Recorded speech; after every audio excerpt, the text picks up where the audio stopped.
I get that, but I would think that it wouldn't be like that wouldn't be the body shape that would do it. I would I would still think that somebody who was like ripped would just be stronger. I get that he's got muscles underneath that fat, but then wouldn't like somebody super fat have bigger muscles and more buoyancy? I get it. What you're saying, it's like a happy medium. You can't be too fat, or you're not going to have the energy to do it, and you can't be too skinny, or you won't be buoyant enough to do it. I get that. I also kind of think that that guy was bonkers. Like, not really. I mean, I get what he was doing, but he couldn't keep his ideas focused. Like, hey, dude, why are you swimming all of the?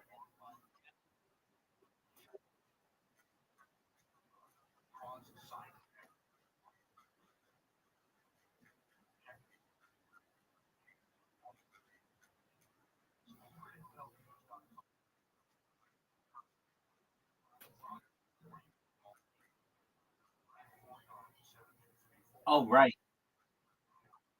Well, and you fell asleep at the end. You didn't even think he made it, and then he had to read that thing to all of the news media in Colombia or Venezuela, and they were like, "So why are you doing this?" And he was like, "I do it for the cleanliness of the water." And people are like, "Oh, okay." And then he's like, "I."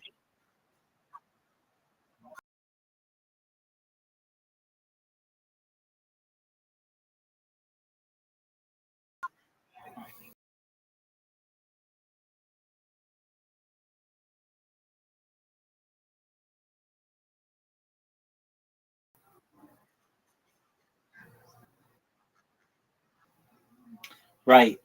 That didn't make sense. You're good. That was my fault. Um, yeah, that didn't make sense. And then he also said that he was doing it for the Amazon rainforest. But he like changed that. He changed that story like mid adventure. So it's like, are you doing this for the Amazon rainforest, or are you doing this for clean water? I get it though. I mean, people ask me every single day, why do you do this? But my message is always the same. It's always for world peace. But I want to end world hunger and end world thirst and take care of all that other shit too. So I get it. Like when you're doing something really big, you want to affect as much as possible. I get that. I'm not gonna make fun of him for it, but it's just like he was always about clean water, and then he pees in it.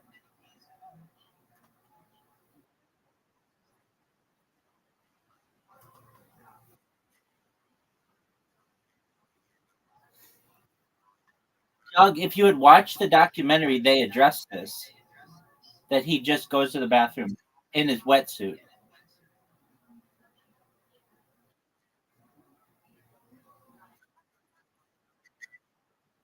I know what he's no, I know what he's that's not what he's doing.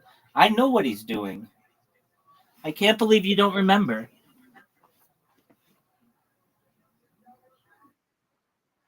He's an Uber driver in Phoenix, Arizona.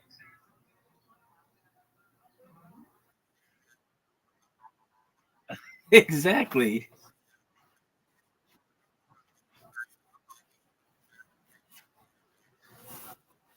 Dog.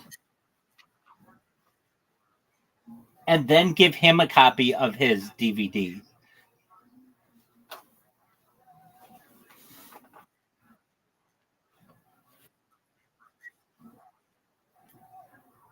No, that's for the guy in Glendale who drinks his grandson's urine.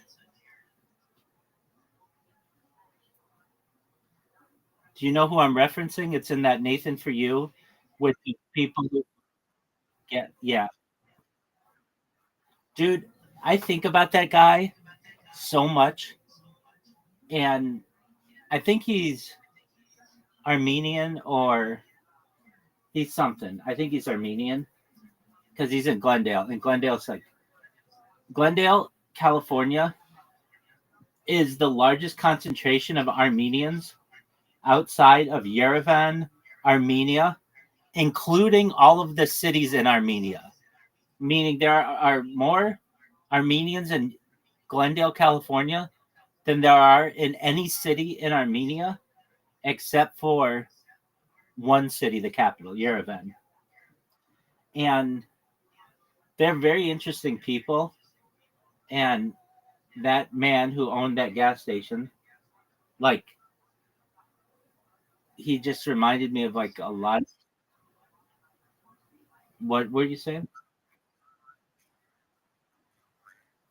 The um the Turkish tried to kill them all in like the early 20th century. It's called the like Armenian genocide. They killed like 2 to 4 million Armenians.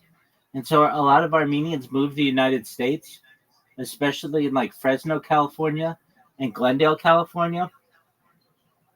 And um, my great grandmother owned an apartment building in Glendale, California when it was like, I don't want to say like, it was like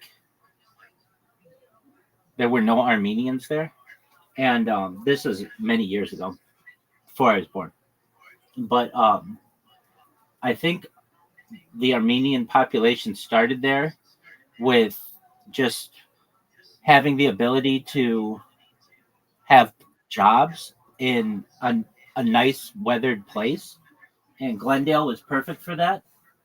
And then, like, if you know how LA geography works, Glendale is like basically a bordering city to Los Angeles. It's very close. So there was this ability for Armenian people to have employment. And then also, you had the fall of the Soviet Union. And if you know, Armenia was part of Russia or part of the Soviet Union. So when that fell, there were no jobs. So there was this huge group of people from Armenia to move to Southern California. And they have all of these stereotypes about them that are, uh, yeah, like 1991. And they're very into like certain industries, like the car industry. They're very big in the car industry, and they all kind of drive the same cars, white BMWs or like G wagons. And I mean, as the Armenians who I know have told me, you're either very rich in Armenia or very poor. There's like no in between. And like, I mean, like, I'm sure you know the Kardashians, they're Armenian. And so all of their women kind of like try to look like that in a lot of ways. And the Kardashians are like Armenian royalty.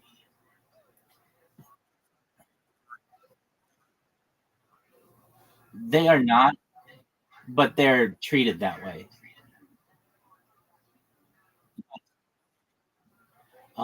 Robert Kardashian was a lawyer for O.J. Simpson.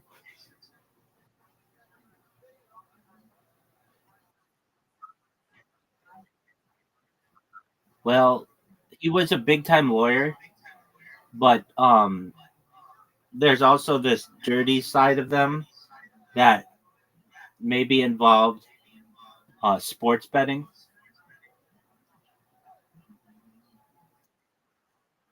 Yeah, basically. Okay, back to that discussion.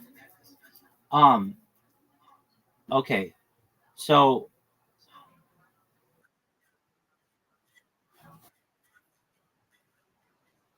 dude, I have thought this for a long time.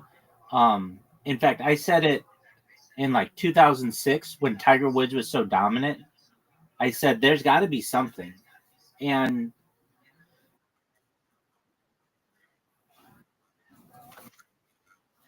well, so I figured like I know his dad worked he was in Vietnam and worked in intelligence in and like Tiger Woods was raised not too far from like he was like from like in Cerritos or Cypress, California, which is this area that has a lot of public courses. And then actually where I started these streams was at his golf course, which is in Anaheim. And that's where I would hit golf balls. And that's how reason why I started these streams was I just wanted to see what my golf swings look like. Anyway, his dad was in Army intelligence and would like hypnotize his son, Tiger, to like be a really good golfer and used to like throw stuff at him in his backswing to like keep him like really focused. And so he was like hypnotized at a young age, like really hypnotized to be like a really good golfer. And his dad, like Tiger Woods, one of his home courses was this naval course that like is near Long Beach and like where he had I think he still has the course record. And he also has it at where I would play, which is this other course. And I wanted to know, how is he so good? And so I thought that maybe he had like like I've seen it in movies, but like a remote control ball or something like that. But it really turned out it was not that sophisticated. It just turned out that he had Nike equipment. And if you remember, Nike did not have golf equipment.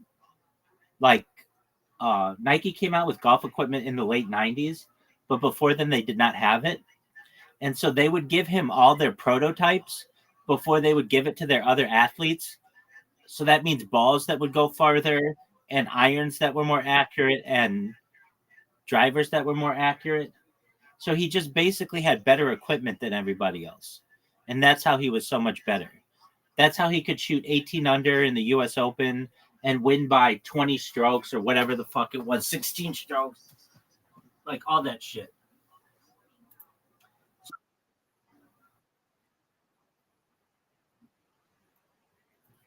Yeah. And I can say this with evidence. There's this one kind of nothing.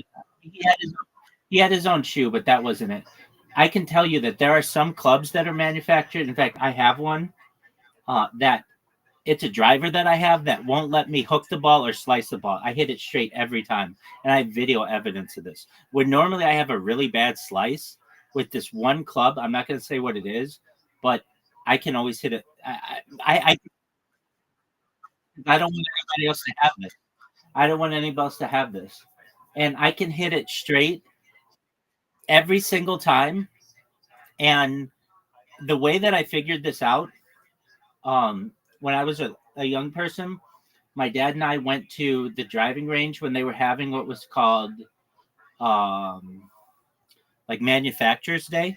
And so all the golf manufacturers were there, Ping and Callaway and TaylorMade and Nike and Titleist and all the others. And you could try out any of their golf equipment. And I would go there and we'd hit drivers and irons or whatever. And they made this one driver that I went to this manufacturer and I hit this thing and it went straight like every single time.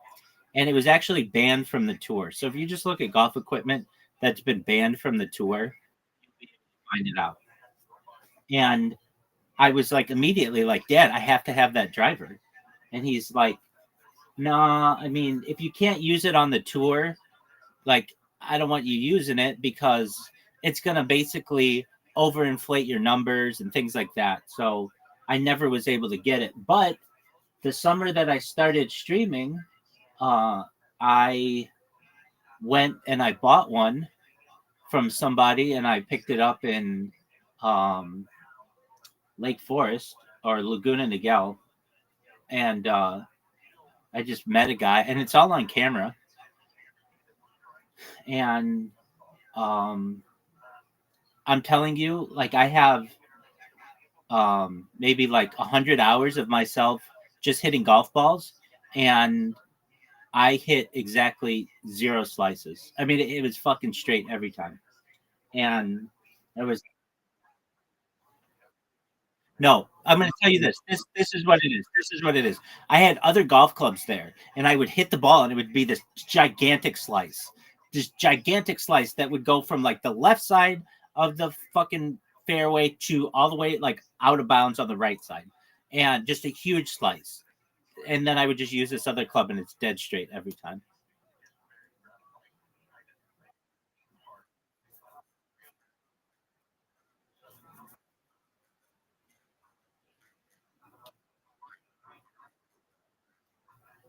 It's not the angle of it. It has a special club face that doesn't allow for the ball to spin like normal.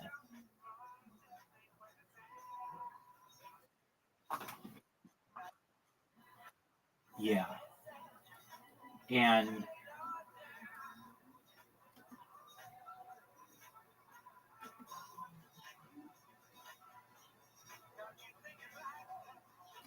I have it on phones. Um, like if you want to see it, I can show it to you. But um, it's gonna. I have to charge the phones. It's on all the iPhones. But like, it just was like, oh, I hit the fucking ball every time straight with this club.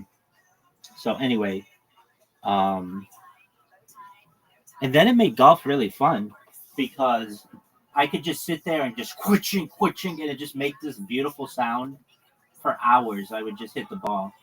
So anyway, um,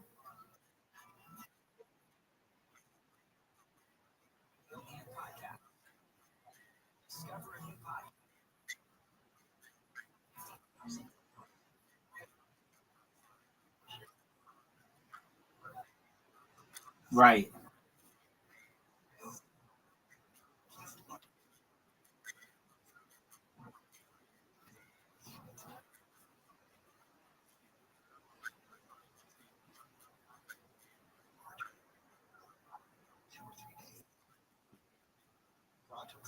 I could see that.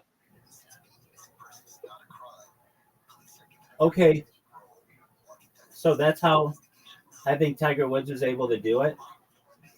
Now, keep in mind, can you hear me? Okay, so keep in mind as well that by Tiger Woods doing what he did, do you know how much money that made golf?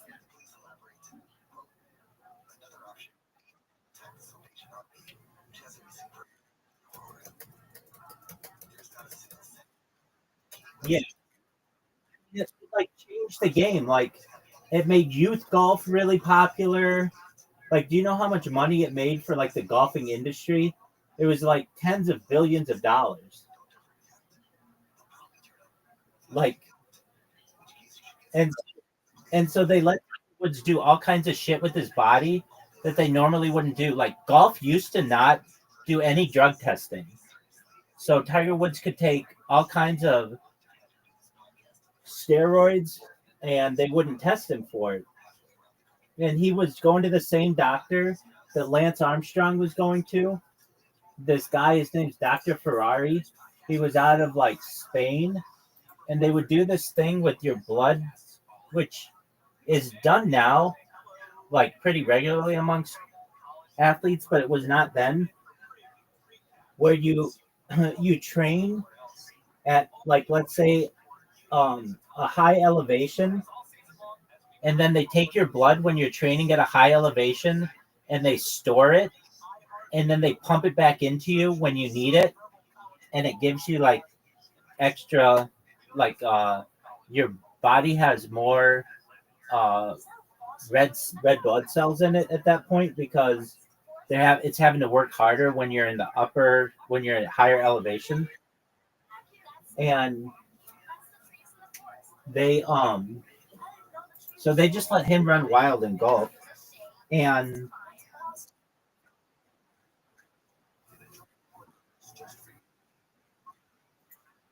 so he just spent time, as I understand it, just like in Switzerland, where um,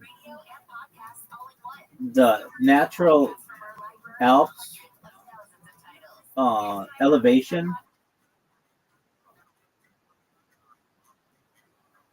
It is with Lance Armstrong.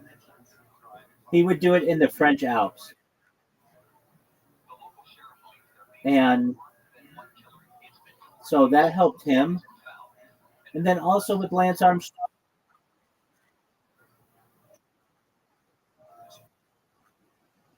no,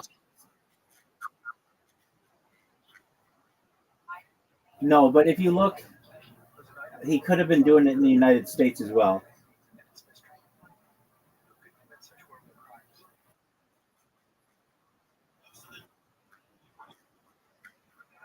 What did you say?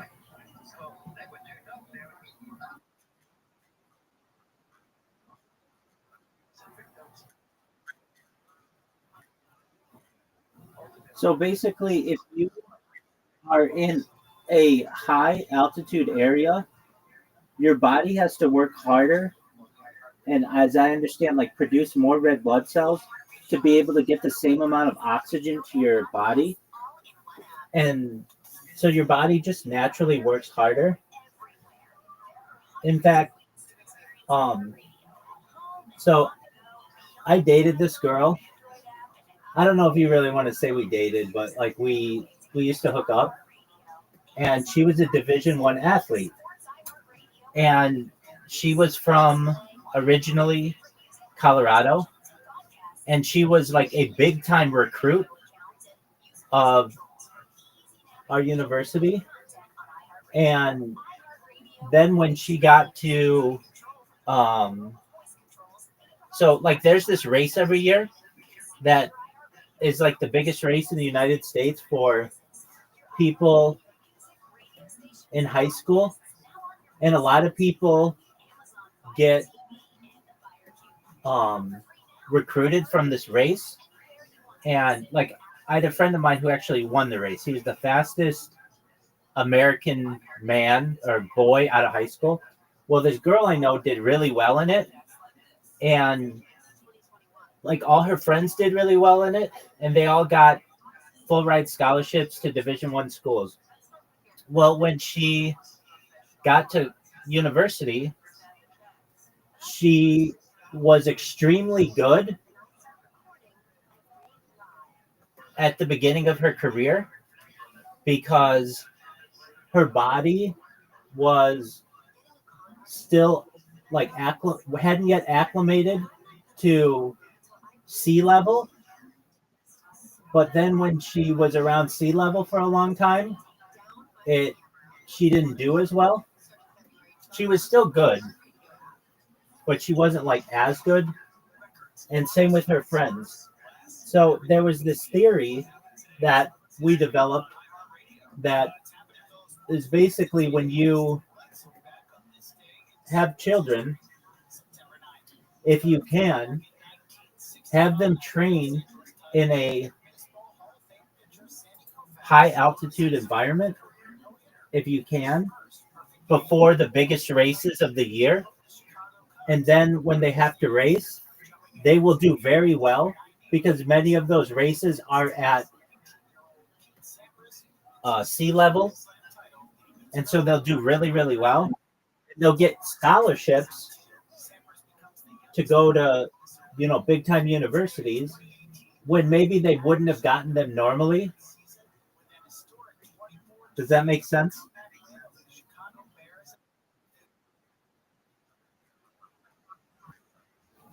Well, so that's a thing. Oh, I know. That's what Tiger Woods was doing. He was using altitude chambers.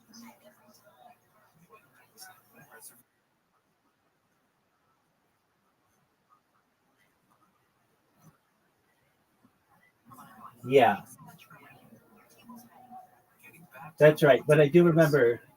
that was somehow involved. These altitude chambers and this Dr. Ferrari. And also, okay, so do you know who Barry Bonds is?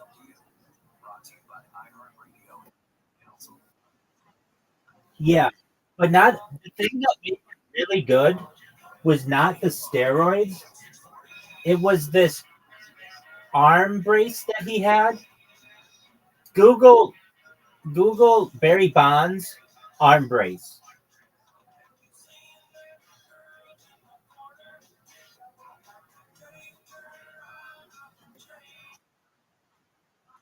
Yeah.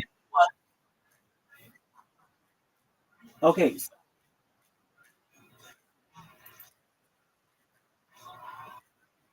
like that. Wait, not like that. This was different. This was different. He actually had to be grandfathered in for that brace because the MLB changed their rules. And what that brace did, it was specially made for him in San Francisco. And what it would do is it would allow his arm to always lock in a perfect position. And it was it like let me look up the terminology on it.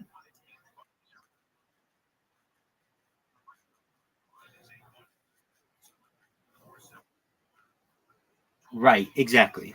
And there was an argument made, hey, how are you going to let this guy have this giant brace? There were a couple arguments about it. Number one, he could use that brace if he wanted to lean into pitches and get hit by them, and then he would get a walk and it wouldn't hurt him. And then the other thing was it acted like a perfect like a perfect pendulum. Hold on a second. Yo, how did Barry Bonds's arm brace allegedly work like a pendulum?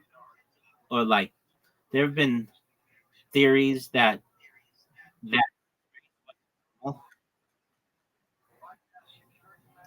yeah.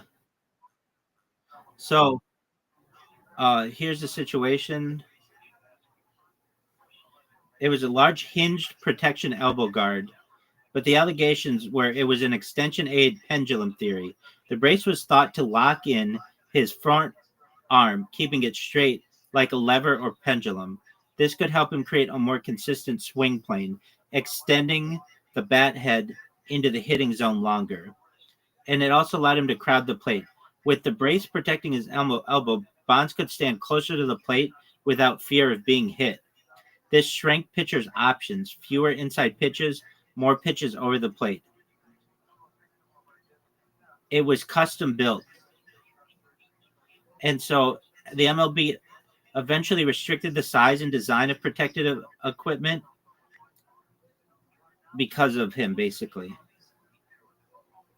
Isn't that interesting? And now he's the home run king.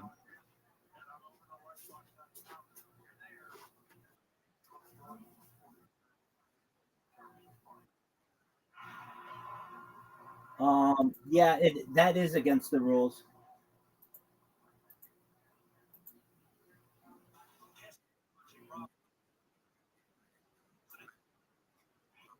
It couldn't lock into place, but nobody ever got a chance to look at it. And he was also part of um, a an organization in San Francisco called Balco, which was Bay Area Laboratory Corporation, and they developed these two kinds of drugs that were exposed in a Sports Illustrated expose. One of them was called the cream, and the other was called the clear. And basically, what these things would do, they were like topical ointments that allowed you to get steroids into your body and pass a drug test. Like basically, the cream allowed you to get the steroids, and the clear would make it so that you would not be found doing steroids. on a drug test, something like that. Anyway, so that's the Barry Bonds one. Now, Babe Ruth, if you know, was the home run king for like ever. Like, you know, very well known to be the home run king. And he had the record before Barry Bonds of 700, or before well, he had the record before Barry Bonds and Hank Aaron of the home run king, 714.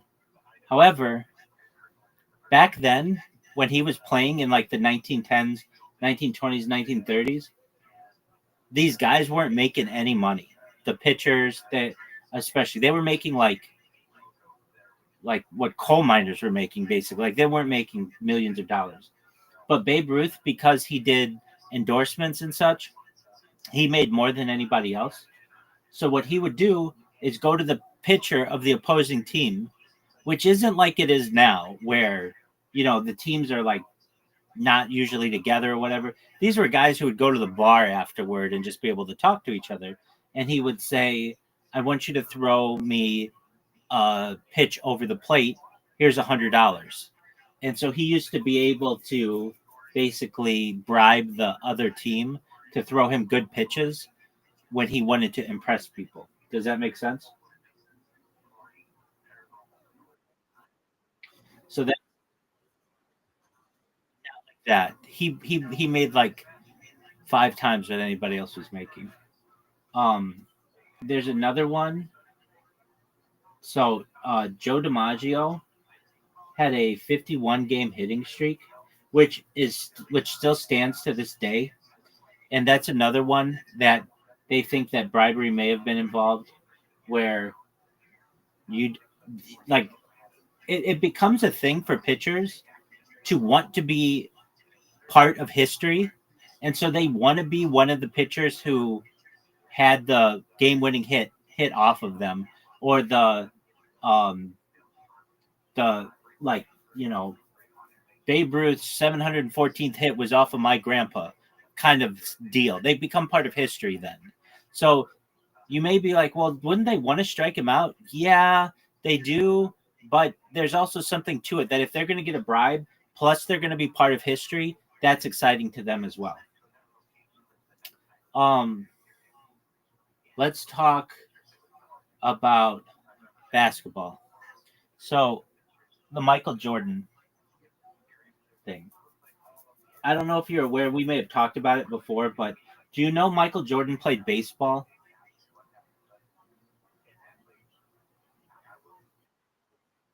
Okay, so Michael Jordan was drafted in 1984, I believe, 85. He was drafted in 1985. He was the third overall pick. He went to the Chicago Bulls. And the Bulls were really bad. And the Bulls went from like 1985, they started to get better. And then Michael Jordan did what was interesting. Have you seen the movie Air? Dude, it is one of the best movies I've seen of the last decade. It's like the story of how Mike. No, it's a basketball movie about how Michael Jordan developed the Jordan shoes. Anyway, it's no, no Air, like AIR, like Jordan Nike Airs, and it's got Matt Damon and Ben Affleck, and um, it's got a bunch of people in it. Anyway, and the thing about that movie, yeah, it came out like two. It has a great soundtrack, and nobody plays Michael Jordan. You just see him from behind, and it's really interesting that they do that. Anyway, um, so before companies, everybody would go with the same shoe company. It was the Converse All Stars, and everybody kind of had the same shoes, and they would get whatever Converse wanted to pay, including like the biggest star at that time before Michael Jordan was like Dr. J. But like Larry Bird, Michael Magic Johnson, they all just took like the standard uh, agreement for being a spokesperson.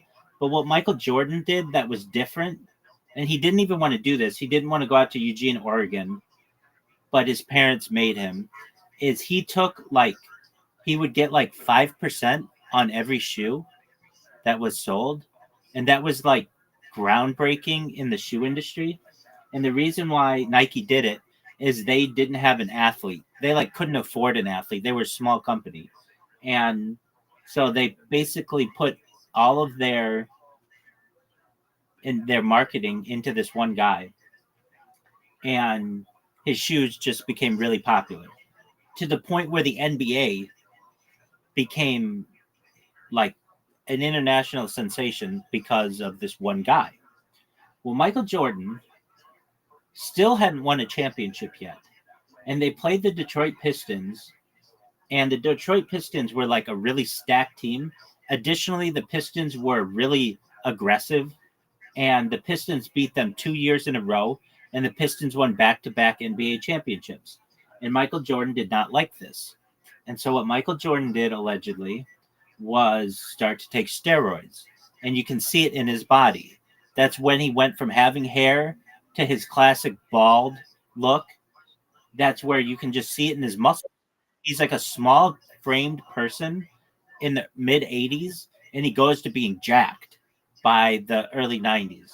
And the Bulls end up winning like the 89-90 championship, 91-92 championship, and 92-93 championship. And then all of a sudden, Michael Jordan retires to play baseball.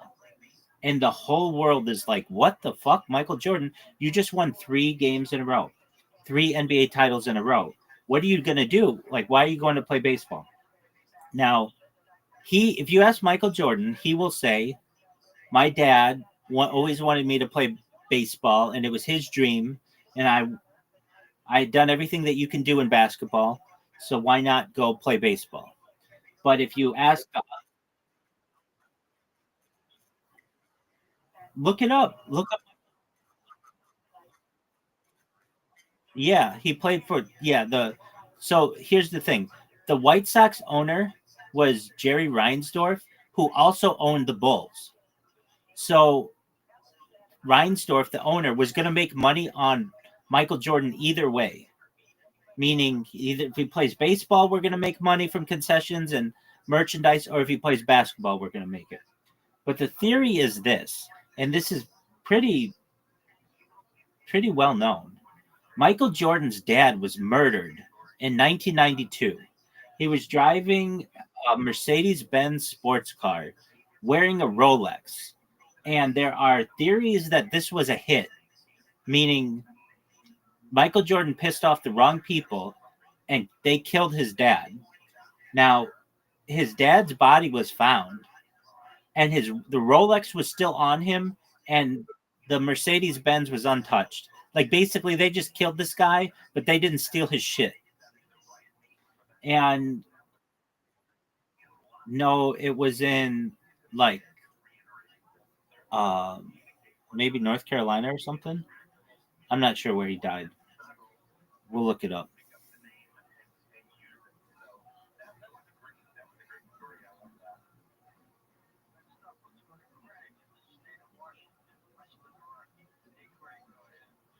It was Lumberton, North Carolina. Oh, it was a Lexus, not a Mercedes Benz. Okay. So he was killed in North Carolina, but his body was found in South Carolina. Okay. But here's the thing. Michael Jordan is a very famous gambler.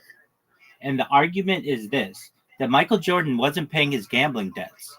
And they killed his dad.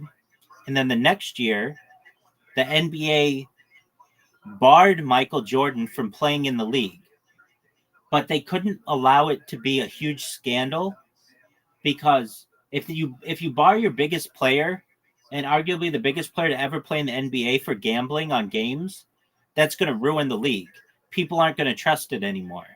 So they said that he retired in a backroom deal, though. It was really, he was banned for 18 months. And so Michael Jordan went from being the biggest basketball star in the world to playing baseball for a season.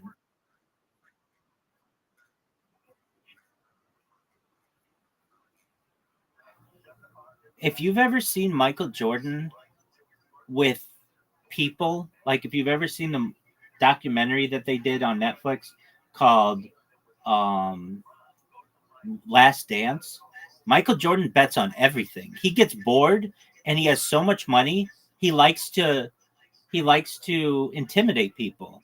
So like on the like he has owed people on the golf course tens of millions of dollars. And it's very well known that when he goes to casinos, he doesn't pay his bets. He says, "I'm Michael Jordan. Like you pay me to be there. And if I lose, I don't have to pay." It so these casinos all around the United States have banned him from playing there. And um yeah, but he doesn't pay his gambling debts. But look at his gambling debts in comparison. This is an interesting fact. And that's not liquid. That's just because he owns the Jordan brand along with Nike. But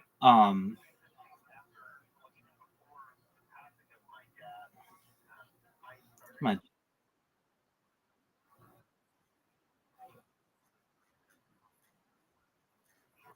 No. There was one guy who said he owed one individual said he owed him $40 million, like huge, one professional golfer.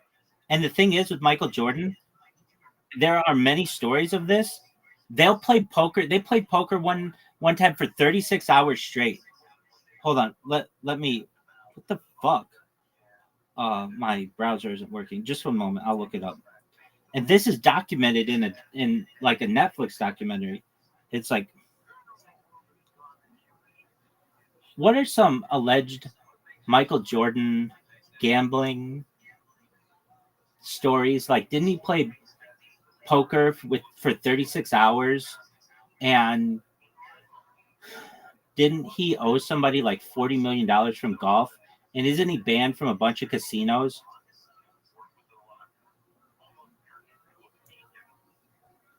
Yeah, over the years, a lot of gambling rumors have swirled around. Okay, marathon poker sessions. Jordan was known for playing high stakes poker games that could go on for 24 to 36 hours straight during the 1990s. Those stories came from teammates, writers, insiders who said he had incredible stamina for cards and betting. Often these games weren't just about money, but they were about competition and pride. The 1.25 million, $40 million golf gambling story. A 1992 San Diego in 1992. So this is right around that time when he went to from golf to from basketball to baseball. A San Diego businessman named Richard Esquinas wrote a book called "Michael and Me: Our Gambling Addiction, My Cry for Help." Like this guy wrote a book about gambling with Michael Jordan. That's how big a problem he had. In it, Esquinas claimed that Jordan lost 1.25 million to him in golf bets, but that after negotiation, Jordan only paid back 300,000. Esquinas also alleged at one point Jordan had gambled away over $40 million on golf alone. $40 million back then. That's a huge amount. So this is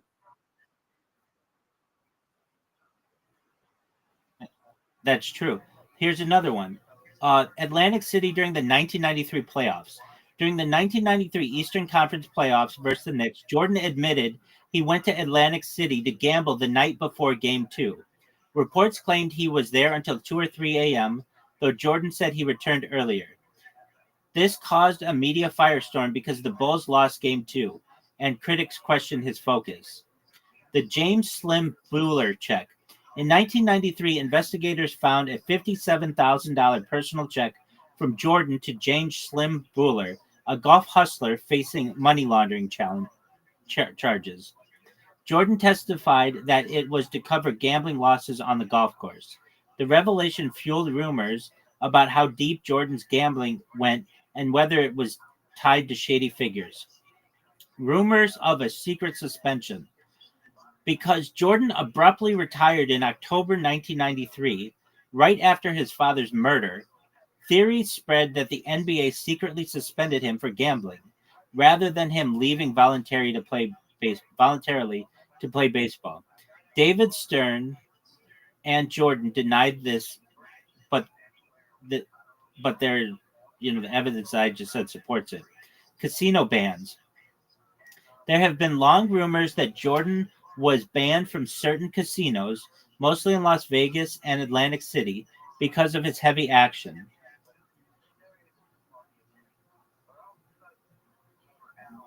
So, I mean, that's a lot of evidence, is it not?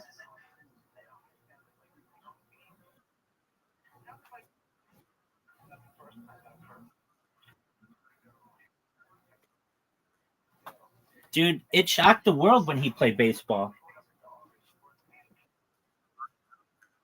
He was actually pretty good, but not good enough. No, he wasn't doing that.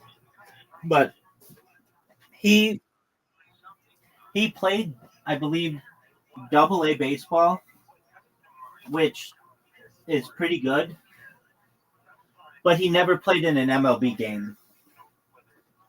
Meaning, I think he played. Well, he was in the White Sox farm league, farm team. I think he might have played um, one MLB game, but he did not do really well. And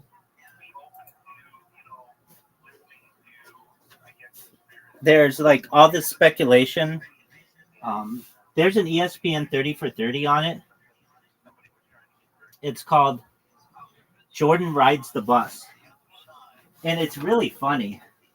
So he spent a year in Birmingham, Alabama, and Michael Jordan was a phenomenon at that time.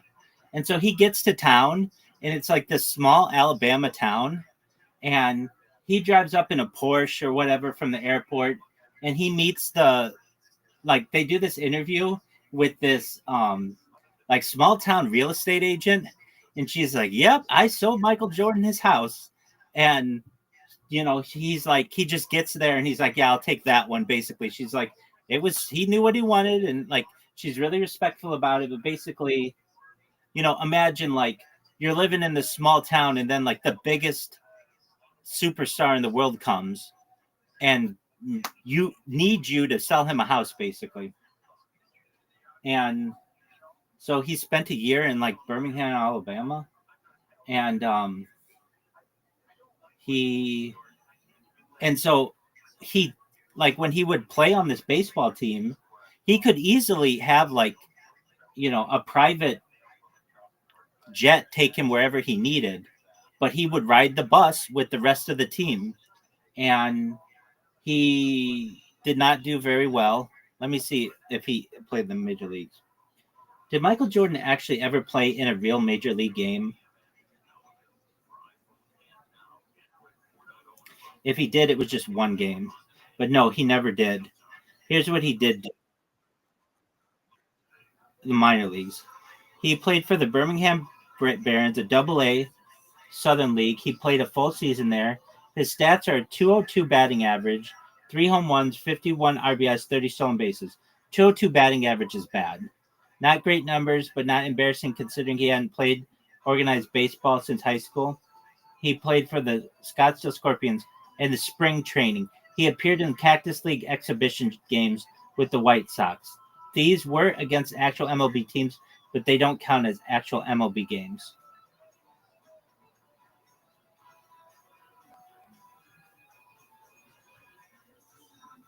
Isn't that an interesting one, Riser?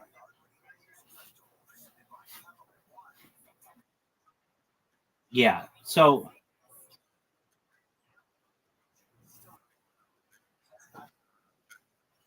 yeah, it's called Jordan Ride to the Bus. It's one of my favorite um what do you call it? ESPN 30 for 30s. Do you ever watch 30 for 30s?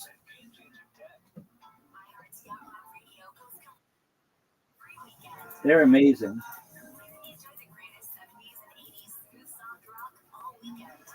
They're like the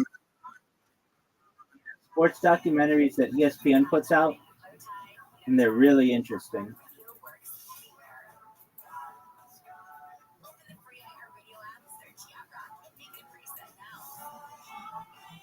Um, yeah. So if you ever have a chance, watch Jordan Rides the Bus, and then I would also watch. It's called The Bulls Last Dance. It's like an 8-part series, something like that, 7 part, and it's done by Netflix. And you see Michael Jordan and how obsessed he is with fucking winning. And okay, so he's not like a good guy. I mean, like there are a lot of he has this like squeaky clean image, but there are a lot of really bad stories about him. Charles Barkley will tell you a lot of them. Do you know who Charles Barkley is? And so like Charles Barkley, I think, has said that Michael Jordan owes him a lot in gambling. And here's what happens: is it's like, um, you let's say we're gambling against each other, and I end up owing you $20 million. Well, I'm Michael Jordan. Could I pay that? Yeah, but why don't I just sign a bunch of stuff for you, and I'll give you a check for 300,000, and we call it even. It's like gambling debt. It didn't it came out of nowhere. It's not like I had to buy something from you or whatever. So eventually you just say, yeah, whatever. Because if not, you're going to piss off somebody who's really powerful. And you don't want to do that either, especially in the basketball world. And so here's another thing people don't know. The NBA is basically run by Nike. And if you're like, well, what do you mean by that? So Nike eventually became this powerhouse in selling shoes and recruiting young basketball players and signing them out of like high school and college. And the NBA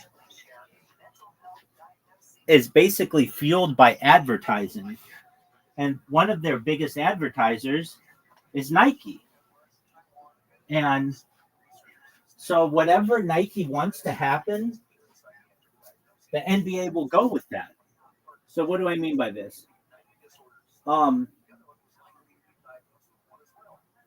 so there used to be this rule in the NBA that your shoes had to be at least 50% white. Why? Because that's just what old school basketball shoes looked like. And that was the rule. Why was it the rule? Because white shoes don't look dirty, they look nice. But when Michael Jordan joined the league, he recognized that this was the rule, but he wanted to look different, and his shoe looked different.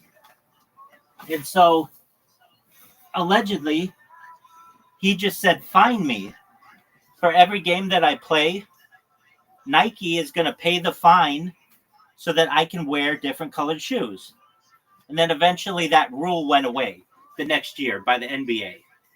Now,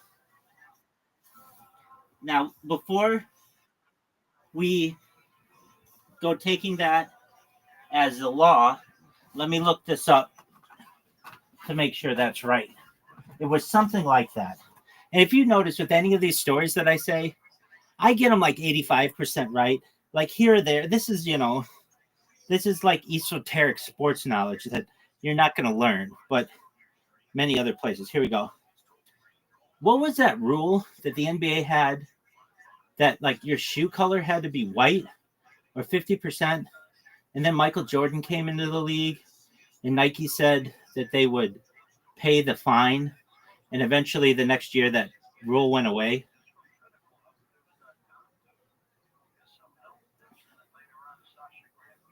It was something like this. And I know this is a lot of hearsay, but it makes a lot of sense. Okay, so come on, ChatGPT. ChatGPT 5 sucks so much dick. All right, come on.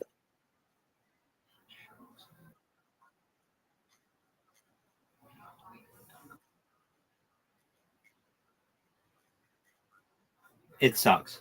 Okay, it does. I know.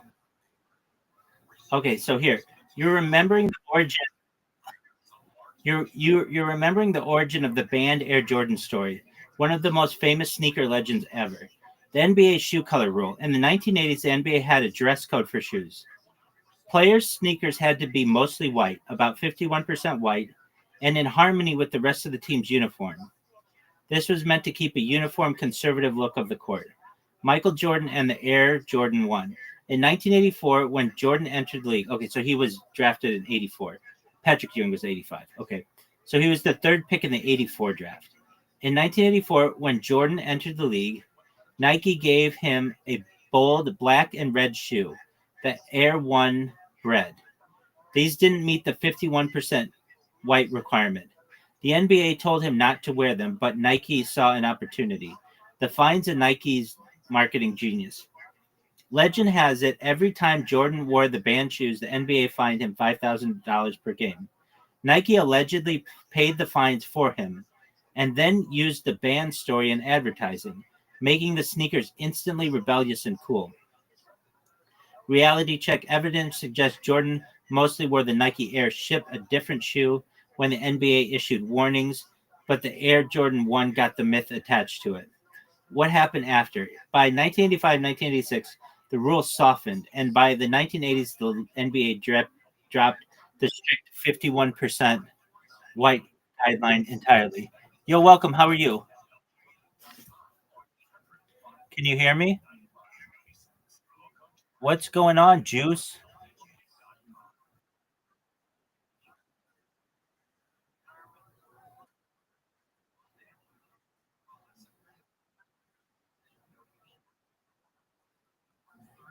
Can I get Citrus to stream again? What do you mean? Yeah, I know him. Yeah, I mean, we've talked on Discord.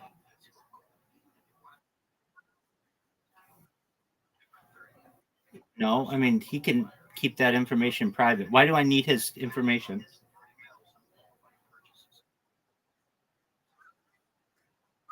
Yeah.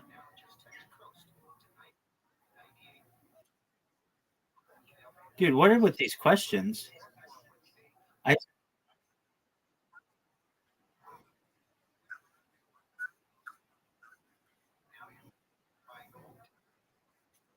Dog, I don't need one.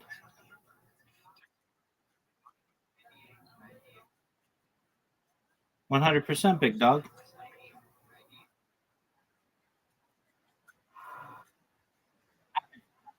I'm an dog, dog, dog, dog.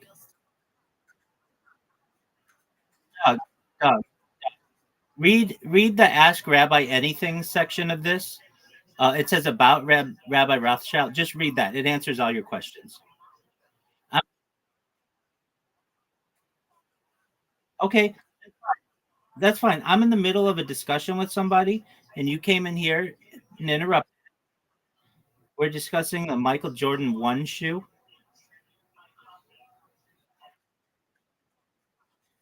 Dog.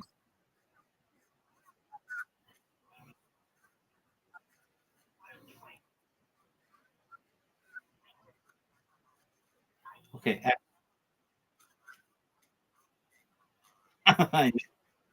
Word dog. He's been muted. Nobody needs that. Um,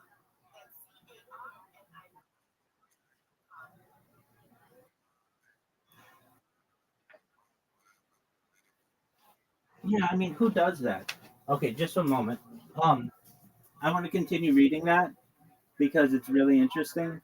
But do you see how even in the 1980s, like the NBA started making concessions to um, Nike to change its rules.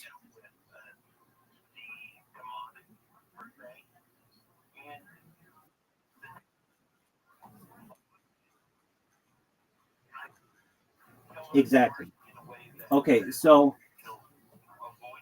then um, there's all kinds of like videos of this where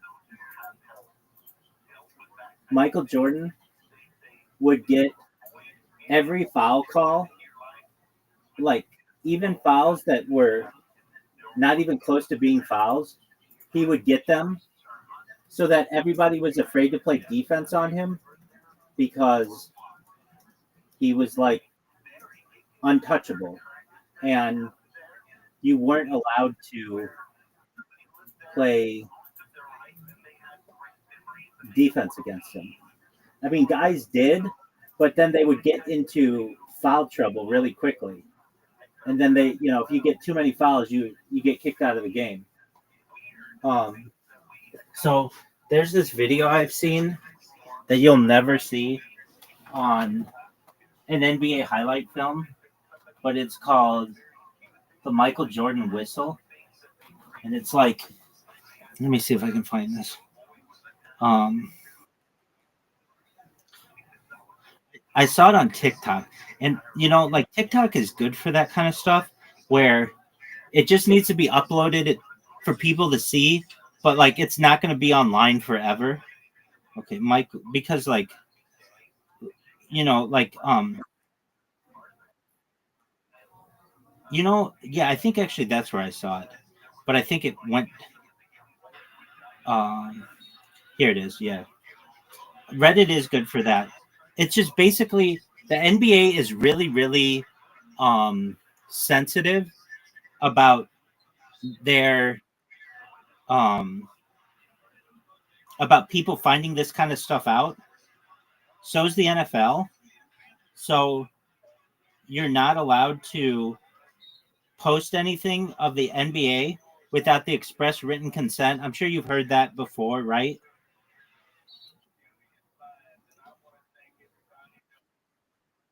Like you're not allowed to. Yeah, you're not allowed to do that. All right, go to that video that I just sent, and I'll watch your video.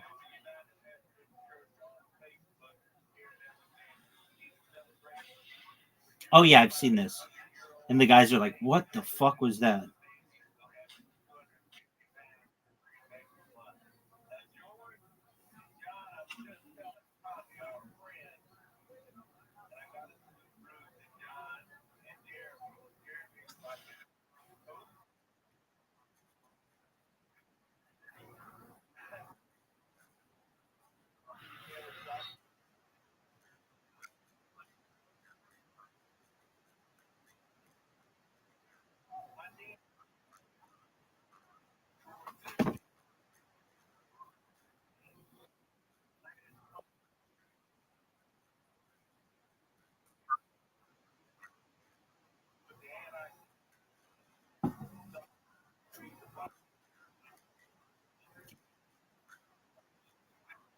I've not seen that. Go to what I just sent you. 4 minutes of Michael Jordan whistles, and tell me when you hit start, and I'll hit start at the same time.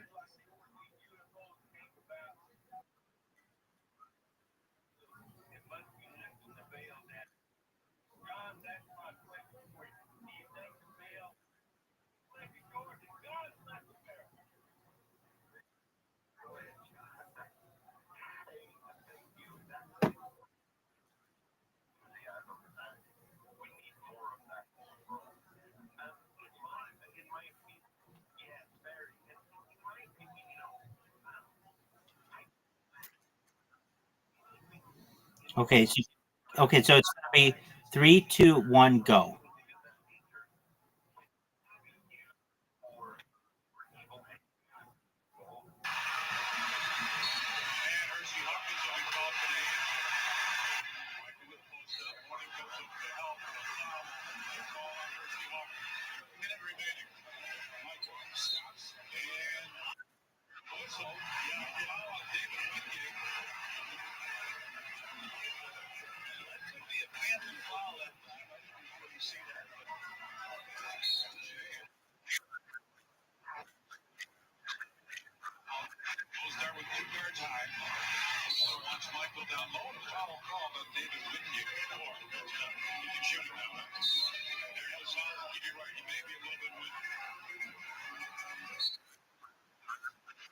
Right.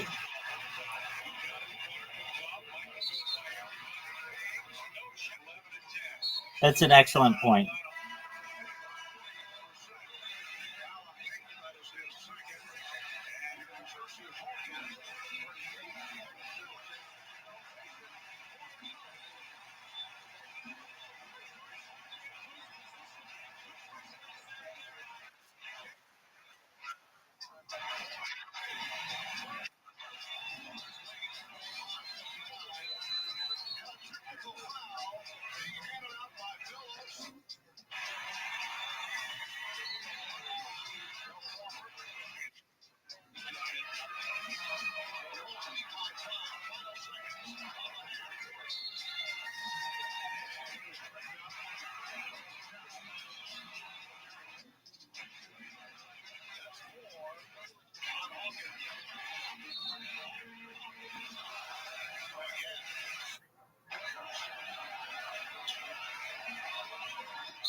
Yeah, you're allowed to touch somebody.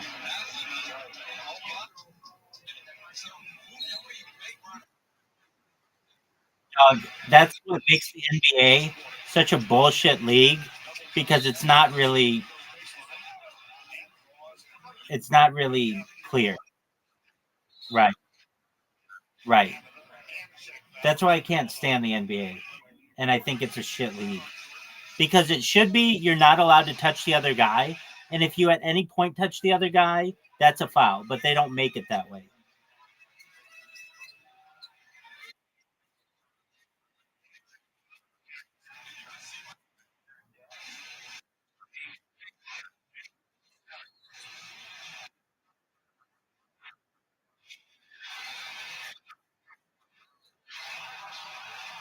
Right? He shouldn't be able to charge you. He shouldn't be able to charge you. He should just have to shoot a jump shot. Like that's how basketball's supposed to be. Like when you when you make basketball into football, that's when people start to get upset.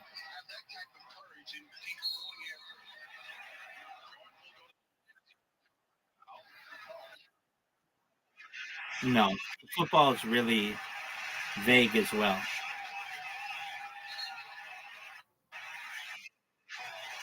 There's holding on every play. It's just what the referees want to.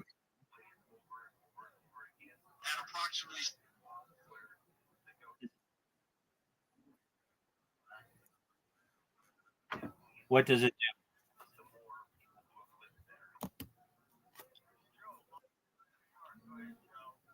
What does my video do?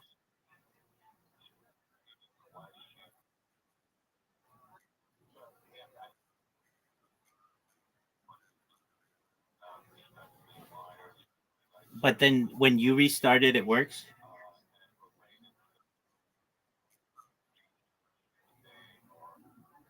Okay, so the other thing.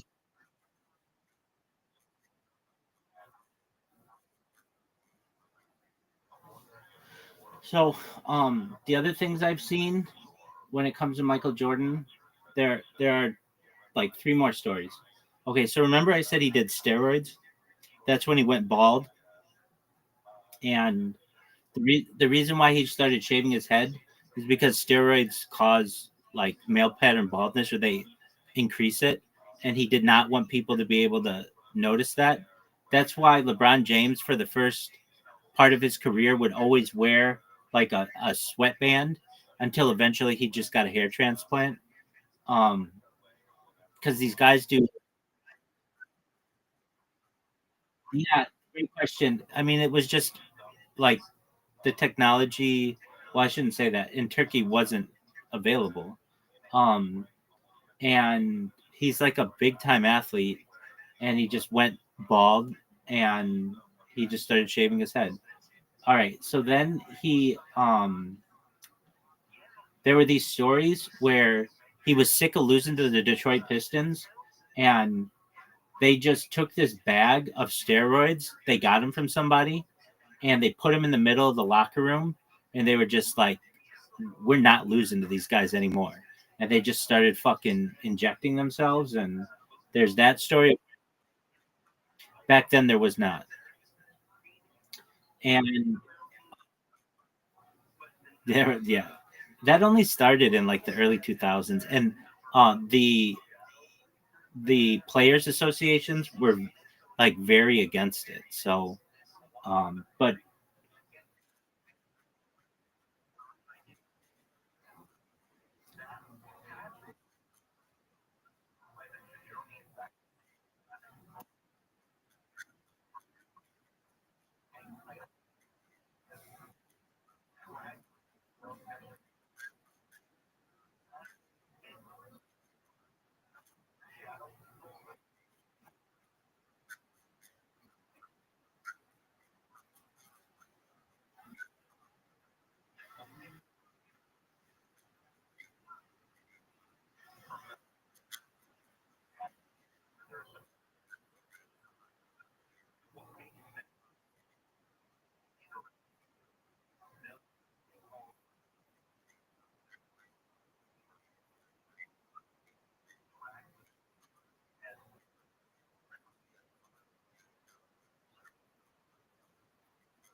I get that.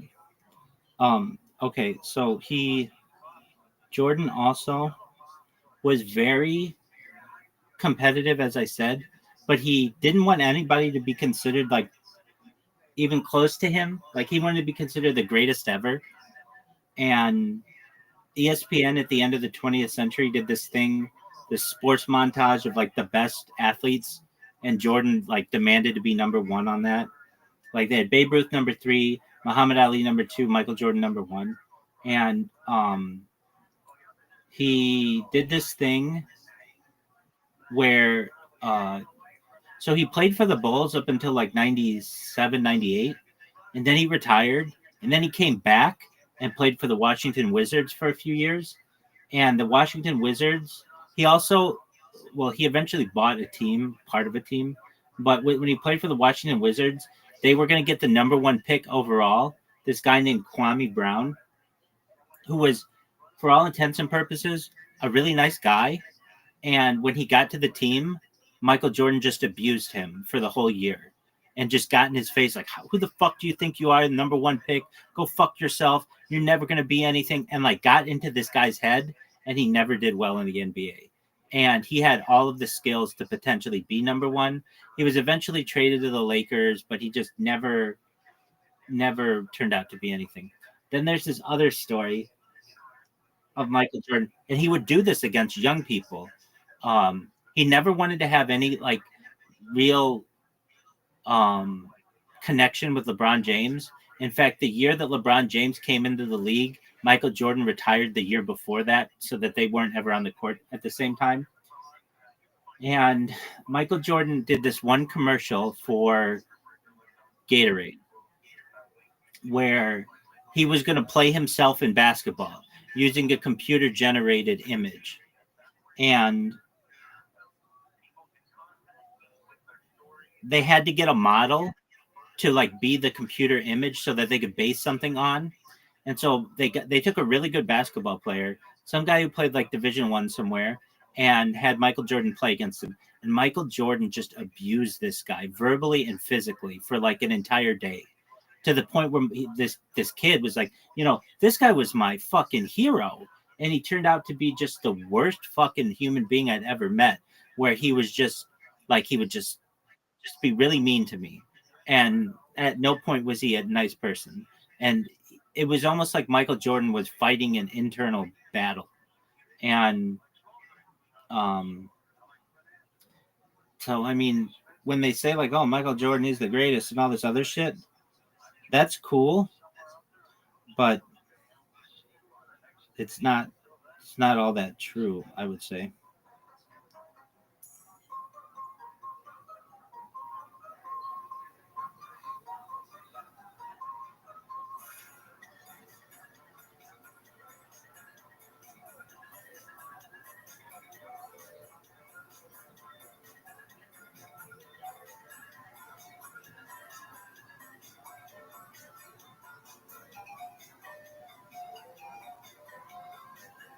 What are your thoughts?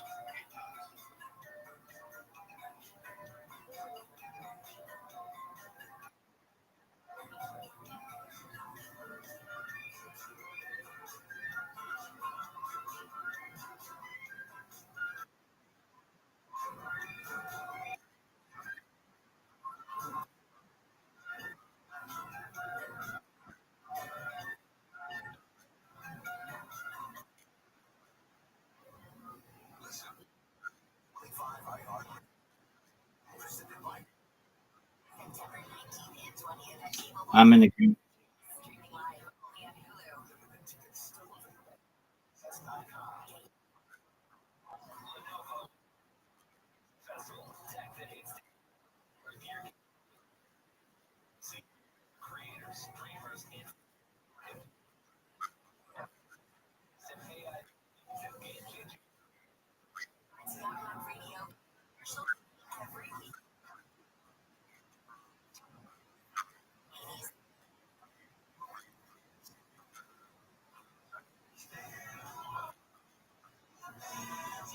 Steroids.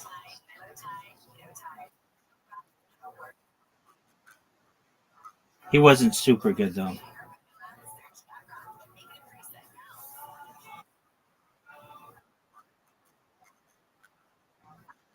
Right.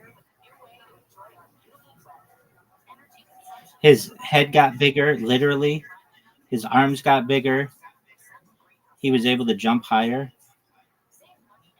I mean, he wasn't like, I mean, he won Rookie of the Year, but when he came in the league, he wasn't like LeBron James, like where he was instantly the best player in the league.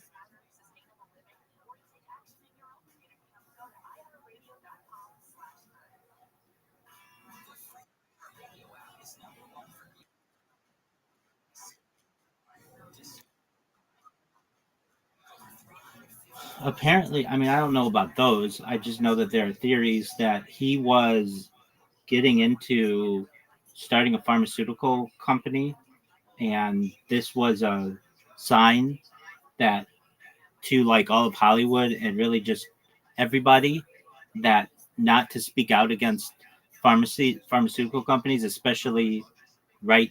I mean, he died like a month before the pandemic, and that's why everybody just towed the line.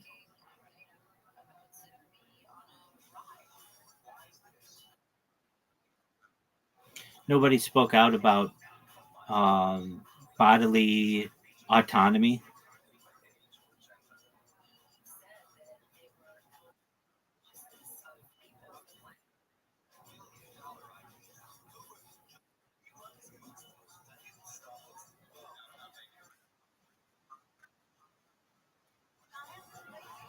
I'm not exactly sure. Let me look it up.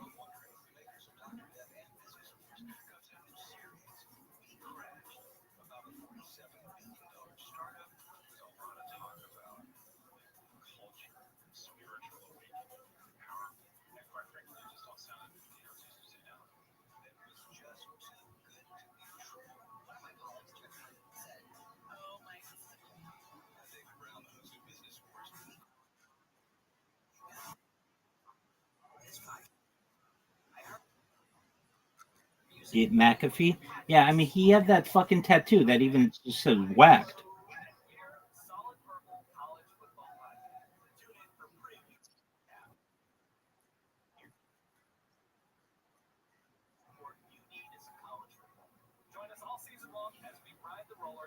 I am as well.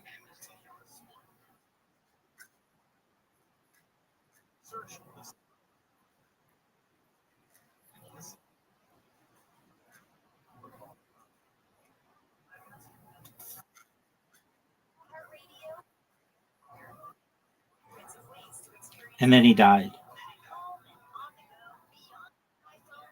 It was very suspicious.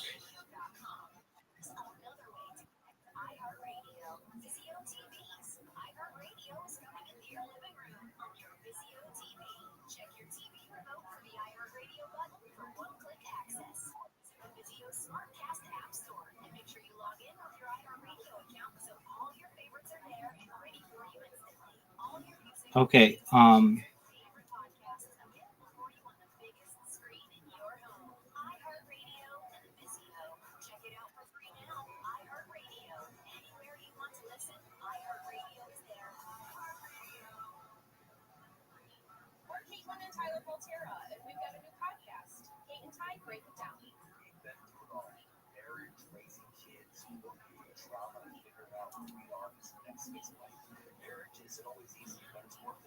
Kobe Bryant had a legal dispute with High Tech Pharmaceuticals, a dietary supplement company, over the trademark of the name Black Mamba. The company had filed the trademark Black Mamba Hyper Rush for a line of ephedra based diet pills, which Bryant's team opposed, arguing it would cause consumer confusion as the nickname was strongly associated with him. What, what up? I'm kicking ass taking names. How are you, Ludi? Excellent. How'd you find out about me? How did you find out about me?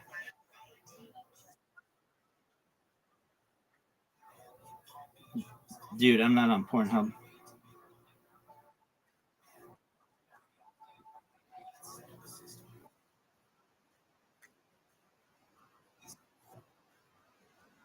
There you go. No, Ludi, how'd you find out about me? Okay, cool.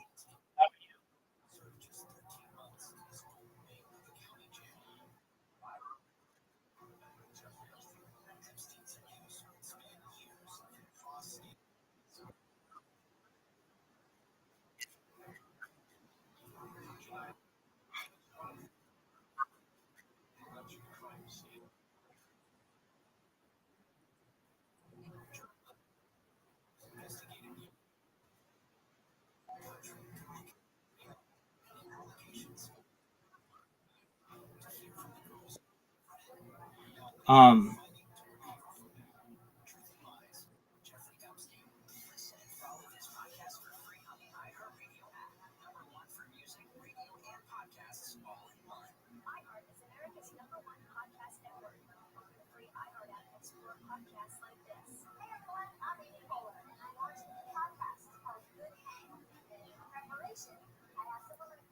so I don't know exactly about the Kobe thing, but um,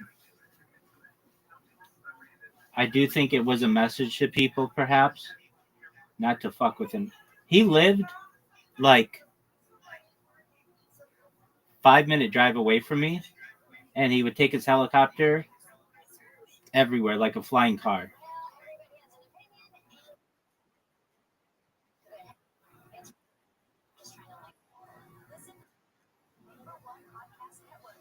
Word dog.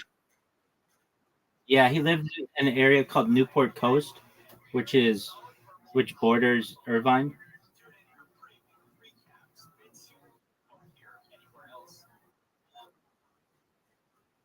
Uh so it's interesting because of like FAA regulations. There's like it's called John Wayne Airport. You can't fly a helicopter in that area, so they fly them along the ocean. So basically, he wouldn't have to take the route to go over my house. Um, but if he wanted to take the direct route, he could. But did I ever see it? No, because that's not the route that helicopters take. They take a different route. I could see airplanes, Well, I don't know. They're like trees in the way and stuff, but uh, like yeah, I can't see planes landing, or I can't hear them either. But I'm sure if I went to like a tall building, I could. But yeah, now he didn't die like 5 minutes away. He died on the other side of town. He died in um, like near Calabasas, basically, which is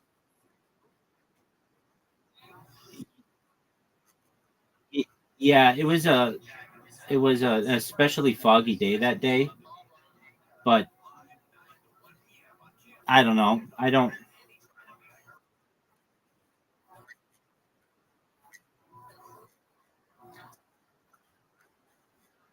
Yeah, I mean they've got elevation detectors, so I don't know how much I believe all of this.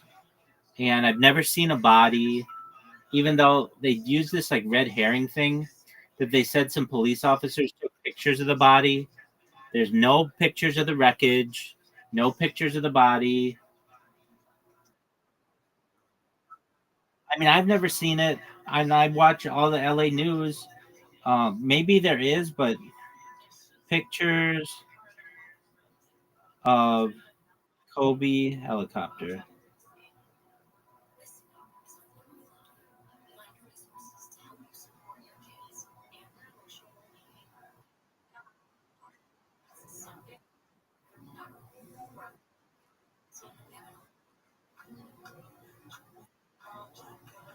Okay.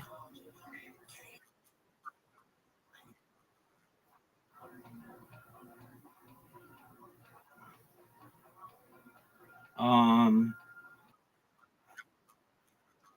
a number of photographs containing the documenting the site of the helicopter crash, his daughter, have been released. These images include aerial views of the wreckage, the final descent and impact site. It looks small. Like I would expect it to be bigger than that.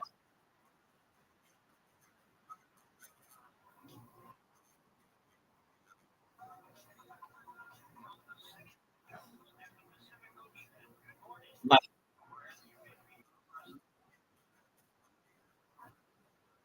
exactly. Like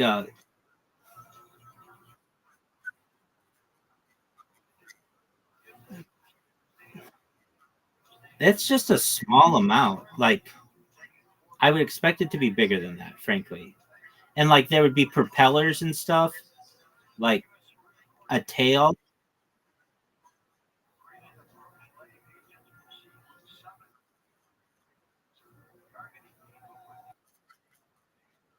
Dude, it looks like now that I see the crash site, it looks like the stuff is spread out, which usually tells you that it gets shot down.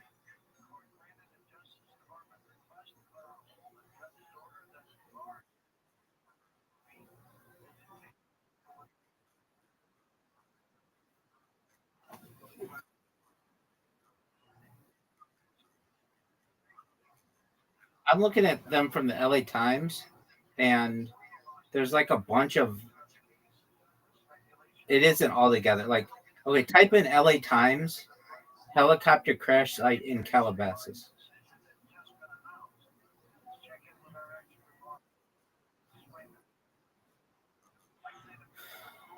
Because if you click it, it says federal investigators look for answers in Kobe Bryant helicopter crash.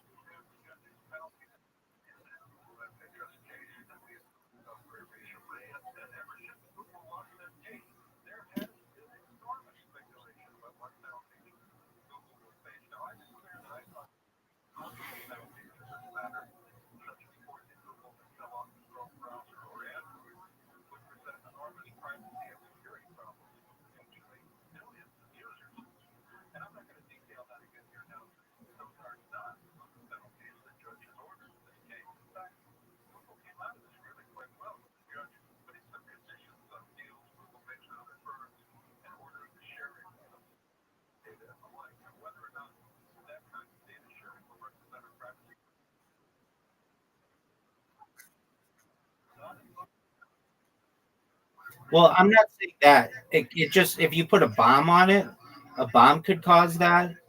I'm just saying, like, if it just crashed in the hillside, I expect all the shit to be right in the same pile. I don't expect it to be spread out at all.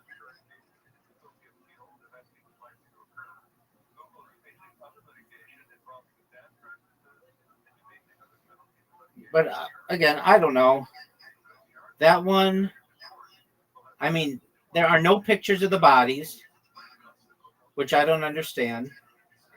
Now, here's the thing.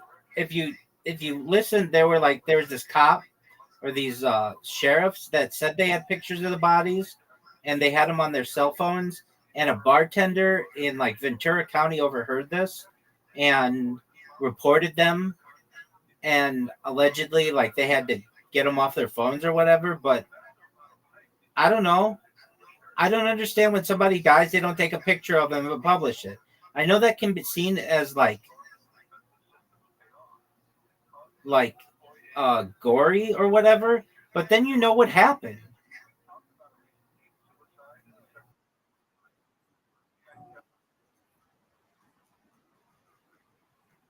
Dude, fuck that shit. Why should it be? Yeah, why should it be up to their discretion? It's a part of human events. We shouldn't get so wrapped up in it.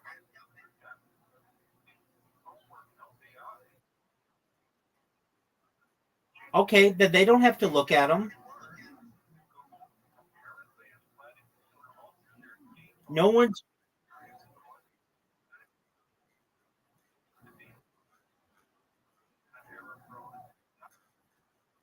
I'm saying that it's very easy to then do cover-ups on people because then you can always say, "Oh, for the good of the victims, we can't do an autopsy," or "For the good of the victims, we can't publish pictures." When those pictures or those autopsies would be the thing that might be able to show foul play.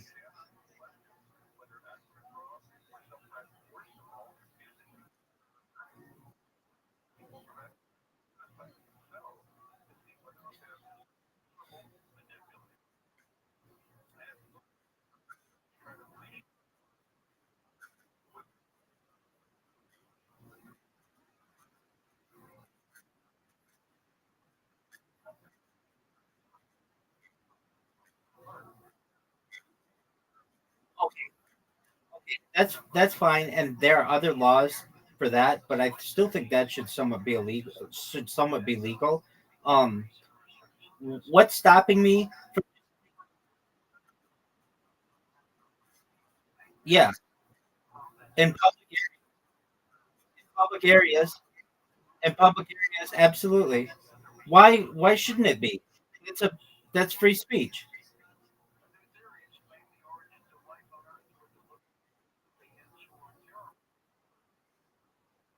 No, quit with the general bullshit.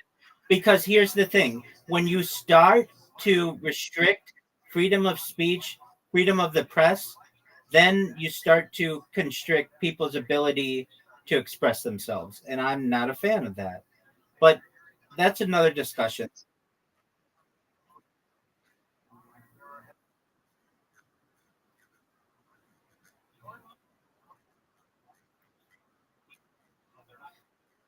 Exactly. Okay, so that's a perfect example.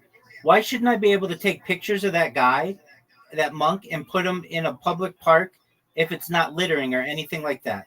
That's like a really disturbing picture. But the man was a pacifist. He was making a statement against the Vietnam War. What's wrong with that?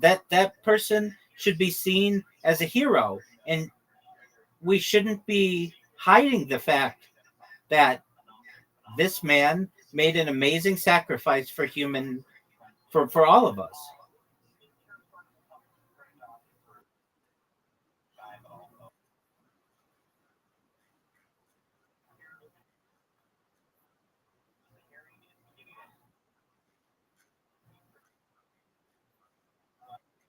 Wait, quit with that bullshit, man. Quit with that.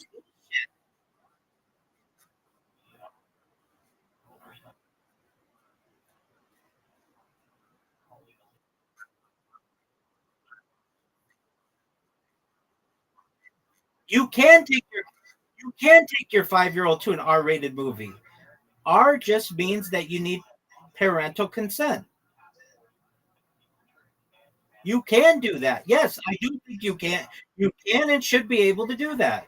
You can. That's legal.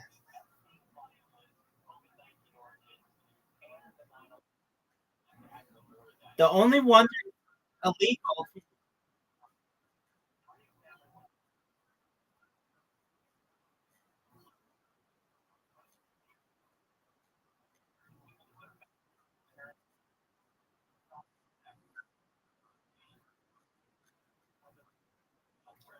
I'm not saying that you need to either. I'm saying that you should be able to if you want to. That's all. I don't want to restrict people from being able to do that. If somebody feels that that monk is so important as an anti-war statement that they want to show that to people in a park on a picket sign, they should be able to do that. And I don't care about your weak ass little snowflake children and what they should be seeing and what they shouldn't be seeing. If you don't want them seeing that, then don't take them to a public place where it could be seen.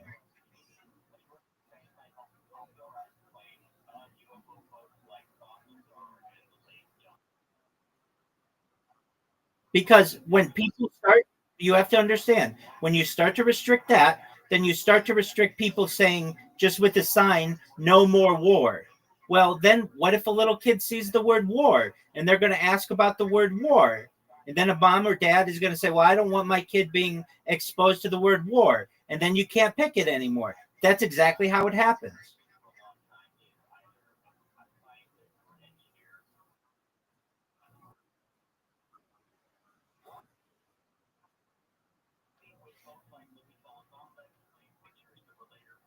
This is a question I ask myself all the time. And in an ideal world, no.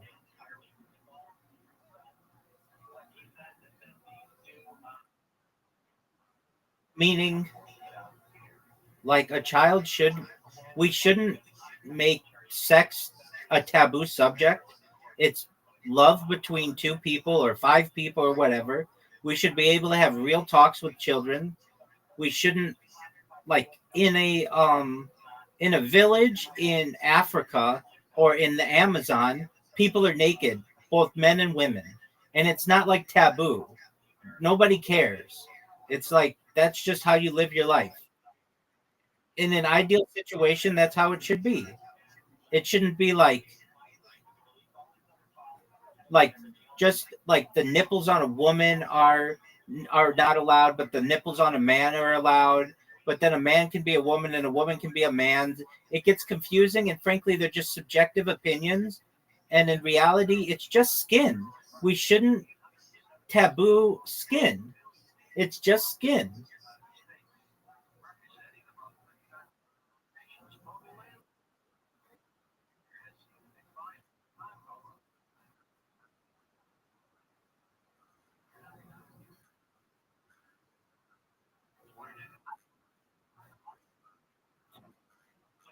Wait, I understand that. I understand that. And if a parent wants to prevent their child from seeing that, they should be allowed to do that. They should be able to raise the children the way that they want to raise them. But that, in my opinion, you, at least from a standpoint of if there is going to be a division, then um well, basically, like from a gore perspective and torture, I think that children should see that so that they know what to avoid in the future, so that they learn this is what water torture is. This is what self-immolation is. And it's a terrible thing. And this is what people did as punishments in the past. And let's not do them in the future. When we hide these things, then we don't talk about them. And then it becomes still done in the world, but people live in their own bliss. And I don't like that. If we talk about these things and bring them out in public, we'll do our best to try to stop them. Look, I can tell you, my history books as a kid, in my history books as a kid, they had pictures of that self-immolation monk. And was it shocking to see? Yeah. But then we learned about it, and it's been something that's been stuck in my mind ever since. Or that picture of that North Vietnamese guy shooting that South Vietnamese guy in the head, like that sticks in my mind. Those are parts.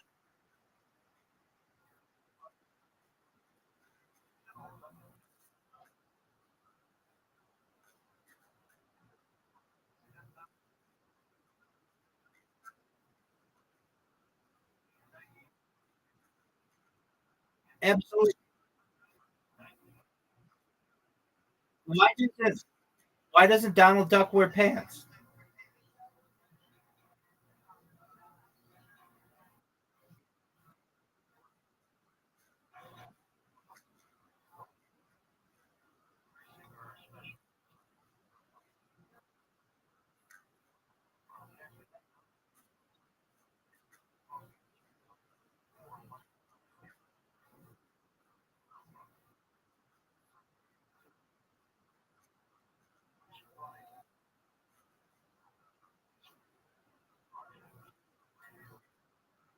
Exactly. No, most horses that I've seen don't have penises, but maybe they do. I just don't look at the underside. But 100%.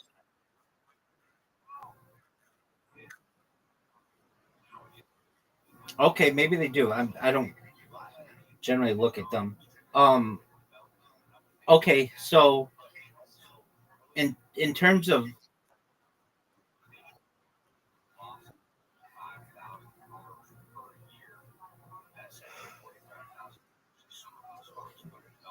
and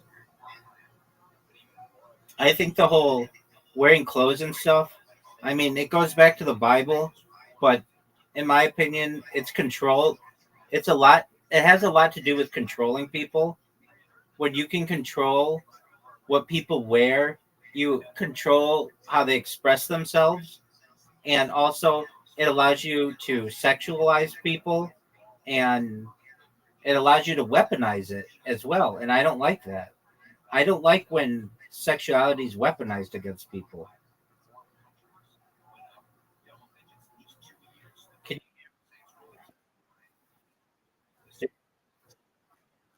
I don't like when sexuality is weaponized against people.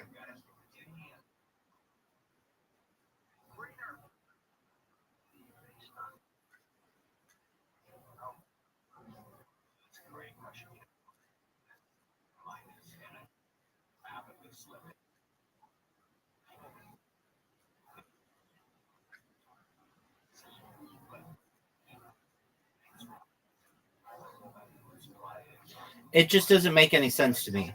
You can have a brand new baby on Facebook and show their genitals. You can show them in a bathtub, show their genitals. But then when they get to be like 2 or 3 or 4, then you can't do that anymore. But nobody really knows the age. It doesn't make any sense to me.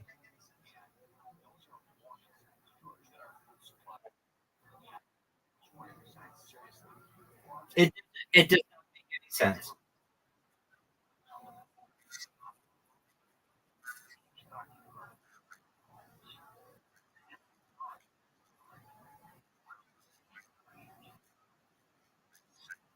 Doug, Doug, they've got their own problems, and that's that's like a mental disease that they have or whatever.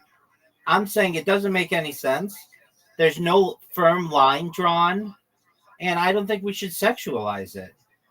Frankly, these people in who have been in National Geographic for 100 years, and every kid in the Western world has seen probably their first set of tits, aside from their mothers.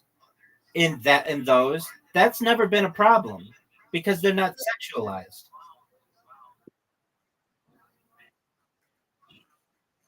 Yo, what up, pimp? How you living, baby? Kicking ass, taking names. Every day's a holiday. Every meal's a feast. What's good in the hood? I just asked you that.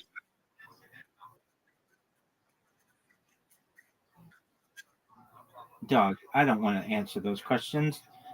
No, that's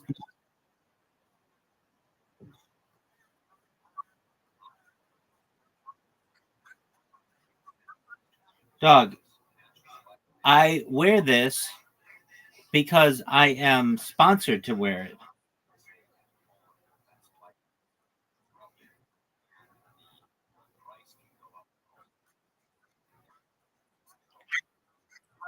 I'm gonna go to sleep soon. Hey, we were in the middle of a conversation, so feel free to listen. Um, yeah. So Riser, go. Let's go back to the sports thing. Um. Oh, well, just go back to the pictures.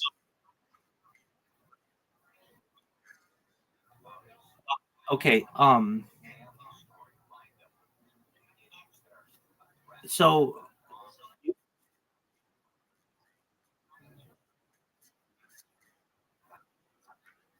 Oh yeah, Doug. I'm a, I'm, I'm a lightning bolt for assholes, or I'm a lightning rod for assholes. I'm an asshole lightning rod.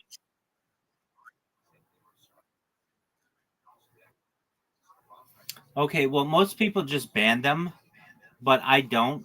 I entertain them, and a lot of times because I want more and more people in the server so long as they're 18. And sometimes, like those guys, their friend is much nicer than they are, but I don't want to ban them because I like their friend.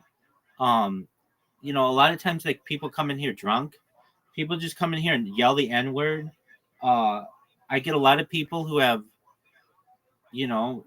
special needs and behavioral issues.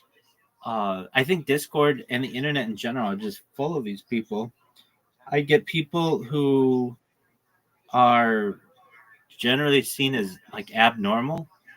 And again, why?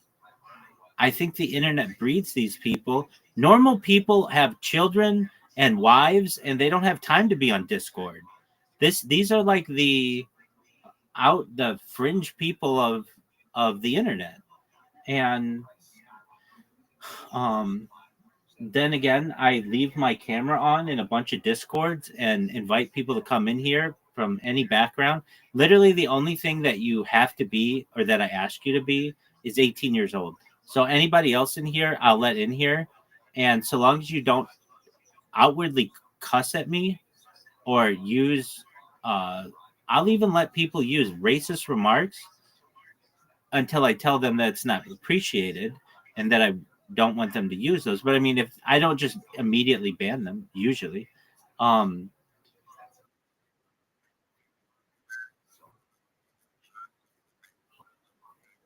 Doug, Doug, Doug, Doug, Doug, Doug, Doug, Doug, I say you have to be 18 to come in here, and people still read that.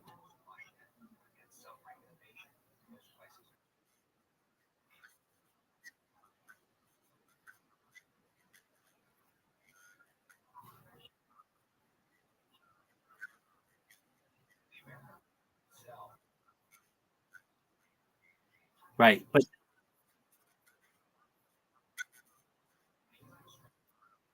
no, no, I followed it into one. It's do as thou wilt, just don't fuck up. That's the rule. It says it at the top. I do have a set of rules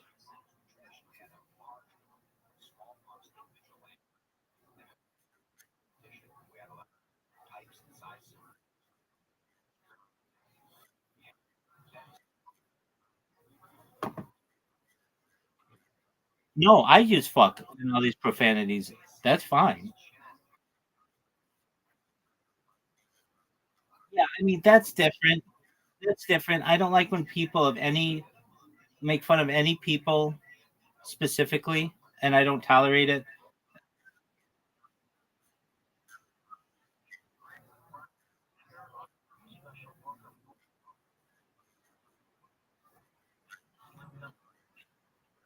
all the time. And they're allowed to do that. That's I don't think their internet privileges should be taken away. It's just I don't have to listen to that. And I get it dozens of times, it seems like a day sometimes. And there's only so much I can do. If I say in here, like, don't use racial. Let's just say I say, don't use racial terms. Okay, well, Jew is a racial term. I use the term Jew 1,000 times a day. Now, it's one thing if I say Jew, like Jews of the world unite, versus some other person coming in here and saying, "Hey, Jew, how you doing?" Or like, "Hey, Jew, why do you have such a big nose?" There's a total different, take on that. It's how you use the word. Or I'll get people who come in here and be like, "Dog, you're so cool. You're my N word," and that's like a compliment. Or I'll get other people who come in here and be like, "You're acting like such an N word," in a negative way. The N word can have a positive connotation. It can have a negative connotation, and the Jew can have a positive or a negative connotation. Um, I get someone like Zoot who sometimes just comes in and, because of Tourette syndrome, says the N word. Should I have to ban him now?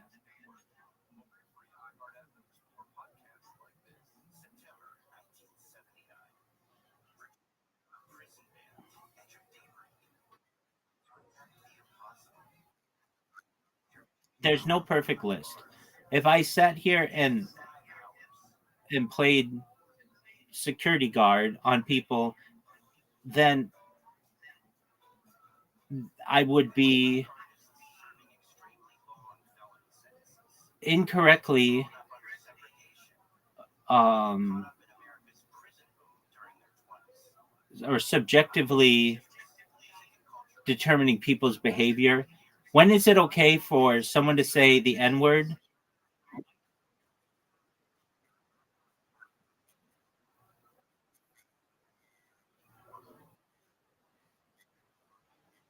That's, that's true.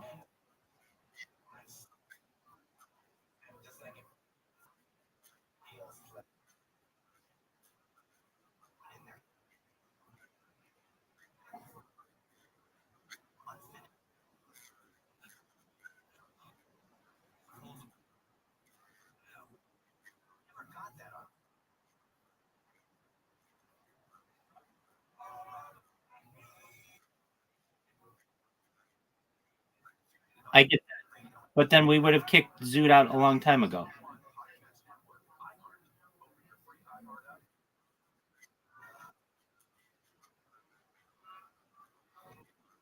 Zoot comes in here and sometimes says, I hate the N word. And I know he doesn't mean it, and I know he can't control it, but that's because I've gotten to know him better. If he would have said that in the beginning, he would have been kicked out.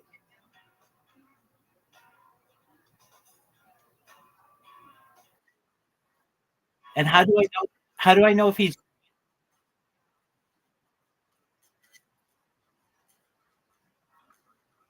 I mean, that's kind of what I have to do.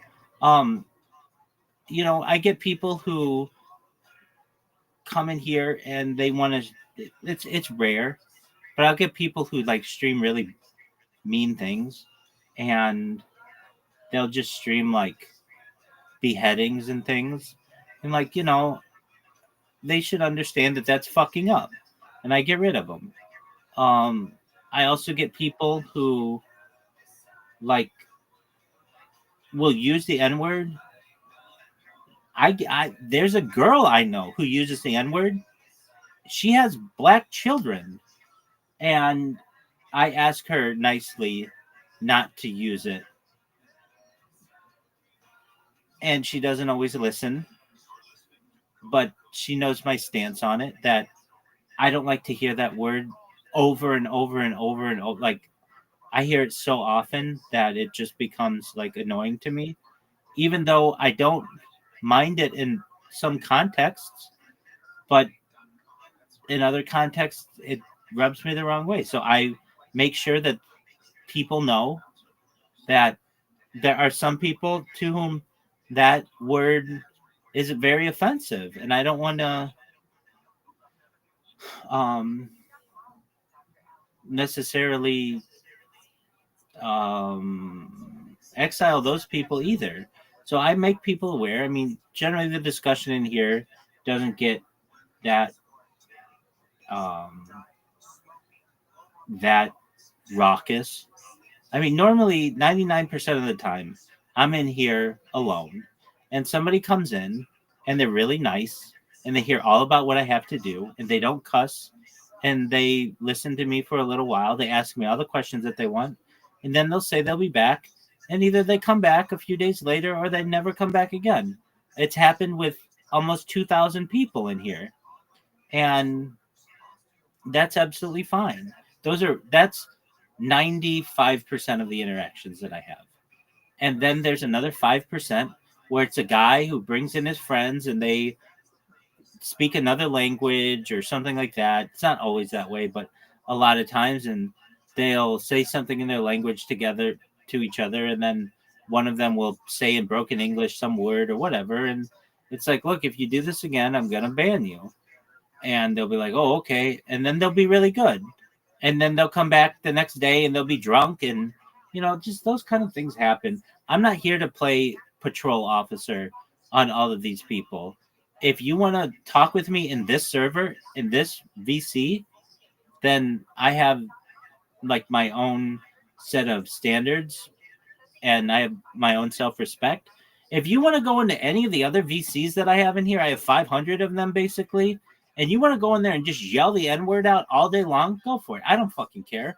Nobody's going to give a shit. It's only when basically you're not fucking up at that point. When does it become fucking up? Well, I mean, it's subjective, but when enough people say to me, "Hey, this is a problem," then I basically have to either warn somebody or tell somebody something or send them a message or whatever. But again, 95% of all the interactions that I have with people in this Discord are very civil. They're very professional. They're very mature. I get people who ask me all kinds of wonderful questions, and that's why I do it. If I didn't enjoy the interactions that I have with people in Discord, I would not be in Discord and I would not have my own Discord. I generally enjoy it. Um, so you do get some bad apples, and usually they come in at 2:40 in the morning or whatever, and you just deal with it the best you can.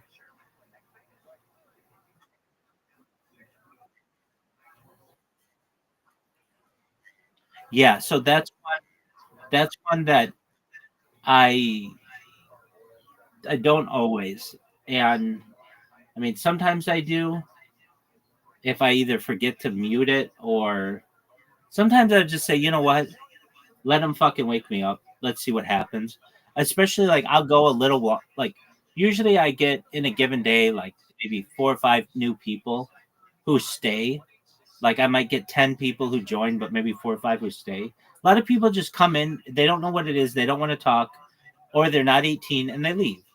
Um, but I do get people who stay, and if it's been like a day and I've only gotten let's say 1 or 2 people, sometimes I leave the fucking uh microphone on and don't mute and just let people wake me up.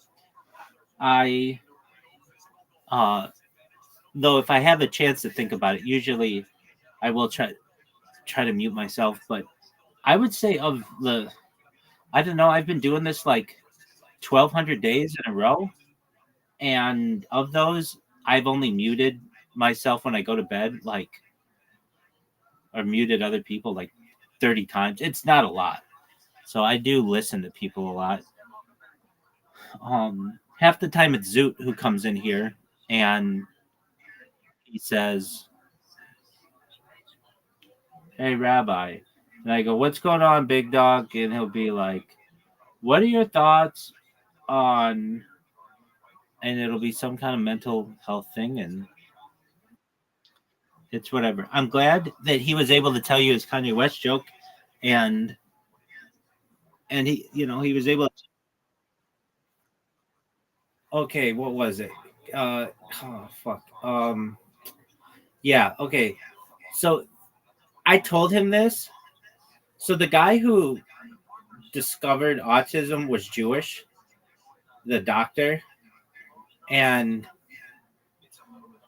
Zoot says His joke is something like, do you think in the future when Kanye West finds out that the doctor who discovered autism was Jewish, that he'll try to say that he wasn't autistic, that Kanye West himself wasn't autistic in the first place to avoid that?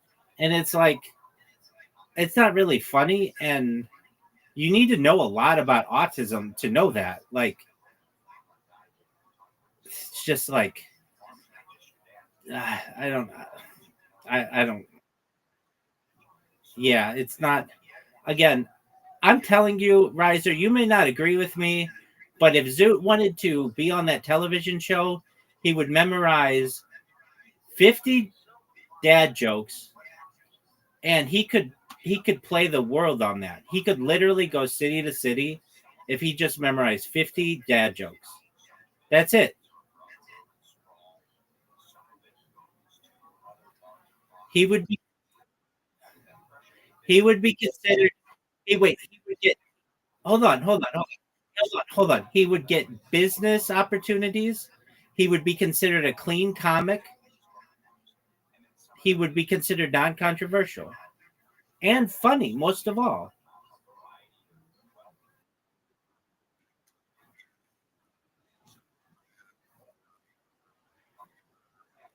He could come up with his own material. He could come up with dad jokes.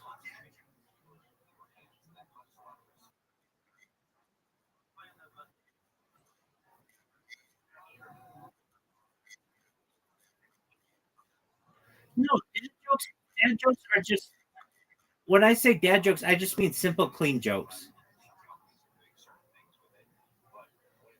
I don't mean yeah, dad jokes are simple, clean jokes, not jokes about dads. No, not at all. No, it has nothing to do with dads. These are jokes that dads tell. Like like what did the buffalo say to their child when they dropped him off at school? What did the buffalo say to the child when they dropped him off at school? Bye, son. Do you get why that's like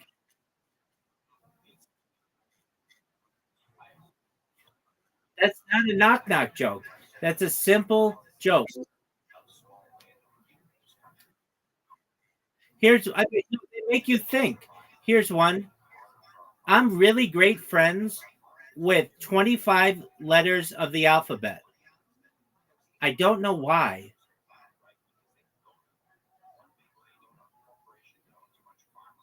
Do you get it? Hold on. Answer my question. Do you get it? Okay, explain it to me. Explain, explain it to me. Explain it to me.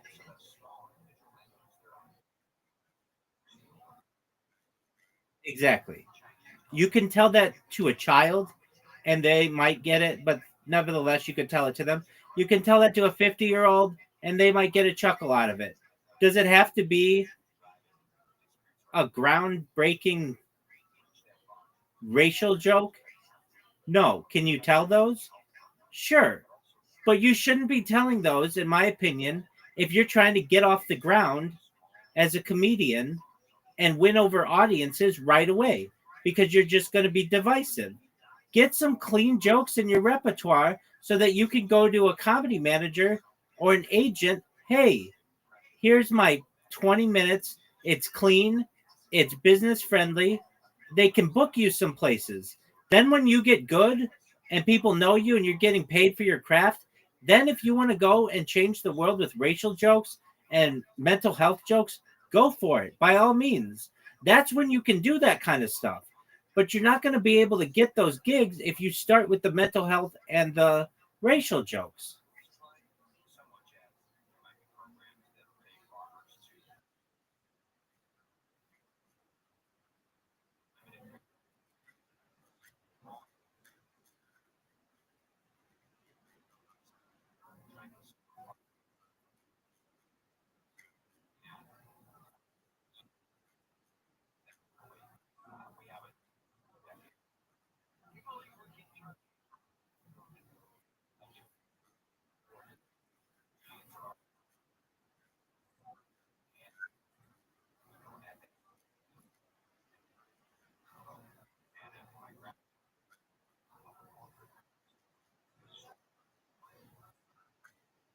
Exactly.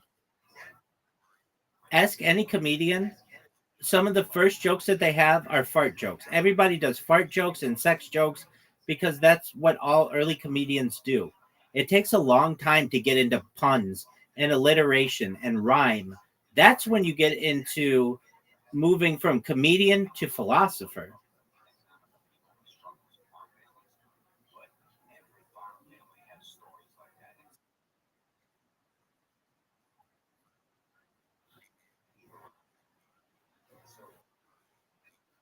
The way that the comedy scene works,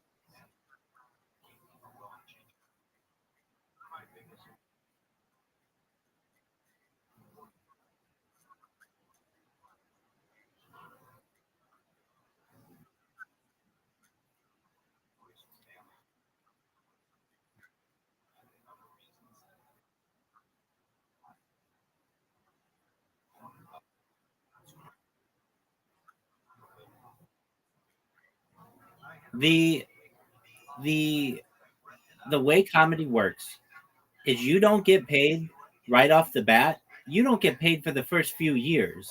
You do open mics. And then eventually, if you're fortunate, a headliner will see you and say, "Hey, do you want to open for me?" That's great. Those open, those headliners don't usually say, "Hey, do you want to open for me?" If the person isn't is controversial. If they're controversial, then they don't want to be associated with them. A lot of times, if you can just make people laugh consistently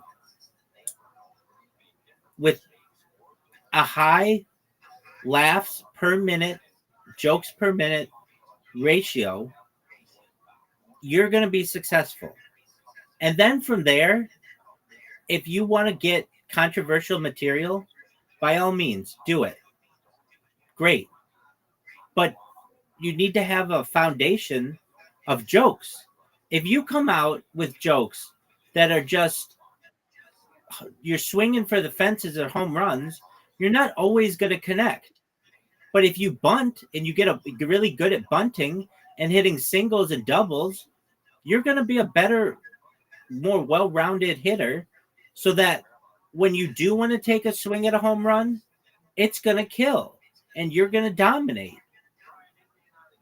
Like basically, Zoot and other comedians, I've seen it too, they have these controversial jokes that bomb.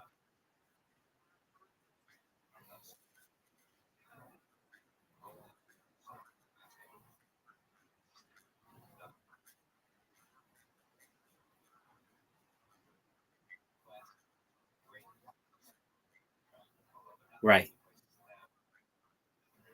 It's true, but that's a different show as well. That's one of the more controversial shows on the internet or in the United States. I'm saying, look, if you want to make money doing comedy, which that's what a professional comedian wants to do, you need to get corporate gigs. That's really important.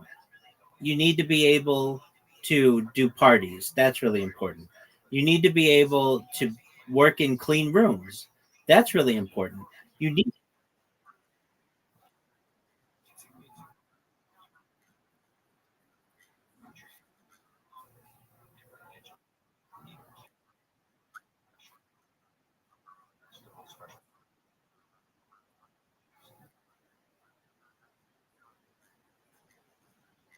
that's true. There are people who were very funny and never told the joke. All they ever did was tweet funny shit.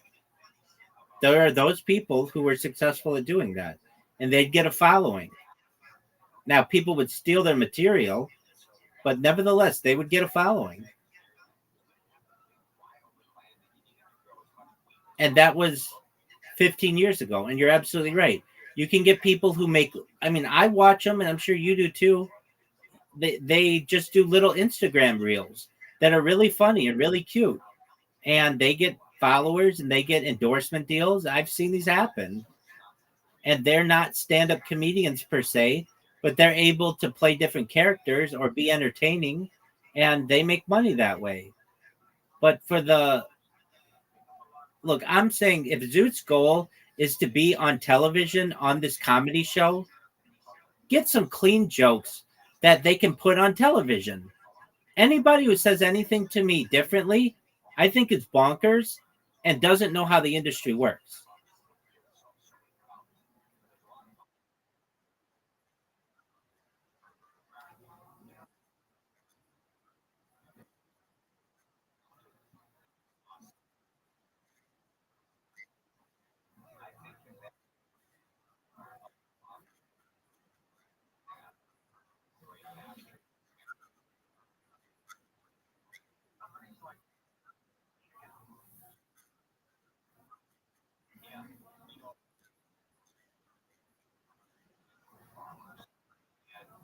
I get,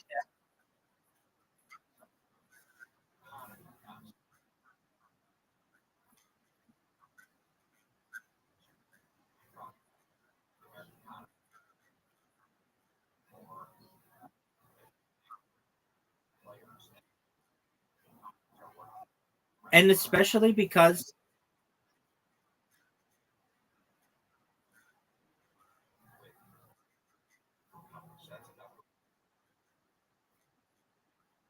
no, I agree.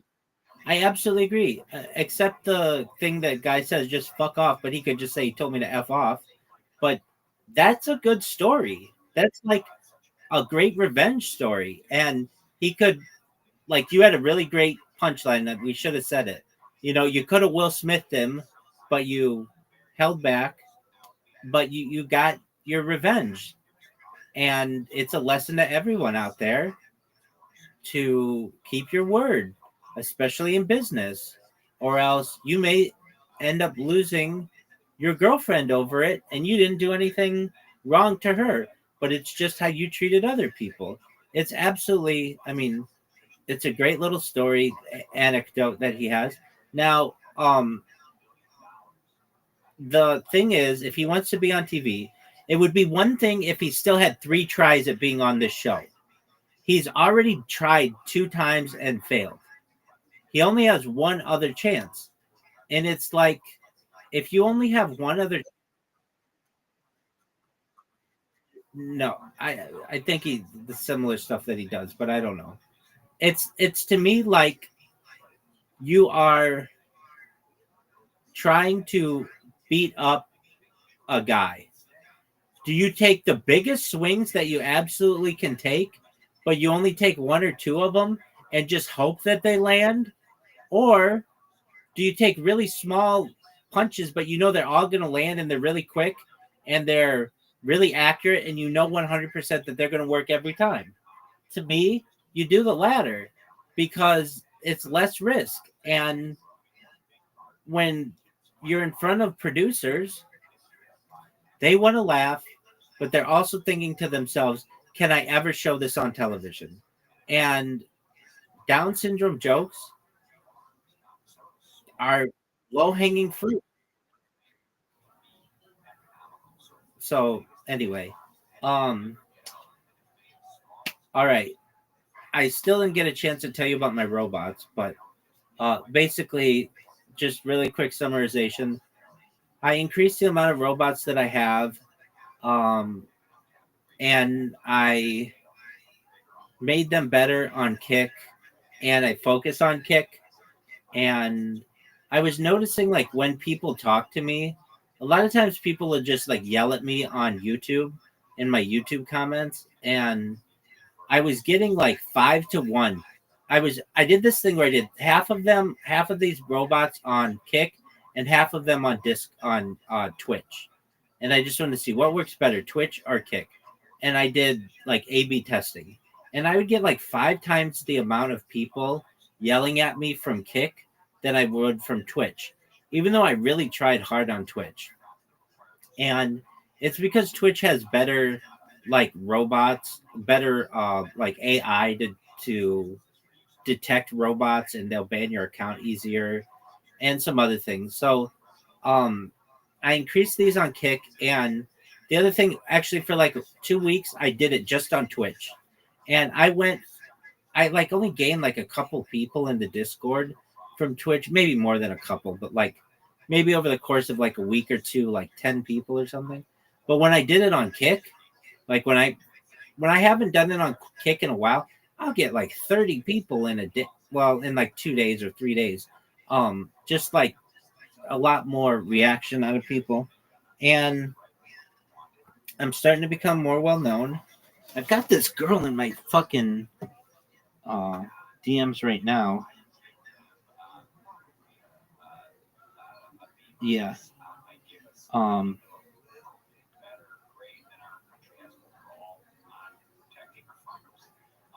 she has like 40,000 people on YouTube, or on Discord.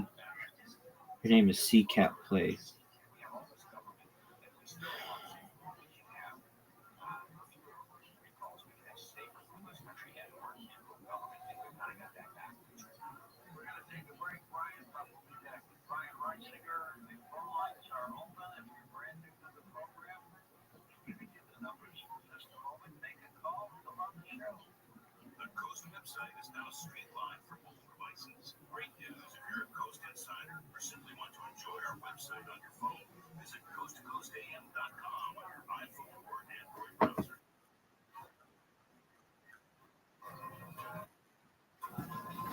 Eight inches.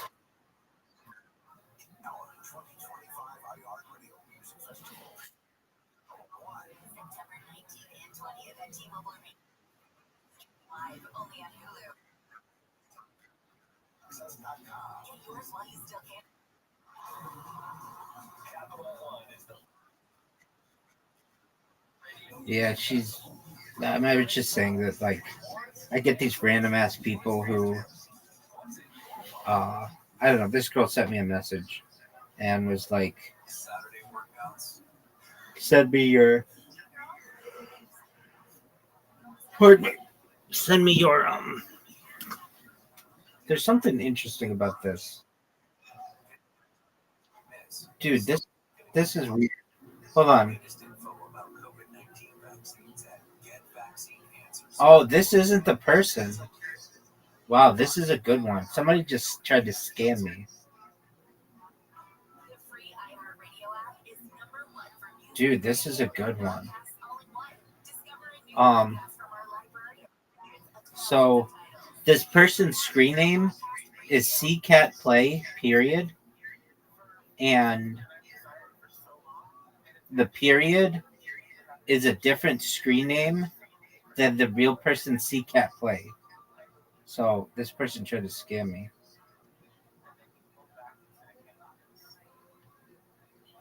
That's a good one. That's a really good one. So like this person's name is CCat Play, their username with a period at the end. But it's really hard to know that it's not the real person because like when it says what'd you say? Discord. So like even I was like, oh, this is a pretty big streamer.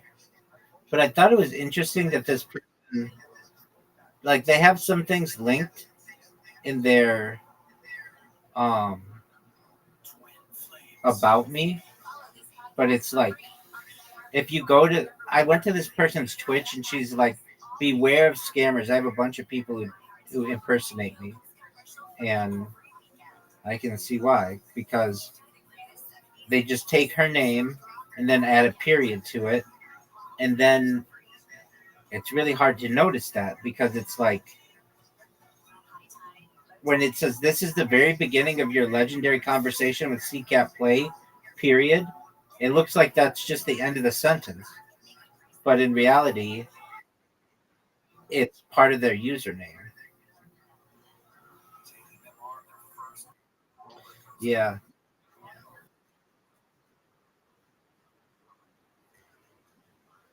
That's that, or there's no little check mark or whatever. Yeah.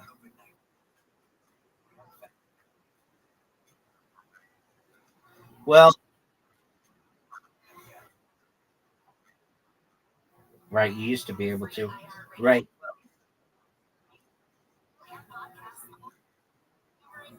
Yeah.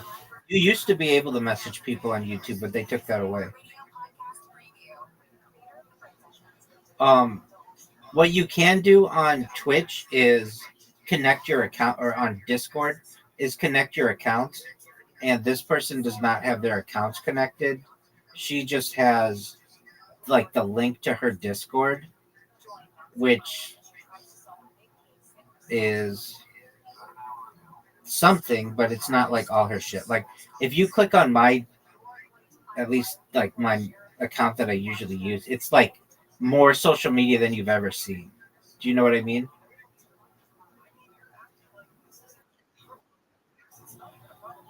And so like, well, they're all mine. But man, they could have gotten me good with this one. Um. Anyway, well, no. The thing that threw me, like, made me realize this person is fake, is they talk about engagement, and like no real person gives a shit about another person's engagement.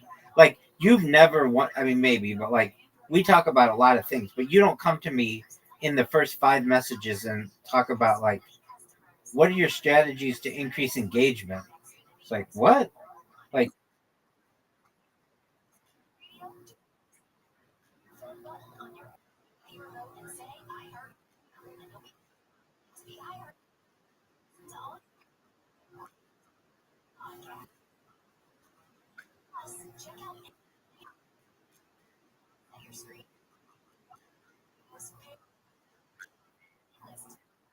right, the English is usually just slightly off.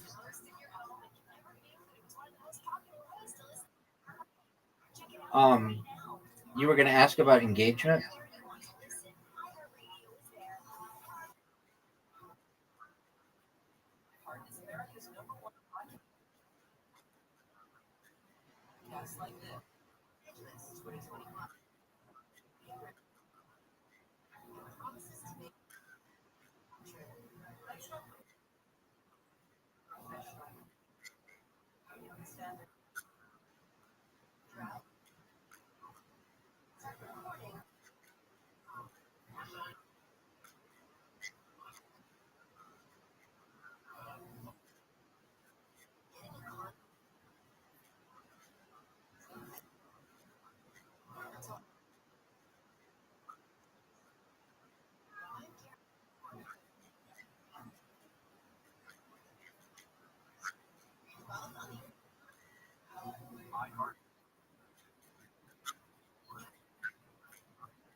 Fuck yeah, I'm the greatest social media marketer in global history.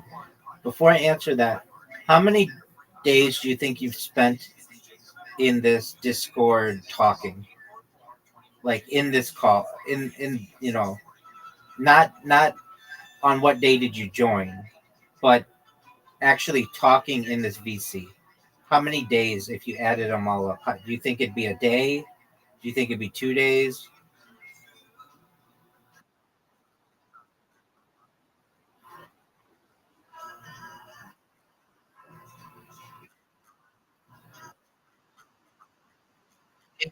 No, that's okay.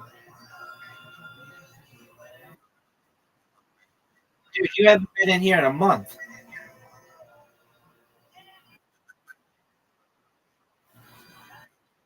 Sometimes. Okay. So do you think you would total like a day? Or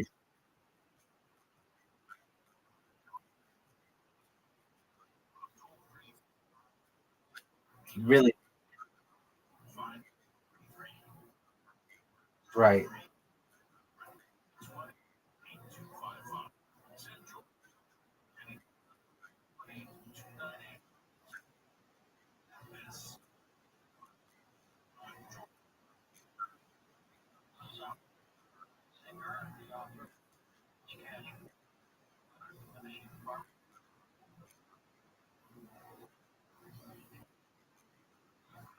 No one has time to do that kind of math. So you've been in here 200 and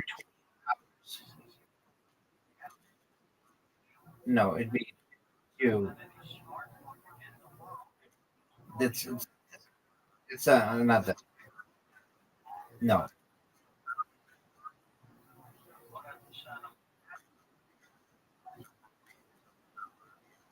You've been in here 228 hours, which is equivalent to 9.5 days. That's really good. You rank, yeah, yeah. If you want to see it, you scroll down under the Rabbi Rothschild section where it says rank ups.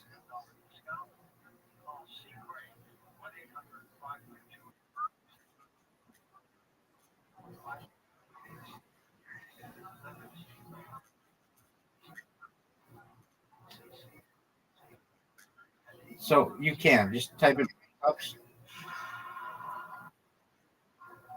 and then just look at the most recent. Yeah, you're number 9.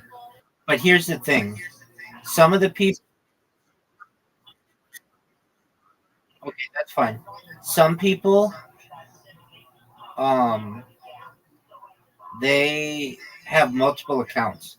Like Zoot, you're above Zoot, but Zoot has spent more time in here, but he has 2 accounts.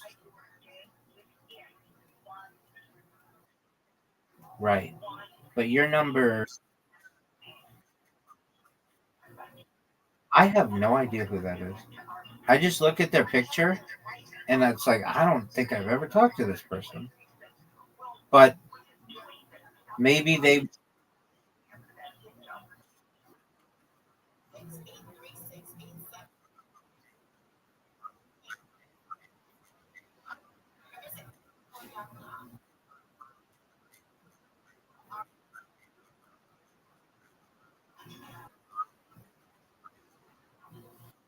um, it would go, uh, the top person with whom I've had the most discussion is actually probably Audie, but she has 2 accounts.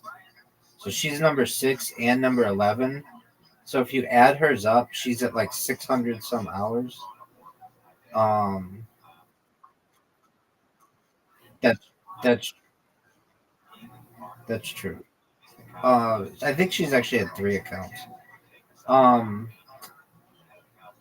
but actually, probably Caspian C. I have talked to a lot. He still has the most amount of hours, though Miss Aquarius is gaining on him. Miss Aquarius is by far the most consistent person. She comes in every night, and we play bowling, and then she sleeps in here. Brandon has been doing the most amount recently. He has a ton of accounts though. He has like he's the only person I know who has as many accounts as I do. And but he's been here more recently and I don't really know that much about him. I know he said he has special needs, which is cool. And he has he likes to stream. So or he likes to stream stuff that I give him. So he'll watch all the football games, which is cool, and we'll talk about them. And he's just a really nice, good-hearted person, and keeps me company. Um, so I would say that you are.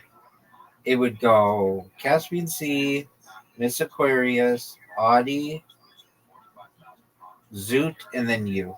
That probably is accurate if you combine. So you're probably like in the top five, which is Oh, for sure. Yeah, Miss Aquarius and I haven't been. Um,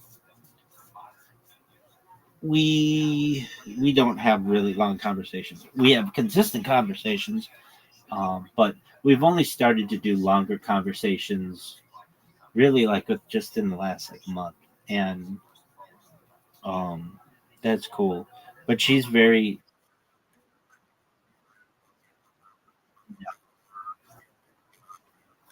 No, today was the first day that I had like a long conversation with him, and we just talked about football. And there was like a really good football game on Sunday night, like a really good comeback happened, and we talked about that. But like I think he found me from Socialize, where a lot of people find me, and that's where Miss Aquarius found me. And they come in here, and then I give them my spiel usually, and then if they like it, some people are like, "Can I just stay in here?" And I'm like, "Yeah, that's what I want people to do." And Brandon was kind of one of them. And but he isn't always in here. He like left for like 3 weeks or something and did whatever. I understand that. I did talk to Caspian Sea. He's moving to like the Pacific Northwest. He says, I think to go live with some chick. Um, I'm not exactly sure. He invited me to join the server that he started, which I got into, and you had to be like, it has like 30 people, or no, it has like 60 people in it, but you had to be like, I don't know, you just couldn't join it. Like mine's super easy to join. You get the link. If you're 18, you come in. That's it. It's really easy. But his, you had to be like vetted, and then he didn't let me in right away, so I was just kind of stuck there. Finally, he let me in, and he had this little section that he said I could stream in. And I tried to stream in it, I really did, but for some reason, it just said like it wouldn't allow me to connect in there or something. Um, Actually, it said messages failed to load, and I'm not exactly sure why it wouldn't let me stream in there. But then I noticed he's like, I let people say whatever they want, and like the moderators are really like they're good people, but they're kind of off the wall or whatever. And I looked, and one of his channels had the N word in it, and I was like, what?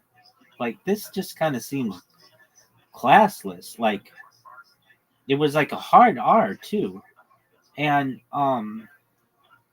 I said to him in a message like, I don't think that that's the best look for your Discord. Like I'm not saying he's classless, but why? It was like basically like somebody else's clips, and it was like I don't know. Let's just say John Doe's N-word clips, and it was just like John Doe is a streamer, and he uses the N word a lot, and so these are clips that he made of himself or something. And so I messaged Caspian C saying like, look, I'm having trouble streaming in your server, but I just want to make you aware, like I'm sure you are, that like somebody named a channel with the N word, and he is like, yeah, that's just a word that he says a lot, and it's kind of like an inside joke that like the moderators know about it or whatever.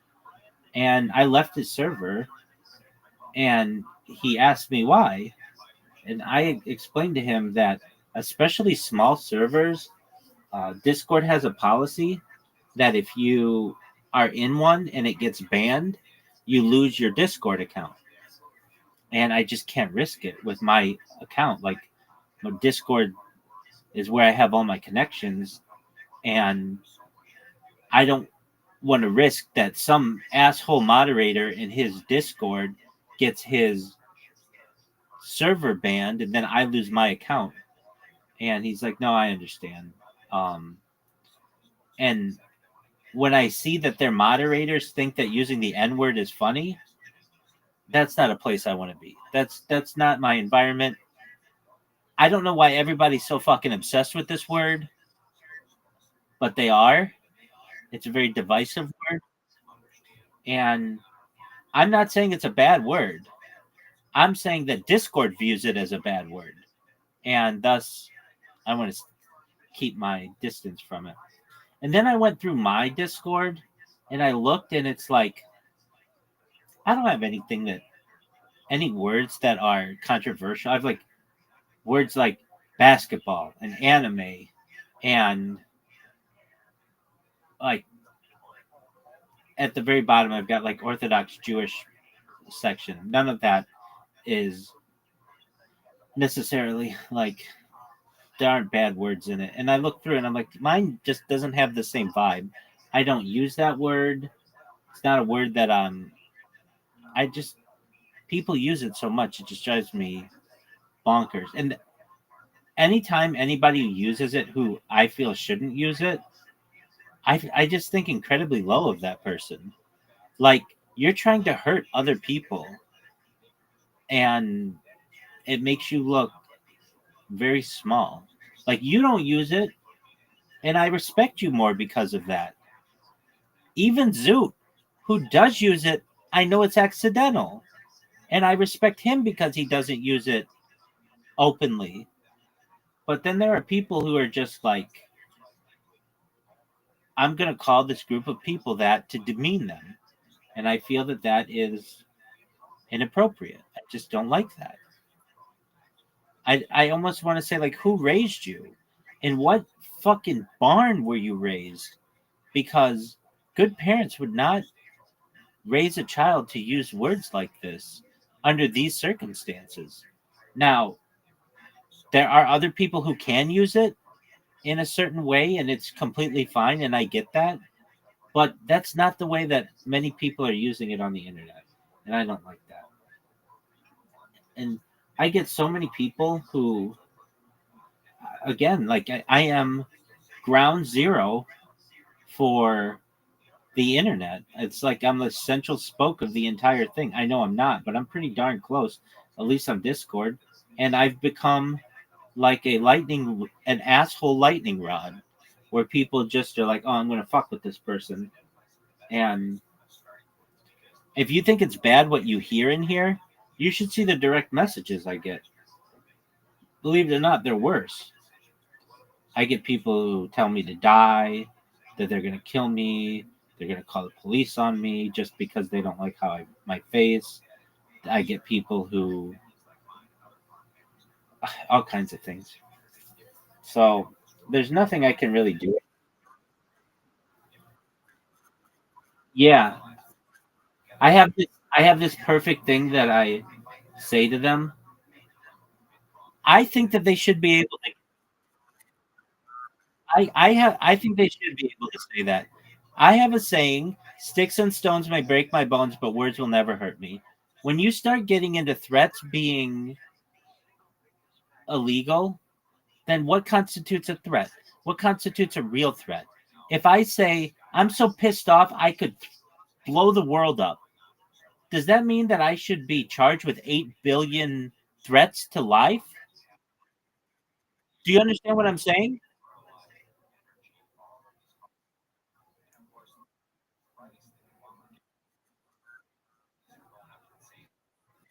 You should be able, in this country, Congress shall make no laws against freedom of speech, essentially. And that's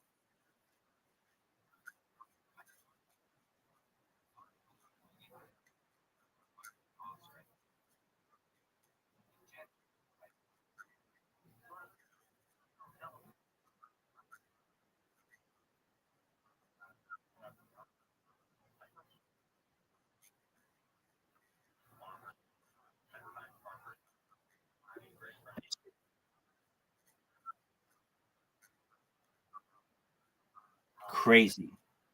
Crazy. Absolutely crazy. Wait, exactly. Wait, exactly. And that's the future of the world. And that's what I want to stay away from as much as possible. So, what's the difference between me saying I'm going to kill you and me saying I'm so what's the difference between me saying I'm so pissed off I'm going to kill you and the difference between me saying I'm so pissed off I could blow the world up right now and kill everyone? Should I not be charged with 8 billion attempted murders?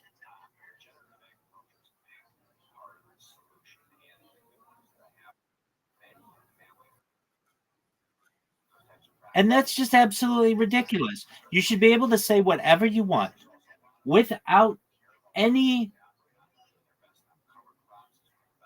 exception. You, wait, wait. If you do it,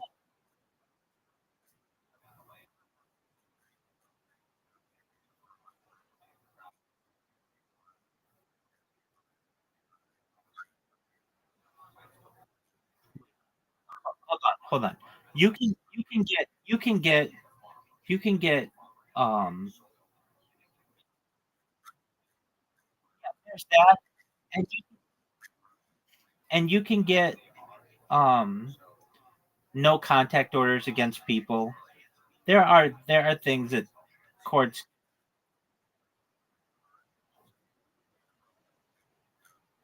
Well, then how are you?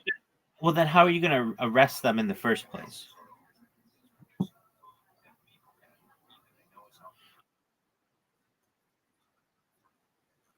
You just hit the block button.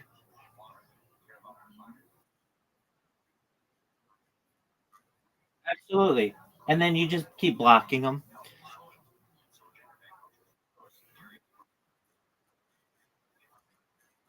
That's exactly right.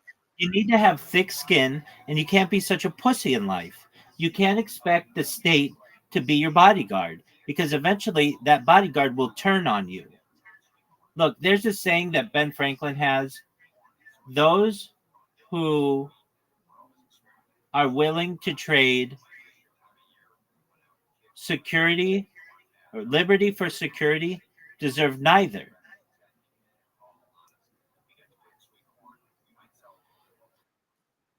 It absolutely is. So you asked me, what do you say to people who call you kike and Jew and I'm going to kill you or you deserve to die or kill yourself? I say the same thing to all of them. Either I ignore them or I say CSB. You know what CSB means? And neither do they. It's a cool story, bro. And if they say CSB, what does that mean? I say Google it. And then the first thing that shows up in Urban Dictionary is cool story, bro. And then it makes them look like a dumbass. Wait, it's not in Urban Dictionary yet. We'll get there. I could say you're J-yoring. I could say you're J-yoring, and that is an Urban Dictionary. Um, but I just say CSB, and sometimes people get it, sometimes they don't. Now, it would be another thing if I blocked them all, but I can't. And you know why? Because Discord has a limit of 1,000 friends and 1,000 people you can block. And trust me, over the course of the last year, I would have had more than 1,000 people. So I choose not to block them. Additionally, the real reason why I don't block them, Discord has this super annoying thing that when you block someone and they enter a video call you're in, this message shows up on the video call that says, John Doe just entered the video call. Do you want to leave? And that's cool if you're like a normal streamer or whatever. But I'm streaming on so many different devices that I don't want that fucking message coming up 10 times a day.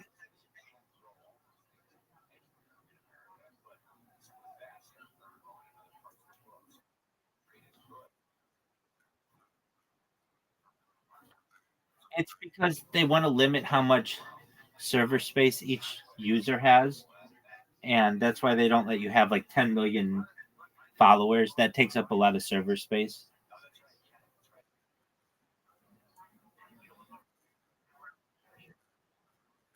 Yeah, but but that takes up a lot of server space.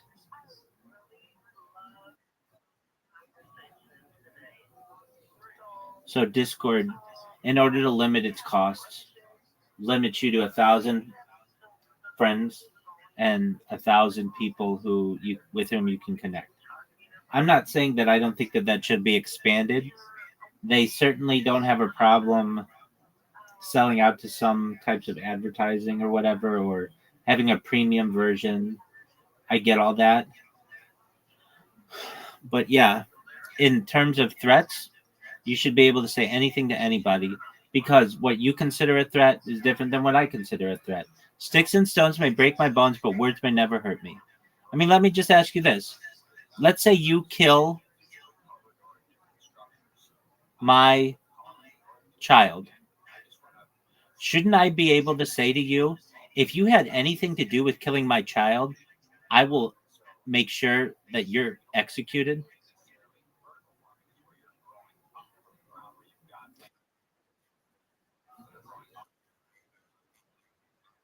Hold on. I didn't say that I'm going to kill you. At least in the United States, state execution is a thing. And that means I prosecute you and make sure that you get the death penalty.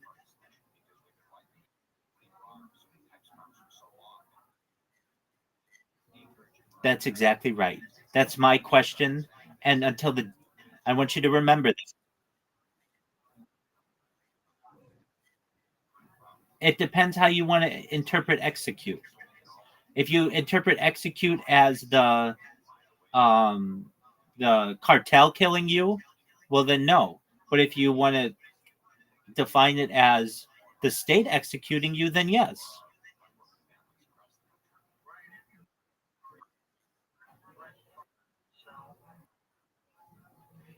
It's subjective. It's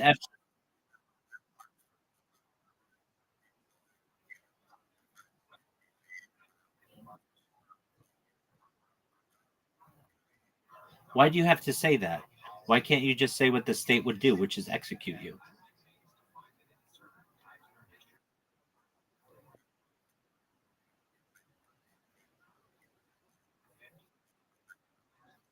No, but what if it's vague? What if it's vague?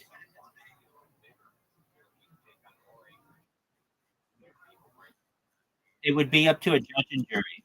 It would be up to a judge and jury, frankly. That's what it comes down to. But this is what I'm saying. These are words. You should be able to say them. They don't hurt anyone physically. Sticks and stones may break my bones, but words may never hurt me. Because when you start to litigate English, then you start to say, well, you can't use the term execute. Then you can't even use the term.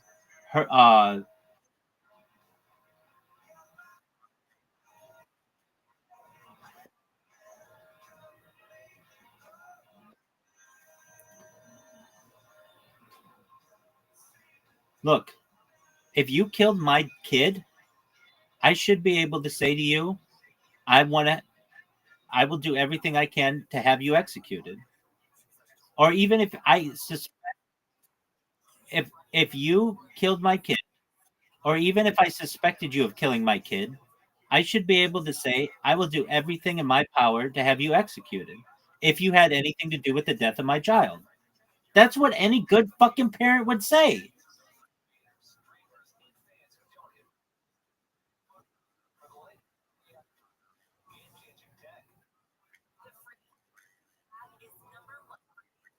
But there are.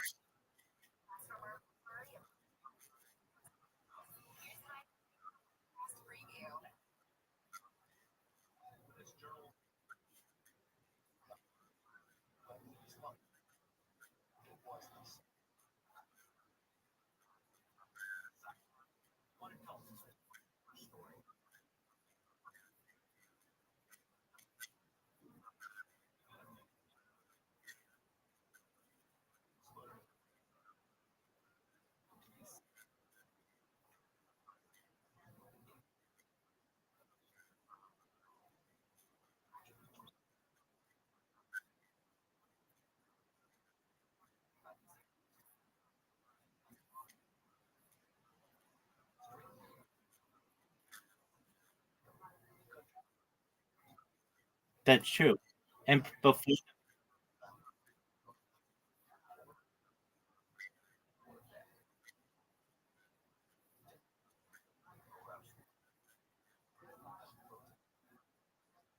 that's true. And people exactly. And look, in business, there's something called um not is it bluffing? Not bluffing. There's something called um hold on, I have to go to the bathroom. I'll be right back. Just bear with me, it'll be quick. It's called puffery. Puffery. Look up puffery while I'm gone. Puffery.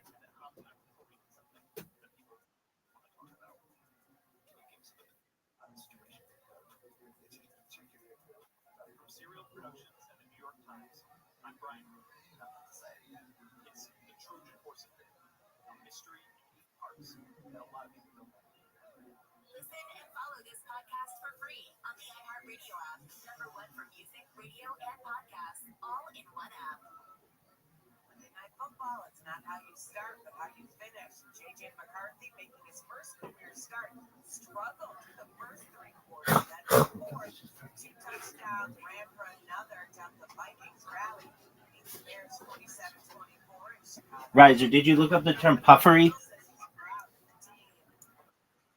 Okay. So basically, puffery is when you can use words to say, this is the greatest car of all time, or this is the greatest pen of all time. Okay? Exactly. Okay. So you can say, world's best cup of coffee. Why can't you say, I'm going to blow up the world? I'm so pissed off I could blow up the world. Well, according to the law, that's a threat against 8 billion people. There should be something in the law that is the equivalent of puffery for threats, where you can just be so pissed off that you can threaten every motherfucker on earth, but it doesn't really mean anything. You're just pissed off. Does that make sense?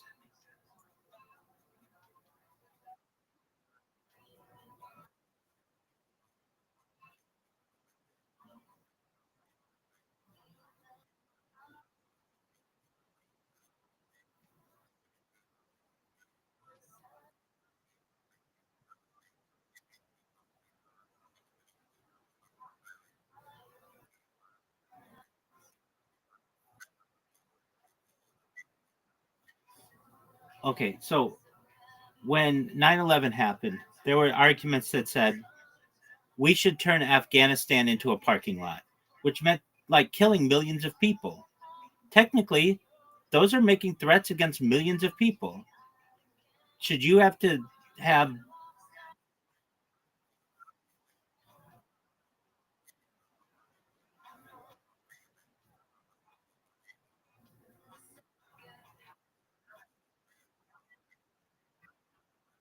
well, that implied that we're going to kill everybody there. Wait, and that's a great point. That's a great point. Wait, absolutely. I agree with you. And that's what I'm saying. This should not be up to judges and juries. It's too subjective. It's just you should be able to say whatever you want. Now the reason why we even in this country because you used to be able to say whatever you want. Uh this really started to change when this really started to change were with the can you say the word fire in a crowded theater. And that was the start of these laws that then turned into threat laws and then hate speech laws. This all started with can you say fire in a crowded theater? And many people said that you should be able to. It's freedom of speech. Should you be able to say fire in a crowded theater? Absolutely. When? When there's a fucking fire.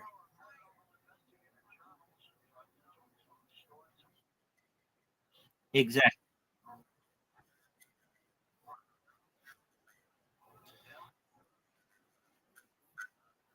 No,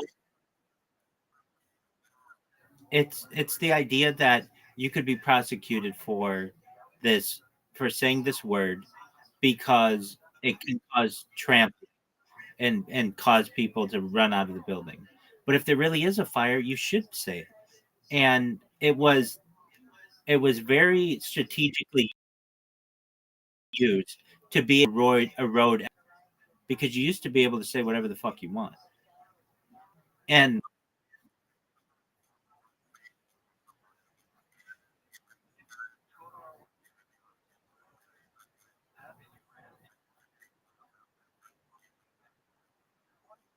100%.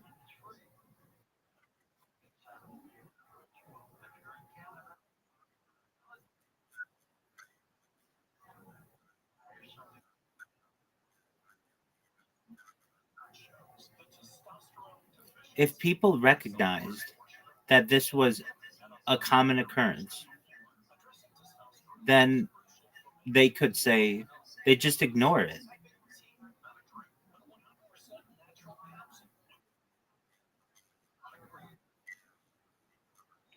You could send someone to their house to do a wellness check on them, but it shouldn't necessarily be a crime.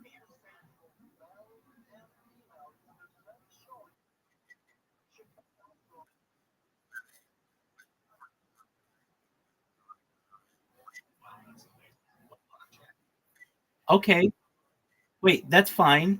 And then the next time that they call, we can say, there's that story of the little boy who cried wolf. If you do that enough, people just start ignoring you. And in the same way with the crowded theater and a fire, if you yell fire in a crowded theater and there's no fire, everybody's going to run out of the building one time. The next time you do it, nobody's going to believe you anymore. The social, the society will dictate what is to be believed. You don't need to get the government involved in that, or at least not prosecuting agencies. If somebody,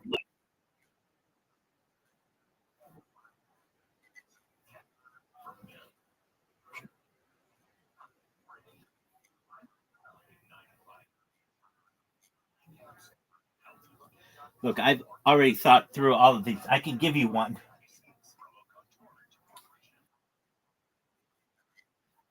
No, it's the big one. It's the thing that started the national security state that we're in. So during World War II, there was a congressman who was recounting closed door sessions of Congress. You have to understand, before World War II, we didn't have national security, meaning things couldn't be classified due to national security. That wasn't a thing. And what he said to the press was those Japanese, along these lines, those Japanese don't know that our submarines are are are traveling at 100 meters under the ocean. They keep dropping their bombs and having them explode at 50 meters under the ocean so that they're not killing any of our troops. And the Japanese read this in the papers and started having their torpedoes drop at 100 meters, starting to kill American troops. And that's what started the national security uh, classification, essentially. So now, whenever you want to talk about aliens or stealth weaponry or faster, Mach 2 or Mach 3 or Mach 4 travel, all of that is classified under national security. So what am I saying? Should that congressman, should they have been able to give away government secrets? I think so. Because if you don't, if you say, it's one of two ways. You allow people to say that, and then that person would not get elected again next year or next time around. And that's how it should have worked. Or you create the national security state where you can't learn about Jeffrey Epstein because it's a matter of national security. What do you mean it's a matter of national security? We have child rape here. It's national security. Do you understand what I'm saying?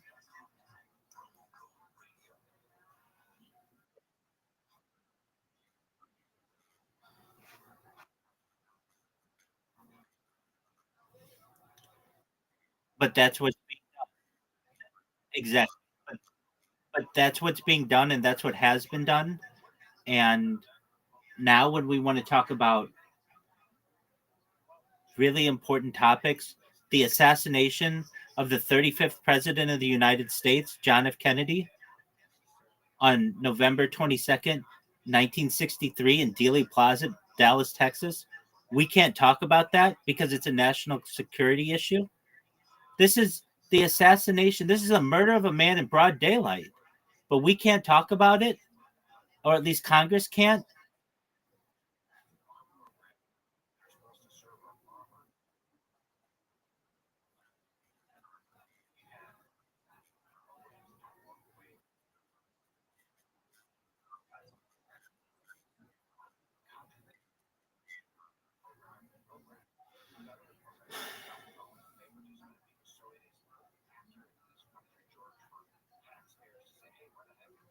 I think you should be able to talk about whatever you want to talk about. It's as simple as that.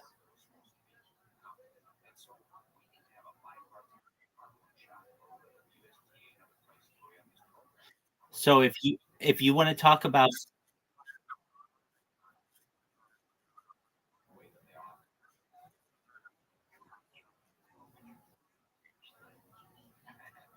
to quote John F. Kennedy, secrecy in a democracy is repugnant.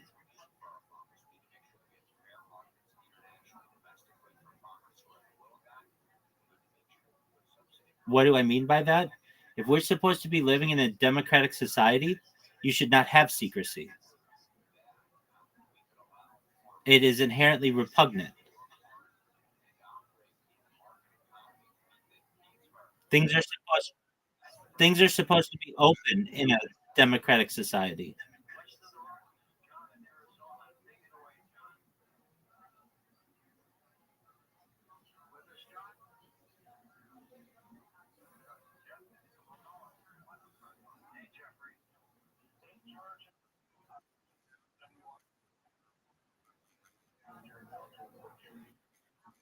None. There are none.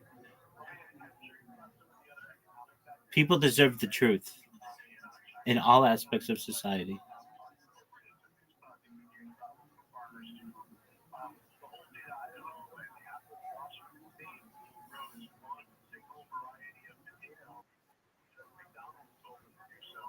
If not, people will use whatever reasoning. Oh, it's a matter of national security, or it's for the protection of the family, or it's to prevent the victims' names from being known. Like, here's one that's used a lot: rape victims. They don't want their names published in the newspaper. I just don't think we should stigmatize a rape victim. They're no worse than anyone else. If we change the way that we view that in society, then it would be like anything else. Like somebody got burglarized.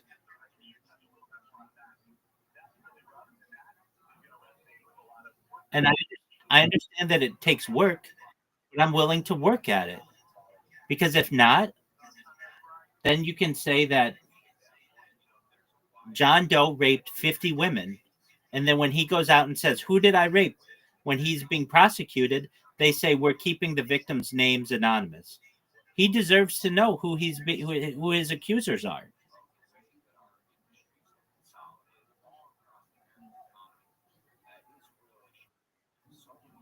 And look, I just say these things because yes, absolutely. So they're referred to as Jane Does. Sometimes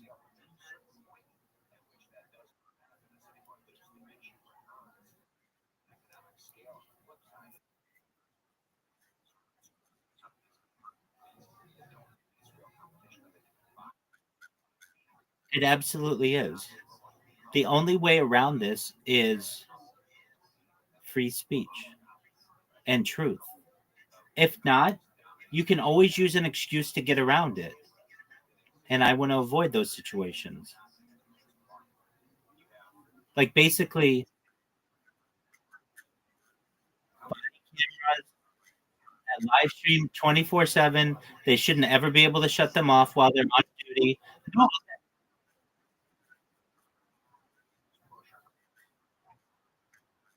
100%. And I'm going to tell you what, if and when I ever do go viral, that will be the policy. That not only No, no, no, no, no. Just while they're being paid on the clock, they will always have to wear their body cameras. You will not be able to you will not be able to shut them off. You will be not be able to mute them.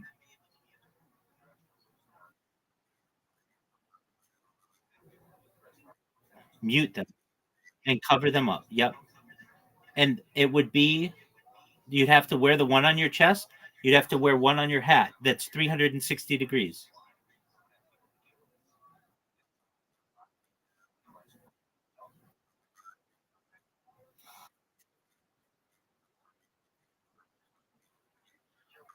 Happens all the time.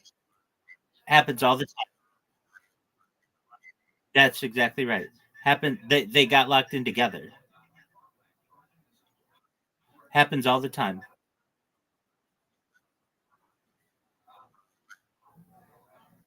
And guess what? That person's not prosecuted. The cop is not prosecuted, even though they're taking advantage of someone. That should be a type of rape. And they're using their power against somebody. That should be illegal.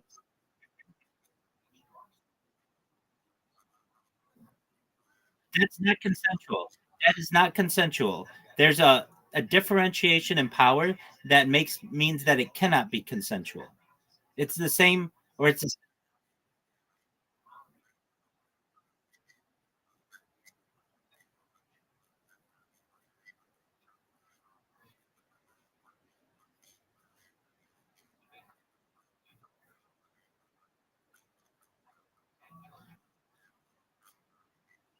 no. That's a different situation. That doesn't happen. Nobody says, "Hey, let's go fuck in your car." Nobody says that. It's always in a traffic stop. It's always look. I don't make these decisions. They're bad decisions that are being made by people. But I think those police should be prosecuted. And guess what? They're not prosecuted. And the way it works in the United States, which is absolutely disgusting, is they can just go work the town over and continue working.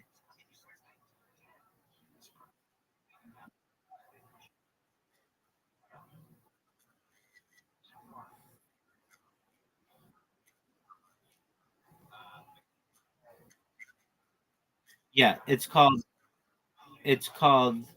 qualified immunity, and that's a different subject that we need to get rid of in the United States. That's just a made up term.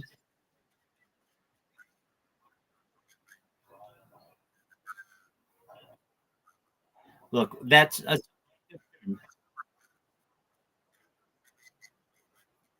happens all the time. That happens all the time, and it's qualified immunity.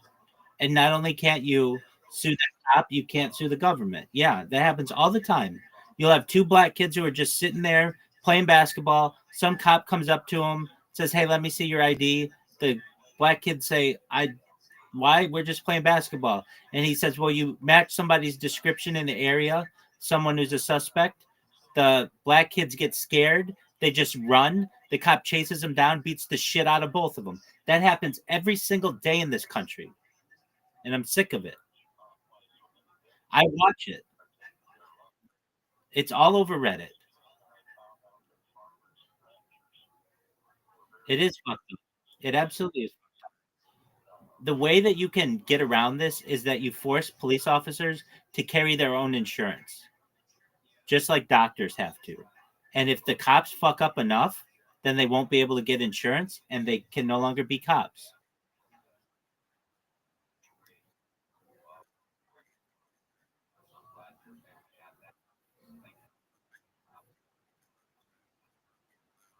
You become chief.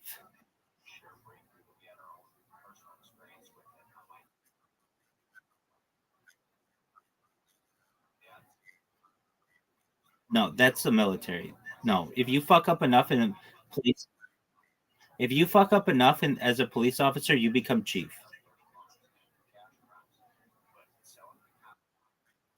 You get you. They promote the worst people to the top.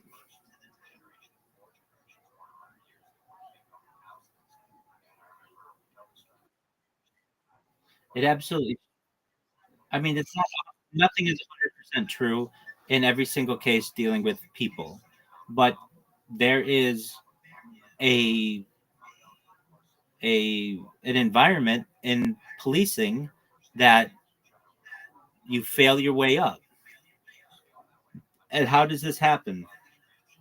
So let's say you are that mean cop who beats up all those guys, just people just caught while being black or caught while being Hispanic or white or whatever it is. You will generate more income for the city because there'll be more prosecutions under you, which means you get promoted faster and you keep moving your way up. The dirtiest cops are the ones who get the most prosecutions and they move up the fastest. You cannot think that, and that's cool. You don't live in the United States and understand what life is like under the tyranny that we have in the policing system. I'm not saying that Canada's any better.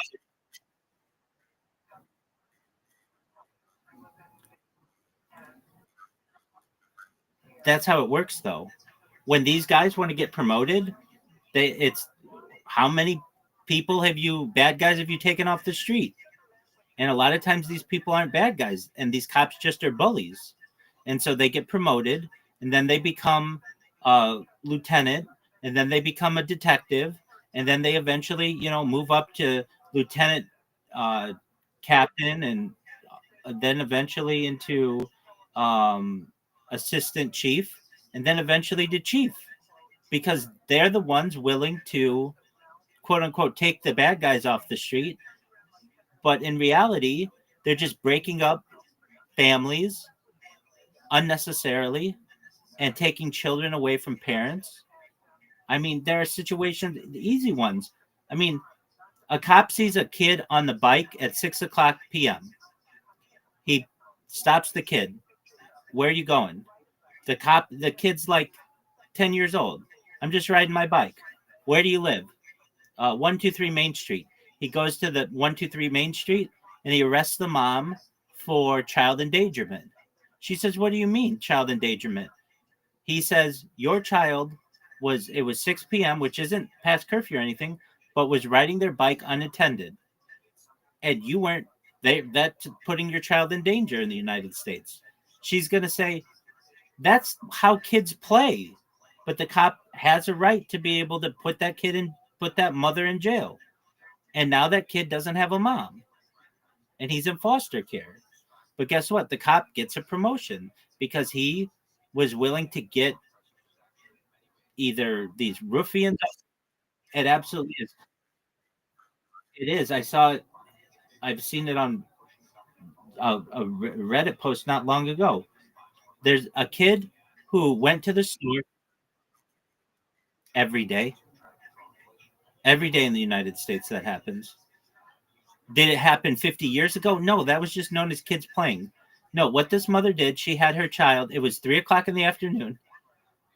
Uh, and the kid went to the store for the mom to get some milk.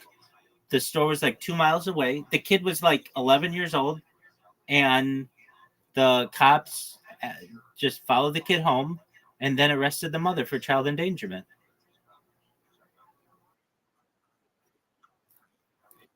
I don't know. And that's another issue. This stuff gets really secretive and it's not made public, and the records aren't made.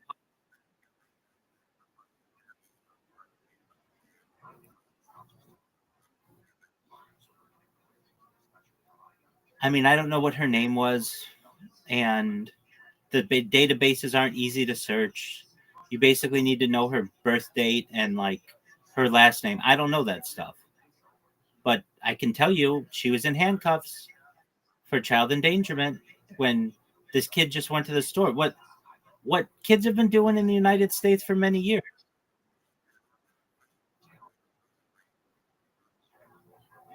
It's an argument that it's child endangerment. Let's look it up. Can kids walk unattended, or is that child endangerment?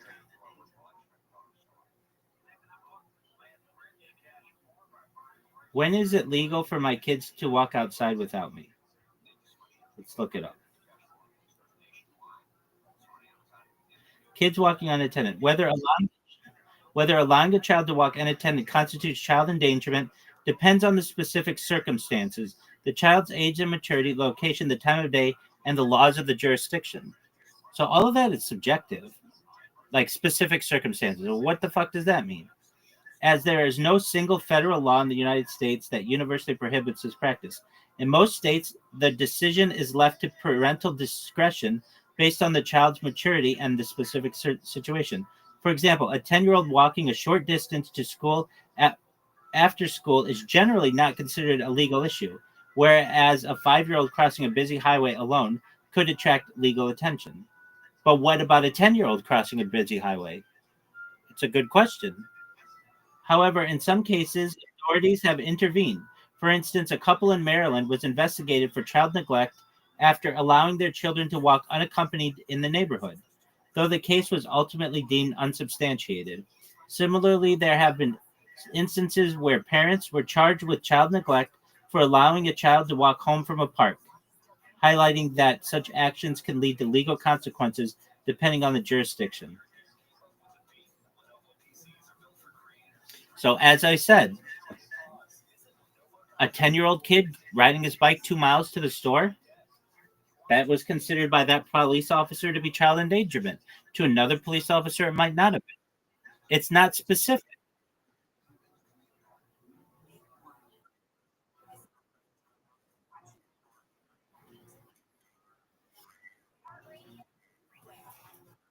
You're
100%.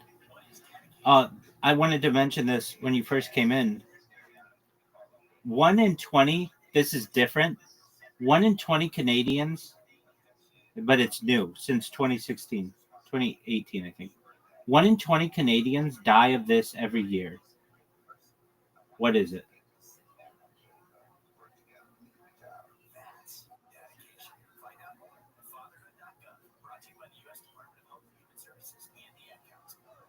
Do you want to guess?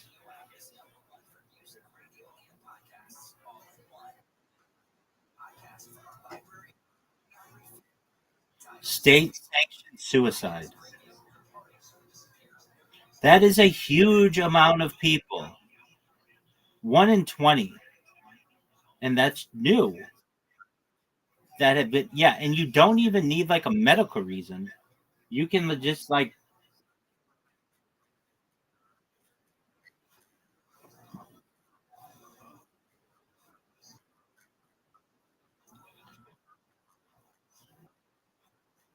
you can say that you don't feel happy in a given day, and the state, and that you want the state to kill you, and they can.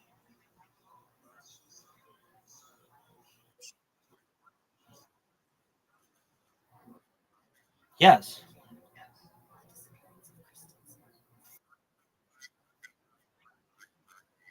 I heard it on Joe Rogan last week.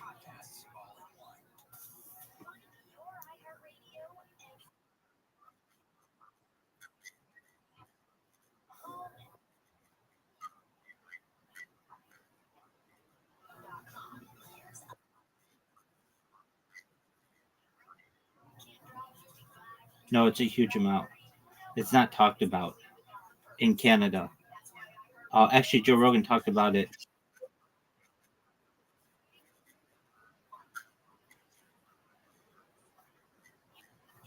Dude, here it is. Here it is. It's 5% of all deaths in Canada in 2023. That's 1 in 20.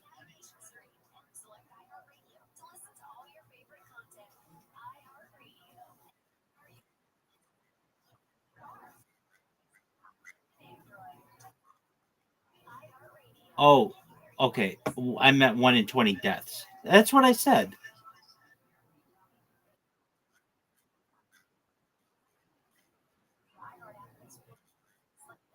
Oh, apologies. Okay, if I said it that way, I did not deem it correct. Okay,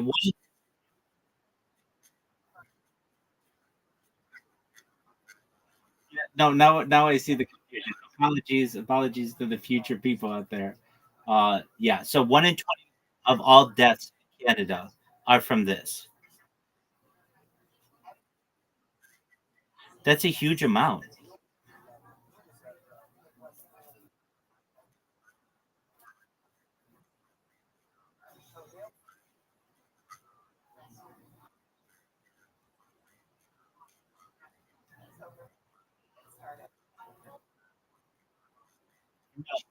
Right. But wait, believe it or not, I think you should be able to do that.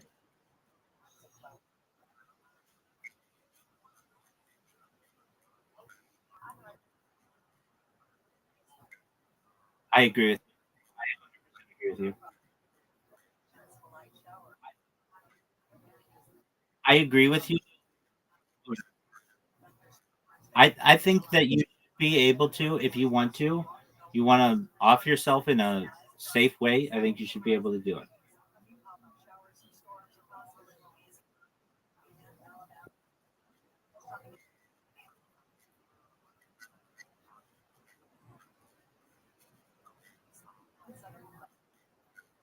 Right.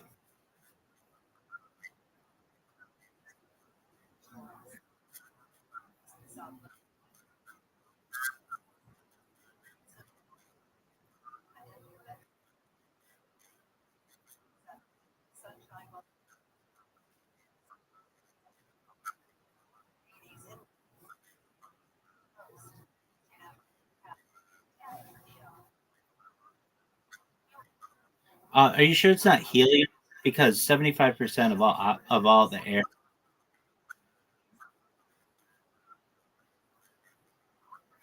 but 75% of all of the air is nitrogen.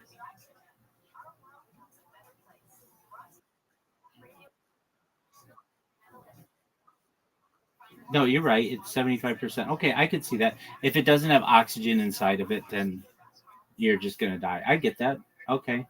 Well, I don't want to get down that topic too much, but I did just want to say that that's a huge amount. But I feel as if that's what you want to do, and there should be a program that tries to talk you out of it. But if that's what you want to do because you're in pain or whatever, you should be able to do it. Um,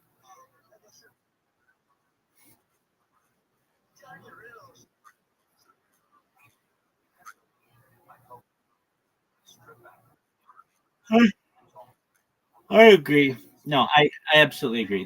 There should be a checklist. You should have to go through some things, But if you want to, that's your choice, and you know you should be able to. Um, all right. Well, we covered that. We covered free speech. We covered sports, but I still have things to say on sports, and that would be the drafts on sports. That's the big thing that's rigged, and that's really interesting. So there was one this year that was rigged. The NBA is the biggest joke of a league, and it has been. And okay, so the 1985 draft is like the most talked about one that's been rigged. So you had this really big, great player out of Georgetown named Patrick Ewing, and the league wanted him to go to the biggest market, to New York, but New York didn't have that good of a percentage to be able to get him. So what they did is they did this thing, and you can actually watch this. It's on YouTube. They, you know, those big drums where they have like ping pong balls. You know,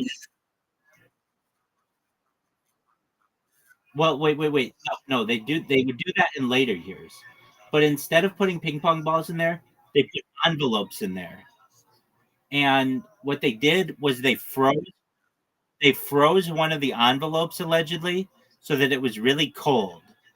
And so when they went in there to pick up which one would go to New York, all they had to do was feel for the cold one, and that one was the one they knew was going to go to New York. Does that make sense?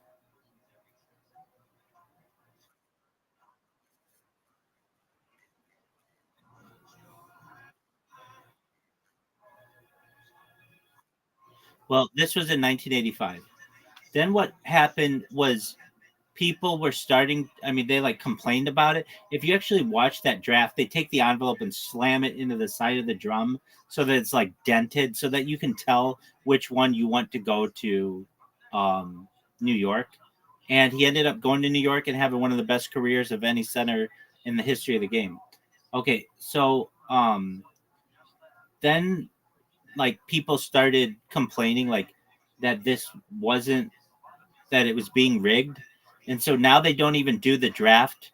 Well, then they did the draft with like little ping pong balls, but that can be rigged as well by putting different air in the ping pong balls.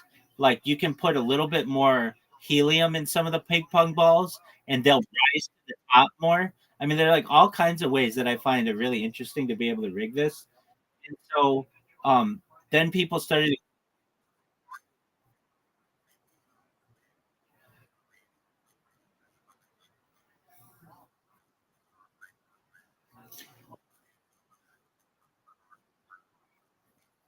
Yeah, that's what they do. No, that's what they do. But to make sure that the shittiest of the shitty team that they want, but maybe it's a big market, gets the right player, they like the way that they do it is they say, all right, the worst team is going to get 50 ping pong balls. The second worst team is going to get 40 ping pong, or the worst team is going to get 20 ping pong balls. The second worst team, or it would be like the worst team will get 32 ping pong balls. The second worst team gets 31 ping pong balls.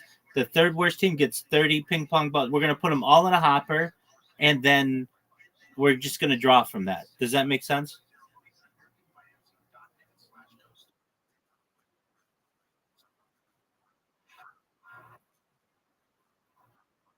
No. It's like that in the NFL, not in the NBA. So it depends on the league. The NBA is all fucked up with that. So anyway, um, they just started doing. Then now what they do is they just do it behind closed doors, and then they just say some accounting firm oversaw it. Like those guys aren't fucking corrupt as fuck as well.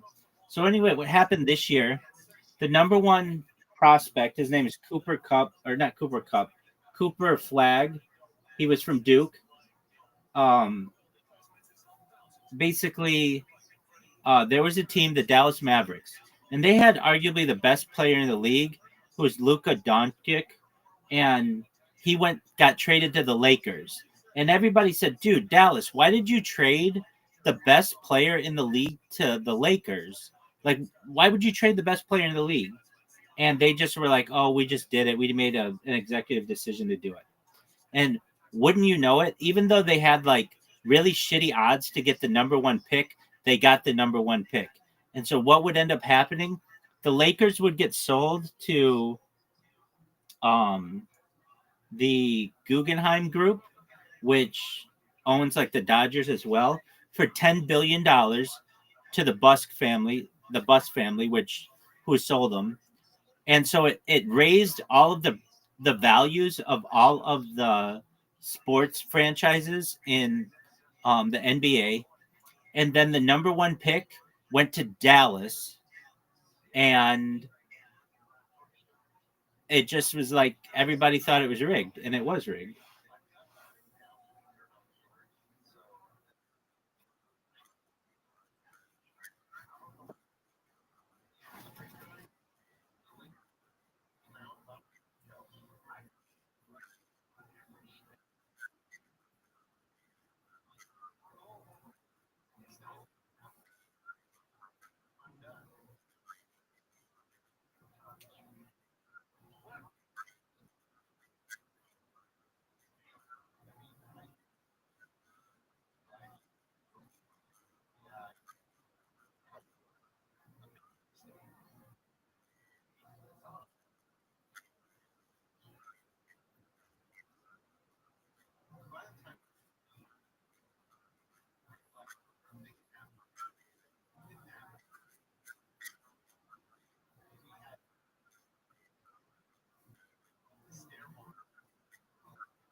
I've heard of that.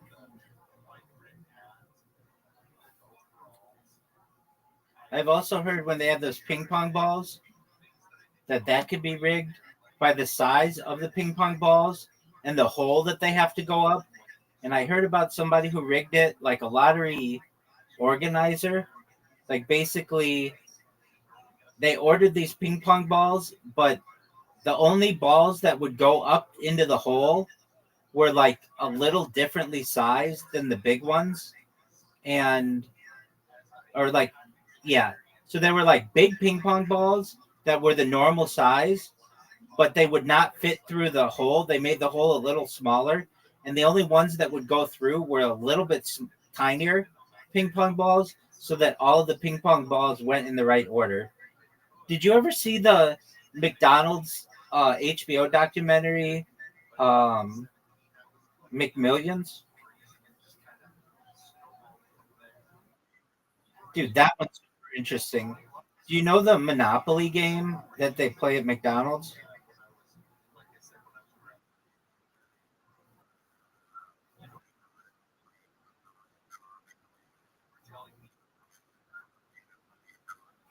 Isn't that interesting?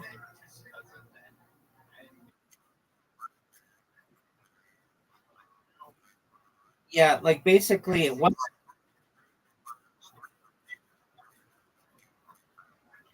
Right? He still got away with it. He never got prosecuted over it. He lives in a really nice house now.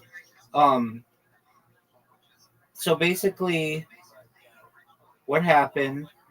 There was a guy who was like the head of the security firm that ran the McDonald's promotion. McDonald's did not run it, but the security firm did, and he would give the winning tickets to people he knew within this crime family. And just like if he liked you, he would give you $1 million ticket, and or like a car or whatever. And somebody connected the dots on all of the winners, all knowing this one guy, and eventually McDonald's give out like a bunch of money in like prizes and stuff. And they also ran like some kind of promotion where they, I don't know, give you $2 off a Big Mac for a month or whatever, some kind of promotion like that to try to win back the public trust. But basically, like no one who was a normal person won any of those $1 million advertisements for like the first decade that they did this promotion. And they promoted it all over the United States, like everywhere. And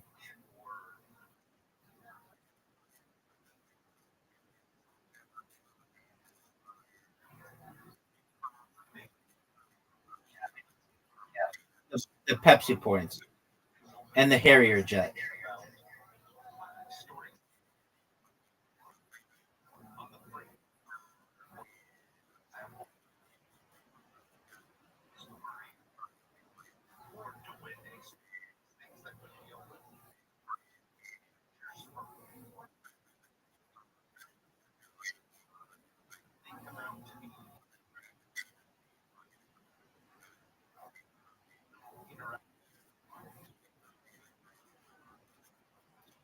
Oh, I told you about this.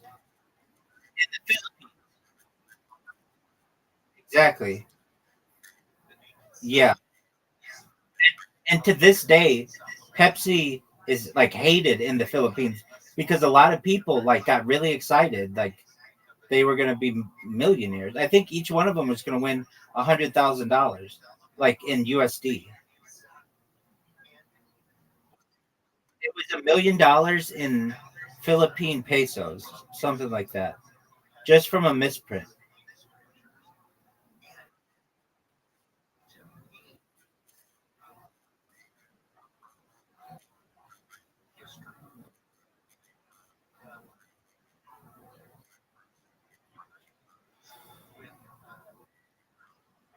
I I understand what you're saying. The So the Harrier jet, that guy actually did not win the Harrier jet, but or he did not get it in.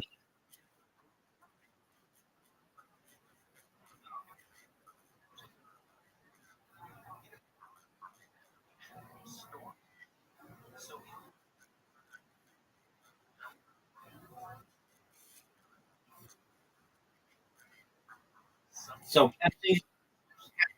Pepsi ran a promotion called Pepsi Points, and you could, if you had 5 Pepsi points, you could get a hat and all kinds of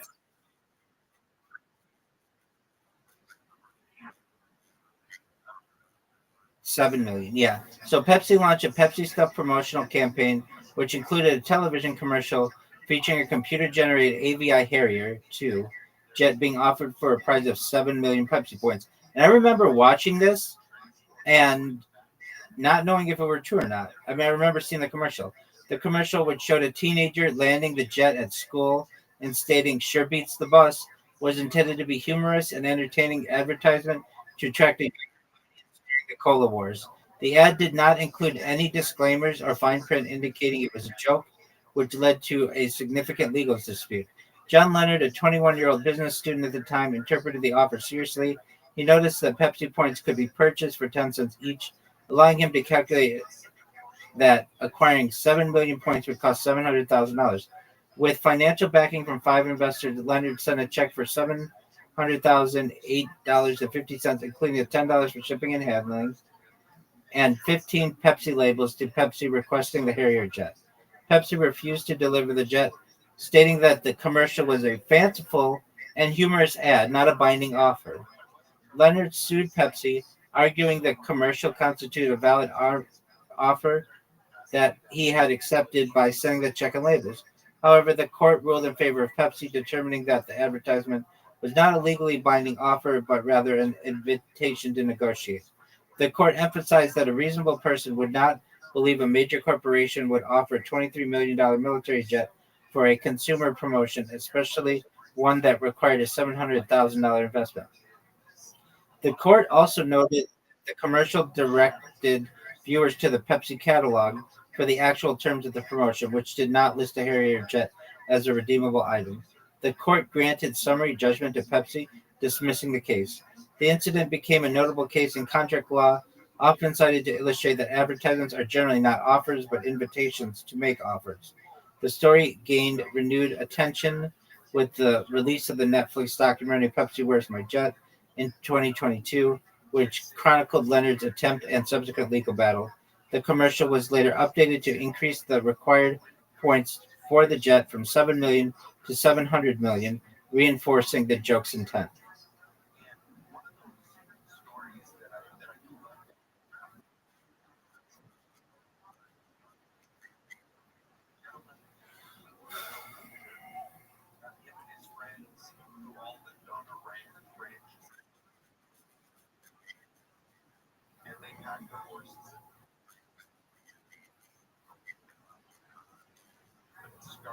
He said that it was, the court said that it was just an invitation to negotiate.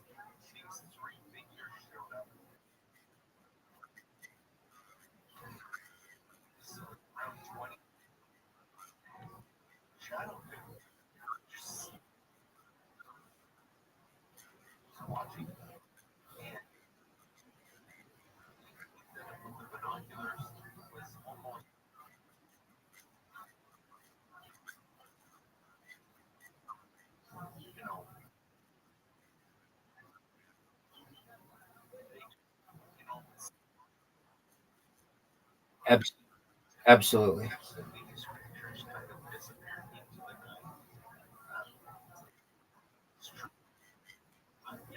Well, it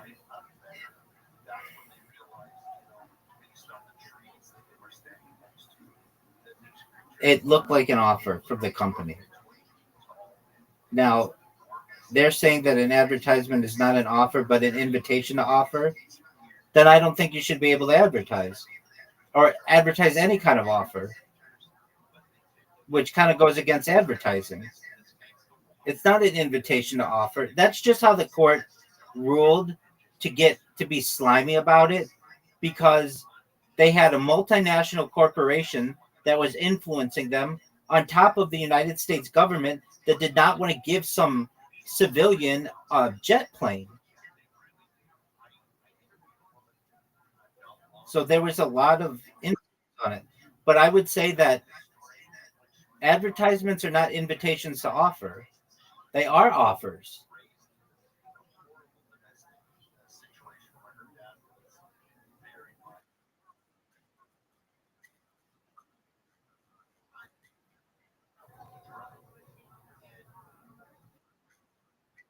Yeah,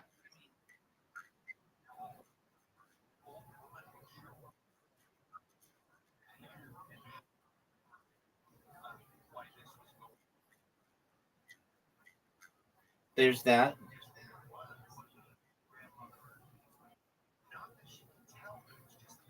To me, it was really stupid of the Pepsi company to have that advertisement and not think that somebody would pull that shit on them. Because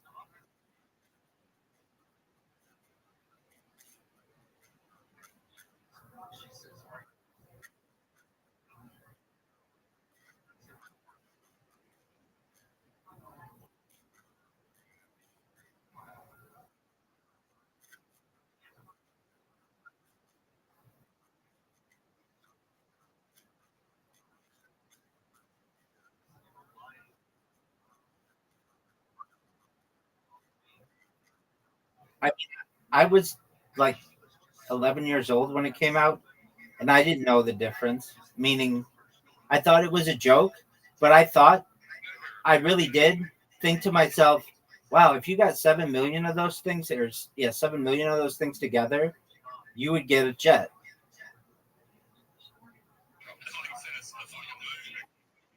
And the reason why I thought that is because it's in the advertisement. If you guys were so fucking smart, then you would either make it a number that nobody could ever attain, like you did in later versions of it, or you wouldn't put that in at all. And you would just have it be normal shit that you could get.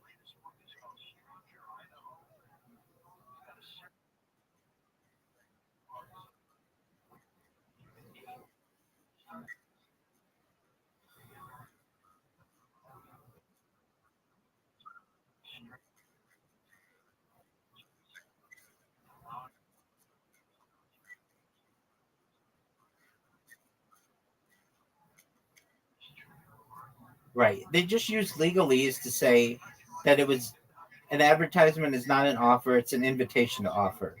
And I think that that is I think that that is legalese. I think that is uh, just a way to sneak out of this, because in reality,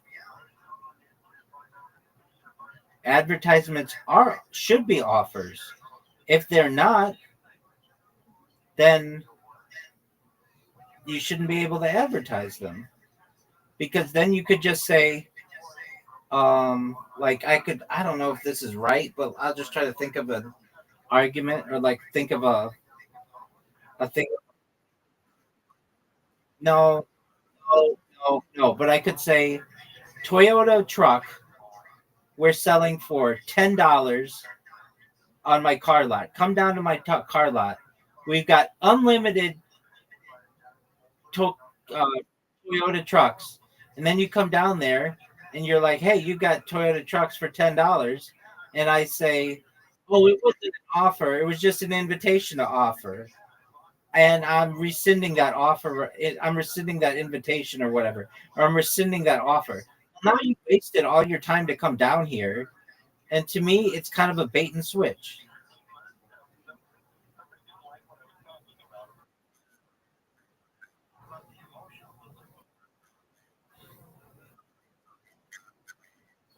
Yeah, what I feel that they should have done.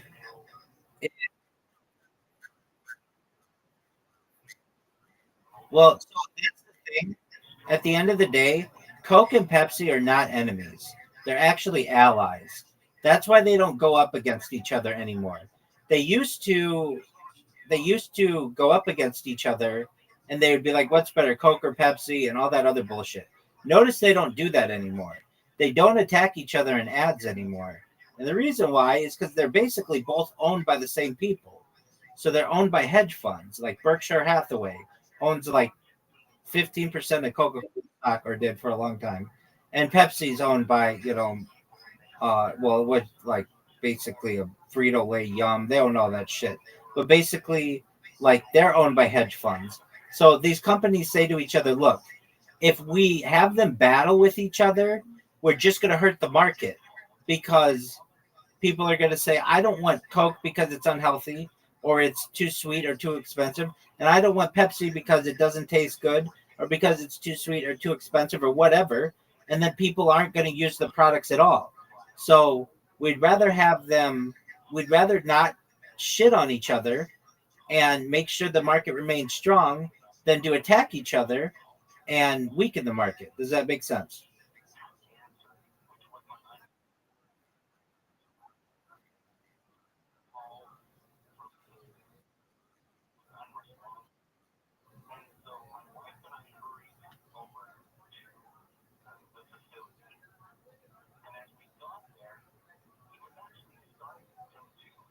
All right, big dog. I don't do this often. Normally people leave me, but I have got to get some sleep, man. I'm tired, and you're gonna fuck up my hours. You already did, but that's fine. I wouldn't normally stay up this late, but I do with you because you raise very good points. We had very good conversations. I don't say this to everybody. In fact, I don't really say it to too many people at all. But I think you're a very smart person. And I know you're a very funny person, and those are two things that are very linked. I enjoy speaking with you, and I think you ask very good questions. I think in the future, when people study the conversations I have with people, they'll very much appreciate my conversations with Zoot and all the things that we delve into the human mind. But they'll really like yours for the questions that you pose. They'll especially like when you just come to me and you're like, what would be a good business idea? Or how would you market this? Or all that other shit. They'll love that. So you should know that that's going to be big. Um, Before you go, absolutely, 100%. Do you have the Kick app?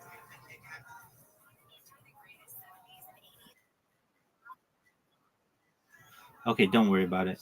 I was going to show you my strategy, but no big deal. All right, big dog. Go,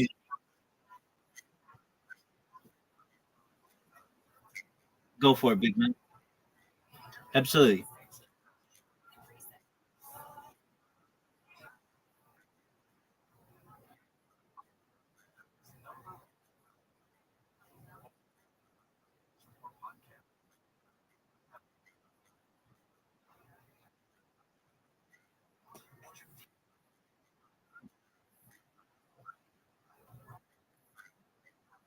Word, dog. Those things are scary as fuck.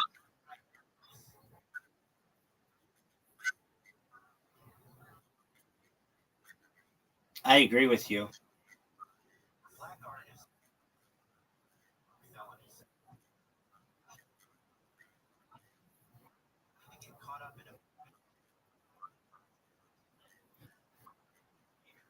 Yeah, I mean, I don't know about those. I hate that word. If anything, I just call them logical, yeah, theories. Yeah, I mean, I think that the story is based on the gold standard of the United States Treasury. That's what the yellow brick road is, like gold bars, basically. It's like a play on finance. Um, there's some really weird things. If you've ever listened to Dark Side of the Moon, I don't know if you know that album, but if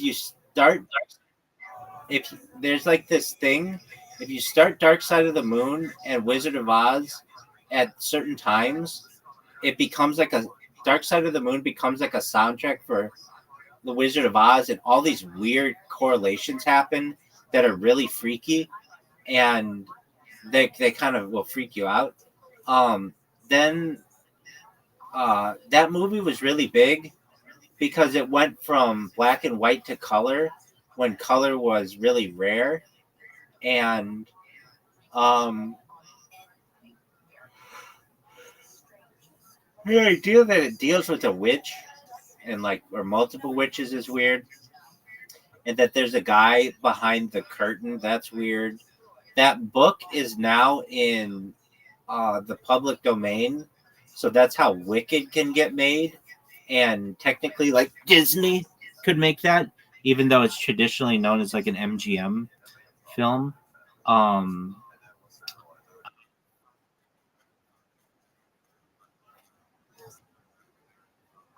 yeah, those monkeys freaked me out as well as a child, and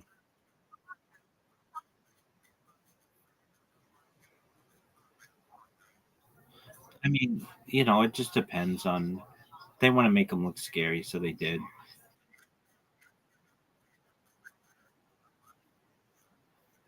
Yeah, the Munchkins. Yeah, that's weird. Also the use of the color green. Green is like, well, this is before the CIA, but like green was seen as a color of intelligence, and it's why when you watch movies with like CIA characters, a lot of times they'll make the color of the character's eyes green, or they'll use something green. Um, and the like the counter balance or whatever. I'm not even making sense. I'm so tired. But the counter between the Wicked Witch of the West and the Good Witch, that's a thing, and they they basically like just using a few sets really make you think these characters move in a like a long way. There's something really weird that like, dude, you have to watch if you're at all interested in that.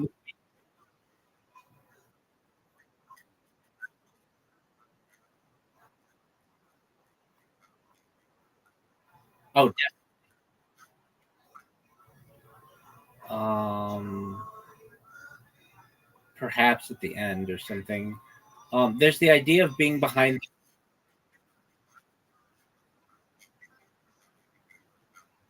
Okay. Yeah, there's something. Um, the idea of the person behind the curtain, that's supposed to be like the people who control the money system, and that's why there's like a gold brick road that travels to them, and um, there's like the idea that it's very psychological with the three sub characters being like not having a brain, not having courage, not having a heart, is it? And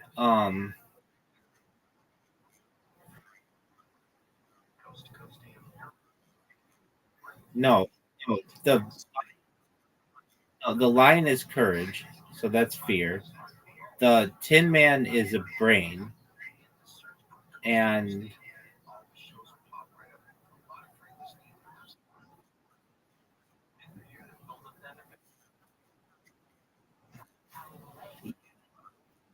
I'll look it up.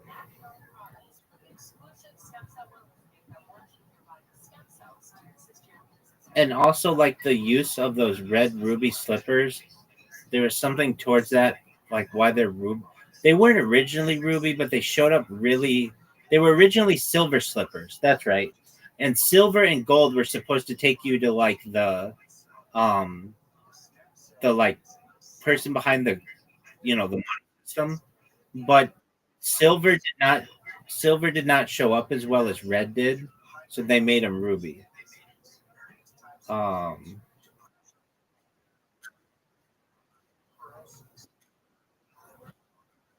Scarecrow. Oh,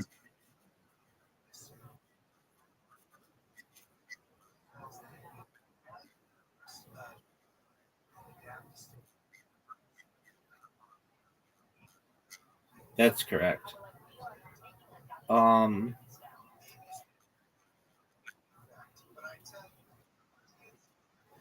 yeah, and those. Oh, wait, wait. There's a weird. There's like a. If you watch that movie, there's like a dead munchkin, like hanging from a tree, and dude, that movie's fucked up. Um, Judy Garland was like sexually assaulted by the heads of the production companies for it. Um, the yeah, like she had to like have sex with the head production people. The claim that the dead munchkin is hanging from a tree is false. The figure seen in the background during a scene where Dorothy, the Scarecrow, and Tin Man walk down the elevator is not a person but a large bird, specifically a crane, which is one of the birds borrowed from the Los Angeles. Okay, that's fine. I mean, I'm not saying that one's true. I'm just saying I like heard of it. Um, but Judy Garland assaulted wizard. Oh yeah, that one's pretty well known. Um, and she was just like a little girl. Well, I think she was an adult, but basically, yeah. Uh, okay, so here we go. Judy Garland was allegedly sexually assaulted by some of the actors who played the Munchkins on the set of Wizard of Oz during the filming of the 1939 classic. According to claims made in a posthumous memoir by her ex-husband in 2017, Luff stated that the adult actors who were 40 or older repeatedly groped Garland, who was 17 at the time, by putting their hands under her dress, and they believed they could get away with such behavior because of their small stature.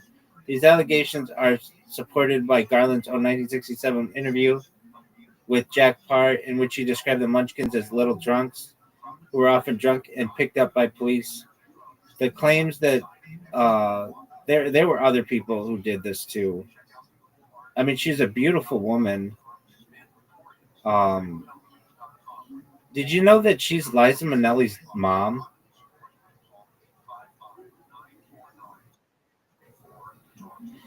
Yeah, dog. Um, well, she was, and there was like a Judy Garland um museum in Grand Rapids, Minnesota, and she had that a pair of her um shoes there, those red ruby slippers, and they got stolen. And there's like a whole thing on that. People are obsessed with that movie, and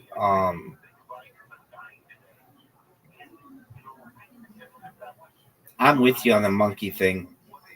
Those monkeys fucking scared me as a kid. And I don't know. I think there's just something subconscious about the idea of a flying monkey that could come and steal you as a child. It's just really freaky to me. What else is a right? And um, that there's something to that story, and it was based on finance. It's like based on the gold standard. Look, let me just look up that really quickly, and then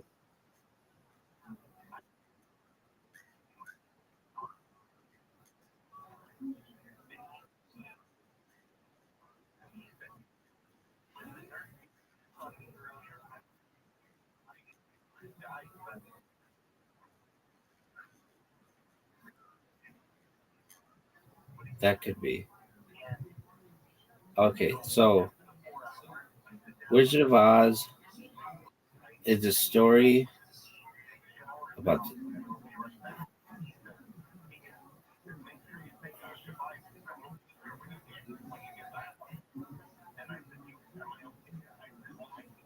Wizard of Oz is a story is interpreted by political and economic allegory, reflecting debates over the gold standard of the United States during the late 19th century.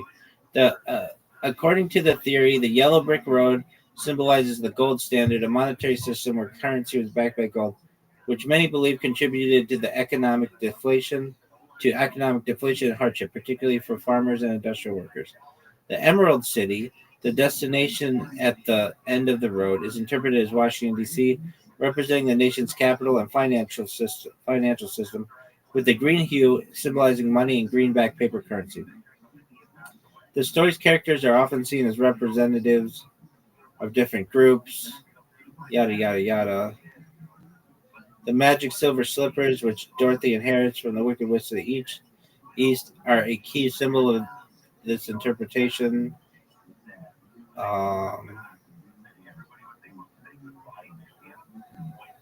Oz, they say, itself is interpreted as an abbreviation for ounce. I mean, at least in Hebrew, Oz means power. So there's that too. All right, big dog. I'm going to hit it. Take care. Sweet dreams. Absolutely, big dog. You too.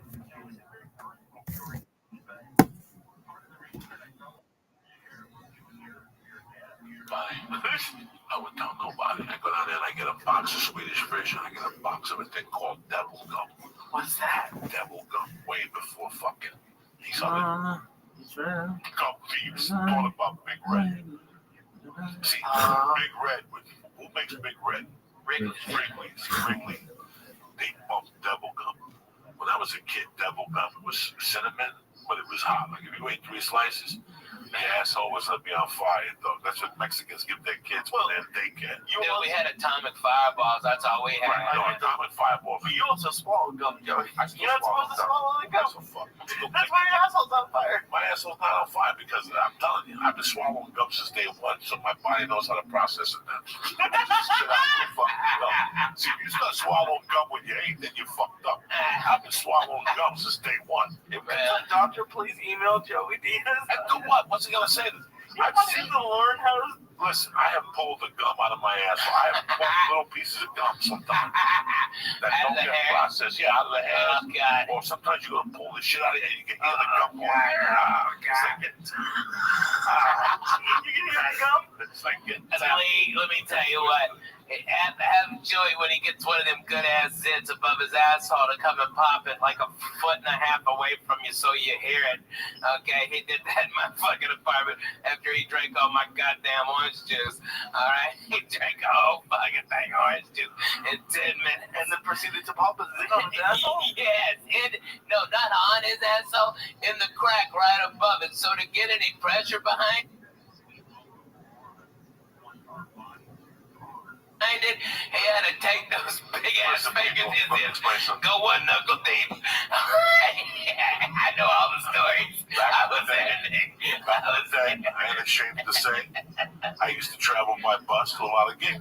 Greyhound was my sponsor for a long time. The Joey Express. Joey Express. I would get on that fucking downtown bus to El Paso. I'd drop you off and pick you up. The longest bus ride I did was New York City to Dallas. That was the longest because I had nothing going on.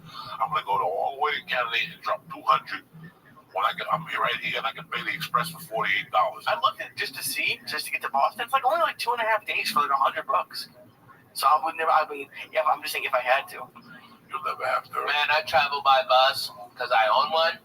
Get a king size bed. Don't do that. I could never sit up. I could never sit like that. But you guys ought to jump on the bus sometime and we do this church at other parts of the country. Yeah. Where's the bus now? The bus, it will be here tonight. It'll get in tonight from Tennessee, and then we're here. We're gonna be driving. They're gonna be driving around Wednesday or Tuesday and Wednesday, and then we go north to do some gig. I don't know where it is, to be honest with you. I don't look at my calendar. I didn't travel with no fucking Foo Fighters. You guys would kill each other. Before you got to the first rest stop. You're retarded. We would hotbox that bus.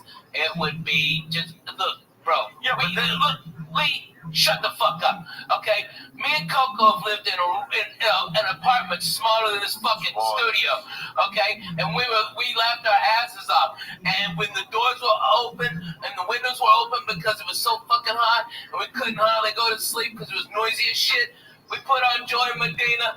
5 minutes sleeping time. Wake up, throw kicks for Jesus.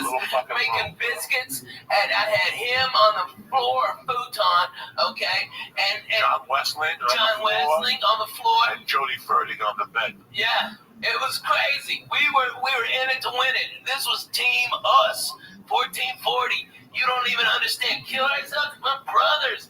Are you kidding me? Well, not literally. I'm just saying, like, you put something on the TV that he doesn't want, or he'll start. I got 5 fucking TVs. You got 5 TVs on 5 fucking TVs on that goddamn bus. Pick what channel you want, player. Cool. I got it. How many bedrooms on the bus? I've got a king size back bedroom that pops out, okay, and then the living room pops out, and then there's 3 bunks. It's got a 2 bathrooms and a shower on it, and I think there's like 6 air conditioners on it, so if we go someplace where it's hot, like I went to Bonnaroo this summer, everybody, all these dirty white people are out there when it's 120 degrees and dirt. Fuck you. I took 3 showers a day. I was the sweetest smelling motherfucker out there. People were like, they thought I was Pharrell or something. I was smelling so good. Okay, I was doing it, Jack. It was awesome. Everybody's boohooing. It's hot. Yeah, me too. I'm gonna go make a fucking margarita in my bus, take a shower, and smoke a bone. Fuck you. I hate that band. Okay, it was awesome. It was so great. But that's how we gotta go, dude. We gotta go on the fucking bus. All right, your babies would go bananas in that bus. Your baby would love that fucking bus. Fucking monster. I can't go for that. No, I just hate it expired, Viking. What do you think will happen? You get stuck in that gum. You know what happened? Let me tell you what happened. They're listening. Yeah, right? Let me tell you what fucking happened. What happened, Papa? A couple weeks ago, I went swimming in Toledo. And I got on the fucking plane the next day and I got an ear infection, right? Oh my God. And I was sitting there and I'll tell you, man, I'm you know, when you work out and you're heavy, you have to take a leave sometimes or the other one. The other one, Aspirin. No, Tylenol? No, the other one. There's a leave Advil? for Advil. That's all that works for at this point for big guys. When you go to jiu-jitsu, Dude, I'm past that. yeah, and you get slammed on your back. You go home and you eat your lunch, first thing you do is take an Advil, especially if you have to train the next day. Really? Yeah, you gotta do all that shit because it lowers the inflammation. You gotta eat fucking, like smoking weed. Eating weed actually takes away the inflammatory from your fucking thing. You see the Google today? Anybody see the front page of No. Yahoo today? What did it say? More people turn to medical marijuana. Prescriptions are down. Prescriptions are down.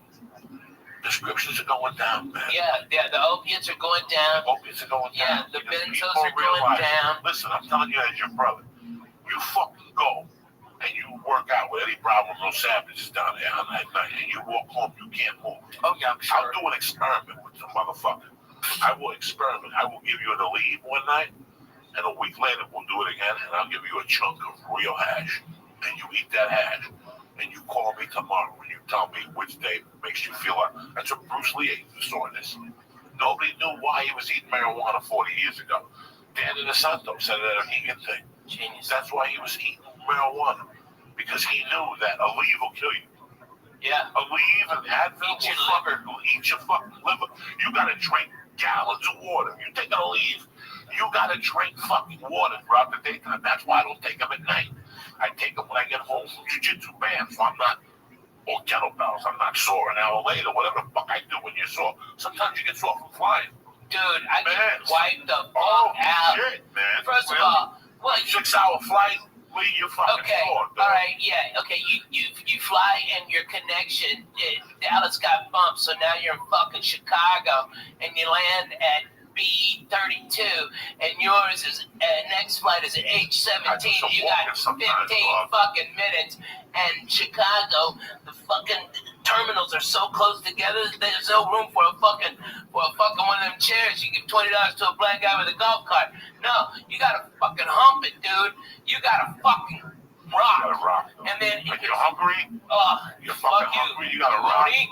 There's no But eat. sometimes I take out the one night with my ear infection. I go, you know what? Somebody gave me these 2 Vicodins. And he told me when he gave them, they expired, I'm going to throw them away. I said, I don't give a fuck, give me 2 because I know I'll need them. It's not like I eat them. That night with the ear infection, I popped that Vicodin, and I got to tell you something. I got fucked up on that couch, dog. I liked it. I fucking smoked the hit, and I fucking went to bed. I got up like brand new the next day. My ear hurt a little bit, but it didn't hurt as much as it hurt. He gave me 2, but I said the other one fell out of the bag. That was it right there. Oh my God. That was the one I just found. I thought it fell out of the fucking bag. Man, I think I like those pills too much. I don't do them. I don't fuck with none of them no more. I like them too much. I like the feeling of when I'm on the road. Yeah. That's where I like something to sleep. I have sleeping pills that prescribed to me. Me too, because I can't sleep. You need sleeping pills with weed? Yeah. I could fall asleep right now. You're not us. When I get up at 5 on the You're road, a titty baby. when I get up on Thursday morning, I gotta go do radio, Right. and I get up and it's 6, right? Like they're picking me up at 7:30. Okay. So I don't want to just get up at 7 all in a rush. I want to get up. I want to relax. I want to read the paper. I want to eat a good breakfast. I want to write a little bit. I want to slow down, Stretch a little. stretch a little. I'll get up, take a shot, do all that shit. What are we talking about? But getting up time management, yeah, with hash, Oh, weed. with the Like you still need sleeping pills sometimes. thing. Yeah, you fly to the other side of the fucking Other country side of the for country. 6-7 hours. Okay, you get in your fucking shit hotel at 1:30 a.m. Those dicks are coming to pick you up at 5. They didn't even call ahead and be considerate of go, what kind of coffee do you need? Can I bring you some breakfast? So I do all that. I do all that on my own. All of them. I do that all on my own. So 7:30 when they get there, I'm prepared. When I get back to that hotel room and I get high, I'll sleep like a baby. Right. But after 2 shows, the weed, There's don't too work. much energy. There's too much energy. After the show. So I know for a fact that I'm not going to sleep Saturday 4? night. I know for a fact, even this week, I'm in Portland. My flight, I got to be at the airport at 5:30. I get back to Burbank at 8 a.m. Yeah. I'm out. So 5:30, if I got to be at the airport at 5:30, that means I'm working at 4:30 in the morning. So I'm prepared for that 3 hours sleep after the comedy club. So what I do is Saturday mornings, I get up, eat breakfast, I walk around, I get high, do whatever the fuck I gotta do. I get back to that room about 10 o'clock, Jack. And Ralphie does the same, because Ralphie will call me on Saturdays from the road, and I go, what time is it? That free time, that little time, that's it. Yeah, that's Once it. I take that nap after that, it's over, because I'm sleeping straight till 3. Yeah, because we're at I work. have to. And I don't It's sleep fucking late. work. You know me, I don't sleep late. Ever. But Saturdays, I don't do lunches, I don't do nothing, because I know I'm going to be lurking all night. I know that I have a chance of falling asleep for 3 hours. Probably not even. Yeah. I'm used to it now.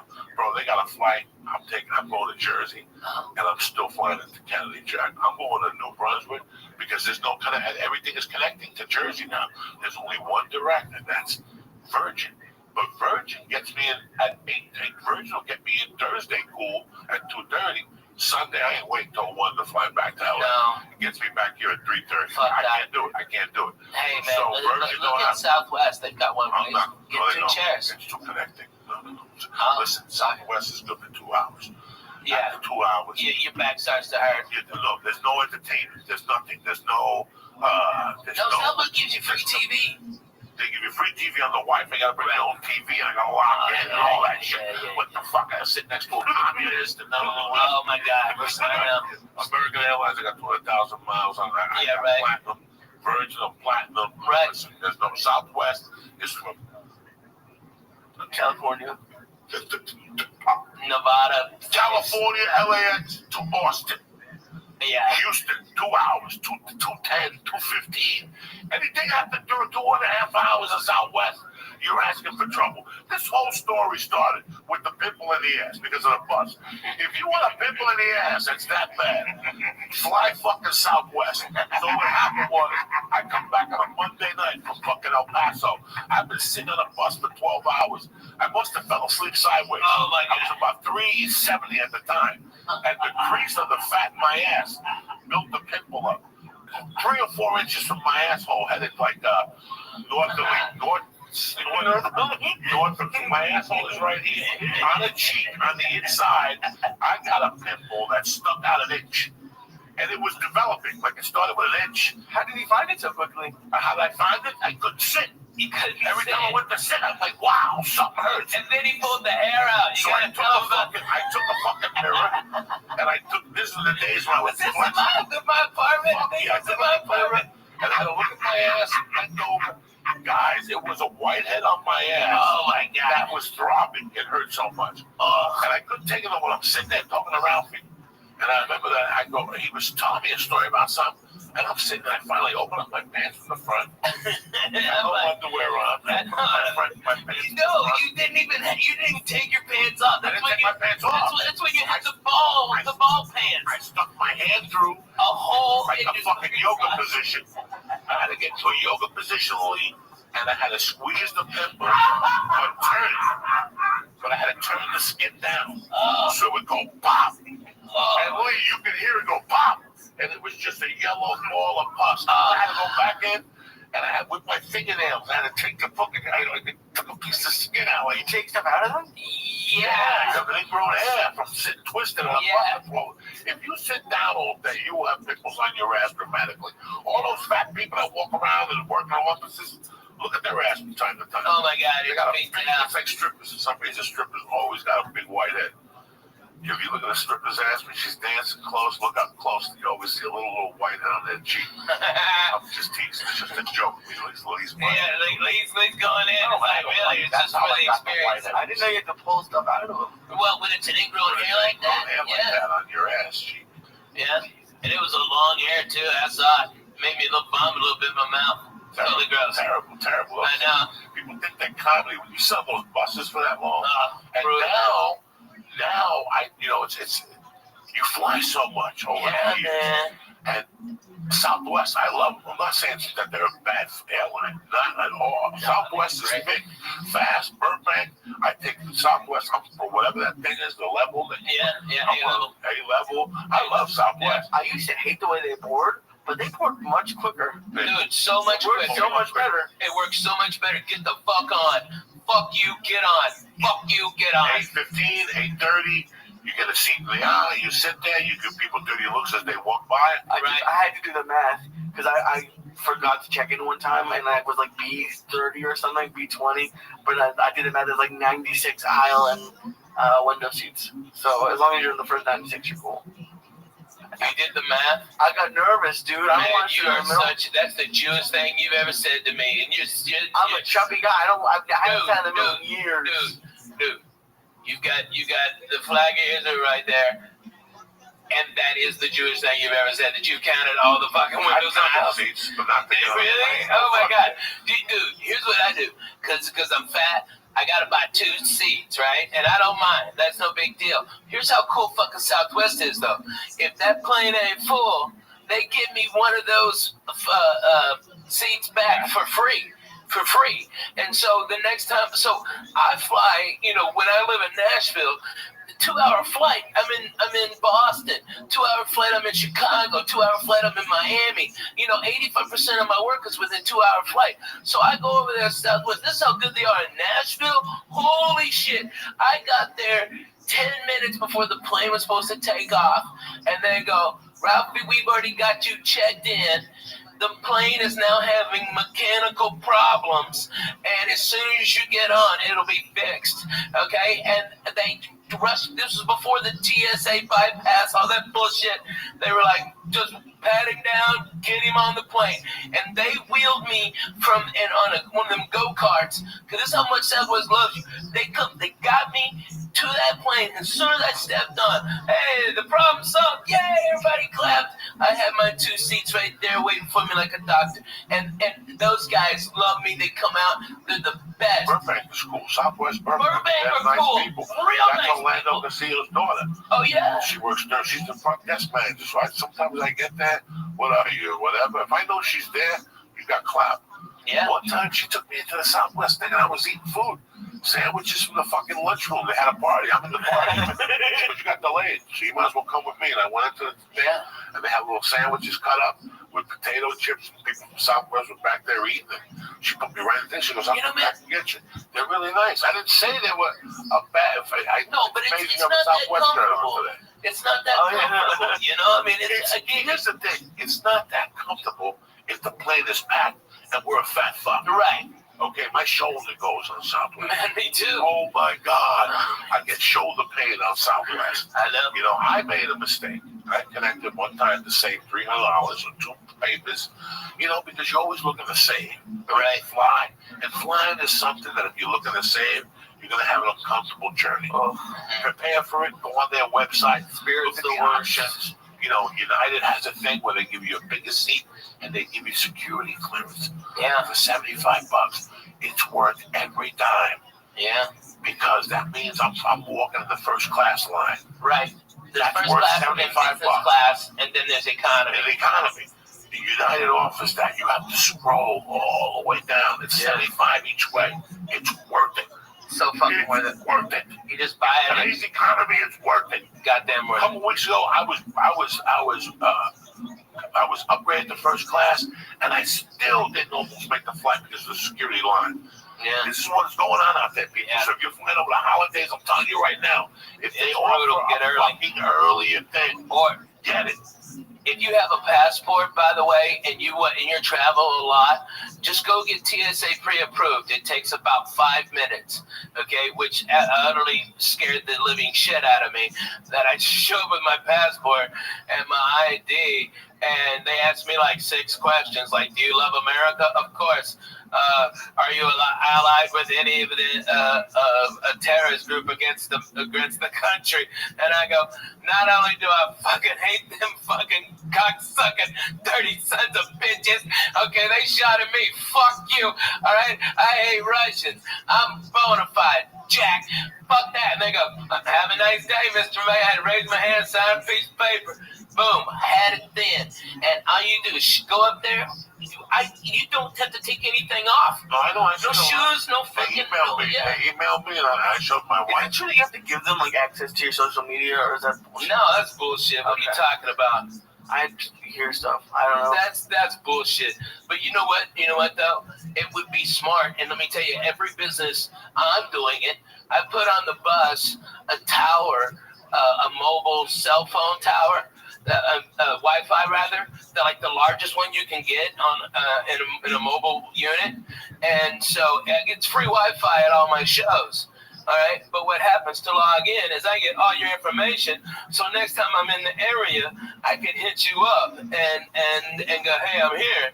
All right, and that's how I do it. I provide. It costs me a lot of money to do it, but at least I get something in exchange, and they get free internet. You know what I mean? Right. That's cool. And it's really cool, and that's what you got to do for people. But businesses all around are doing that. But you know what they do? It's not like on Southwest, you give them your email, and if you got like an iPad or something, you can watch real TV, and they've got movies on there too. All right, and you can flip channels, and it's real time, and that's for free instead of like. What is it, Boeing or something like that? And that's like fucking $22. Goddamn, and it's shit. You can't work Twitters or nothing. But that's garbage. That's way too fucking much. I mean, like a month. So Southwest gives you free Wi-Fi. Yeah. But it's what you want to watch. I don't get it. So you just have to. They don't want to pay for screens. So you could bring out your tablet and log in. You just log in. You just hit accept, and then they have like a whole bunch of TV stations. Yeah, but you can get all your Wi-Fi, everything on there, everything. Especially if you're A-list, you get everything. You get all of it for free. And all that too? I do not fly JetBlue. I'm too wide in the ass, and I don't live in a hub of it. But I do live in a hub. Nashville's a hub for Southwest.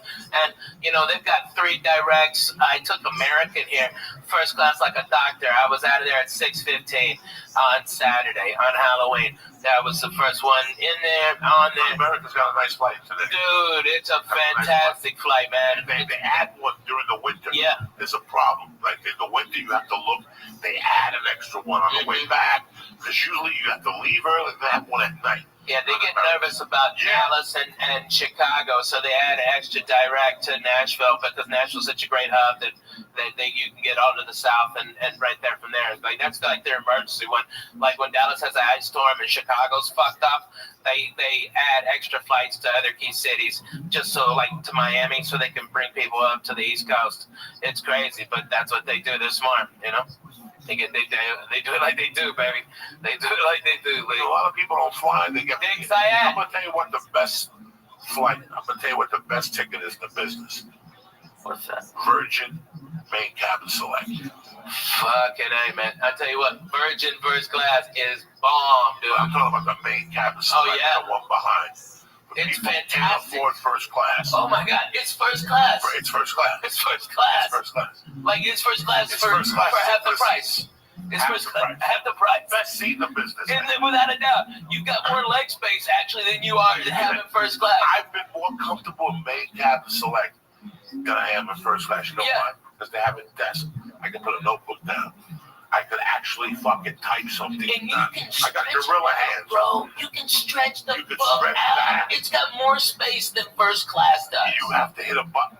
They bring you free food, Yeah. free booze. Everything's on the house.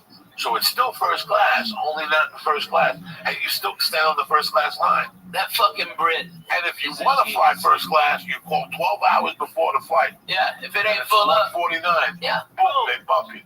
And So that's you to always go have to across the fuck up. country. That's going across the The country. only problem is they like, all right, I want to go to fucking Austin from LAX. Right. No. You got to go to San Francisco first. Yeah. That's the problem that I foresee. Chicago, Mhm. I love to take Virgin to Chicago, but you know what? I don't want to get to LAX at 9. Yeah, that's hard. LAX at 9 is rough. That's a rough flight. You know what? American will get me anywhere at 5 a.m. if I call them and ask them. That's one thing about American. That's true. That's one thing about American Airlines. That's They why. have flights all That the is time. why I fucking fly American. They are Because 24 9 out hours of 10, air. they got a vampire flight. They They are got a 24 hours. They got a 5 a.m. to Chicago. That means you have to be at LAX at 4 a.m. What type of human being are you that you're lurking at 4 a.m. without drugs? You? Yeah. Me? You know, it would be more effective, like if they ran, like Southwest is almost a 24-hour-a-day airline, and especially with all its international flights now. But I'm telling you, man, American is the smartest in the business. They lower the rates of what they could, but they run them all the fucking time, and they lower the rates in that so they have more people go to the off times who are bargain hunting like the rest of us used to, and then main consumers can pay at an accelerated rate for the last immediate good flights that aren't as full because the cheap people got diverted to the other flights. It's a goddamn beautiful business model. That's how you fucking make money. But it's amazing how much these companies treat the customers like crap. Like especially, Well, there's no fucking reason why I mean, all right, if you are the worst person in the fucking world, go work at the airport because no one will bitch about you because they don't have time to fill out a form. They don't have time to fucking talk to your manager. They just don't. They've got a plane to catch, so they go, "Oh, that guy was a dick," and they walk to your next plane. You get him. It's free. It's awesome. If you're an asshole, go work at the airport. About a year ago, I made a really bad mistake. This is the type of person I am because I know it's a corporation. I know it's a company. And I know, was it you and I that were having to know? I was having a chat today with somebody about agents. And I said, listen, I know people who are shit agents, but the agent's a killer. Yeah. Doesn't matter. Just because he's, I was looking at, here's the funniest thing ever. On IMDb, they've got a rating for agencies and managements and all that shit. CAA is obviously number 1. William Morris is number 2. Innovative is like 8. And then the agent top with like 200. It's like 300. It's a fucking nightmare. There's some management companies I looked at, and here's what's fucked up. You look at Jeff Susser's management. Yeah. They're 4,300. A regular person would look at that and go, I wouldn't even talk to that management company. Yeah. But what do you mean 4,000? But That's how much they cost. that's how, that's the rating That they was got. the rating. That was as far down the list. But they've got 3 clients and all They've got 3 millionaires. The millionaires. So it doesn't matter. It doesn't fucking matter. They're It doesn't matter. You understand me? So it's all bullshit. What are the rankings based on? I guess. The client's earnings, and the client's earnings. And so, I'm with William Morris, and I think worldwide they're number 1, but here in America, CAA is, especially in LA. All right, but William Morris is badass. Who gives a fat baby stick? If they're at that level, they're I mean, unless they're worthless or fucking strung out on something. I mean, there's been a lot that have risen and fallen because of what they're snorting and what they're drinking on their fucking expense. But man, if you got one client and you're that guy's manager, and that fucking guy is Kevin Hart, your rating would be, I mean, that you only have one client and you're so far down. But Kevin will work hard and make a ton of money. But what if he takes 2 years off, just to relax and build up a new act? That's when your rating drops to 5,000 like assessments. I mean, but how much TV does even Joe and Kevin do anymore? No more. I mean, is Joe doing? He's still throwing people around at UFCs, right? Right. But that's even have a theatrical. Some guy called me and they said he would be such a fucking amazing action hero. And I understand. Oh my God, he would be fucking amazing. Okay, with Joe Rogan, okay, with a fucking skull and tats and crazy shit, okay, driving a hot rod through the fucking desert for hot bitches. What the fuck? I'm all for that. That fucking nice ass Corvette of his fucked up. Oh God, damn it, run to it. I wouldn't want to do it either. He could throw it. A friend of mine asked me, he could change a light bulb with a kid. If you put a show on TV, would you want him to be executive producer? I go, he probably would do it if I asked him. But it's the last thing on his mind. It's the last, and if you understood his life, he does the easiest path of resistance. We were talking about work ethic a couple weeks ago. He got that job at the UFC as a volunteer. He called the guy and said, I'll fly myself out. I just want to do something with my time. You guys have an idea what the UFC pays him? What he's become on that channel? He's like the voice of that shit. Yeah. This didn't come to him because he trained. He went to the ITT Institute of fucking announcing. He stepped up.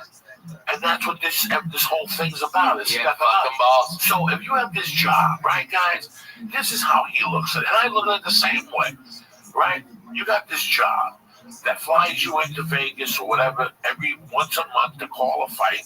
They pay a shitload of money.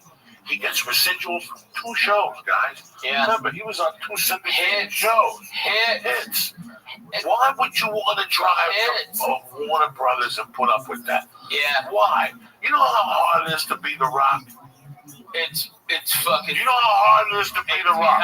See, people So why does he do it then? because he doesn't know what the fuck he's doing. And he's gonna wake up one day and go, first of all, how many needles can I stick in my blood? How many needles can I stick in my neck before my kidney blows up? Because that's how the public needs to see you all the time. He went on some show a month ago and said he eats 20 pounds of fish a day. That's all great and dandy. Okay? But you gotta stick needles in your body to be that fucking big. Hey, me and you going to some sushi spots. We got him on that one. Yeah, we got him on that. So, you know how hard it is? You have to train. Right now, Joe Rogan has a family. He doesn't want to come down there. Why would you want to listen, guys? I was telling somebody today, what do I want? What do I want? Do I want the Joey Diaz show? Not 20 million years. I'm 52. I did blow for 30 fucking years. I'm surprised I didn't fall in the mouth with so much bad pussy I ate, like the Kardashian black guy. Oh, yeah. What's his name?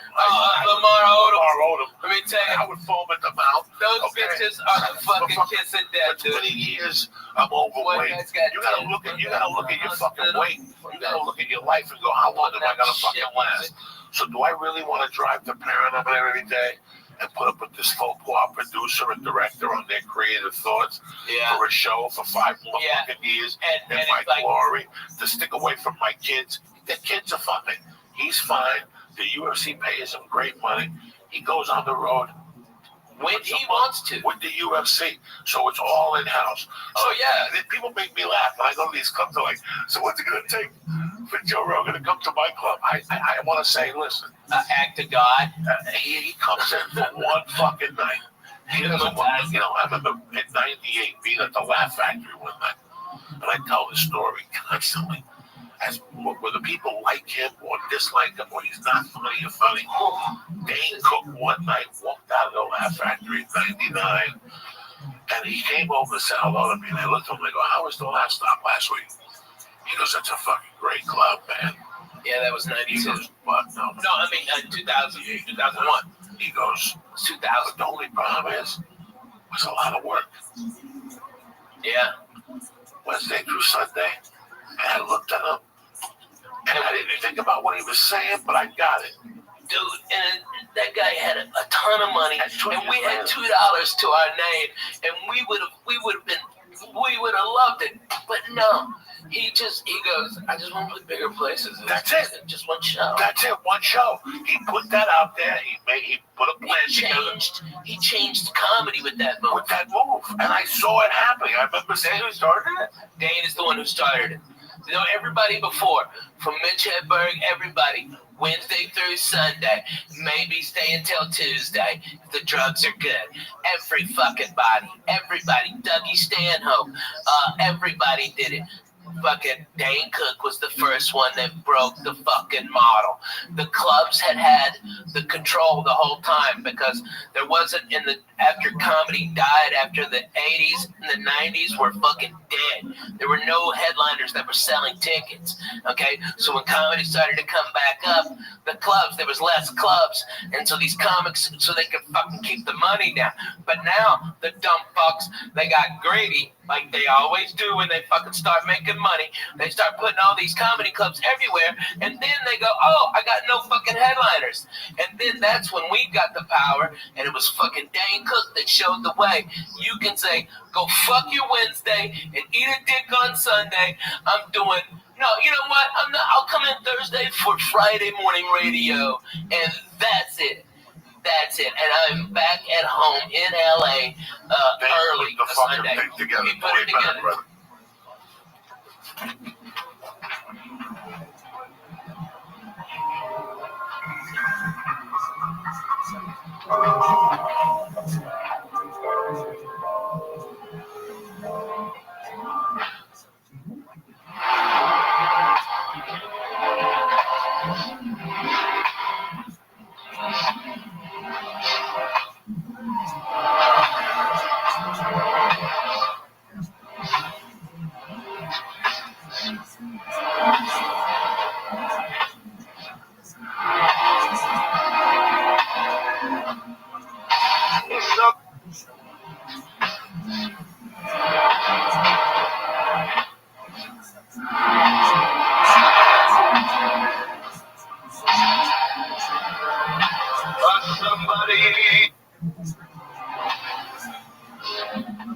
What do you think you're dealing with, Lisa Ann?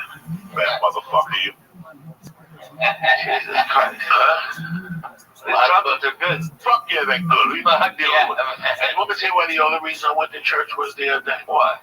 Because it was the 36th anniversary of the night. That morning was the 36th anniversary of the day I got home. Stephen Villos called the show, my friend Stephen Villos, a couple times. And then he had a party one night. He had a party in August that year, and he had older brothers. This kid, Stephen Villos, you never met him, Ralphie. No. Great kid. He's got a cover band called the Past Masters.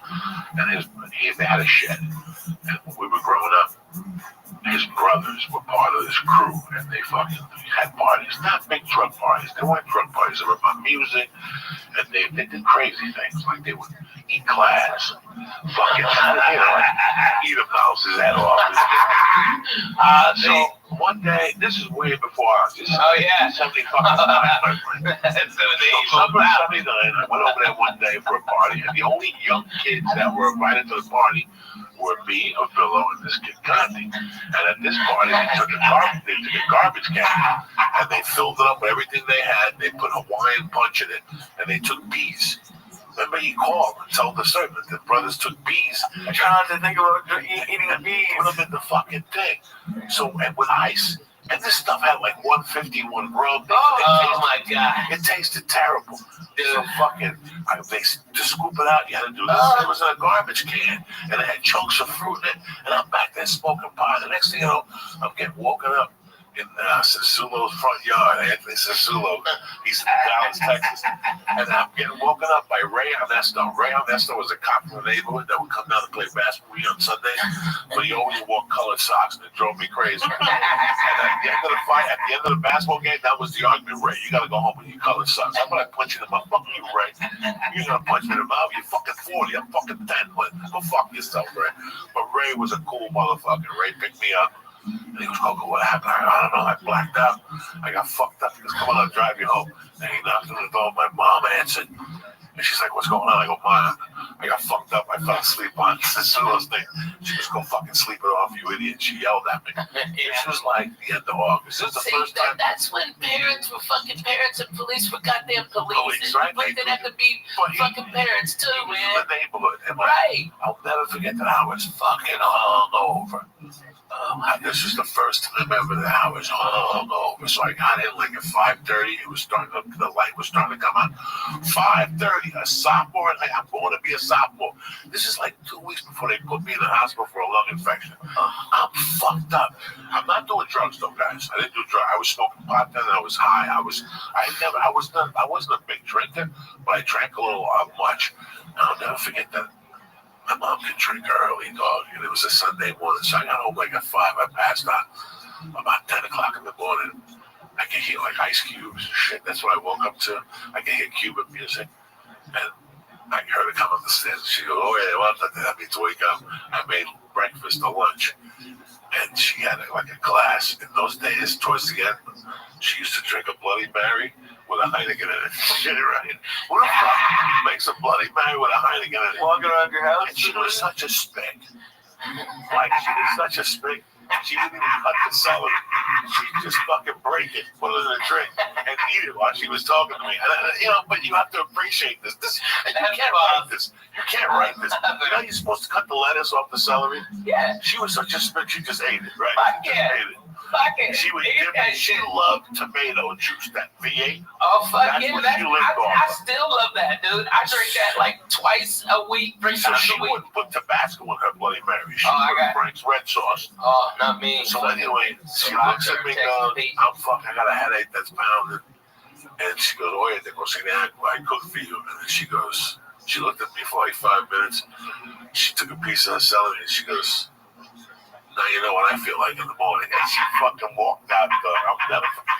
And that was like a prolific thing in my world. Like I never thought about it again. Okay, so it's August of fucking. You got the best of It's it. August of fucking whatever. But she said it very pate patois. Like now you know what I feel like in the morning. Okay, this is how you want to live your life. She just walked out of the room. Okay. Stone Cold, So- that's for real. Now this is the end of August. Now it's September, October, November. I love you, Will. I get invited to a Halloween party. It's a Saturday night. Fucking crazy. Oh, What you finger banging chicks yet? 3 days before this fucking party, a girl pulls me aside. That's beautiful. She goes, hey, what do you think of this girl? I go, why do you ask? She goes, she wants to get together with you. You want her number? I go, sure, but she had just broken up with a kid. And even in 1979, I went up to the kid like a man. And the kid was a tough kid. And I went up to him and I said, can I talk to you for a second? He already knew. I go, I know you're not with her anymore. Do you mind? And he goes, you know what? I like you. But I do mind. I'm still in love with her. Just give it some air. Okay, fuck you.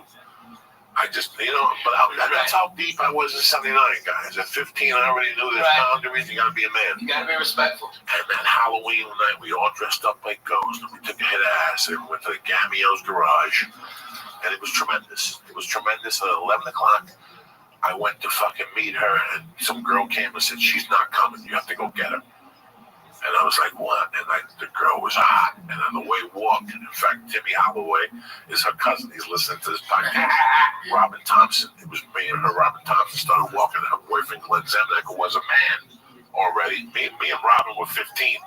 Her boyfriend was a man. That's how hot this bitch was. He was a fucking man. This bitch didn't even date high school kids. He got out of the car and thought we were leaving together and started yelling at her, but I stuck up for her. And, he was like, I'll deal with you some other time. And he was very nice to me that night. All this shit went down. I forgot the whole thing. I forgot to call home. That was the rule of the house. You gotta fucking call home. So Saturday night was this night. It was a Halloween party. But it was in those days, that year, if you look at 1979 map, Halloween was on a weekend. Me and Ghetto Boys are trick or treating. No, Halloween was like on a Wednesday. So, but the party was Saturday. Yeah. So it was like maybe, or Halloween was like Monday, and this party was on a Saturday. Those So it was like October 28th. You like trick or treat like 3 times. So what happened was I stayed there, and all of a sudden I realized it's 3 in the morning. And I call home, and my mom answers. She goes, "What the fuck?" And I go, "Listen, I'm up here, but there's no buses." It was a Wednesday. It was a Wednesday. But what was the date on the fucking Saturday night, Lee? The 3rd. The Saturday before that. 27th. The 27th, because she died on the 8th, Lee. So she died that Wednesday after that, not after the Halloween, 10 days after Halloween. So it was a week and a half. She died a week and a half later. So she gave me the speech on a Sunday night, and she died November 8th. So look at it. You follow me? Yeah. See how it was the cop. Wow. So that Sunday, she goes, "I'm on the couch. What are you going to do?" And I go, "I don't know." She goes, "We'll take a taxi home." I go, "I'm not going to take a taxi home. I got other buddies with me. We're all going to walk home together." And I had done the acid and stuff, and the acid was coming down. I was getting like the little jingles and shit. So something happened. Somebody took a ride downtown. But by this time, we were talking. It's 5 a.m. I'm not going to call her back. She was already sleeping. And I'll never forget that my friends dropped me off. I had a ghost costume on. And I walked up the fucking stairs. And as I was putting the fucking key in the door, she opened it, grabbed me with one fucking hand, and just smacked me across the face. She hadn't smacked me in 5 years before that.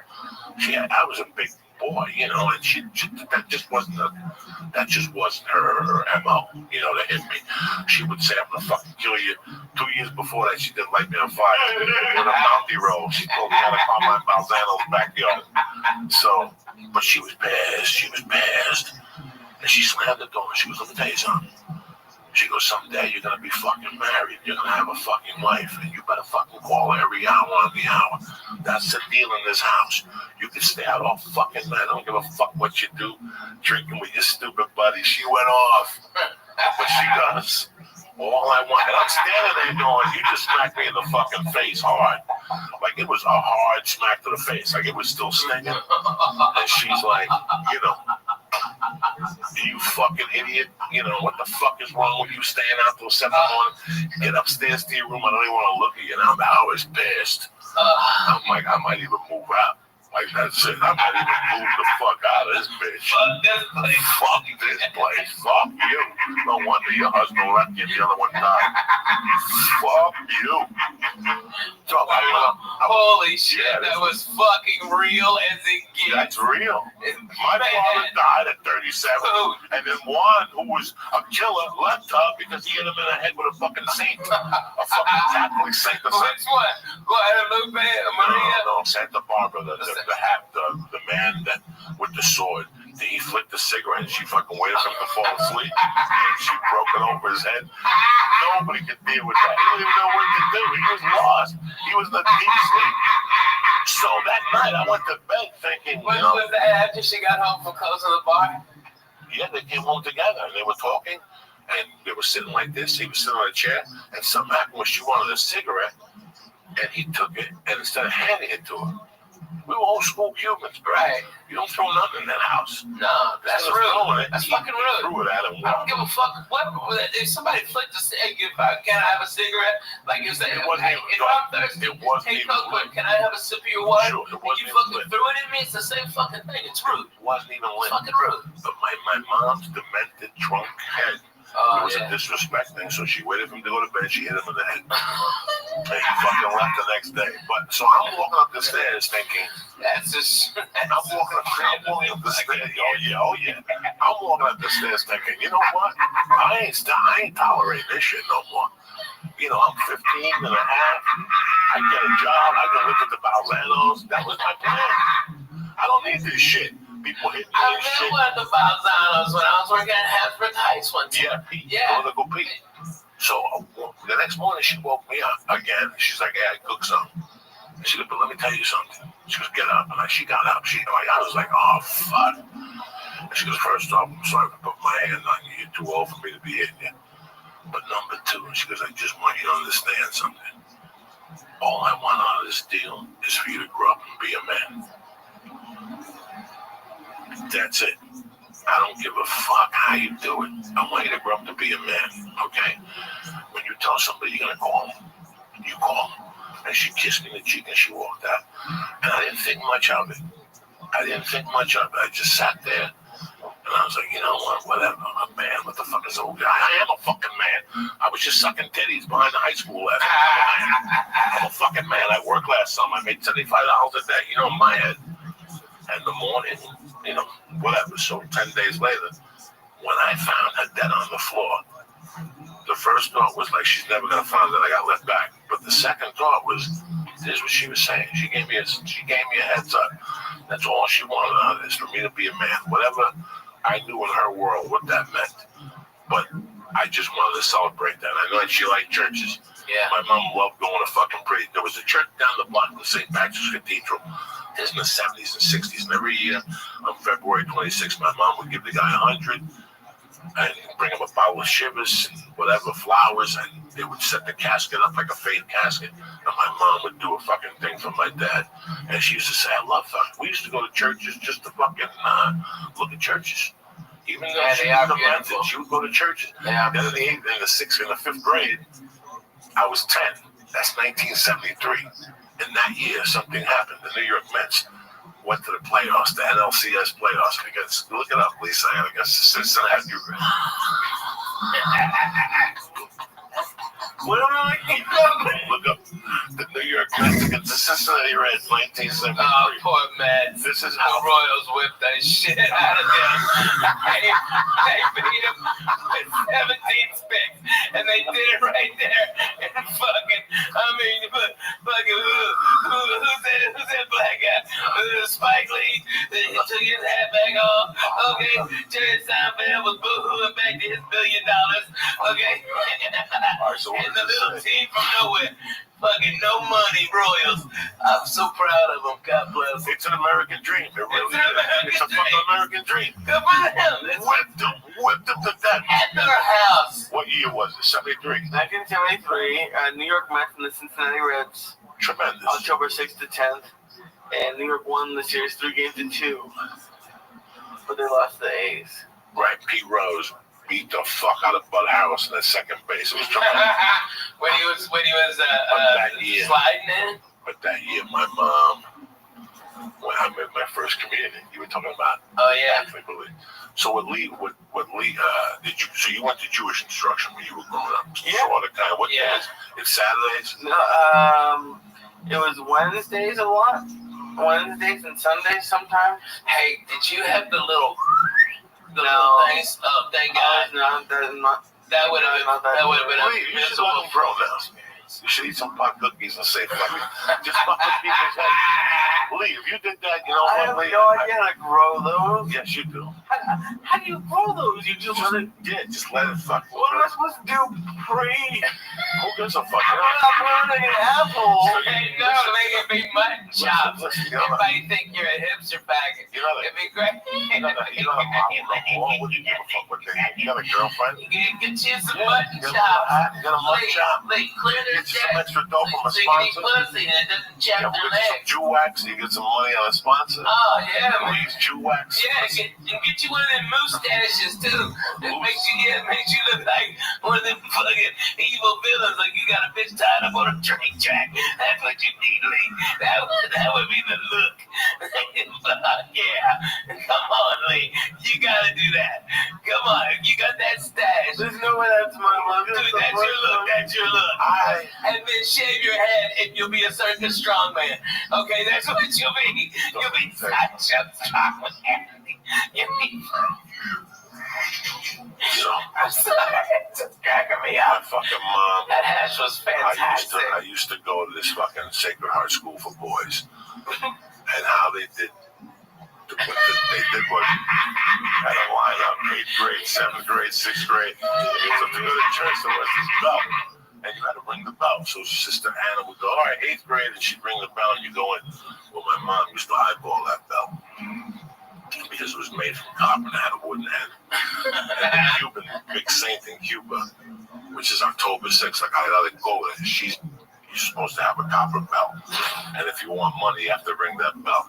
So my mom one day on the way home, she's like, just get close to me. My mom shoplifted the fucking bell. She could take it to the Met games. That fucking bell. So in the back of her mind, that bell was everything. That bell was bringing her luck.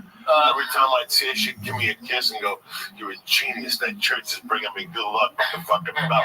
The Mets winning. What you stole from the church is bringing me the Lord. That's amazing. So every time the Mets would play at home, she'd ring the bell. And if she went to a Met game, she'd take the bell and put it in her purse. And she'd ring the bell at the Met game. This is true fucking story. This is how crazy. This is where I came from. Oh man, I know you don't have all this time, but have you thought about like trying to go back to 1973 Met game like video and see if you hear the bell? That's Holy crazy. shit, you're blowing my fucking You're mind. blowing my fuck. I couldn't. Dude. No, I couldn't do it. You would hear it too. You would hear it going, Rusty, stop. She would throw chicken wings when he'd run back. You hated Rusty, stop. So she was like, inside of it. No me ponga palabras, compadre. Yeah, I mean, she always knows something you said, and it still made me fucking laugh. hated him to the point. Those are When better she would- sounds like hard. I'm not good at She'd it. tell me to the point, like Usher would go, Denora, where do you want to sit? You know, do you want to sit in right field? And I think Rusty, where did Rusty stop play? 73 Mets. Was it 73? Wherever Rusty stopped. They had a horrible, I think it was Rusty Stop and George Theodore or something. Chicken wing bag.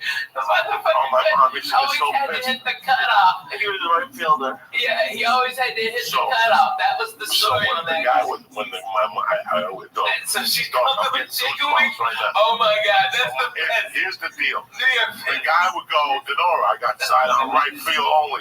So he would have to run past her. He would have to run past her. If she would sit there and he ran past her, she would lose her mind. She would go ballistic. All 8 times he'd run. Oh yeah, Ruti, hijo de puta. She fucking yelled him in Spanish. And then if she was close enough, she'd throw chicken wings at him. Oh yeah, hijo de puta. So when the guy would ask her, where do you want to sit? And he'd say, like, what do you want to sit? My mom would go, oye, no me ponga para ese lado, compadre. Porque el tipo ese, I don't like that fucking dude. So she would sit on the other side. Who was the left fielder? Oh god. Oh god. Oh thank god you give me a break. Oh god. Plus they had Wayne Garrett on third, so she was in love with Wayne Garrett. If Wayne Garrett took his dick out, my mom would jump the fence and suck his dick and Tom Steve at the same time. Okay. Your mom's got heart. Give me the team. By the way, this Friday I'll be at the Club Nokia here in Los Angeles. If you're a church member, please come in. I'd love you. I'd love to see you live. I'm going to do about 2 hours and blow your fucking minds. Good. Come on, baby. What's the team? Who was the left fielder then and who was the fucking All right. baseman? All right. You want the left fielder or Cleon Jones? Cleon Jones, who was the third baseman? Wayne Garrett. Yeah. Bad motherfucker dog. He reminds me of David Wright, the hot corner they used to call it. And my mother loved Wayne Garrett, so she could tolerate Cleon. And my mother used to call Cleon Jones La Cleon. Vamos para la Cleon, compadre. Vamos a hablar con el negro. Because he was black, so my mom would clap. And Wayne Garrett, she liked Wayne Garrett. But if you put him on the other side, she'd be doing method the whole game with Rusty style. She'd turn and look at me and then I don't want to look at this motherfucker. I gotta sit there and look at this motherfucker. So, why did you like him? In an era, she lost like $10,000 one time because he dropped the ball, and that was it. That's it. Was My he mother's up the world. ball, or was it because I heard No, he did something stupid. he couldn't throw it to first base. He had to hit the cutoff. I don't know what he did to my mother. My mom just didn't like him. So my mom, if she sat on the right side, not only would she ring the bell for the Mets, but then she put voodoo on Rusty Stop with the same time. So that year, bro, listen to me. Like The fucking Mets beat the Reds, right? Sure. Fucking I'm not gonna. Jesus Christ. Yeah, they won 3 right, games. they won. Mets won the 3. Do you understand what that was for the fucking Mets to beat the Reds? The Reds were beginning a dynasty. That was the big red machine. That was the big red machine. Now, you know what happened, Holy Lee? shit, You know man. what happened? My mother, when they went to the World Series, my mother I remember I was still going to Sacred Heart School for Boys. I still remember that plain as day, because my mom had that belt. And listen, this is even going to get creepy. This is even going to get creepy. Not only do the school, you go in on Sundays, and you come home on Thursdays. Here's where it really gets creepy. Wait, go even deeper. See what day the World Series was on. The game what was the series when the Oakland A's beat the Mets? 1972 World Series. 1972 World Series. Look at the day they clinched. So this is really gonna knock you motherfuckers out. Okay. Oh my God. See if it was a Sunday. The day they won that game, the Oakland A's beat the Mets. Game 6 was on a Sunday. Was it 6 games? 7 games. Okay. Sunday, October 24th. Who the fuck do you think you're dealing with, gentlemen? You ain't So listen to me. Listen to me. I don't know Listen to me. saying. I still remember. I still remember. What's his name catching the ball, and my mother looking over at me and going, "Let's go. We're going back to that fucking school." And on the way, her like playing, she wouldn't even look at that fucking bell. So for the last 3 months, all she does is she loves this bell. She put the bell down and let a candle next to it. Got the chicken head to cut it. She did the whole thing. Sangria and all that shit. She gives the blessings. The day the Mets lost, she personally got in the car because usually she'd go to the bar and my stepdad or one of my mom's friends would drive me. And we'd all go out to dinner as a family and then my mom would go to the bar because you'd have to be there till 5. No, 3 if you were working the bingo on Sunday. My mom that Catholic church is a beat. My mom personally drove me to the fucking school, got me out. I could see she was agitated the whole time. In the middle of the agitation, she gave me a hug, and she goes, "Do me a favor, get this fucking kiss of death bell away from me, right?" Like, why ain't touching that fucking thing? They've been looking for that bell for 3 months. They've been doing searches with dogs for that fucking bell. Oh my God. And I go, "You put the fucking bell back. You robbed it." Here we are in front of the church. The nuns are 10 How old feet. are you? 10. I'm fucking 10, and my mom's telling me, "Go put this." I don't ever want to see that fucking bell again. I don't want to see that. I don't want to see that bell. I don't want to see Rusty stop. As long as I live, I swear to God, I don't know what I hit. My mom used to get superstitious against certain things. Okay, so now the bell had carried her throughout the whole baseball. Not only that, the bell helped the Mets beat the Cincinnati Reds, which at that time were royalty. Yeah. Okay? Now, because they lost in Game 6 or in Game 7, the bell was bad luck. She didn't want it to fucking out. Take this fucking bell out of here. Like I said, she personally... How much you think she lost on that bet? Because you know she bet the shit out of the Mets. 50,000. Jesus. I hate that motherfucker too. My mother... I burned that bet. My mother had a gambling problem. What women today think with those slot machines. That My ain't mom made you look like a fucking... My mom was a betting baseball. All sports? No, just baseball. Baseball and horses. And the horses will kill you. It's every day. You can't do anything every day in life. She lost everything because of her baseball betting. Everything. And her teams for betting baseball were the Red Sox. At that time, which they were hot then. Those were one of the... So this whole last week was really more... You know, I watched the fucking Met games. I watched them. Did I cheer for them? I gotta tell you something. I was cheering for them up to when they went to Shea Stadium the first night. And when I saw them singing Ring Me a Song, You're a Shadow Man, whatever that Billy Joel thing, that was it for me. I was disgusted. I have never been that... That's not the New York I left. They were all hugging each other, and they were singing, "Sing me a song, you're a piano man." And Billy Joel was in the top acting like a jerk. That stuff drives me crazy, dog. That's a baseball field. You're supposed to go there and throw things, and ring bells, and yell obscenities and shit. They've created it into something else. That's what pissed me off. That's why I got so mad. I'm like, so you sang for 2 nights. Also, when they get beat up and shit. No, that's why he kept tweeting last night. Didn't you see what I was tweeting last night? Where's fucking Billy Joe? Get him singing. That's the night they won. The night that he fucking sang that song. Now they're losing. Where's Billy fucking Joe when you need him? What the fuck is that cocksucker? Go fuck yourself, Billy Joe. That's what I was That's fucking no, Kansas City. Let me tell you what song with Kansas City played. Kansas City played what my man Brad Pitt was trying to sell, Moneyball. Moneyball is, and you know why? Did you watch the series? Fuck yeah. Fucko didn't watch it, and I was disgusted with him. Are you serious? Because I don't watch piece of shit Monday night game. Did you watch that fucking football game? That was hot garbage. What were you watching?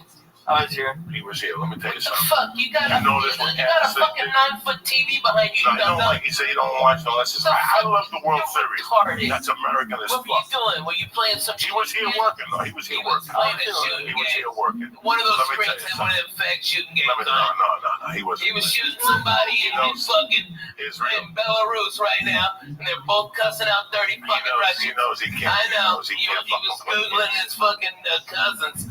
All right. Whoa, listen. Yeah. Did you notice what Kansas City did? And I love that.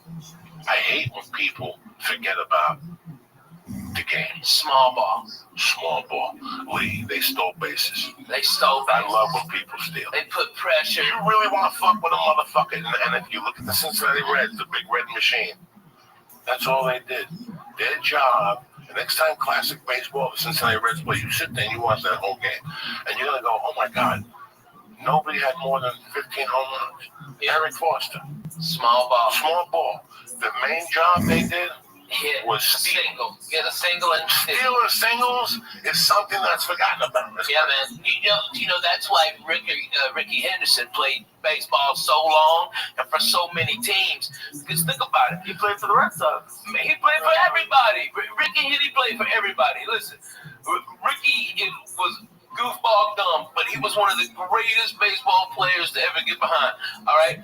This guy, if you've got a pitcher and he is out of business at 96 pitches, and Ricky gets on base with a bunt or a fucking single or a walk sometimes, he gets on there, he jumps out, that guy's going to have to throw it over there 3 or 4 times. He's going to wear out his arm. They're going to have to bring that middle reliever that's a piece of shit that hadn't worked in 8 days in, and then they have to go through 3 closers. So what do they do the next day? Ricky Henderson blows out their next guy. That's what genius small ball is. And that's what they did, man. They played fucking great baseball, man. They played Great baseball. Beautiful You watch college all ball. Cincinnati Red games, their leadoff was always Joe Morgan, and he always stole. And once Geronimo came on, those fucking Indians, those Geronimos, they go crazy. And they had like 3 people who would steal on you. Pete Rose would steal on your ass. You know, Pete Rose wasn't a thief, but he just... they just gorilla you. And if you watch, so there was a game I watched on classic baseball maybe 8 years ago that they actually showed the fucking pitcher just going like, I don't want to deal with this ever again. This was not baseball. This was torture. Because it's small ball. It's slow torture. Every pitch, something happens. There's always something happens. Every time you let that ball go, it's either a single, a bunt, or this motherfucker's stealing. That's torture on a pitcher. He can't You got to duck. You lose your concentration. It's fucking crazy. I used to love baseball. I know everything about the Red Sox.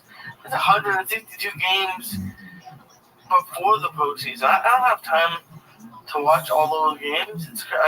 Well, not every one of them, but watch one of each series and feel like a fan, you know?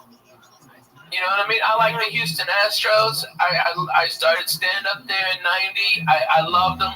Me and John Westling, we went for a foul ball, and little kid was going for a foul ball. We were stoned out of our balls. And instead of me squashing that kid for that fucking foul ball, I broke the seat, okay? And the kids got the ball, and everybody's cheering, and we're on the big screen, and I'm holding that chair together, motherfucker. I got my left hand holding the chair up, okay? And John's laughing. He goes, "You broke that chair." I go, "This motherfucking chair is done. I broke that ass and I've been there 30 fucking years, and I fucked that chair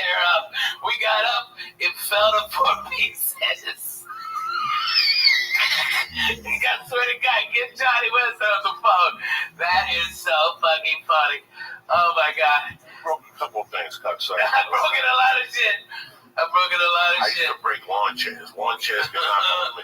Remember the Pittsburgh Funny Bone? Yeah. The home with Creepo that used to have naked women pictures all around the bar. Yeah, right. I always used to hate those.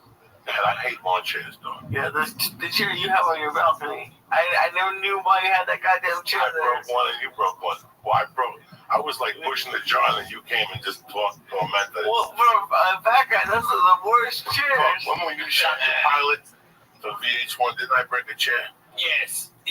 Something happened. I broke a chair. You broke a chair. It was awesome. For a long time, I was breaking fucking Oh my god, it was so fucking I funny. a chair broke. One time with sleep apnea, a chair broke in Miami. Dude, you broke Gavin's toilet. Remember, you went in there and you just sat down too hard and you broke that fucking toilet. And then you made the slow creep. And water came out and flooded Gavin. And Gavin got out of his, because you were sleeping in my house. And you were like, fuck him, I'm going in here. I broke Gavin's fucking futon. That was classic, dog. I heard that thing snap in 8 ways. When you're a fat fucking break shit sometimes, without even knowing, it's the most embarrassing thing. Living like a fat fuck, so you break a ton of shit. Clothes, I ripped clothes. I remember one time in somebody's car in a Jeep they had, I went to get the handle, and I went to pull up and have the fucking roof came down. Oh, man. It's tough being a fat motherfucker. Man, ain't nothing easy. Let me do some shout-outs and get the fuck out of here. I'd like to thank Mike and Mary Johnson at Unique Bows. Thank you very much for the bows. We put them on a little hair for Halloween. Thank you for listening. Rusty Shackelford, Dead Squad Dallas, and the rest of you crazy I love those guys, man. Sandman, Benito Munoz, Sean Cappuccino, Jimmy Carroll, and Girth Brooks. You know who I know is watching? It's my man D in Colorado, who's a cool motherfucker. Yeah, I know D in Colorado. That motherfucker has got weed 15 foot tall. 15, the biggest ass bud. Dude, he's a great guy, man. That guy's cut from rare. I just talked to him on Twitter a couple of days ago. He's a good dude. Yeah, he's a good dude, man. He's a good dude. You have to do that. What's up with you, Tarzan? We're going to kettlebells tomorrow? Yeah. You staying for jiu-jitsu? We're going to bust it. We're going. Sounds gonna kill us. Let's do it. Let's fucking go. I got shit on. I got to take headshots on Wednesday. Stupid shit. Yeah, I'm going to end it out. All right, you fucking gonna get real. Okay, we're 3 fat guys. You're gonna talk about workout sessions now. We were talking about fucking assholes. I just thought about them. I better bet, motherfucker. That's what I did. Fuck breaking them. Buy the best. Bro, he wants me to flip over my back. I can't do it. I've never in my life been able to do it. He's like, "Oh, just do it." I'm like, "Can't. What's never gonna happen?" Who gives a fuck? You go there and you do the best you can. Don't worry about doing that. Oh, you can't do oh my God. No, I know. Obviously, okay. I can't believe I can join this conversation, but I can actually and be relevant. Holy shit. Okay, I've been trying to limber up and like, because traveling so much, it hurts. And so my doctor, as part of, I broke my wrist, has said, you know, as part of my physical therapy, go to yoga, okay? So I'm having this one-on-one with this yoga instructor, okay? I'm going down, and I got my legs spread as far as I can, and the fucking yoga mat split in the middle, and my ball hit the fucking floor, and I almost passed the fuck out. My fucking thighs have been killing me for 3 weeks. Dude, I swear to God, I did the full splits like I was trying to block a goal. It was the worst. Oh, you ripped it. Oh my God, dude. I think I ripped my groin muscles, all this shit. I ripped that yoga mat right down the fucking middle, Coco. You're the first person I have said that to, because it's so embarrassing. But those fuckers will rip if you get fucking 450 splitted. Oh, Jack, I busted my ass. It took me so long to be able to get up. I didn't even know what to do. The instructor just pushed me back on my back. And it eased up. And oh my God. One of the worst things that ever happened was when I dropped in the YMCA that time. That's the title of your book. That's the title of your book. Oh my God. As a fat guy, I was never more embarrassed in my fucking life, man. I've done some fucked up shit as a fat guy. And I don't, you get embarrassed about being fat. You can't fat shame. But the time I almost drowned at the Wiley fucked me up. I didn't say nothing for like 2 months. I didn't say nothing. I just snorted coke and tried to hide it and shit. That was embarrassing. I was just starting to lose weight. Things were going great for me. I lost like 8 pounds. I was still snorting blow. I was doing big blow. And I fucking got up one morning and Terry went to work and I overslept. And I said, fuck it, I gotta swim. And I went over to the Y, and the Y is packed. I used to go to the Fat Man pool. It's this little Russian pool, right? It was like 4 feet, but it was 96 degrees, so it's like a therapeutic pool. And I would walk around, and then if there was nobody in there, I would do laps. And then it's short laps, and nobody would see you. If you go to the big pool, there's kids, and people see you, and there's lifeguards. I was still too embarrassed. I'm not going to be a fat guy who wears a T-shirt in the pool. No, I am. I'm a hot mess. You don't want to see So me. I said, fuck I keep all this head. I'm going to go in there without a T-shirt. Lee, I was 400 pounds. There was fat everywhere, Lee. And I'd sit in the sauna, and I'd make believe like I was losing weight in the sauna. Then I'd go in the steam bath. Then I'd jump in the pool. And I do this every morning at 5 a.m. I did this to start off, but I was still snorting blow. So in my mind, if I ate sushi and I went to the steam room, I would sweat the cocaine, and I wasn't a fiend no more. So now it's 2 in the afternoon, Lee. I go across the street to the Y. I'm still a little hungover on the blow, and the fucking steam pool was packed with kids jumping up and down. And I'm like, I can't do my fucking laps. But the adult pool, the lap pool, was wide open. Oh, shit. I go, fuck this. I swam. I lived in Bolden. I've been swimming for 3 weeks. I'm ready for the big fucking pool. Why am I swimming with these fucking fat fucks for? I went over there, I put my name on the blackboard, guys. I put my goggles in. And on the deep end, I jumped. Just the cold water hitting me, bro. It just shocked my body. It just shocked my fat little body. And then I'm trying to swim. I'm swimming. I'm putting everything I can. I'm turning my head. I'm remembering my form, and I look up, Lee, and I haven't even moved like 5 feet. I'm fucking sideways.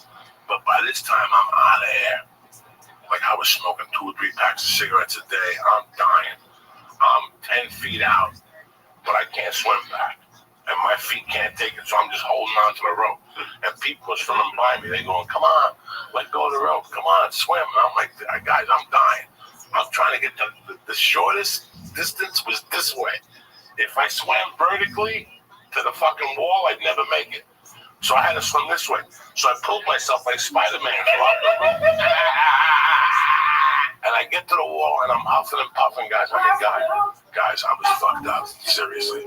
That's when I realized this has to end. And I'm holding on to this, and I can't kick no more. And I'm out of oxygen, and I'm holding on. And I got my fucking chin on the thing, just holding me.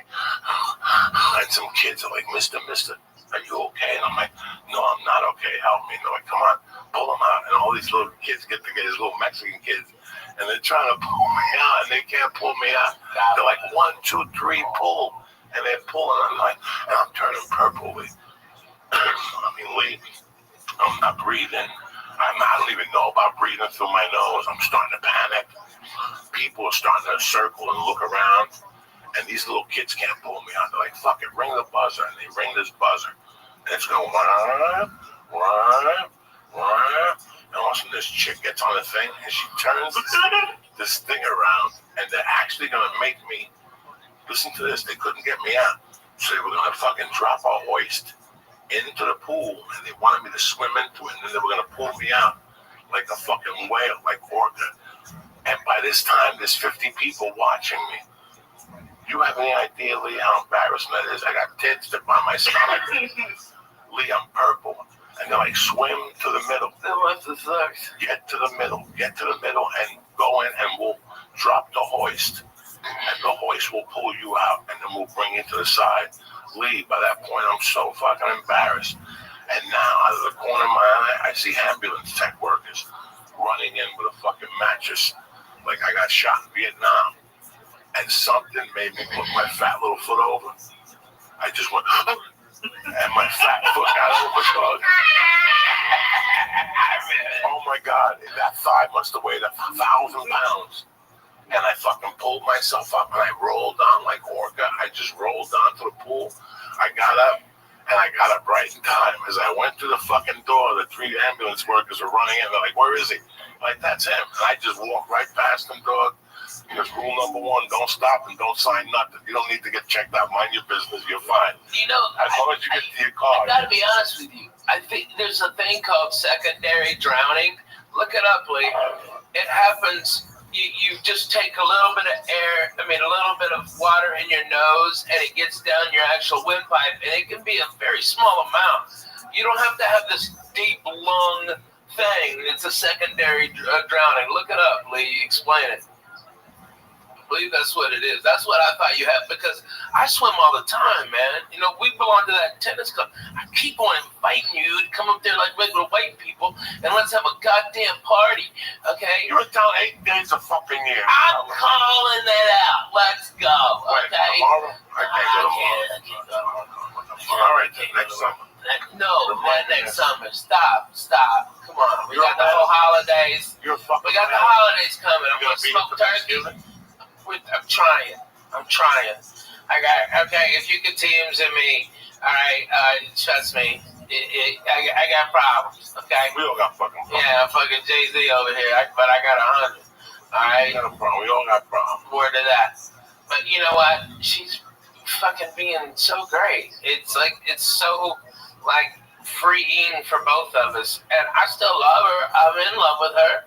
I love my babies, and that's why, this wasn't an acid trip night, you know what I mean? It could have been, but it just simply wasn't. I got real shit to do tomorrow, I've got 2 beautiful babies that love their daddy, and I've been getting so much bullshit, about me and the wife filing for divorce. Truth was, she was just responding. They only check LA records.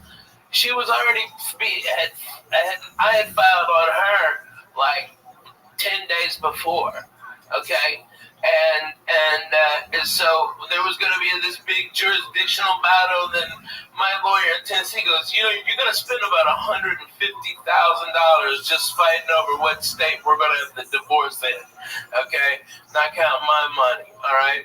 I was supposed to write a retainer tomorrow if she wanted to go to war for $50,000, okay? It's retarded, all right? And we're just being cool. It's like my babies, I always want them supported. My wife will never want for anything. She'll have the house that she designed, okay? She can be free, and I'm a miserable person to fucking live with. Not that I'm a fat piece of shit. It's I'm work all the fucking time. I'm always. And I've got babies that have to be in school. But since this shit broke on the internet, man, they had people taking pictures of my kids, man. It's like, motherfucker, I'm the guy. You know what I mean? It's like I'm the guy behind the microphone. Those are my babies. And they're just being fucking dicks. I couldn't even go hardly trick-or-treating with them. The people all fucking up in my business who I never even knew. I wanted to slap so many motherfuckers. I couldn't take it. I just sat down. Because everybody knows my fucking business. But they also know my babies. And they go, yeah, their parents, And everybody up there is either swinging, fucking divorced, fucking somebody else, or doing coke. There ain't no innocent ones over there, but they're throwing stones. But man, they're coming in. Let me ask you a question. Yeah. You told me a story that was fucking hysterical, and I didn't understand it. Because you're a funny fucking dude. Whatever's going on in your life right now, Ralphie, with your children, the people from the church, we love you. I know. We got your back. We want you to know one thing. Divorce ain't easy. There's 2 ways you can do this. You want to do this with shotguns and Jews? No. Or you want to do this with, and that's the way you got to do it. Because you have a career. Yeah. And you want peace of mind. You want peace of mind. I'm in love with her. Listen, man, sometimes people try. I'm thinking about this Rothschild. I didn't know. I don't know anything. Guys, I don't know anything. I just found out that these people broke up. and she's dating a new dude. Who? When does this happen? How does this happen? The singer from No Doubt.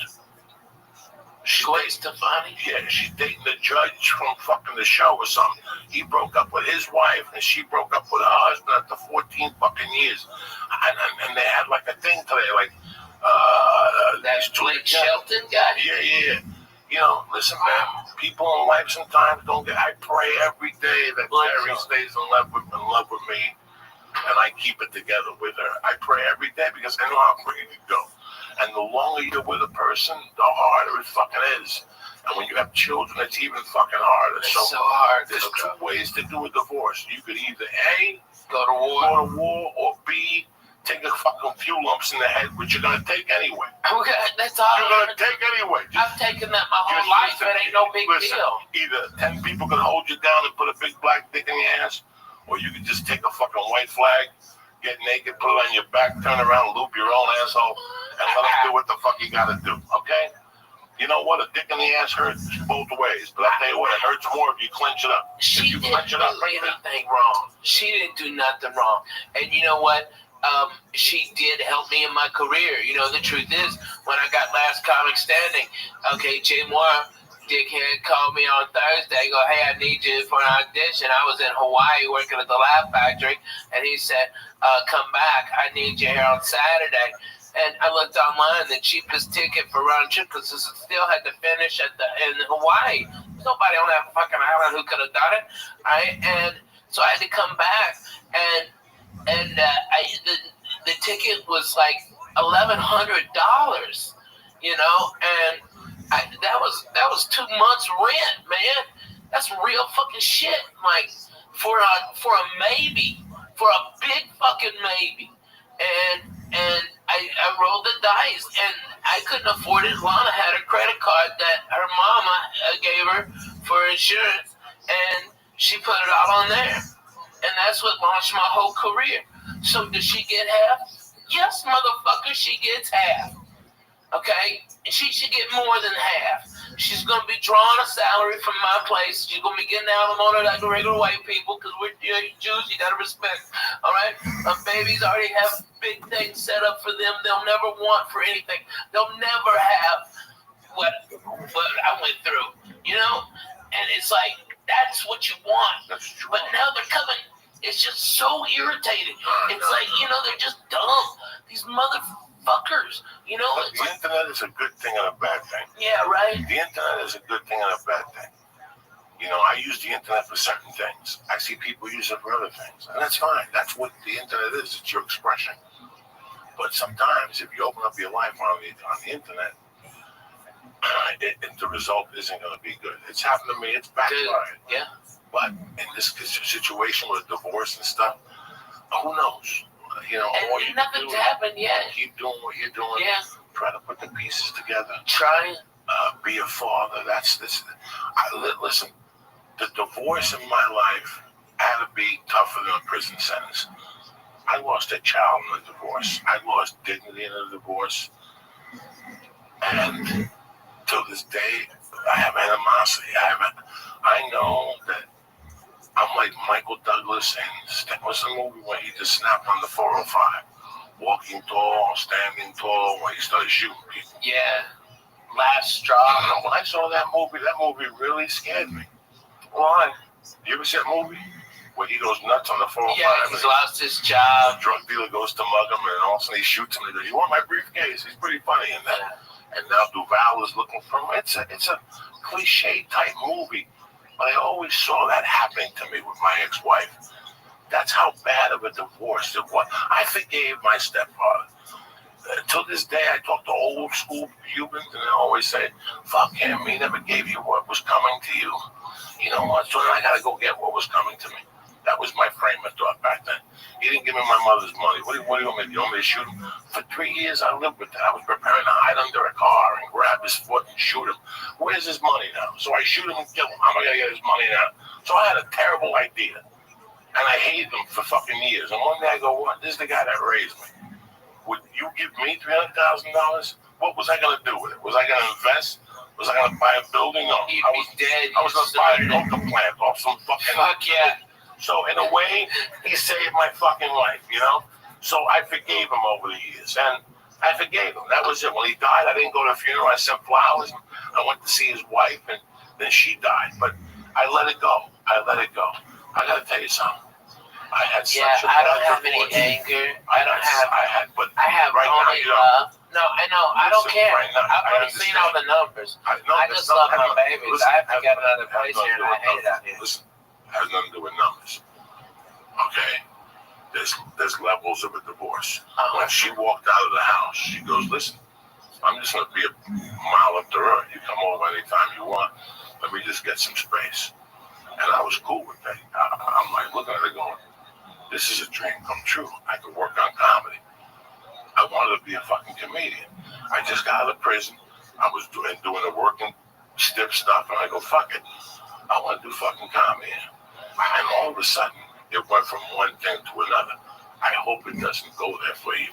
I hope you handle it maturely. I love my babies. I love my wife. I hope that the attorneys don't get a hold of this and not. turn it into something else. They're not. I hope that, because that's what happened with me. Yeah. Once attorneys get in legal, and once the fine print, there's a fine print. Yeah. And once that fine print comes out, Lisa, there ain't no coming back. And that fine print has to exist. It has to exist. The law says it has to exist. And sometimes that hurts, you know. So, you know, you have our love, you have my love always. I call you every day. Hang up. I know. I send you videos of the little Spanish guy. You gotta knock it out with that, man. I'm the real deal. It's like, I'm the real deal. I've been through a divorce. I've been through a separation. Guys, it is brutal. I always advise people to keep it together. Keep it together. Well, no, I disagree. But if there's no love, there's no love. If there's no love, there's no love. You have love. No, So we both have so much love for each other, but it's like, and here's the real deal, okay? I have really fucking bad PTSD, and now I'm properly medicated by probably the best. He's the head of psychiatry at Vanderbilt. He's fucking amazing. He's got me chemically dialed in. I sleep 8 hours. I'm up. I don't take naps. I walk. I feel great. He's done it all. He's fucking amazing. All right? But before I got properly medicated, I was a fucking nut and a complete asshole. Okay? You know what you do after 2 years You of showed up at my denying? house with the Elvis glasses. You started to worry me that day. What question did you have over there? It's not a question, but it was just my parents got divorced when I was in high school, and I actually had wished they got divorced earlier. Like they said, like we stayed together because of the kids. I thought I thought it would be better just to have like You're just a tough dude. This is you know. I was listen, man. I was Ralphie, dumb, but I feel great now. Let's get something. I got a lot of redemption. Let's get something on the air. Last Comic Standing is a great show, and it shows a lot of comics to the country and a lot of vice versa. I don't even know what the fuck I'm saying. When Ralphie was on Last Comic Standing, he was already a brilliant headliner. Ralphie was already headlining, people paying tickets to go see him. I mean, this just accelerated the program where now these kids become somebody. Ralphie May was already somebody. You follow me? Ralphie May was already somebody. It went from one thing to one thing, Ralphie. I judged it. I was there. I was there when you were, you know, cooking for us with no money, and also next thing you know, we're sitting on Bullshit Boulevard with a jar of weed in the living room. People just sticking their hands in it, taking weed to go, and he knew it. He didn't give a fuck. Take it. That's what Sean Rouse smoked the fucking whole thing. Yeah. I mean, every time he'd see me, give me $200 to do what you do. It's hard on a person, never mind on a marriage. Yeah. This has been a journey for you, and you've learned, and now I hope that you keep it together. I hope you I've find got a way so much more peace in my life. I've got so much less stress and less anxiety. I don't have nightmares every night. The PTSD from smell boxes when you No, that's hilarious. See the bottom of the Hey, that was 12K. Shut your mouth, cocksucker. That was a good angle. All right. I broke my fucking bone, but hey, I fucking got 12K out of it. Word to the mother. No, it's when I had bilateral double pneumonia, pulmonary embolism, and I had to stay awake for 9 days because they said if I couldn't help my lungs expand, I would die. And I had the blood clot was so big that because I had pneumonia and I'd broken 2 ribs from coughing, and that's what caused the blood clot to go right. It was right here, and they said that a radiologist was going to come in at 7 a.m. and enter this vein and go into that and find it right there by the lung. And he goes, "You have to be awake. We can't give you any anesthesia, and it's inside you. It fucking hurts in there, man." All right, and that they're gonna. You got a 5% chance of living. Okay, if it blows the clot out, okay, you fucking live, and if not, you'll bleed out in your brain. You'll have a stroke. Good luck. Hey, sleep tight. Boom, motherfucker. I was fucked up, Jack. That fucking snap. That snaps your fucking head, dude. And so what I've been doing like a lot of PTSD groups, okay? And they're always like, "What the fuck are you doing here?" And I'm like, "Look here, cocksucker. I'm just as fucked up as you are. And let's get to the real deal. Let's talk about some shit." Well, like, you don't even know about, you know how many times I've gone overseas for the fucking military? Like 19. I'm in a 44 forward operating bases in multiple war zones. Okay, by the way, Afghanistan this time of year is fucking beautiful. All the Taliban's turbans, change colors, but it's like, those dirty motherfuckers, they're like reds and yellows, it's beautiful. Okay, but I've been there, and then they start getting real, dude. And man, and those guys get real, it gets real. You know, I mean, it's like, I know it sounds stupid, right? But you're absolutely right. Yeah, Rafi, man, I gotta tell you something. I'm sitting here, bro. And we'll end this podcast in a couple minutes, but I gotta tell you something. It's,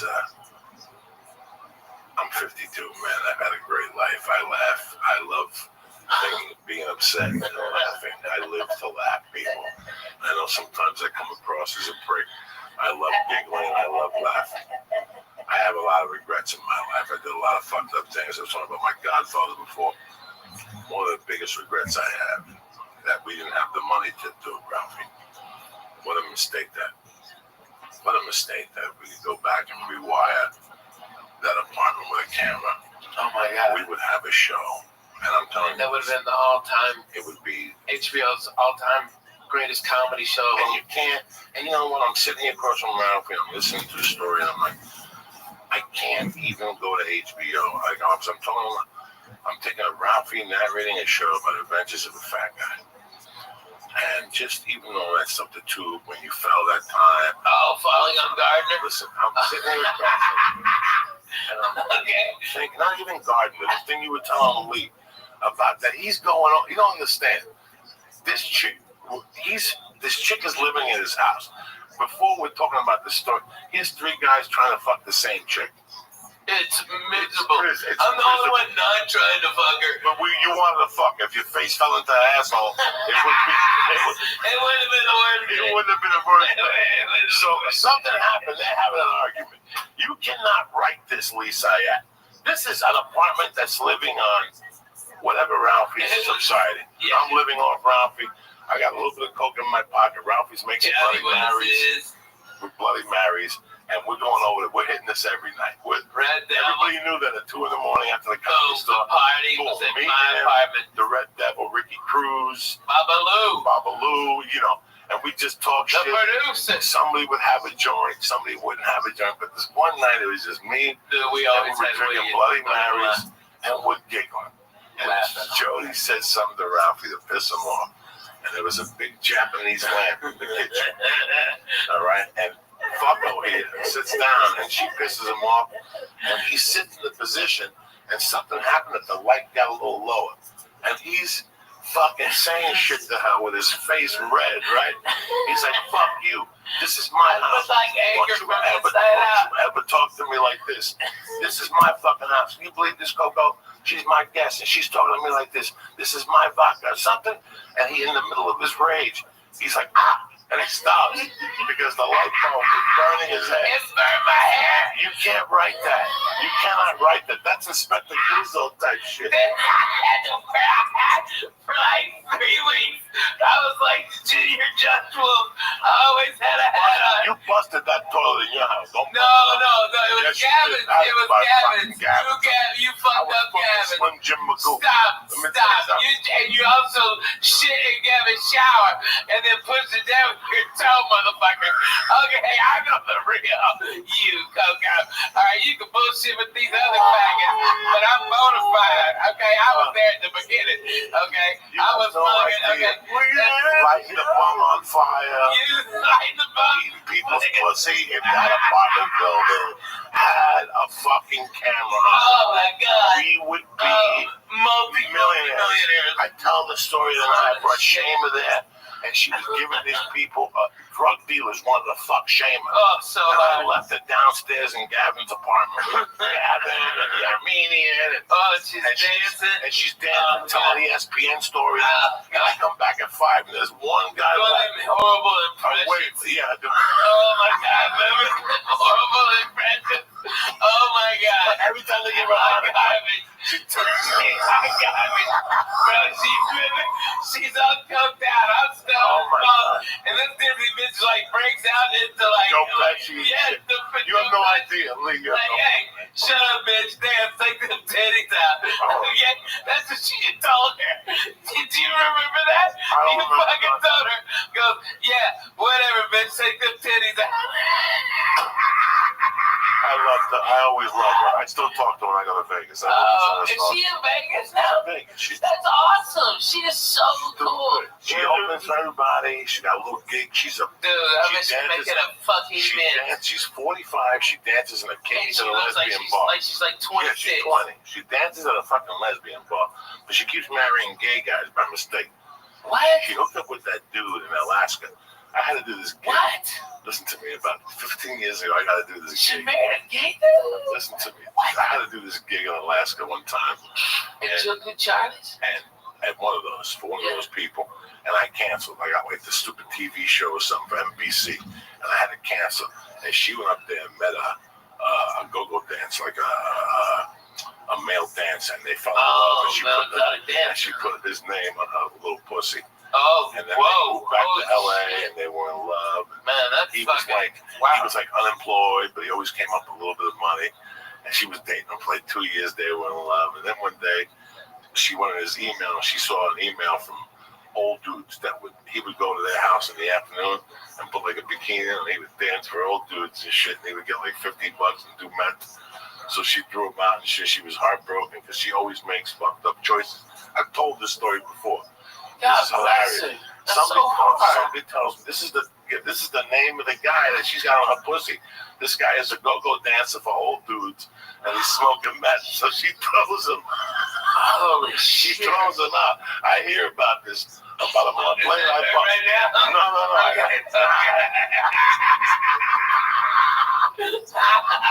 I bump into her, and she says to me, "How you doing?" Blah blah blah. We're going back and forth, and I go, "Hey." And I knew I don't know what the guy's name was, but you know me. I go, "So how's Mark doing?" And she gets kind of sad. She goes, "I'm not with Mark anymore." Oh, that's a shame. I go, "Listen, I know this old dude."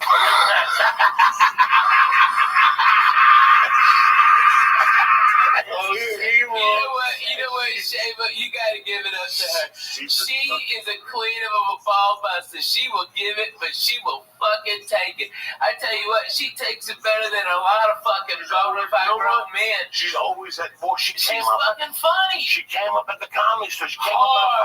up at the fucking comedy store. When nobody Her mother's a biker. Her mother's Gemma. Did you know that? Her mother's like Gemma. Like, she was telling me stories, showing me pictures one time in the house. Her mother's like Gemma. And she's half Arab. I didn't know that. Yeah, she's Arabian. She's like a Jesus, Iranian. She's beautiful. I tell you, if you Look at look her at her, eyes. you think that she had plastic surgery, and you're like, but you realize it's just natural. She Her and glows. Her and April Macy used to be real fucking tight. two pieces of ass hanging out together. This is 12, 15 years ago. They go and doing this dirty shows all over the place, and they start doing on Porsche's show. They got a my face. What was before Twitter and MySpace? They got a MySpace page together, and they would do all these dirty rooms, and they got Penthouse to pay them peanuts, but they had something going on in Vegas. They were really trying. And every time you'd see one, you'd see the other. And one day I see Shane, and I go, what's going on? Where's your buddy? She goes, we don't talk no more. So in the back of my mind, I'm like, wow, it's two girls. They went for the same guy. It's some girl shit. About a month later, I find out they're on a trip back from the fucking in Sarah Tiana verified it. They're on a plane on the way back, and also the plane starts having engine trouble, and they're gonna die. The plane's gonna go down, and all of a sudden they go, we're gonna release the mask. And they released the mask, but only one came down. It was Seamus' mask. Fucking April Lacey took it, held it down, started choking and breathing. That deep, that savagery comedy shit right there, Ralphie, man. Oh man, Are you still on the Netflix tour? Yes, unruly. We've got the West Coast this whole month or the next 2 weeks, and then it's the Lord's Day, it's Thanksgiving. You got to get back to Grace. I'm hitting Eugene. I got Santa Cruz, Fresno. Holy shit! Look how high Portland. over there. Portland. I don't know what I'm on, but man, this is great. No. Seattle. Look at the flying Jew. Oh, he is fucking in sumo land. Jesus Christ. Look at you. Oh my Dude, I'm telling you, Lee Zayat, get that mustache. Look like at them villains. Get that mustache. You alright? Look like the fucking circus strongman. You should have seen your face a couple Oh, months hey, ago. all the church members up in Canada. First time I'm coming to Vancouver, man. Come out and help me out, see man. that's the fucking town. That's a town, Jack. I've heard a lot of great things Oh about shit, they're Vancouver. gonna carry out to the bus. Oh my god. Oh my god. No. That's it fucked up, dude. I had to go through Utah. Those cocksuckers. The cops searched me. Those motherfuckers asked me if I did cocaine. I'm like, the fact that I'm this fat and can talk to you proves I cannot do cocaine. I've never done it. Okay? And then the guy asked me if I want some Quaaludes. Do I have my own Quaaludes? And I'm like, what the fuck year is this? 77? Yeah. Can I buy Quaaludes from you? Well, give me 20 fucking grams of Triceratops horn, you dumb fuck. There's nothing there. You know what the official quote was? The one I gave him? Because I was fucked up. You know what I was fucked up on? Cold medicine. I had a sinus infection because I just come from a goddamn Disney cruise with my kids. Okay, we flew to we were in the Bahamas, and I was on that fucking that boat of germs. Okay, and then I flew to Denver, so I went from 82 to 12. Okay, fuck me. All right, and I had all this shit in my head, and it was horrible. So I started off with like all the Dayquil stuffs. Okay, like fucking. Just like Dayquil, Theraflu day, okay, like every Mucinex day, every day shit they had, and I dried up a little bit. I wouldn't have boogers coming out of my head. Okay, all right, this is the real deal. Okay, all right, but I started shaking, dude. I started shaking because I'm all fucked up on all that cold medicine. So, okay, Coco, I'm not gonna bullshit you.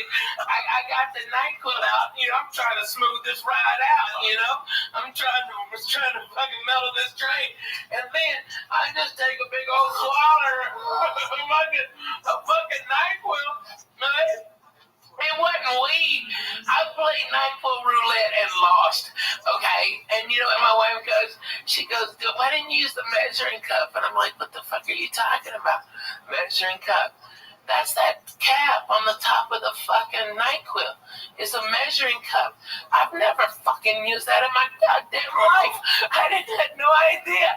Okay, I just drank it enough. I go like 2 shots. Fuck it. When you broke. Okay.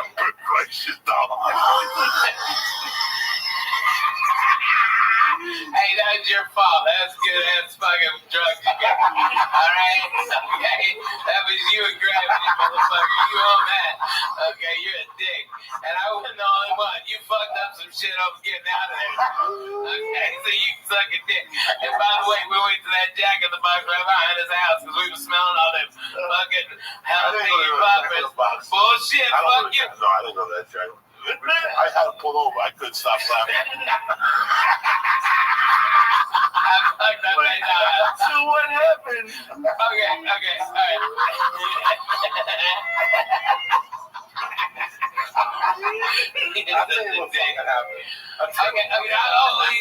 Different. You get your balls in, motherfucker. Alright, nobody want to see them. Alright, I've seen him plenty in my life. Alright. Christ is out. No, man, they cut you. And let me finish this, you cocksucker. Alright? Because I know you don't believe me. But my wife goes, that's a measuring cup. And I'm like, well, I might be dumb, but you're a dirty bitch. I ain't never seen one in a dishwasher. That's just gross. You leave the same cap, that's disgusting. Alright? And so I was just like, fucking hit it. But you know what I quoted them? Because they were just making lies up about me. I was like, last thing I said before I head on stage, I heard was, all I said was, yes, Mr. Cosby, I'd love another cocktail. That's all I remember. And that's just, go fuck yourself. You ever get fucked up on Michael? Dude, I was so fucked up on Michael. You got a bottle of Michael, we'll give you a star. That smoke a joint, it's all over. It's dude, all, in 92, I played the hip-hop comedy stop. Steve Harvey's and Rashawn McDonald's, all black, at comedy club at a hotel. Okay, and I was sitting back there with these crazy ass, like, I met this guy and he goes, yeah, my name's Willie D.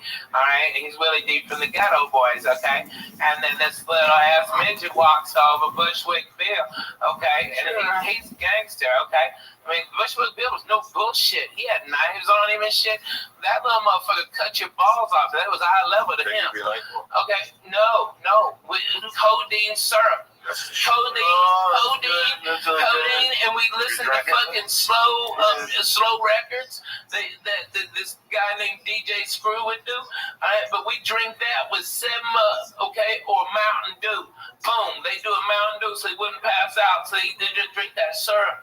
All right, and we was fucked up. How much would you pour in? Because I only, like, every time I get bronchitis, I get Dude, they poured a lot in mine, okay? They poured a lot, and they shitload, and a lot of them was putting that, what's that, the raspberry liqueur, like Chambord or something. They pour Chambord in it too, so you'd have like grape soda with some Chambord and syrup, okay? And all those fools were doing that, all of them. It was, and it was like, I didn't even know what hit me, okay? Because it didn't taste, it tastes like Kool-Aid. And I was like, what? And they called me up on stage. And for whatever reason, it was the greatest set of the 4 years I've ever done comedy. And I relax. Yeah, but I was, I'd been smoking weed in the back with this little crazy midget passing it because it was so funny to look at a midget when you're on codeine and smoking weed. And like if the midget takes the joint out of your hand, but it looks so much infinitely bigger in his hand than it ever did in yours. It's crazy. Like, what? Whoa. Okay, it's amazing. But I came in and blew the place apart, got a standing ovation, all right? But a comic came on stage who hated my fucking guts, that he was trying to be like the number one guy, and he had tried to do everything, and I blew the guy out of the fucking water. Steve Harvey told me I did. Okay, it was fucking unanimous. And he starts talking shit about me being fat, like making all these fat shit jokes, and the audience turns on the guy. And then out of nowhere, you see this nickel 45, 1911, 45 caliber come up and go, and it's Bushwick Bill, and he goes, bring the fat white boy back, shut the fuck up, nigga. All right, and he was about to shoot that man, okay, because that's how gangster and fucked up this guy was. And they was like, okay, well, fuck it, okay, we're out of it. I had nothing fucking left. What the fuck? How can you follow what you just did? I had nothing at all. I'm like, man, I love those midgets. You know, they've always got your back up to here. All right, and I got the fuck out. I was so scared. I'm like, he's already pulled a gun once. He's gonna shoot me for making a midget joke at him. But he loved it because he was all fucked up and falling over and shit. It was crazy, man. Midgets, when they pass out, they just kind of like, you know, weeble wobbles, and then they go, okay? They got big ass, okay? You never hung out with no midgets like this? Fuck no, they creep Dude, the fuck not out. me. I like them. They're pink. Shit happens. Get the fuck out of here. Word to that. Great church, by the way. Thank you for having me, Coco. Midgets getting fucked up on call. I want to drink what black people are drinking now. I saw it on drugs, ain't that shit they sell. What is it? It's like a liquid codeine, and they mix it with Kool-Aid. Oh, yeah, the syrup. Yeah, that's the exact same Where thing do you they get were that shit doing. at? It's just you mix codeine with a drink. No, what you do is it's cough syrup. It's cough syrup, and from I never got prescription. fucked up on that stuff. Well, I drank NyQuil as a kid. As a kid, I discovered NyQuil when I was like 9. I remember they would help you fall asleep. Oh, So I liked it, but I didn't like the feeling in the morning. I've never chugged codeine, but it's great just to have it's like a joint. It's like a joint. Codeine pills get my. Dude, I get so fucking. I can't eat that shit. My stomach. My fucking little pooper gets worn out. I can't shit, and it's miserable. Fuck that. I don't do none of that shit anymore, I man. drink some of that cough medicine and shit one night. Dude, you don't want to. Slow records. Shit. Oh man, that's what we used to do. Play slow Bring the records. horse in this motherfucker one time. Bring it back. Bring the horse in this motherfucker one time. Hey, Lee, put this song on. Okay, this is a great song. Hold on, we gotta get the fuck out of okay, here. We'll put alright. some songs and get the fuck out of here. Word to that. Let's do this real quick.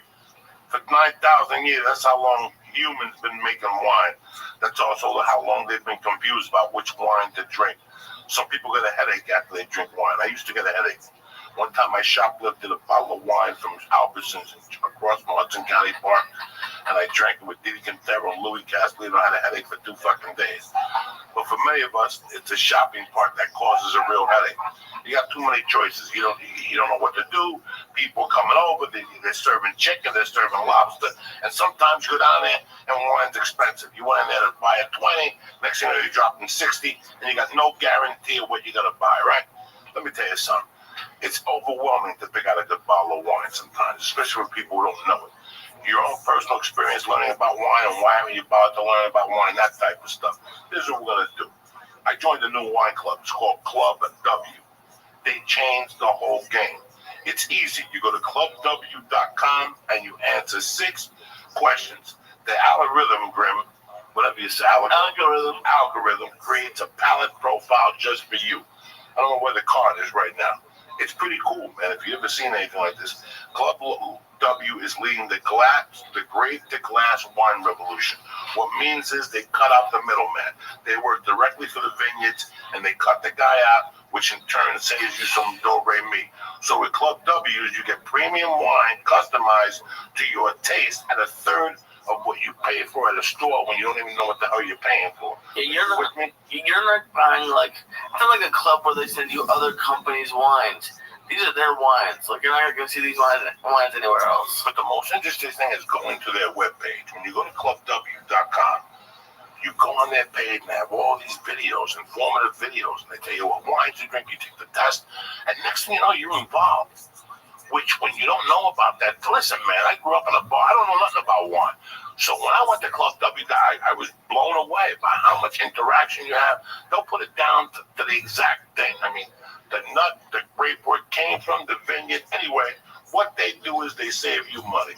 It comes down to maybe $13 a bottle of wine or something like that. And there's even a no-risk, 100% guarantee that you'll love when they send you. So do me a favor right now.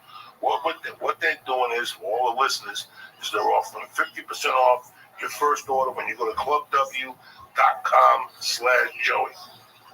So do you understand me? 50% off your first order when you go to clubw.com/Joey. And this is not like fucking Columbia House, where they send you records every month, even if you don't want them. No, you order what you want. Right. So if you think you need 3 bottles, you order 3 bottles. It's 13 a bottle. They get delivered to your door, and it's exactly what you like, what you're guaranteed to love, or you get 100% money back guarantee. So again, do me a favor.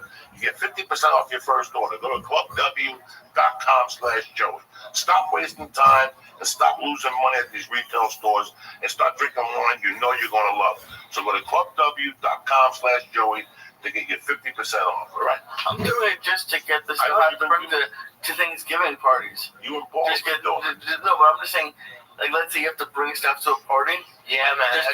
Just get 3 bottles of wine, and then you're gonna have to go to at least. This town takes a whole week off. There's parties every night. We're off until the start of the new year now. When I used to work in TV, a little bit of work, not really. Yeah, until Thanksgiving, it's gonna be busy. But then after that, they're out. Everybody's skiing. Yeah, that's good to know. Anyway, let me tell you something. I tell you once, I'm going into a heavy season now.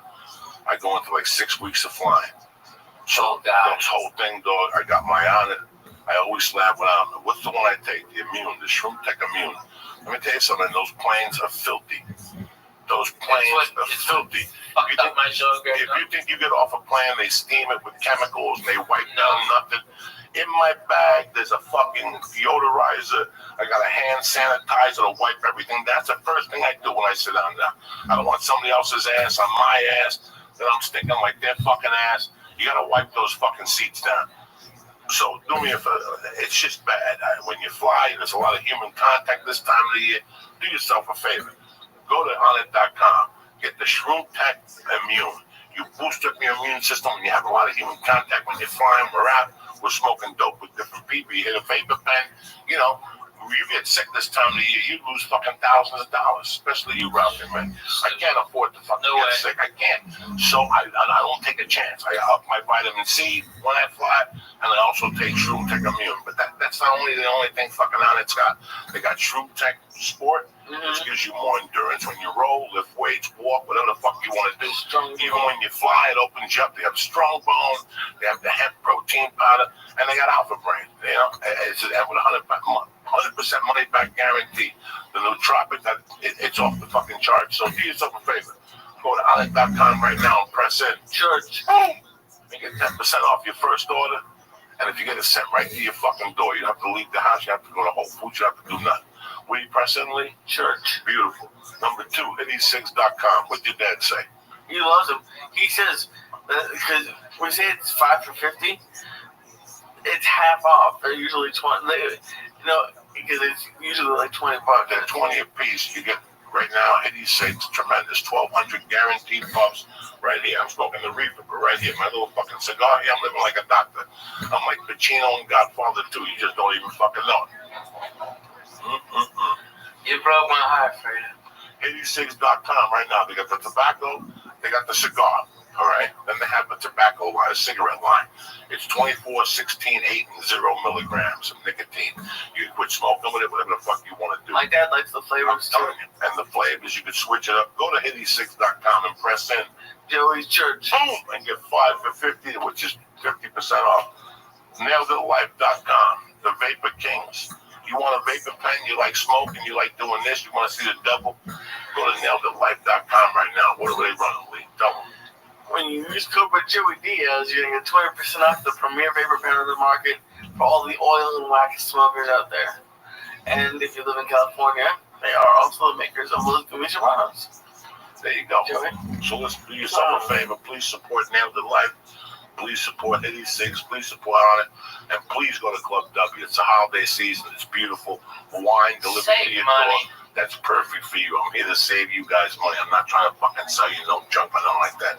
Don't forget my main man is where the Nokia Dita. I'm at the Friday night. Go to RalphieMay.com. Yes, for tickets. Go to RalphieMay.com for everything. Go see if he's coming to your fucking neighbor. I'll be there soon. Trust me. You don't want to miss this. I go everywhere. I'm in Portland Thursday through Sunday. And I'm in New Jersey next week at the Stress Factory. All right, guys? Hey, I love that club, man. And maybe those boys from Raptors come out, man. I like those guys. Thank you for coming on. We got hey, fucked up Church, tonight. you know what? That's fucking me up. Coco, yeah, it's fucked up. Coco, you know, there's cameras and microphones here, but at the base of it, it's back 16, 17 years, 1440. Me and you, my little glass table sitting by the window, you know. Cracking fucking jokes. Cracking fucking jokes. Only Lee's here. Only Hilly? Yeah. How you feeling, The my only brother? audience we've ever had. I'm good. That's what Coco brought up, though, church, what's happening now. Made me a deacon. Okay? You'd have been there. You'd have been right there with us, Lee. 13 years ago. I'm proud to have you, Fucking sir. gumbo. Close it up, Lee. Thank you, Ralph, for me for coming on. Coco, Don't I forget, love you. Friday night. Don't be a Anything for theater. you, brother. I love you, cocksuckers. I love you. Thank you, sir. And thank y'all for having me on. I really appreciate if you stuck around.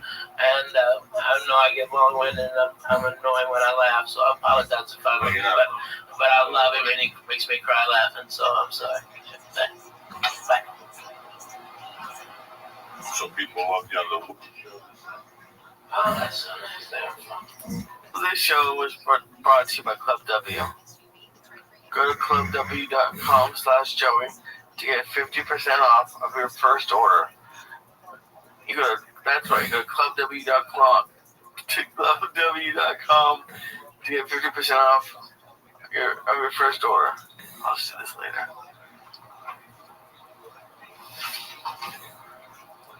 What do you want to close this, guys? Hold on.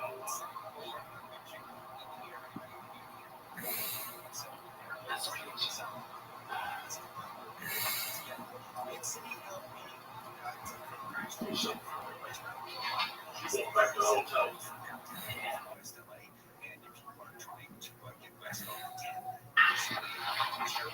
This show, The Church of What's Happening Now, would like to introduce you to PetNet. Stop worrying about feeding your pets the wrong amount of food every day. The PetNet Smart Feeder will feed the healthiest portions at the right time, every time, automatically. Go to PetNet, get your PetNet Smart Feeder, plus free shipping when you go to petnet.com/Joey. That's petnet.com/Joey, petnet.com/Joey. Show is also brought to you by Onnit.com. Go to Onnit.com, use code word CHURCH to save 10% on all of their optimization products like Alpha Brain, Strong Bone, New Mood, Shroom Tech Immune, and Shroom Tech Sport.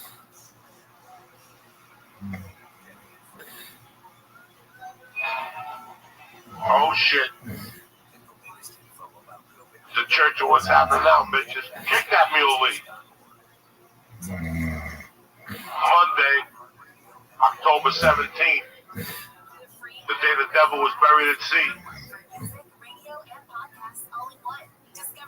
Lisa Ayaz. Rabbi May.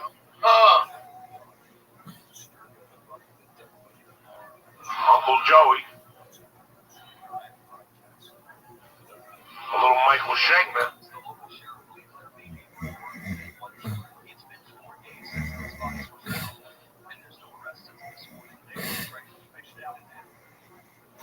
Oh shit. Break out those fucking bazookas. Uncle Joey's in your living room tonight.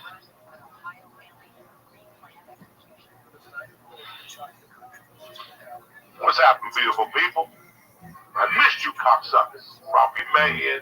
Hey, everybody. How are you? Yeah, here, you know. Hello. Same old fucked up crew. It's a Monday night, October 17th. I hope your weekend was fucking tremendous. We had a great weekend. I want to thank Chicago for letting me take my special in their beautiful fucking city, which I've always loved to death. I finally got Lee over there. I turned them on to a hot beef fucking combo with the sausage, with the fucking green peppers and the onions. Just forget about it. See, that's what fucked me up. It's not like the hot beef with a sausage combo. Right. It's the combo. That's it. The Oh combo. my god, they're crazy. I love it. Which one did y'all go to? Big house. House. Wrong. It was close to the thing. There was a World Series, you know. There was Yeah, games right. You don't want to Saturday. go up there. We didn't want to go all the way down. We didn't listen. I don't like fucking around. We were taping. I had to do shit in the afternoon both days. So we just kept it light, like Lee and myself. And I gotta tell you, it We didn't keep worked it light out. at all. No, we didn't. It was just great. It was a great. It's the reason why I picked that city to do this special. That's amazing. It's such a great town. It really is. They're great audiences. They're like blue collar but smart. It's a rare thing. They're not shocked by shit. Chicago. Fuck you. How nice. I lost my phone in the hotel, and they turned it in. They turned it into the front desk. Fuck yeah. That's Chicago, man. Where'd you lose it? The restaurant? I don't know. We were at the restaurant. You got up. When you saw me, you got up, because you did not have it in the restaurant. You got up and you left it. You were sitting there playing with the phone. Yeah, I must have You put it next to you. You got up when you saw me, and you left it there. I felt terrible because I dropped the out. When I got there, somebody gave me a great fucking out. Rainbow, long live rock and roll. Right. We went to eat the Cuban sandwiches. I left it downstairs. That night, they called me in my room. Yeah. We have your house downstairs. That's amazing. I go, no, I'll get it in the morning. Got it. That's great. Great little city, Chicago. You know, I mean, listen, man. Chicago's one of those places that once you get into the suburbs, it's a little last American frontier suburbs. Yeah, right. You know, it's really neat. You know, I hate that the whole city is being painted as like the old Wild West. You know, I mean, everybody's dying, getting shot and shit like that. That's only certain parts of Chicago. Nobody gets it. It is what it is. Yeah, right. There's parts of Chicago that are fucking bad. There's parts that used to be. Oh my God, so bad. Yeah. The different element moved into Houston. Oh shit. And those areas where we used to go, probably. Yeah, now, no way. All fucked up. You know, this is going on across the country. Yeah. Anyway, you just can't say Chicago. I mean, Like Chicago's go to Great Point Mall. Chicago's a scary place. Look what happened last year in St. Louis. I mean, Oh my God, yeah. tensions are still like on the verge. You know what? That's so crazy because I used to go to St. Louis as a kid, and man, I remember in like '84 they had this whole 4th of July down there. Okay, I mean, for every white guy there was 2 black guys. Okay, we're all listening to Kool and the Gang, eating fucking hot dogs like Americans. All right, fireworks. Everybody was having a blast. I can't believe that town went to what shit is today. You know what I mean? I mean, it's like I've never seen more people having more fun and no racial BS bullshit anywhere than at that fucking 4th of July. It was fucking outstanding. Kool and the Gang, shit. Now, let me ask you this. Where were you growing up that you would go to St. Louis? Clarksville, Arkansas. That's funny because that was the big city for my wife. Yeah. Like, that's the team you watch when you grow Oh, up. yeah. Well, she grew up in fucking Paducah, right? so South of in Paducah. between. No, that's Kentucky. She grew Yeah. up in where the fuck? By Milan. Oh my God. By That's Milan. like Jackson. That's like Jackson. Yeah, a couple of hour. Yeah. To something. Jackson. We go to St. Louis to watch the games, Right. and then we go to Memphis to watch wrestling, and we go to Hot Springs to go to the horse races. My grandfather would get a place. I'll back up. What type of wrestling was there in Memphis? Oh shit! Was it the guys you saw on TV? Fuck no! When we saw him on local TV, I mean that's where I first met Spittin' Dick Murdoch, fucking the Funk Brothers. Okay, man, Jerry Lawler. I saw Jerry Lawler and Kaufman fucking wrestle, and then like 2 weeks later, I saw Kaufman get beat by a woman. One of these big bitches from Tennessee. I mean, she's a big, probably Mississippi, North Mississippi. Okay, this big bitch whipped his ass. Okay, And this so is that like a WWE wrestling. it's third tier, but it's legendary. You know, what I mean, it was Mid South and something else. I forget the name of the other one, but I mean. Dude, I went to so much wrestling. I saw Ric Flair win the heavy metal belt from Harley Race, and it was his second world championship. And then I saw Dusty Rhodes beat him, and then he beat Dusty Rhodes again for his third championship. It was tremendous. Blood was everywhere. It was fantastic. That wrestling was so fucking good, dude. I remember as a kid spitting on fucking Abdullah the Butcher. I spit on it. You dirty motherfucker. Okay, I spit on him. Who else I spit on? What was her name? Were you in like the front row or was it like? Oh yeah, man. All the kids were down there. We were fucked up on suicide coke. That's what you ever have a suicide? I don't think so. Okay, it's what you take a Coke, all right? You tell them just a little ice, and then you hit every type of Coke on the fucking thing. Yeah, that's the suicide. Getting all fucking hopped up on that suicide. We call it rainbow. Like Coke, Dr. Pepper, Oh, okay, fucking orange. Sprite, orange, orange Sprite, yeah. That's what we call it, the rainbow. Oh, man. Oh, that's a suicide. Hot garbage. Cough syrup. Like the red NyQuil. Not even the fucking ghetto one, the green one.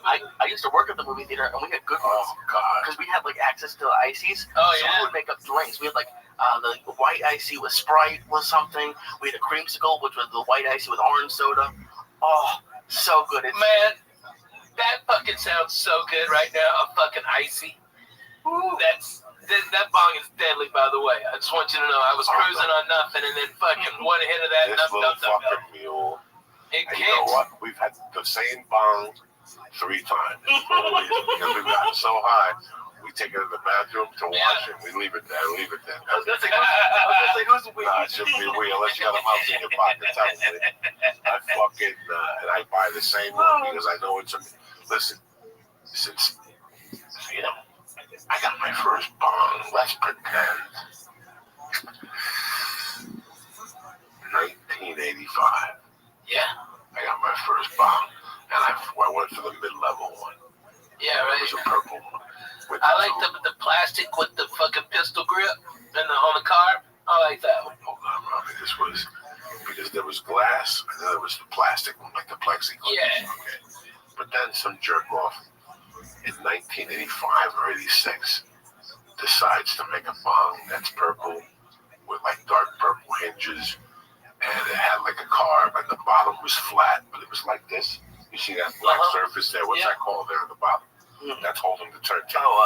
Is it not plexiglass? Plexiglass. It was like plexiglass. Okay, so I get this fucking bong, and I use it when she gives it to me for Christmas.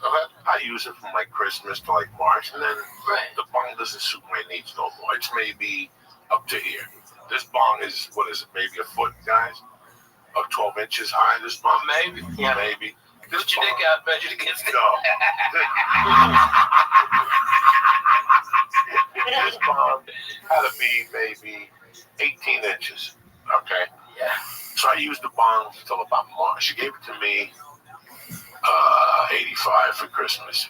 And I used the bong maybe till March 86. Well, somehow I was clean and sober. I was smoking dope when I was dating this girl. And I was drinking, but compared to what I was doing 3 years earlier, I was fucking clean and sober. I mean, Lee, I'm talking about, Lee, what we do now times 10, but to the fact that you didn't know what you were getting yourself in. And this was clean and sober for you? This was clean and sober. I gotta say. There's people in my family who think I need an intervention. No. Okay. Okay. So. You want a number to a good rehab? I got one. Okay. So. Sure. Yeah. Right. Good. You gotta assume from, you know. Okay. Let's be honest. From here to. Honest engine. Nobody can read with your fucking I eyes. know. I'm just trying to figure that on paper here. I don't have the master scoreboard. That's next. Yeah, right. We'll have the scoreboard over here so people can see it. From 80 to 85, it was always something. You know what I'm saying? I'm not A package. I'm not embarrassed to say it was. No, because it went from. When did your mama pass? My mom passed November of '79. Okay. Before that, I was already a scout, and I don't want nobody to think that all this shit. No, already I was doing.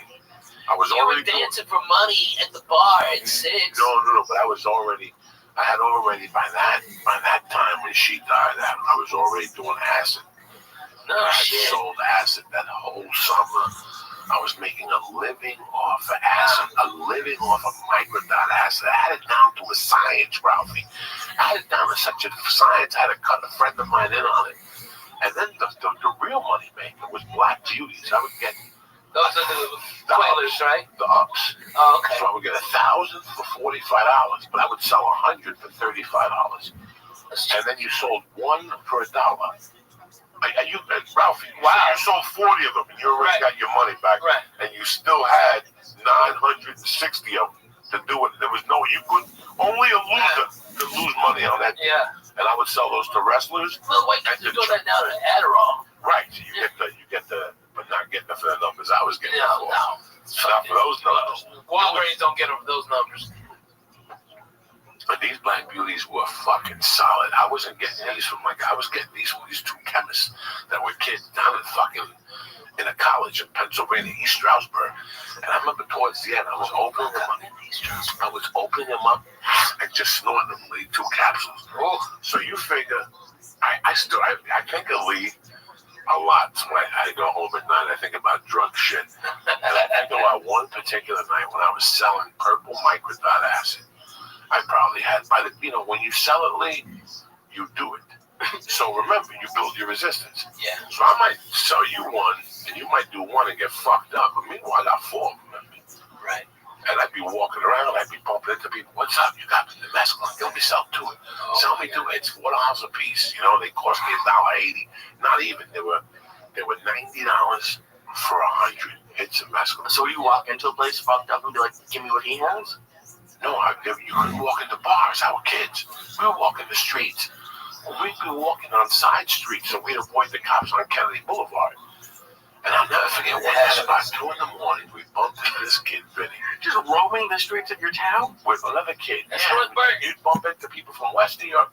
You'd bump into people from fucking Guttenberg. Northburg, Hoboken was farther away, but the people locally, like you, that would be on those streets. But we bumped into a kid from St. Joe's, West New York. And I'm talking to him. He's loading up his pipe. And he goes, you got 2 hits of mescaline. I'll never forget this. He bought the 2 hits. And he goes, get one of those hits and crush it up and put it in the pipe. Let's smoke it. And dog, I almost thought my head was going to blow up. I looked up and I go, I've been thinking about this for a year. Now you just said it. That means I got a partner. Let's do it. And we smoked that fucking acid. And I got a headache, like one of those in between headaches. Did it get you off? Did it get you freaked out? I was freaking out on the fucking acid already. But to make a long story short, I'm sorry I went on this tangent with you, Ralphie. No, I love it. When I go out in those days, you really didn't know what was going to happen. Like, all you knew that was that you had $42, Ralphie had 64, and I had 80.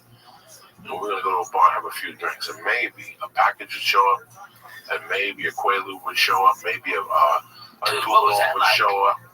Well, and it was like, well, that's what I wanted about the fucking Quaalude. Like, I went from living this fucking, going to the bar on a Monday night. Okay, like tonight. What's tonight? Monday, yeah. Please meet me at Sharples at 8 o'clock. Okay. They give out food. Nice. And let's have 3 beers. What time are we going to be at work tomorrow? 8 o'clock.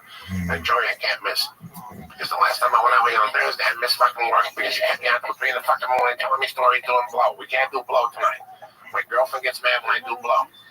Dog, you'll tell me this before we leave the house, like 8 times. And you'll agree with them? You won't make them do blow?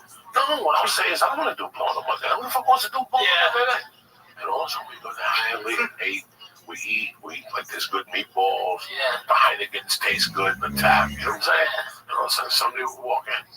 Dog, I got these fucking Quaaludes. Oh my God. The guy fucked up on the chemicals.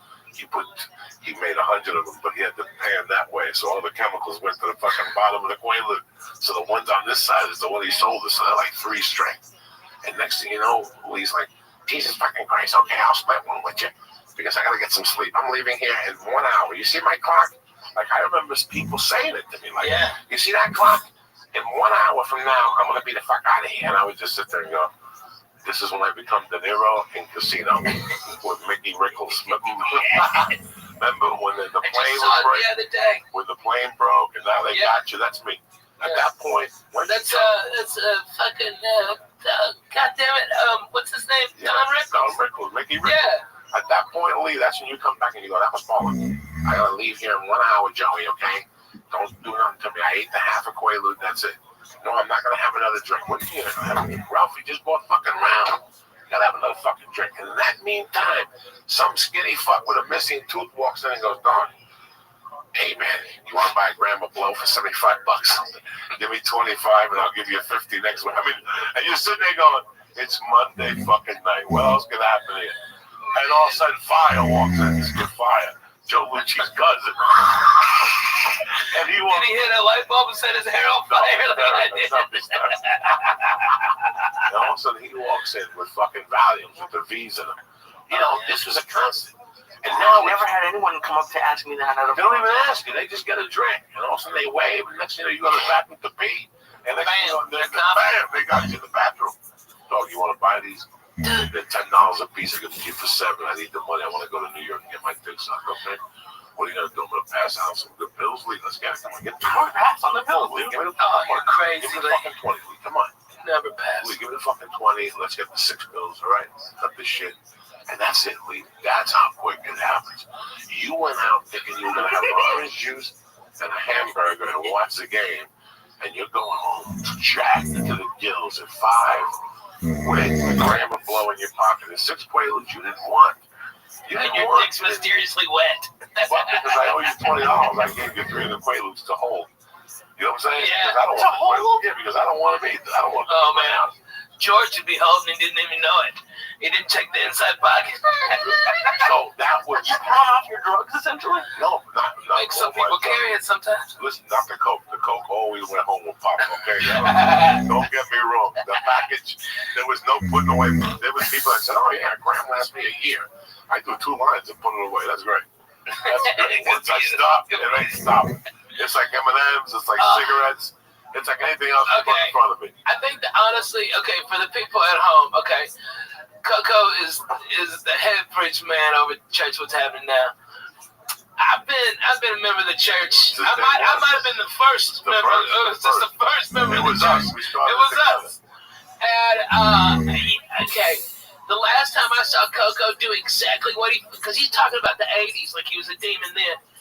10 years ago, Thanksgiving, pardon me, Coco did a 1/4 ounce of mushrooms. He smoked nearly an ounce of my weed, drank beers all day long, and then went down and did the Comedy Store and copped. Okay, and that was the last night of evil. Oh, and acid. Acid too. He had 4 hits of acid. Oh my God. What? He ate a 1/4 ounce of mushrooms. I swear to God. Purple. Okay? Comedy A Store. 1/4 ounce. Was Okay. purple.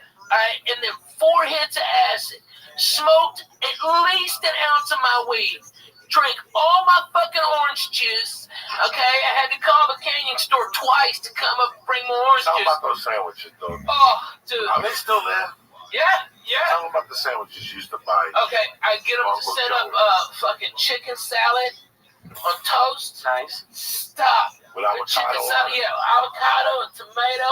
Jesus, Lee. Damn, Lee, that was fucking straight Jew food, but it Tell was them about the amazing. time we went to that place. You took me to that place, and there was ants in your sandwich, and you sent it back, and she still gave you a bill for half the sandwich Oh, yeah. because she said that there was only ants on the one. Tell me, On one side. tell me Oh, how my God, where the fuck is that spot?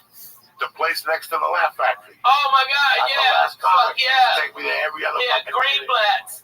Greenblatt's. The fucking bitch charged me for having the sandwich because they had ants on it. Listen, I saw with my own eyes. Oh, my God. An ant on his arm. And I go, Ralphie, why do you have ants? And he looked at the sandwich. What the fuck? He looked at the sandwich, and it was like 3 ants. Yeah. Also, he put the sandwich down. He called the waitress over. He killed like 3 ants because that was in that. So she goes, which side was it? On Which that side was it? She fucking picked it up and came back with the half and then the bill and billed him for the whole. It was the most ridiculous fucking thing. They must hire the dumbest fucking people too. I went there at the time before that, and I got a fucking salami and egg sandwich. Okay, that's a strong move. Okay, late at night, boom, I had a couple of pops, some stoners, boom, that's great, and they fucking fried up the salami, and the goddamn, they left the plastic on the outside so it burned. It's all toxic. And I'm like, what the fuck? Okay, just send this back. Fuck it, I don't want to eat anything here. Then I got high with you. We went back to that fucking how place. careful you have to be in Los Angeles with the food. Oh my God, nobody gives a shit. I tease them. No, you always used to make fun of me because I would get pepperoni. The reason I haven't got pepperoni in a few months is because they would always leave the plastic on. I'd be eating it and plastic would come off with every bite. Oh my God. Where do you get Ralph's. No. I would make sandwiches. Oh my God, really? And every bite would have the ring around it. So I'd have to tell them. And like the third time it happened at different Ralph's. Let's get back to something. Yes, I made pepperoni sandwiches. No, I'm not letting you with pepperoni sandwiches. That's So good. as you're reading it, the string is still on it. Yeah. Like, you have to take that off, guys. I know. They You have to take that off. I think LA's problem is it's like an airport. You When know, they cut it this way, right? Yeah, they slice it like So it's like a wrapper on it. Yeah, you can But not the fucking plastic. No, it was the plastic. It's the No, plastic. there's a difference between the wrapper of the casing. I'm used to that. Oh, it's the casing. It was right? We don't yeah, casing. Yeah, Okay. no, but it was like you can't take casing and like around it. It is like I've had pepperoni. Trust me, I've had pepperoni before. there's not that. And I've told them, and when you tell them that, you can see a difference. But that's why I don't go to the, like, I did something really weird today. What'd you do? What did you do? Oh my God, shocked. I left my cart at Ralph's. I got pissed off because they didn't have what I wanted. Like the deli counter was full, like way full. And I was looking down my cart. Cold water? No, Magnolia. That's a busy fucking one. Magnolia across From the barbecue place. barbecue place. The one with the DX, hires up the mic. It's right across. It's right past Lancashire. Oh, you going to that hellhole? yeah. Why do you go to that? It's right near everything I go to. No, that's the worst one. Don't go to that one. That's why you get shitty cold cuts. They don't have good cold cuts there. They don't? No. Where do you go? To the Rouse up by fucking Cold Water and any other Rouse but that one. They don't have a slicer. They give it to you from the thing. No. They have a slicer. Yeah, but they give you the shit. They give you Most of the time they do that. No, they don't have the good cold cuts. You can't go there. You gotta go to Violent. Violent. Oh, That's where I go. That's where I go. Magnolia Violent. Yeah. No, Violent You sit across the street from the barbecue place. Yeah. No, not That's that. Violent? No. Not that dump. That dump is a dump. Okay. That's a dump. That's where that Jack in the Box is. There's something in there. Yeah, there's a Carl's Jr. Yeah, that's why you go there. There's a Subway too. That's why you know why that is. That's why I'm sucking. You don't think I know, but I know. Okay, I've been there. No, you can't go to that one. You gotta go to the one by Ventura and Violent. Underground parking, very nice. They got the bread that you can cook yourself at home. That is dog. What the fuck is that you're dealing with? You go to the worst. You even pick the worst supermarket. No, there's a worse one. There's one on Laurel Canyon in Victory where they don't have a deli counter. That one's scary. No. I went there once. The scariest place you go to is what's the one? Used to be John's. Although I live near that too. John's. Scary. All Russian-y. The one on Sunset. Out by the Berg. Food for less? Oh, yeah. Oh, boy. I know. I wanted to go in there with fucking, get a bunch of newspapers like I'm about to get shaked in the yard. We lived in Hollywood. My wife would go there. I go. Oh, my God. If I go with you. Right. Your parking was scary. Oh, my Everything God. was scary. That One of was the like a funniest shake. jokes about that place is Felipe. Felipe goes, food for less. It's the only place you go and there's drug dealers in the outfits. Come here. Like this fucking. It is a fucking How many night. spoons? I'm missing. He just shot his CD in San Jose. Fucking so good. DVD in San Jose, whatever special. He's He's fucking funny, man. Felipe's a great guy. He's doing a great podcast with what's I know I his gotta name? get in on. With my brother Silent Bob. Well, we have to get in here. I have to do his podcast. Oh, fuck yeah. Rodrigo Torres. Yeah, Rodrigo Torres. We have to do his podcast. I've just been so busy the last 2 fucking months. So, listen, we're still all here, Ralphie. I know. I just had Willie with me. Rogan's doing his thing. Fucking. Man, Joe's doing it big, man. Dan Cook is working. Fuck yeah. Duncan's working. Ari's working. We're still here. I guarantee that nobody penned us to be here. No way. Josh Wolf was in Syracuse this week. He's working. I like Q's. Q's in the house. Oh my God.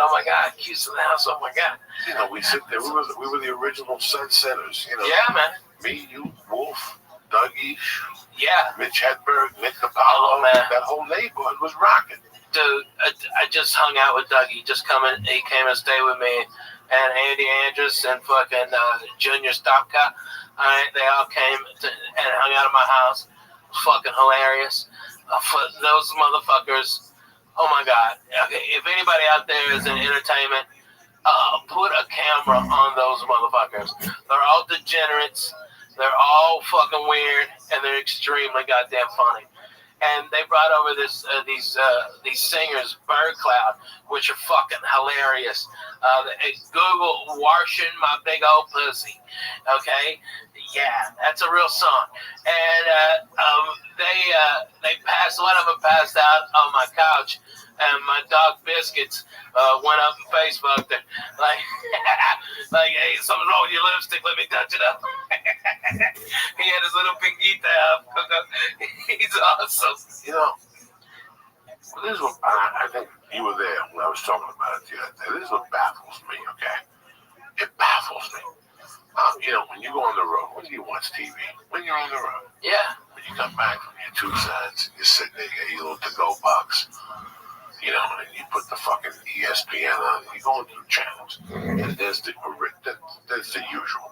You have a movie on TNT, you've got something on USA, you know, you've got FX has the Strand on or something. And then basically you have the 3 networks, you have the pay networks, HBO, Showtime, whatever. Then you have a bunch of ESPN. You have more ESPN channels than ever and more Fox Sports than ever. And you're going through these things. And at that time, from 11:30 to fucking 2, it's these talk shows and these sports shows that put on. And you look at this, you watch them, and then you watch them, you listen to the topic, you look at the 2 people doing it. Then you step beside yourself and you go, I'm not even talking about myself or Ralphie May or Jay Moore, who knows about sports, who's got a little sports show. Why don't they have more? We can do this. How come Brody Stevens is, you were there when we were talking about Brody. Yeah, oh yeah. Who's killing it on, now all this internet shit we're doing, in my world, is basically the developmental deals they would give you 20 years ago. They don't have to pay for them no more. All they have to do is sit tight and go, this guy's movement with Ralphie May over here, boom, give him some money, let's see where we can take this stuff. He's doing fucking Periscope. You know, he's the king of the internet as far as I'm concerned. Oh, yeah. I can prove it. Brody's so goddamn funny, though. It's not even about the funniness. It's the shit he's doing on there. So you need to tell me you're not at home right now, and your phone rings and goes, Ralphie May, you know I would never bother you tonight, sir. This is Joey D. How you doing, Joey? What's going on? Listen, I don't mean to bother you. This is kid, fucking Brody Stevens. Do you have Periscope? I've been aware of it. My daughter watches it. She watches the cooking show on there. You should watch this Brody Stevens. What would it cost you to put him on FX 92? Yeah. A new outbound channel that's for fucking millennials and crazy people. Oh, yeah. Call it, okay? Brody be great. Now with Brody Stevens, Coffee with Brody, from 7 to 8. Yeah. Think about it. Well, how bad can it be? Listen, there's podcasts. I know this for a fact, and you know this too. They're doing better numbers than most TV shows. Fuck yeah. Yeah. Oh, my God. And I think you always ask me what I've learned. I think what I've seen, and everyone on this like sports radio, sports podcasts, news podcasts, they're getting there. A little bit. But they're not. The thing they don't have is personality and entertainment. And I think the big people like ESPN and Fox Sports don't really want that. They want it to a degree, but not really, because comedians have taken over podcasts. It's not even close. It's not even, and some of them are bad. There are a lot of bad ones, but the good ones are good. That's why Jay Moore is good, because he's a comedian. He's entertaining, and there's people on those sports talk shows that you're talking about that are just awful, and they have the ESPN voice, which is annoying to listen to. So it's like almost like the athletes when they have those athlete interviews and they're like, oh, we're just on to the next team, whatever. They're not really saying anything. What would it cost to put Lee with Alonzo Bowden? Okay. Deadly. What would it cost What would it cost ESPN to put Lee Alonzo Bowden?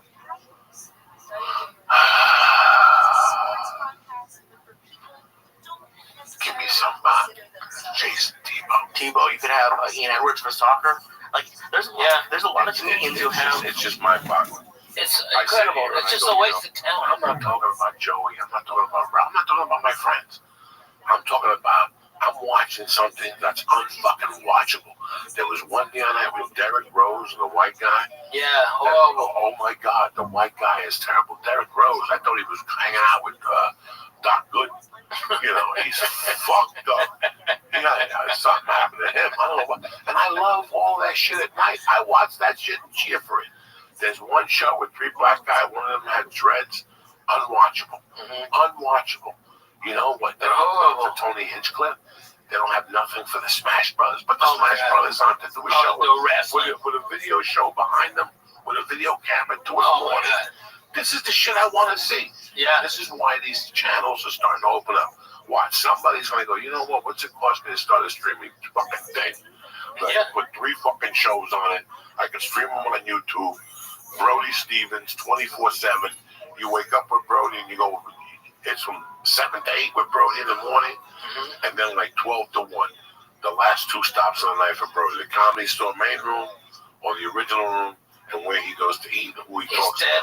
He's deadly. He's deadly. Because he knows so many fucking people, man. I mean, I don't think people really understand. I was at Fox, and Tom Brady walked up to Brody Stevens and was like, "Hey, Brody, how are you?" And that's fucking Tom Brady, man. Okay? And he was like, "Oh my God." And Brady was like, "I'm doing good, man. You know, feeling good, doing good." Positive. He didn't say positive, and that was hilarious. It just kills I you. saw it. They don't see it. I see it, and I'm not even sitting there like. I'm not even close to Brody, but he's fucking funny, man. I wouldn't be like one of those guys that would go, "Oh, look at this guy can do away." But no, listen, I'm old. I'm talking about Brody Stevens and what he does on Periscope.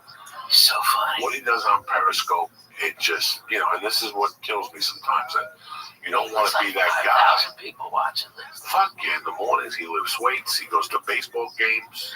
Plays the drums for no reason. He's in the middle of traffic, just beating the shit out of his steering wheel with drumsticks. Listen, I get on there and smoke dope. I'm just a fat fuck in the morning, talking shit behind a bush. You know what I'm saying? I don't have the balls. Where's the cats? I don't have a ball. But I can't smoke in the house. If I could smoke in the house, I'd have the cats in there every day. I'd have pure fucking entertainment every day. But I can't fuck with the cats. I know. You believe in Jesus. You can't do that to your babies. No, I can't. I can't fuck with the cats and get high in front of them and shit. That shot, that cocaine thing with Finney, he never came back. He lost that fang and shit. Once you lose a fang, you're like, shit, this shit's real, Jack. Hey, this is hilarious. I remember, I was reading Doug Stanhope's new book, okay? And I remember all the crazy shit we did around fucking Hollywood. I mean, everything from, Doug, there was this guy, Blackjack something, okay, that Doug would just be annoyed by, like so fucking annoyed. And I'd be over there and we'd be playing Scrabble or something, or just fucking, just being, I'd bring over coffee, we'd fucking go over jokes and shit. And Blackjack would just show up because he knew where Doug was. Doug had his door, the screen door open on the Curson apartment. And every time he'd come in, Doug would just nonchalantly slide a videotape of outdoor anal fucking gangbang. Okay, this girl had 2 dicks. Okay, all these cums and shit in there. Oh my God, it's horrible. It's like a blizzard. You can turn it upside down, like.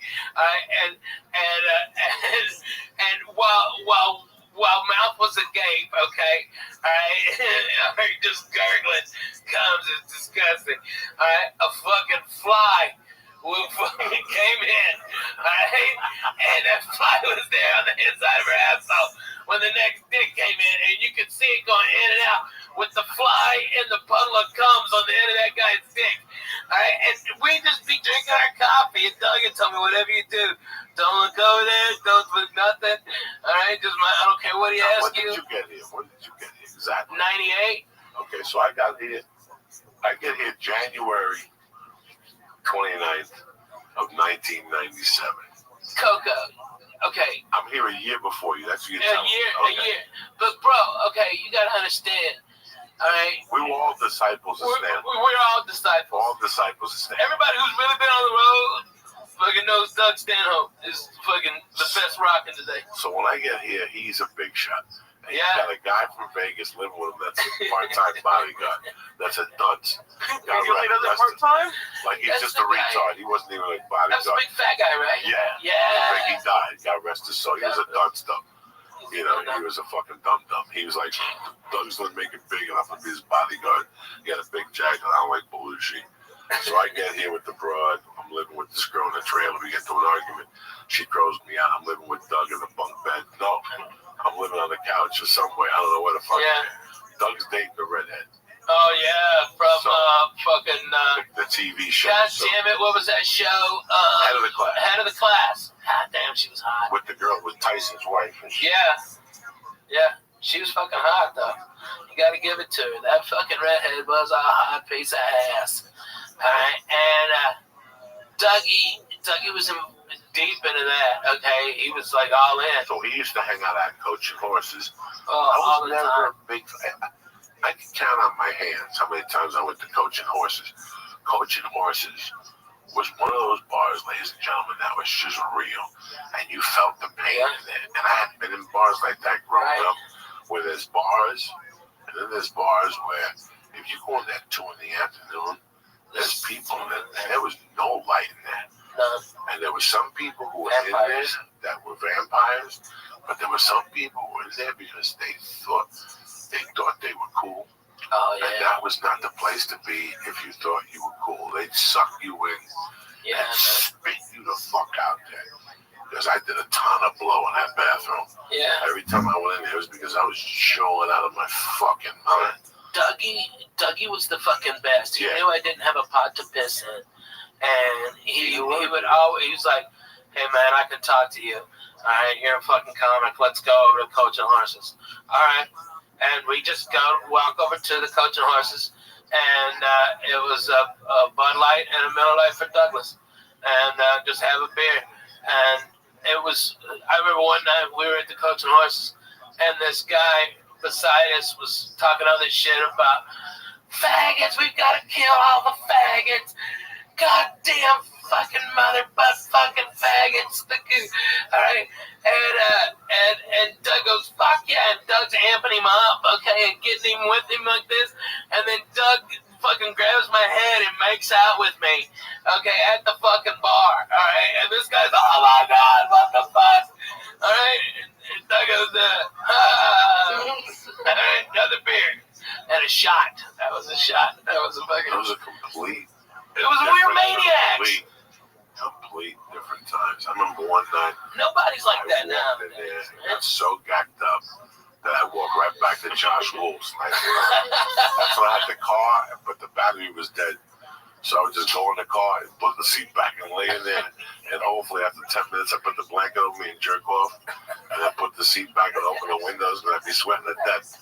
All I needed was a suicide note, and I'd die in that fucking.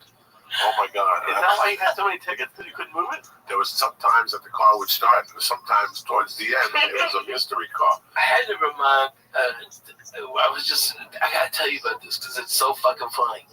Because we were on the road with Douglas, okay? And I remember we were sleeping in his Oldsmobile Cutlass, okay? And we fucking reeked of booze, and he was doing the porno fucking closer with the beer all over him, so he just smelled like fucking stale beer, cigarettes, all right, and it's in Houston in like April, and so when that fucking sun comes up, it's 110, okay, that's when we both fucking woke up out of our fucking stupor, sweating like pigs, and Doug goes, Rabbi, can I just butt fuck your titty or something like that? All right? It's really wet. Get out of here, you fucking creep. But that's how it was. He was just fucking bananas. It was crazy. He was bananas. Really was crazy. He banged Pokey. That's amazing. Okay? That's deadly. You know, seeing him opened up my mind. Like, seeing Dice on tape that New Year's got me on stage. But in June of '96, I saw Doug stand-up now, and I've said this before. Excuse me, I was a host at the Broker, and the first time Doug came in, he stayed with me. I had just gotten separated, and Doug stayed with me. I was the house MC. This is '92. Wow. Then he came. I didn't even know that. Yeah, then he came back 6 months later, and he had the evening at the Improv. Yeah. And he stayed with me again, and we kept in touch for a while. Then we disappeared out of each other's radar. And then I get to Seattle. And people are talking about this fucking Doug Stanhope. He won San Francisco. He's the funniest guy in the country right now. And I'm like, is this a little guy with hair and he's crazy? And they're like, damn. And by the way, this guy stayed with me. Hold on, man. You got to give him his dues, because the guy who came in second place when Dougie won the San Francisco comedy competition was Dane Cook. Okay? and Dane was a motherfucker on stage. You think he's something now? Holy fuck, that kid lit it up. And, I mean, every time standing outs, I've seen Mencia get him like that. I've seen Chappelle get him like that. Sam Kinison get him like that. But fucking, I'm telling you, man, that kid's deadly, dude. Okay, Dane Cook, and Dougie still beat him. And Well, it was murderous. It was something that Lee, it was completely different than what was going on at that time. Like at that time, comedy for me was MTV, and it was on every channel. Man. VH1 had comedy on Sundays. Yeah. MTV had two different comedy shows. Evening at the Improv was out. The three shows would put comics on before Jimmy Kimmel, and you just had Letterman and Carson, all that stuff. So you had all this comedy. And then the first two times I saw Stanley, he was just a mid-local, racy type comic. I thought he was funny, but they were funny guys. That time I saw him in June of '96, it threw me fucking off. Threw me off that I didn't go back on stage for 2 or 3 fucking days. Like it made me think about, do I want to keep doing comedy? Or do I want to get a day job? Because I don't know if I can be that good. That being that good is something completely fucking different. Dude, I had that feeling when I saw Hicks for the first time, when I worked with Kinison, and when I worked with Dougie, and when I worked with Mitch. I got the same thing. Like, what the fuck am I even doing? Yeah, like, what are you doing? That's when you're like, wait a second. He's that good. Yeah. Do you think it's like work, or do you think some people just are born with a certain level? I think there's both. I think there's Dougie was seasoned. He had a certain thing of his personality that gave humanity to an act that I hadn't seen before. Pryor was great. Carlin was great. At that time, Nick DiPaolo I knew from Young Comic Specials, and Judd Apatow. Bill Hicks. Bill Hicks, I didn't really know. Let me just think before I answer that real quick. Oh, yeah, please. Yeah, by '96, I loved Hicks and Kennison. And Hicks was great for me. But when I listened to his stuff, it was a little preachy. It was a little preachy towards the end. Yeah. And that's when there was one particular tape when, anyway, it doesn't really matter. Once I saw Stanhope, it took me 3 days to realize what my next move was. 3 or 2 days to decide whether I'm going to get a day job or I got to go for this and work harder. But I got to be that guy. I got to be that loose. I got to be that free. You got to be that dangerous. You have to be that, out there. If not, you're going to be like the rest of the fucking dudes. That's why when he came here, he was getting banned from the Improv. The time he went to the festival and he had burn victim and he told the guy didn't move or some shit. He fucked a chick in Bill Maher's bed and he had to write an apology. It was nonstop. They had never met anything like that at that time. He just walked into the Improv. And the Improv, they're not the comedy store. They're not gangsters. They're writers and they, oh my God. They're witty. Yeah, they're witty and shit. He walked in there and changed. There were rumors that he was walking people on Sunday nights, like walking the Improv and shit already. That's what, he fucking created. And he made it on his fucking terms. He went to war with 20,000 club owners. 20,000 of them on his terms. Yeah. He got his balls shaved on stage. What? Oh my God. The chick never recovered. The chick who shaved his balls, she ended up getting raped at the Magician Castle. What the fuck? What are you talking about? She lost it just from. We're not laughing about her getting raped. No. If you know this girl, it's a fucking nightmare. It's a nightmare. It's That was like the 30th one, right? I don't know what happened. I don't get involved. I just know something was not right there. But yeah, everybody who shaved his balls that night was the kiss that somebody got into a car accident. Oh my God. And he hasn't stopped. You always, whenever I go on the road with you, you're like, it's not always like this for comedians. Sometimes they stay in bad hotels. They stay in bad hotels every night, and they actually sell the stolen hotel Bibles for merch. Who does that? He went to Periscope one day, and he was like taking. He signed some. And when he runs out of merch, he sells the hotel Bibles. And they love him, man. His fans love him. He's the real deal. He's the real deal, man. From his head, and you gotta You really have to appreciate that. Especially when you're here and you see all this bullshit. You see people pull up with a nice car and the ripped jeans and they got the agent with them and the whole thing. Doug Stanhope has a fucking manager that 2 weeks ago was an assistant manager at Burger King. And he just met him. Nah, he's a good dude. What's his name? Chaley? Is he? No, I don't know which one is that. You never know with Doug. The one time the guy had rolling papers and beers. He just met him. No, this is a different dude. He's professional. Really? Yeah. It cracks me up. This guy's actually got Doug fucking organized and fucking handled. It's incredible. The guy is great. He busts his ass. Immediately when he came in, he got Doug all settled in and fucking found out the ticket counts exactly. Fucking went, did merge, checked in 4 hours before. Came back, made sure Doug was all right. Had his suit pressed for him, ready to fucking rock and roll. That's how a tour manager should be. That guy's in good hands.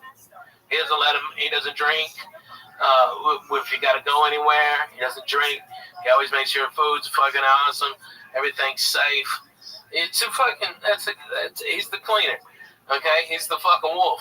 Okay? Of the Doug fucking circus. Okay? Is this guy's wrangling up. I mean, he used to leave bitches in his wake and women booing, and he used to, okay, and then boom, he just pop up like once every 3 weeks or some shit. He disrupted a lot of comedians. He disrupted their thinking. Yeah, man. Even at the Comedy Store, where that shit is born, Right. he disrupted a lot of lineups and. Yeah. They put him on. She put him on at 8:45. Oh. Are you fucking kidding me? Because he looked like a nice guy. He looked like a nice guy. That's what made it so deadly. He would destroy at 8:45. I mean, destroy so deep that it would ruin the show. He'd destroy. People were like, how does it ruin the show? It's over. It's over. It's even fucking the comedians know it's over. Everybody Once the comedians are back there going, how could Doug Stanhope be going up at 8:45 at fucking night? Yeah, it was deadly. I lived with him, and it was great. I got to be honest with you. I used to get up early. He slept late, so I'd get up and leave. He had an extra car for the comedians. Yeah. That you had to put gas in it because the gas meter was broken. So you never know who you stayed. So as soon as you get the car. You know that was a total scam, right? Was it? Yeah, total scam. That's how we comedians put gas in his car. Yeah, man. So what did you do? Was the needle busted or not? No, the fucking needle worked perfectly. Okay, you just tell everybody put extra gas in. No, it's broken. It's broken for somebody. Dude, I'm telling you. I'm telling you. Okay, it was a total scam. No, it was a fucking dude. One time. Well, that's on you, Pete. No. You should forget. That motherfucker was on E is Disco. I go in there, I put $10, but it's one of those Buicks that you go to Santa Monica and back. It was the same. It was the Oldsmobile Supreme. Yeah, the Oldsmobile Supreme. Yeah, Fuck yes. No, that thing was busted, Jack. Fucking beat the shit. I put like $30 in that motherfucker one time and it didn't move, Jack. That thing stayed on the E like I think that car was at like fucking, when he got rid of, I think it's like 400-something thousand miles on that car. That's fucking incredible. Yeah, I think I even slept in it one night. Dude. One night he locked me out. I slept in that motherfucker. That's how tough that car was. I slept in it many times. Oh my God. Doing CW Kindle gigs. Ugh. It was. And Shirley Bonham, she had some good gigs. Ralphie, how the fuck? That was just terrible. Marty Schilling. I would walk in your house at night. You'd have the fucking Bloody Marys. Oh yeah. With fuck nut. And somebody else. I'd have like $32 worth of cocaine in my pocket. Yeah. We drink vodka, smoke fucking weed. Yeah, I never did blow. No. I got too many risk factors. No. That was a long fucking time ago. No. Yeah. That was a long time. That was a long fucking time ago. It was a good building, man. Every time I drive. It was rocking, man. I don't even go in it. I don't do nothing. Every time I drive by, my heart stops. I always want to take a lead out and drink. I go, you know what, man? I'm not ready for that yet. Yeah, right. Go back in there. tamale on a Monday night and shit. Before, you know what I'm saying? But I took Lise to Joe's Pizza. He likes that better. Yeah, that's good pizza. Yeah. I don't think I've been to Joe's. It's just really weird when you compare what The game is so much different than what it was. what our life was in 2000 compared to what it is now. You were already at the Laugh Factory. Yeah. You were already making it happen. I mean, you know, I was over at the store slumming spots. She was giving me spots. I was my only bright hope. Yeah. But I was there, you know, that fucking building, Ricky Cruz, Gavin, you. I'm working with him in December. Yeah, A lot. Oh my God, there were so many people that had that. Celine, then Yeah. the other one, Gentry. You know, you just found the fucking cubby at night to sleep. Yeah. Thank God that was the way it was. That's I had why. the futon for you, man. That's why until I busted. Didn't I bust that futon? I busted. Nah, I think I busted it, man. I I think busted you rebusted it. Jesus Christ, But man. at least you didn't, push a turd down my bathroom. Okay, drain. That was always for Gavin. I appreciate that.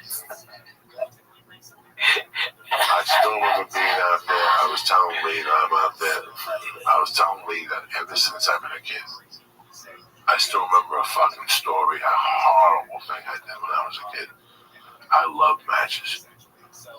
When I was a young kid, when I was about 5 or 5.5 or 6, I became a fucking match kid. I went through all these phases because I never died. You know, I was a little confused. I would lock myself in my room, and I would take my mother's 45s, from the bar. They always give you back these little things. Yeah. Those, The singles. The singles. The kids playing out there and that wisdom. The things out of this shit, catch them in the head and stuff. So when that got boring, I said, let me try this. I tried lighting them on fire, and they wouldn't burn like they wouldn't burn. So I put like glue on it or something, and they would burn a little bit. And I dropped like them on. Oh, God, like they throw some Indian shit. That motherfucking stuff. I was crazy. So when I was about 6, I lived at 205 West 88th Street. And if you even go to West 205 West 88th Street, and I park the car and go to the end of the building, not on the Amsterdam side, but going towards Broadway, it's a parking structure. When we were kids, that wasn't a parking structure. That was a garage that was closed down. And on the wall, there was a sign that said no parking, and that was the basketball thing. You had to hit that with the ball to score. But if you went deep down into that, it was just nooks and crannies and paperwork. From time to time, a rat would come out of there, and we beat him up with a stick. It was just a parking. It was just a parking. What the fuck? Oh, this is wow, man. It was just a parking spot, a huge parking spot that was empty. But you could get to behind the other building. Deadly, I'm sorry. No, keep going. You could get to behind the other building. And in those days, I would get like fucking all that paper from back there by myself. I can't believe I'm saying this shit now because I never even talked about this shit. I would get all that paper and I would stuff it in that, like when you walk down people's stairs. And I would light fucking fires. I had to be 6 or 7. I was a little fucking pyro.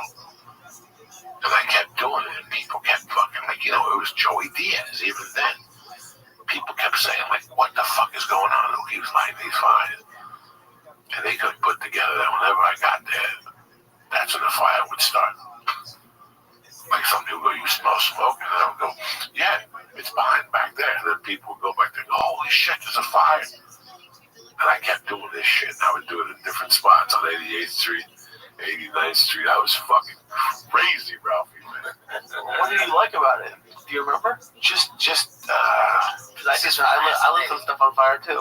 See, I just liked I think a lot of kids go through that. I just went through this phase where I just lighted shit on fucking fire, and I would buy cigarettes. I would get cigarettes. That was the smart way. And I wouldn't smoke it. I would just light it, and I would breathe on it or something. And I would try to keep it alive, and I would fucking burn little things in newspaper and fan it. I was just crazy. But one time I burned one of those stoops, bro, and there was something going on. That fucking stoop went up, and the fire department had to come. And I stayed in for about a week because they said they had witnesses and shit. They saw the kid running away. I took that jacket, I hid it under my fucking bed. That's what stopped me from lighting those fires anymore. But I lit more fires as I got older. I used to light the woods on fire in Jersey. Oh yeah, we were crazy. Once that shit got popular, I was the king of that shit. I loved all that shit. Just getting a bunch of sticks, lighting fires, and sitting there. I wouldn't light fires like the California people, or not in these woods like this. This is woods in Jersey. Those woods have been getting burnt for years. They don't want to shut off. They shut off automatically. You know what I'm saying? Those are Jersey woods. They just shut off. No firemen need to show up and shit. It's not a union fire. No, that's really crazy. But it just went away. It was just a phase I was going through. But, I was telling them, your dad was smoking. I'd flick the fucking ashes, the joints and shit. Always have me at least once. And Lee would always look and go, one of these days you're going to light that tree on fire. And I told him the story about living in Gavin's. Gavin's at work. I'm on the phone. Go fuck yourself. I'm arguing with this guy trying to get booked in this city, trying to get booked in that city. And, sometimes you get somebody on the phone and you're on the road, and you're smoking a cigarette, you're smoking a joint. It all enhances you. You're on the road. You're smoking. And also I'm smoking a cigarette. There's the back alley of 1440. Okay.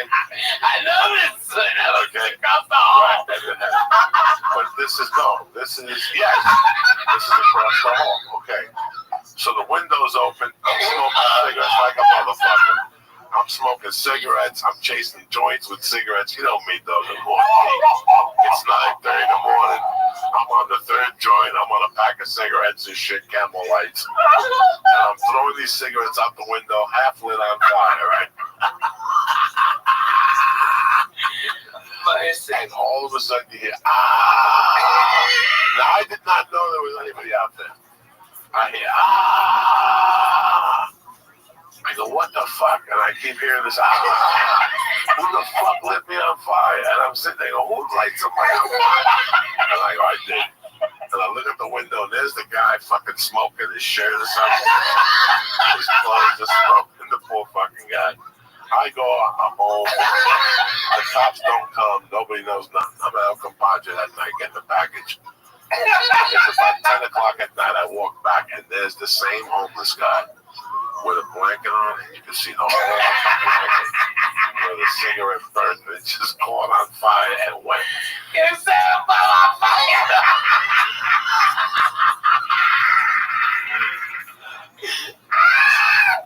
I was right across the hall, and the fire department did come by. Oh my God. And I asked anybody, I go, I don't know, that fucking bum, probably somebody just driving through that fucking alley, flicked it on it. Fuck him. Oh my God. Get that dirty bum the fuck out of our house. Guys, I feel bad. A little bit. Once I saw the blanket, I felt a little bad. One time, Did you get him a new blanket at least? dog, one time I had not even a fucking blanket. I'm looking at a blanket myself. I was snorting my blanket. I was about to snort my blanket. I had a choice. A blanket or You're snort on my cocaine. futon a lot. It was Oh good. my God. I had a blanket that I can't believe you just brought up a blanket. Okay, let me tell you something. Yeah, what? Let me tell you something, dog. In 1983. It was maroon on one side and tan on the inside. The one I had? Yeah, in The my house. lion, the brown one. Yes. Okay, let me tell you something about that brown fucking lion. Okay. Let me tell you I something watched interesting it about that like brown 3 lion. times a week. I got that brown lion. That brown lion. I got that brown lion at a Kmart. This May of 1984. That's it. It took me 5 years, but I did it. I got my own apartment. And I got an apartment on 48th Street, 46th Street, North Bergen, 44th Street. I got a 1-bedroom studio on the first floor. When I didn't pay rent, I could sneak into the front window. It was perfect. I was there for about 4 months, 5 months, and they evicted me. But right before I moved in there, I wanted to go straight, so I bought this blanket in 1995. I mean, it was, no, $9.99. It was the cheapest fucking $9.99. So, I washed that blanket. I got evicted from that place. I was homeless. I went to California, came back. I caused wars that summer. Went to Miami, came back. The whole time, that blanket was at the bottom of my travel bag. I had an army bag. and that fucking thing was at the bottom. Some places I went, they had a blanket. I didn't use it. Right. I always had a blanket, like a biker. You ever see a biker? Yeah, man, they always got a blanket. I had that fucking blanket. I had that blanket when I was living in the fucking rocket ship. I would take it back to the runnies and put it in a little corner and leave it in there. And that night, go take the fucking blanket. When I moved into the hotel in '84, when I was homeless and I got into the hotel, I went and got that blanket. And when I beat Joel for the 1500, I had that blanket. I took that blanket with me. That blanket was with me from the desolate time of my life in that rocket ship to 1999 when that fucking car got towed. That blanket was even with me when I went to prison. I left it in that room and nobody fucking touched that blanket. That blanket was $9.95 in 1984. And I had that blanket for what, 15 fucking years. Yeah. And that blanket was one of the warmest blankets I ever had. It was a bear. Okay? And on the inside, it was the bear with brown and yellow. And on the outside, it was the bear with yellow and brown. You follow me? Yeah. And then the outside of it was fucking brown. So for $9.95 at fucking Kmart, I bought a blanket that went through fucking hell with me and back, Jack. A marriage, a divorce. When we were married, she wanted to throw it away. I go, don't fucking ever throw that fucking thing away. That thing was in Miami. I slept behind the fucking McDonald's with that thing. What? Because in those days, I would just take the fucking clothes out of the army bag, take the fucking blanket out, put the clothes back in, use that as a pillow, and put that blanket on top of me, G. That was an all-purpose army bag I had. I had a little bit of water. I had a razor blade for blow. I had a fucking wrench in there. I had to break a window for a dog. Oh, no, Lee, that fucking blanket was there with me. And that blanket, I would just wash it. Yeah. All that blanket wanted was my love, and I lost it when that fucking car got towed in Van Nuys. It was in the trunk of that fucking blanket. That blanket was on the road with me all those years on triple runs. Whenever I got a hotel room, that blanket came into the hotel room. I threw the blanket off and I used that fucking blanket. Have you looked for it online? The same blanket? Yeah. It wouldn't be the same, Lee. Why would I want the same blanket? It wouldn't be the same. That blanket was with me through fucking wars. When I lost that car, that was the hardest thing about that tow. When I got that car got towed, like I thought it was. Is that the car that I got my car towed to get all your shit out? No. It wasn't that time. No. This was a car that Aunt Mamie gave Josh Wolf. Yeah. I got you. No, I never got my shit out of it. I got my car towed to get all your shit out because they wouldn't let you in the lot. Yeah, but they wouldn't let me in the car. I was fucking crazy. All I could get was the back seat and some of the front. Yeah, no, it was nothing. Packed. Headshots, boxing gloves, Oh, yeah. blankets, the fucking pictures when I was a kid. I had shit in that fucking car they took. And sometimes, you know, to this day, I was just thinking of that blanket yesterday. Going, Jesus Christ, how long did I have that goddamn blanket for? I wish that blanket, fuck, I would have taken it to the next eternity with me. Let me tell you how deep that blanket went. In 1985, in February 1985, I looked at that blanket one day and I go, there's something wrong with that blanket. There were crabs on that blanket. I had crabs and gave it to the blanket. You understand me? Who the fuck gives crabs to that blanket? I did. Where's Tony?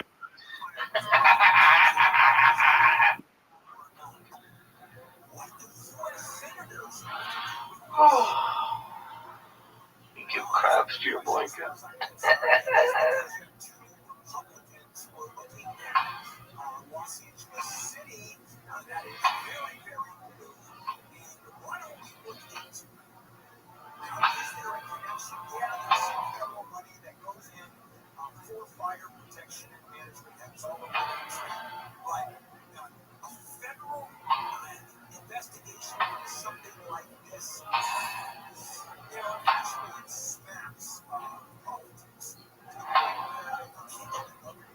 After 400 episodes, this song still fucking hits me the same way it did Yeah. when I was fucking 6 years old. For 1 minute, I go, Jesus. Shit. I didn't do my shit today.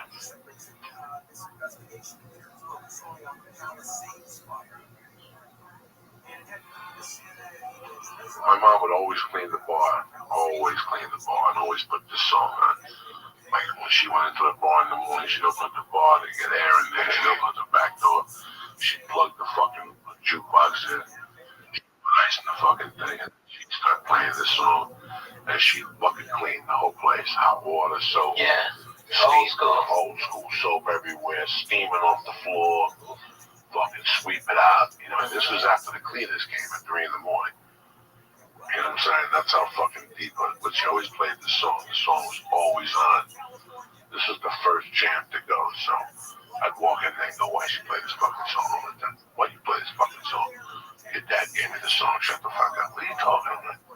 So I always play this song on Mondays out of respect. Sometimes you gotta have respect in your fucking life for something. Oh, well, I'm an atheist. All right, when you're sucking dick in purgatory, Uncle Joe, you gotta have respect for something. You gotta light a candle. You gotta do something. You know what I'm saying? Next thing you know, you're sucking dick in hell with fucking De Niro and fucking Angel Heart staring you down. Like, what the fuck is this shit? Someone posted that scene today from Casino where the guy was going to, well, I forget the actor's name, was saying like, I want my money back. And he was like, you can't have your money back. And they're like, let me just tell you what I did. Like, that whole scene, it killed it. It's amazing. You like that, huh? Yeah. The guy who played De Niro's attorney, representing him in Vegas, okay, was played by the actual attorney, okay, that went on to be the mayor of Las Vegas. And he was apparently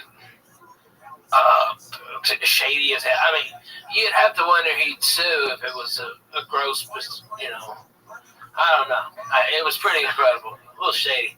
A little mob lawyer. I love it. That's real. I don't know. Maybe I watched the DVD extras too much. Well, I'm in town doing a benefit tomorrow. Actually, 2 of them. Doing that Wounded Warriors one at the Comedy Store early, and then my show at 10 o'clock on Tuesday is called Rockin' the Res, and 100% all the comedians are donating their time, and we got Dane Cook, we've got Margaret Cho, we've got Gerard Carmichael, myself, Adrian, a real actual native comedian, okay? All right, and all the money goes to pay for propane in North Dakota and these reservations where they're allowed to freeze, basically. Every year, people see their kids die, see their old people die. You know, Indians, they keep their old people with them, okay? White folks ship them away, put them in a box, okay? Feed them them happy pills until they fucking die, you know? That's what happens. But Indians keep them close. And so every year people die, and this is keeping people warm who really need it. And so, you know, I'm happy to donate my time. And I think it's going to be a fucking great show. And then where you at this weekend? Oh, this weekend I'm in Oxnard. I'm at the new Levity Live in the mall, apparently. I don't know. I've never been there. It's brand spanking. I bet it is, man. They don't really fuck around, dude. Those guys, they kind of got their shit together. You know, I mean, they're always phenomenal venues. And then when they make, like, every one is like, let me top the last one. Okay? Like, fucking Irvine was fucking amazing when they redid it. Okay? You got umami burger in there. That's a fucking deadly cheeseburger, Jack. All right? And then, boom, this one is the 4th one in Southern California. And it's the newest one. They had to do something bigger and better than Irvine. You know, they got to step up. So they got another Copper Blues in there, which is fucking like 100 beers on tap and fucking like 300 Bobby other Flynn beers. sells more tickets than the Copper Blues. The fuck out of here. No, but it's great. It's fun. 16 people before the show starts. And then the bartender sits in there like he's got the hip. Nobody wants to talk to him for 3 hours. After the show, they look at him like, what are we going there for? They fucking leave. I'm telling you the truth. You look at me all fucked up. I hate those copper kettles. They always got a cover band. Copper Blue. Yeah, Copper Blue. I like a cover band. No, not when I'm on stage and I gotta hear Black. Oh, yeah, fuck by you. some fucking dude singing Black Dog and shit. Yeah. And I'm on the other side. There's too many things on the fucking menu. It's too big for a good joy. I like simplicity. Anyway, I'll be at Oxnard 28th of December. I'll be rocking the mic and shit. Oh, sure. phenomenal. The fucking Wednesday after Christmas. You know I don't fuck around. I know. It's good for you. You get to be in town. Yeah, no. You gotta stay in town during the holidays. That's what they shoot the planes down. You know, these people are gonna start taking planes down with fucking, what do you call those things? A fucking 50 cal, Barrett, 50 cal. No. What's those It'll things? take down an airplane. What's those A things? drone. Drones. Oh, yeah, drones are going to be knocking shit out of the sky. As the planes are landing, they're going to take Fuck the yeah, man. airport. Why are you giving people anxiety now? I'm not giving nobody. Are you giving me anxiety? Who flies more than me and fucking Ralph and Ray? Not you. What are your anxiety for? Oh, yeah, All you're you not gotta on do is that. be on I the live floor. near an airport. So I don't think they're going to do that, though. I think they're going to, honestly, I think they're going to attack a comedy club. I really do. And then, like, blasphemous assholes like us, Joe Rogan, somebody going to get shot. One of us is going to get shot on stage. I'm calling a shot. It's going to be horrific. I hope it's me, because at least I can take 42 9mm rounds to the torso without fucking stopping. I'll get over there to fucking Johnny Blow Up and fucking got him with a Budweiser bottle. I'm a hero.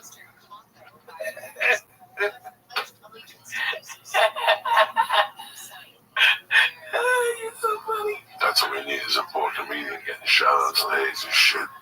Poor people at the comedy shop club. Dude, it's gonna happen. No, it's not. I'm telling you, man. God forbid, I exactly. don't want this to happen in a band ever again. No, I never. don't want It's this to happen horrible. with kids in an audience watching a band. Man, when are people I gonna fucking start watch loving all their this shit. babies? I watched this shit a couple weeks ago in New York City in Central Park. I'm like, how much security? Like, if I go to a place to have a good time and I see 10 machine guns, I was telling somebody tonight I was supposed to be in New York for CISO. I have a bunch of meetings tomorrow. I had one today, and I couldn't do it. But I was kind of relieved I couldn't do it, and I can't lie to anybody. Last time I went to New York to do Gotham, I had a great time. I saw my family. I saw my friends. I put flowers on my mother's grave. But I got to tell you something. Maybe it's my age. Maybe it's what I've become. I'm kind of a pussy to all that stuff. I haven't grown up yet to be used to going to a stadium. What's Alex Jones, crazy man? He said something when I saw him at the UFC 5 years ago. He said that in 10 years there's going to be TSA at parks and malls and all this shit. And I can't see it not happening, especially if people are going to get shot in a fucking comedy club. Are there armed people now at movie theaters? In a lot of states. In Tennessee, there are. I'm sure there are. When I was working at them, they had guards, like hired security or cops during the Well, weekends. you were working at a movie theater when that kid shot the kid in fucking Denver. Yeah. It was the start of it, security. That was so horrible. So what I'm trying to say, there's a bunch of realities involved here with life. And every time I sit on the fucking plane, right when I put my luggage up to the top and I sit down and I put my seatbelt on, I go, what would stop right now? Some guy just running up with a grenade. Well, you have to think that way for 2 minutes so you're prepared. Yeah. I would always want to, Joey, how can you prepare? By covering my eyeballs. Anything is better than just surprise, cocksucker. I know people who like to shit on the TSA. Maybe I have a weird thing. Not me, but it's fly. I got felt up both ways. Just playing back. I had to stand at a different angle, and they had to run the things up my legs. It was terrible, but it happened both times. You get a boner? No. Listen, man. TSA makes me relax for 7 or 8 minutes, okay? But the reality is that it's like it's like in Russia right now. They can't do Quaaludes, or they can't fucking smoke dope. They gotta do some drug that your skin falls off. Right? Did you see that shit on Nat Geo? They show these people, their skin falls off. Yeah, right? no. You have to cook it, gasoline with explosives. There's always people who find a different angle. There's people like that dude trying to put a bomb in his sneaker. TSA can only be so good, Yeah. They can only do the job they could do, man. So you can't really, with all these attacks and whatever. Listen, man. My guys in Nashville, dude, are so fucking cool, man. I mean, like they're like, everybody says hello. We have to go do all the pat downs and stuff, and they just like, Rabbi, what's happening? I high five everybody and walk the fuck on. I mean, these guys are easy breezy, extra sneezy. Those guys are the greatest dudes, and they just breeze you right through. I fucking love the guys in Nashville. You know, listen, man, I love Burbank and stuff, but these are the realities. Burbank's a good one, dude. These are the fucking realities, people that you know, I dread taking my daughter somewhere like somewhere crazy, like a fucking crazy airport or a Disneyland type of event. I mean, you know, but to say, listen, you have to live your life. Yeah. You can't live like a fucking Cuban down there living in your corner. You have to live your life, man. That's why you live in America. Who knows? And now they're bombing the shit out of them over there. That's how they retaliate, by blowing up planes and shit. Yeah. Once you start fucking with them over there, right now they're shooting people. I saw that on World News today. Now with Diane Sawyer, my other dog.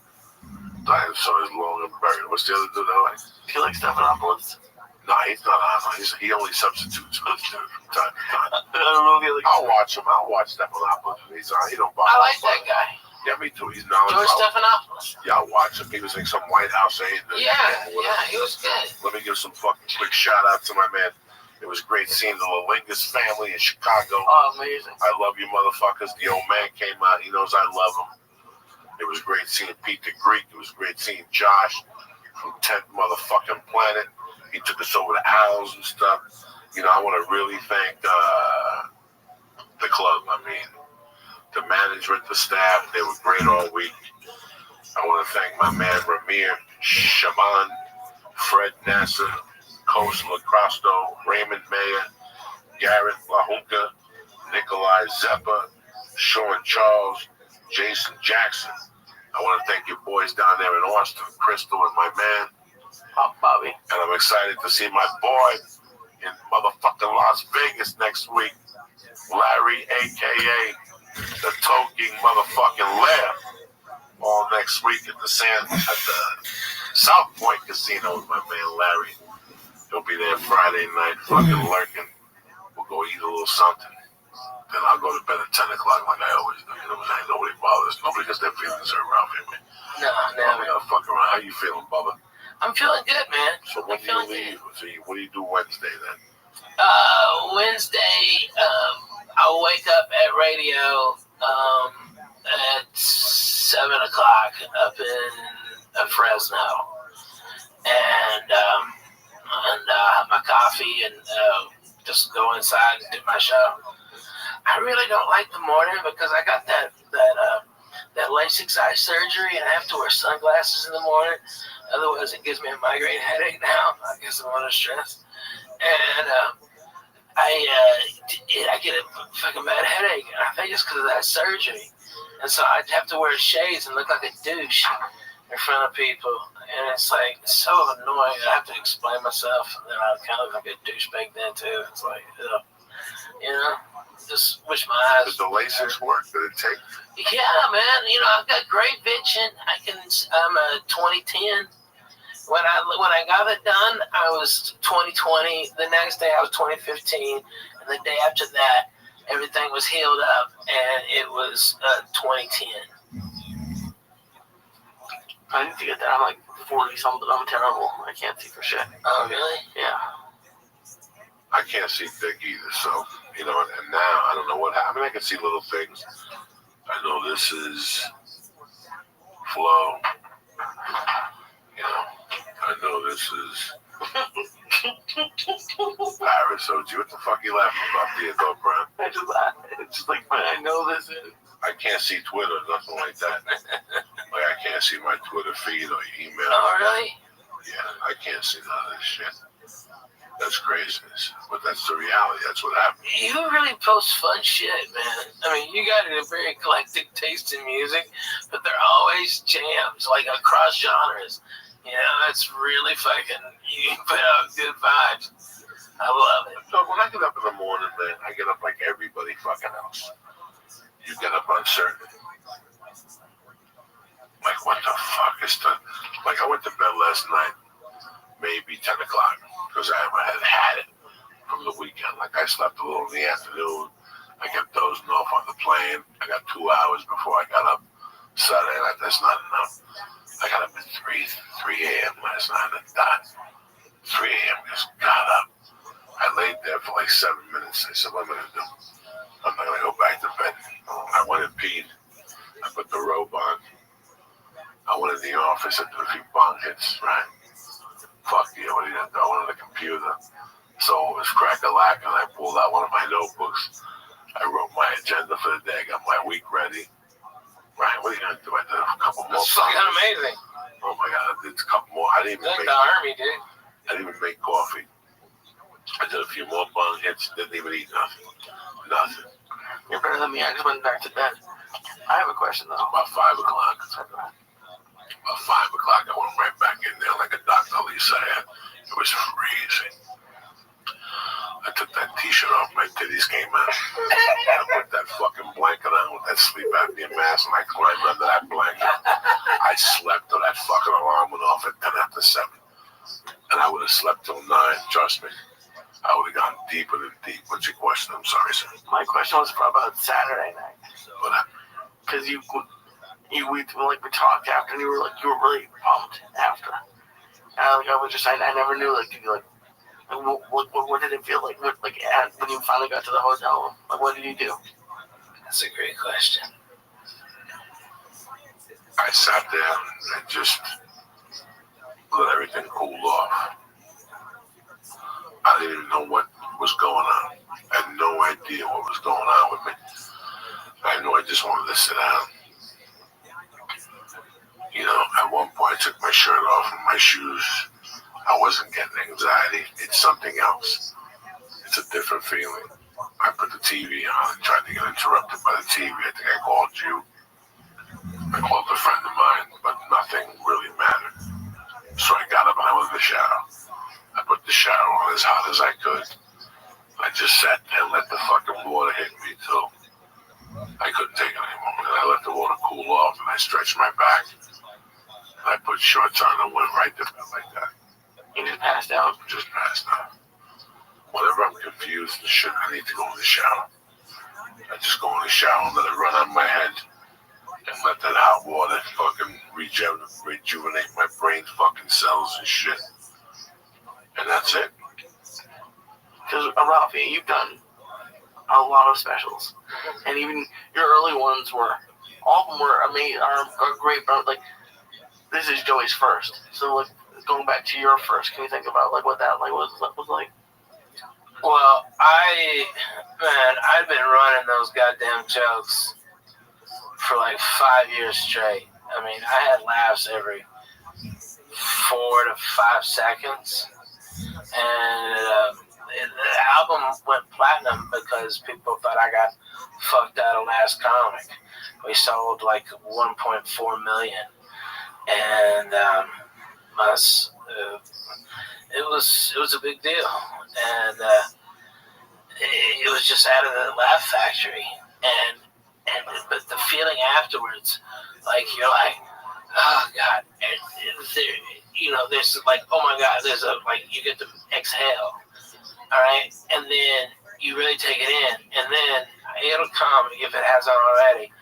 The panic that you can't do those jokes no more because people are gonna see all that shit coming, and you're not the type, because Joey's a real comedian. He won't allow himself. And he'll beat himself up to dig deeper and go realer, okay? And that's what this is gonna do. It's gonna act as a catalyst to spur his writing. And in a fucking year, he'll have an hour and a half, and that's how it is. But for the next month, he's gonna be in a little bit of a panic, all right? And no, I'm in no panic at all. Good. I'm in no panic at all. I'm in the state of. Where are you at? Where am I at? I'm in the state of. Because I know the whole fucking thing. No, I'm in the state of. It all came down to this. I enjoyed doing it. I definitely want to do another one. I know exactly when I want to do it. I know exactly where I want to do it. I know how much time I want to take. I know I'm going to do it now. So you're ready with a whole nother special? I'm ready with no other special. Not no Another hour. No, there's no hour. Not even close. I have minus 10 minutes for this special. You know what I'm saying? You know what I'm saying? Like, you're at that point. I'm not worried about that. I'm going to take this week off and then start next Tuesday night. And then go to Vegas, take a week off, go to Boston, go, you know, and I'm still going to I'll get some old material, put it together for these tours until you start to, I'm like Janet Jackson now. When Janet Jackson starts a tour, she lip syncs. She's got no cardio. It's tough to move and sing at the same time. So you start at 90% fucking lip syncing. By the end of the tour, you're down to 10% lip syncing because you build your fucking cardio. You don't need somebody singing behind you the same shit they've heard. Yeah, that's how I'm going to try it. That's how I'm going to try it for right now. I'm in no rush, you know. Plus, most of the tours before the special. There's a lot of things that people always say you think you're in a rush. We're in no rush. No. We're in no rush. Not at our level. It's like I did my special and I was 11 years in. Okay, and I hit my first special. And 12 years in. Yeah, 12. And so when I hit, I knew what I was doing. You know, I've been headlining all over the South for years. For years. No, when you hit, you were already. I had an hour and a half ready to rock. You had that night and the next night. If you come tonight, tomorrow, you're gonna see two different fucking hours. Yeah. No, experience takes the handle over it. I'm not worried about the material. I'm not worried about any of this shit. This experience taught me that you might not have anything in May, but if you keep getting on stage, and you keep taping your sets, and you keep pushing yourself, what are you gonna do tonight? I'm gonna do 3 sets. Really? Yeah, you're still out there banging after them because you forgot there's a Dodger game. So that show that was supposed to start at fucking 9 is now gonna start at fucking 10:30. So you're out there till 2 in the morning working your material for 3 fucking people. But every spot works. It's really amazing how a friend of mine once told me that everything works in layers. I didn't know what the fuck he meant. It meant that everything you do builds. And it builds momentum. And one day it all builds into one momentum. All those little things that you thought were shit all build. And they really do. I'm seeing it with 20 people now. I've seen it with 20 fucking people. From Ralphie May to fucking Ari to Ali Wong, I've seen momentum build over fucking night like nothing happened. So stand-up is real. I can't imagine being Kevin Hart. I can't imagine being Amy Schumer. I can't imagine being Louis C.K. Because those guys' agents get greedy. They put them out there. And these guys can't write fast enough. These guys can't write fast enough. You know, when you get to that level, you're doing 80 other things. It's not you in a fucking room anymore. You're not doing bong hits with your friends and drinking coffee. Now we're no more. Now it's all different. It's all different. It's all different now. So people can't adjust to that either. I was telling Lee that one of the most important things is grounding. No matter what Ralphie had around them at all times, the 6 agents, the whole thing, I was always hawking them on the phone, tormenting them, making them laugh, keeping them grounded so he wouldn't buy into the fucking bullshit. You don't buy it, they're going to hit you with bullshit. That's it. That's it. There's a ton of bullshit that comes. If you keep your friends around, they keep you grounded. You know what, Ralphie, that joke ain't funny. When that agent tells you that joke is brilliant, we love it. You're up there eating dog shit like that poor kid on the Today Show with Corey Feldman singing that fucking song. Oh my God, you hear that? Imagine that poor kid. What do you I wish one of them Lost Boys would come and rip his fucking head off. What do you do when you're that kid's agent and he comes into your office and he sings that song to you? You can't sit him down and tell him the truth. Somebody's lying to that kid. Well, that's tremendous. Well, get me on the show right now. Let me call in 2 minutes. Let me call when you get out of here. No, I'll wait. Call right now. And you can call. I got Corey Feldman in my office right now. He'd love to come on the Today Show and sing a song. Really? Tell him to send us a demo. They sent us a demo of that fucking song without looking at the kid. He shows up with the 2 broads dressed up like fucking Dracula. Yeah, dressed up like fucking white Dracula. What about them? What about auditioning for that role? For what role? The 2 women. I know one of them was probably his girlfriend, but the other one, I don't know. know what they were getting involved in. Trust me. Oh my God. Those girls want to shoot themselves right now. Those girls have changed their hair color. They quit SAG and joined after. You know what I'm saying? They fucking switched governments. Those two fucking girls. Our generation had those chicks from the guy. You're not home, and you're not home. Yeah.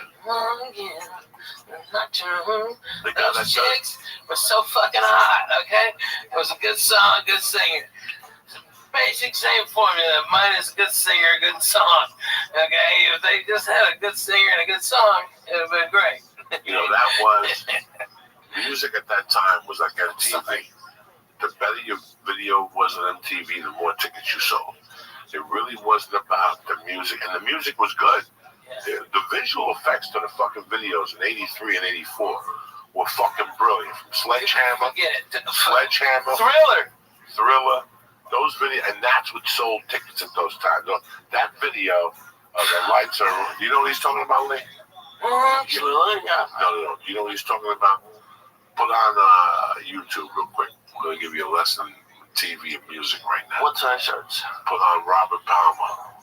Just put fucking YouTube on Lee when he asks you questions. Oh, God damn it. Lee, is it time for another mushroom cap? No, it's not.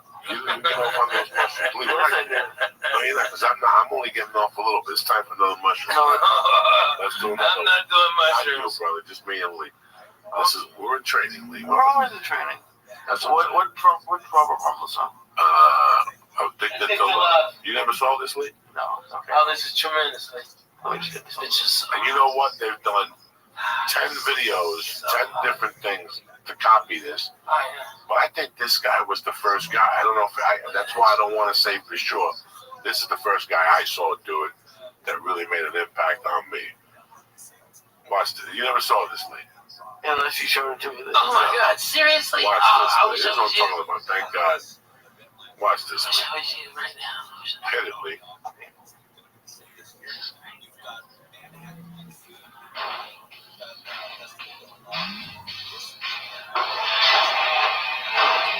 Watch the screen, Lee. Don't watch nothing else. Oh, shit. Look at this motherfucker. Man, holy moly! Look at this shit, Lisa. You know? Wow, that motherfucker. Bam.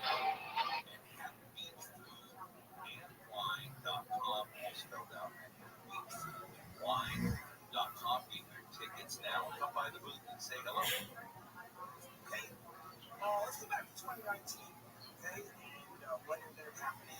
This really is tremendous. And look at him. He's such a bad motherfucker. Bad motherfucker. This guy's a bad Listen to motherfucker. his sound. Nobody's got balls like that. Nobody's got a sound like that.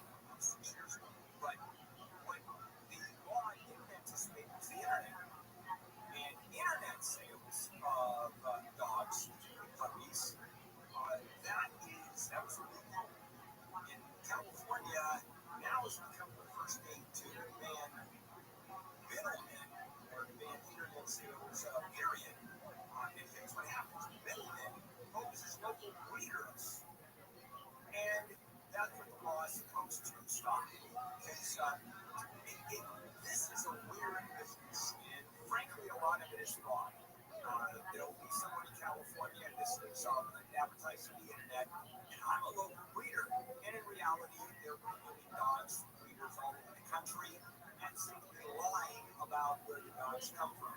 So this bill, AB 519, is now going to make even that illegal. But I'll tell you what the controversy is here. There's a company called Puppy Swap that opposed the bill. And they said this is a system that works for families. Put on Robert Palmer, I Want You. This is when you know this dude is dangerous. This guy has always been dangerous. Nobody knows about this guy. Nobody remembers this guy because everybody thought he was a pop dude.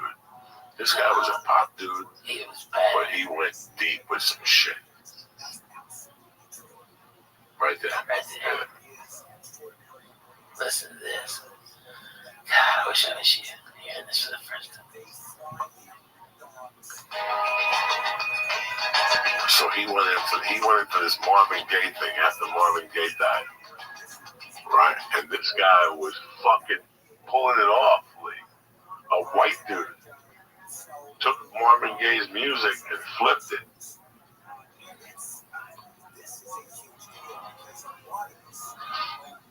He flipped it, this dude. Nobody said shit because it was that good.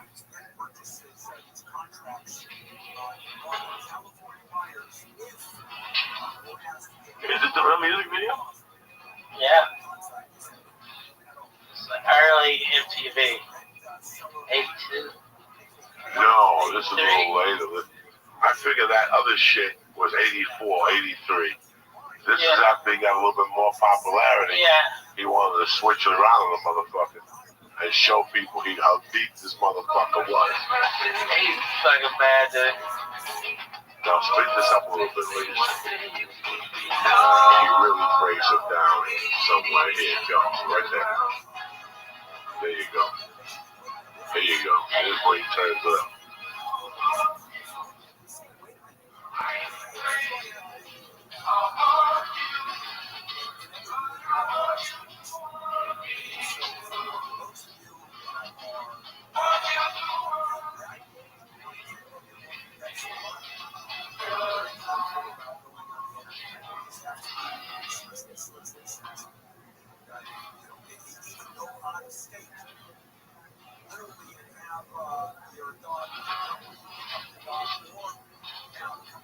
Kill that way.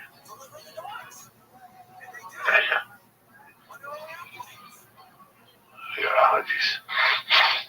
That is some bad ass shit right there. Because I hate covers. I hate all that shit. And when I first heard this, I looked at him for a little while and I go, you better not be doing what I think you're doing.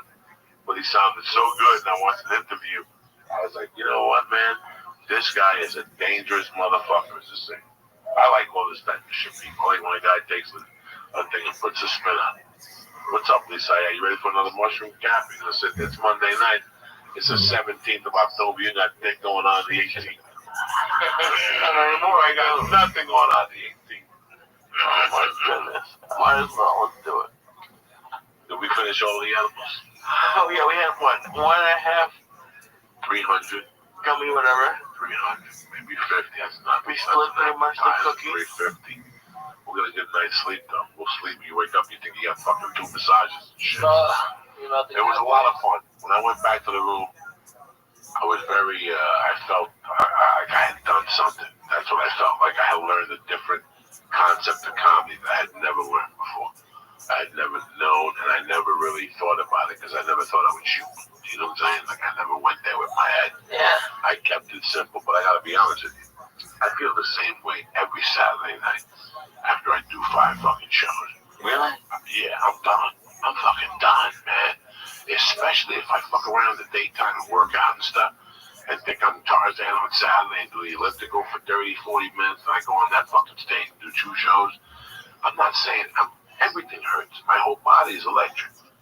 Sometimes I only got 4 hours, so I know the shower will fucking wake me up. I don't want to do that. But this week, that shower was one of the best showers I had. 2 weeks in a row, I had a great shower. Last week in Columbus, Ohio, I went in the shower for so long, the fungi nail peeled the level. You know what I'm saying? Fucking fungi nail. Like a big ass dip touch burrito. It was the only week I didn't bring my tools with me. Fucking soft like that. You have tools? Oh, I have this whole kit. I have the comb. I got the comb. I got the fucking little eyebrow cutter. I got a scissor for your nose hairs. But then you got, on the other side, you got like a fucking, you got a needle to mend the fucking, like a sub button. I got one of those there. That needle works for everything. What does everything mean? Everything. Hair, ingrown hair. That can work on stitches, anything. We got anything goes with that. And then I got a toenail cutter that's fucking huge. I can cut a gorilla's fucking toenail with it. Right? I got that. And then next to it is like a chisel. So you pick up the nail and you go in there deep and you chisel that fungi out. It looks like fucking. It looks like fungus and blue cheese put together. When it gets wet, you cut the nail in holes. It's tremendous. So shout out to Buffalo. What's the matter, Lee? You look a little dizzy. I'm getting a little vomit in my mouth. What's up, Lee? Ingesting all this information. Oh my God. You want to eat another mushroom cabinet? Not really, to be honest, but I will. All right, let's do it. What the fuck? It's Monday night. This is 17th of October. There ain't nothing going on. Okay. I was supposed to have something at 11 to Wednesday. Not gonna happen. So I'm just gonna fucking do my thing. Yeah. I don't bother nobody. You know what I'm saying? Right. You look good, Lee. We had a nice time this week. And I Oh, learned my a God. lot. You learned a lot. And that's all that Congratulations to you matters. both. Yeah. That's You know, nice to man, Joey. like I said, man. Nah, you too, Lee. Like I said, man, it's a pleasure to see your growth. You know, I was always happy about all your success. You know, you see all these guys that you all came up with, and everybody rates success differently. You know what I'm saying? Listen, man, I don't want to sit in the fucking outside and let people, you know us, man, we're stoned 82 hours of the day. The last thing we want is human contact. You know what I'm saying? I don't want fucking TMZ ever to question me about something.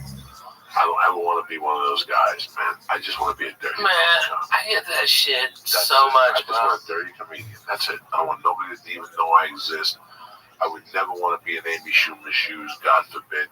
I would never want to be in Louis C. Everybody gets so critical of you. Oh, I You know. can't be a comedian anymore when you get to that Yeah, part of comedy. man, because you It's can't too rough. develop it anymore. It's too rough. No, it's too rough because look at people get offended about anything. Oh, everything. So it's too rough to even go there. So you don't want to be in that particular spotlight. If you're going to be in that spotlight, you have to have 3 writers that write, you know, material that's That's great. policy friendly. I'd rather shoot myself in the fucking head. Next topic. What else, cocksucker? Talk to me. You smoking weed? What's going on? You doing jumping jacks over there, Lisa? Ready for another mushroom? I found some acid hidden under one of the albums and shit.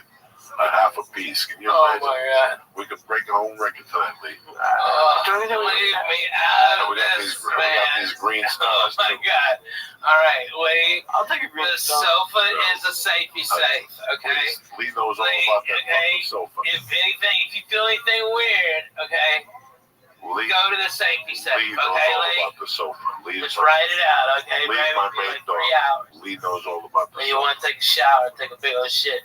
I'm telling you, Lee That's knows, how it goes. Lee knows all about the sofa. Lee has Yeah. been on that sofa a couple of times. He's a soldier. Leave my little Lee alone. I love it. He goes, when does Yom Kippur finish? I think it's over. It's over. That's it. Is When's it? the next big Jewish holiday? Hanukkah, maybe? Hanukkah. I don't know. Maybe there's something in between that people need. Or that people don't. Well, we always got to get one more. Well, we got Halloween. Right? You got Halloween. What are you going to be for Halloween? So, I'm going to be in Nashville. Nashville. Yeah. You're not doing comedy in Nashville? No. What are you going to do for Halloween? Fuck that. I'm going to hand out real size candy bars. So everybody comes to the house. What do you mean real size candy bars? Well, you know those fun size candy bars? Yeah. There's nothing fun about them. No, there's You just get started and they're done. Fuck that. I give whole candy bars. I go to Sam's and get fucking cases of them. You know, man, you might have Sit a out point there there. and fucking just boom, here you go, here you go. Because when you open up a real candy bar, you know where you stand. Right? Where you Like, I appreciate children. You know, don't throw people in my house. You know what I mean? I'm your man. Okay, we're down. Okay, you know, you pay the neighborhood. It saves the white picket fence from getting fucked up. Okay, you know, I mean, just pay it forward a little bit. Okay, their mom will come up. I'll hand them 3. Well, which one you like, Reese? Okay, well, Snickers is bomb test. Oh, you want the Milky Way? This is all caramel. Okay, that's all I got. I'm sorry. All right, but I mean, I go through probably $300 worth of candy. But it just, I mean, kids just light up, and I get toys and stuff. Yeah, this now I'm gonna name, but I'm by the pint size ones. But you're right. When you have the little fucking things, what happens is, like me this week with the Butterfingers. I just wanted the Butterfinger. Next thing you know, I was eating 22 of them, which meant I ate 3 of those life size ones. If I would have just stayed a life size one, I know where I stand. All right, that's it. I'm good to go. You know me. I have the control of a fucking savage. I can say fuck it. That's it. I had a few of those Butterfingers too. I saw those. You were tearing shit up this weekend. I was not. Tearing shit up, which I'm proud of you. I'm proud. Hey, listen, you know me, dog. I ain't no Slim Jim McGill. I don't give a fuck. I want you to be healthy. But don't sit there, look me in the fucking eyeball and go, I don't know who ate these 2 pizzas. I didn't eat no pizza. 2 pizzas disappeared. That's It was 3 of us, 2 pizzas. I was on stage for 2 hours. I come back. He's sitting there with a big grin on his face, happy as fuck. No, they were veggie pizzas. There was no veggie pizza. They were all veggie Please, I'll strangle you. I was eating them. They were not veggie. I wasn't. They were cheese and prosciutto and Not arugula. backstage. Backstage. No, in the green room. In the green The room. green room, there was prosciutto, arugula. No, when I got back It there. was me, you, and Ask Willie. Willie. When I got back there, I had no pizza. It was just veggie. Ask Willie. Get Willie on the phone. Wait a second. When I got back there, it was 2 slices of pizza. I ate one. Please stop. You're insulting my intelligence. Get Willie on the phone. I wasn't in the state, folks. He's saying the back room. There's no back room. There was no nothing. There was one fucking room. I ate 3 slices in the main room. I did. I ate 3 slices. That was later. Yes. Yeah. No. Somebody ate the ones in the green room. Not me. When I left, there was a pizza and a fucking half. I was sitting at the table. No, I just saw a wink. No.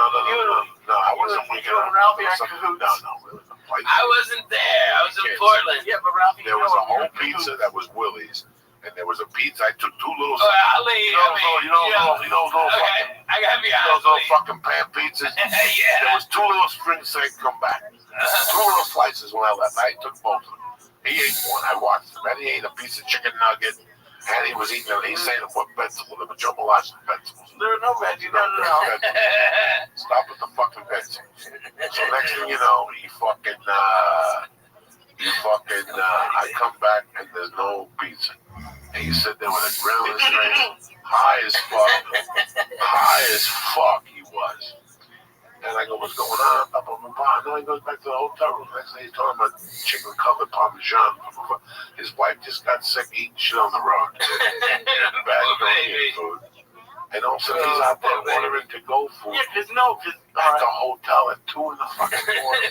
we're talking about 2 different nights now. Are we talking about Saturday or Friday? Where'd you go Friday night? Friday night was the chicken parm. And what did it come with, Lee? French fries? Just no pasta. Pasta? Yeah. You ate pasta at 3 in the morning. Just a little bit of it. I ate like most of it. I promise. He always eats a little bit.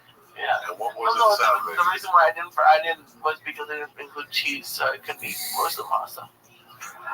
And Saturday was because I had like 2 slices and he gave me fucking edibles. Listen to me. No, Ralphie, they bought New Wave, bought 10 pies. yeah, a ton of pizza. They're so cool. All those Their pizzas. caterings are always good. Yeah. Now, Lee was sitting right there. I had 3 slices. I had 3 slices. Plus the 15 slices No, inside. But that's like a pound of Dude, pizza, I was right? talking to the photographer. Right. Ask him. That's the whole time you were licking your fingers. No, I was Make one not. kiss you, but- Ladies and gentlemen of the court, I'm watching like a I horse. was not even. He's sitting there. Listen, anywhere there I was just wanted to pizza, take 2 slices. Lee was like me in the 80s with cocaine. If cocaine landed right here, I'd be sitting next to it, making believe it wasn't there. Like, how you doing? Oh, is that cocaine? That's not mine. You know what I'm saying? Like, Lee was sitting there. At one time, Lee had 3 fucking boxes of pizza next to him. Sitting there like Sinatra, mingling with the boxes of pizza. You yell at me all the time for eating garbage pizza. I'm finally surrounded by good pizza. You ate that, and then I I'm want to like, take some home. I Well, want to take some home. And you say no. No, I didn't say no. You did too say No, no. I did not. I go, Lee, you're embarrassing me. Just eat the pizza here. Well, no. And he goes, I always want to have a slice of Sports Center or something. then he goes back to the hotel room. He orders like Staminka pizza. No, it was good. I went to the front desk. Oh, so it was good pizza because it was the front fucking. Well, at least maybe they would recommend a decent. What was the brand? I don't remember. Yeah, I know. This It was was like 2 in the morning. 4 years I got ago. like the smallest one. It was so depressing. 4 years ago. It was like 8 inches. It was like 8 inches of what? Fucking dead. it was just You pepperoni. were farting on the plane the next day. So were you?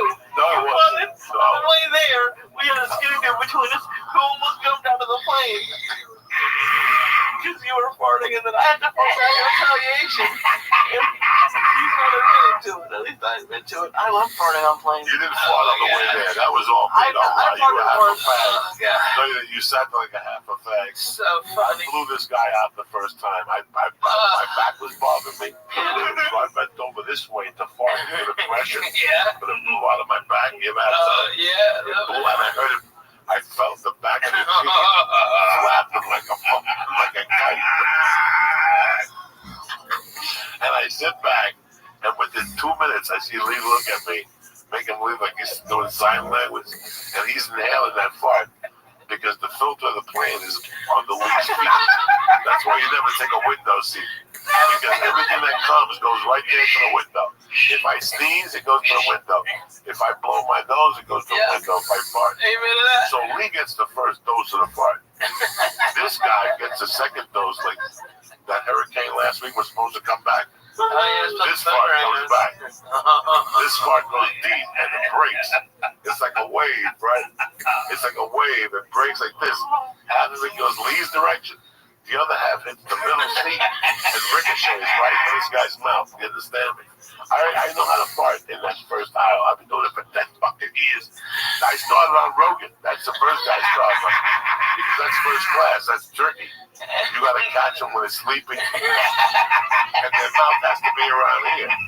Rogan would sleep by the window with his mouth facing up. That's tough to catch him with a fucking fart. I'm telling you guys. I don't fuck around. I'll tell you how it is. On the way back, I got upgraded to first class. It's Sunday flight on the way home. I always get upgraded. I walked back to check on my Lee Leland. Oh, killing it. I give an edible before we get on the plane. We started the flight at 7:30 a.m.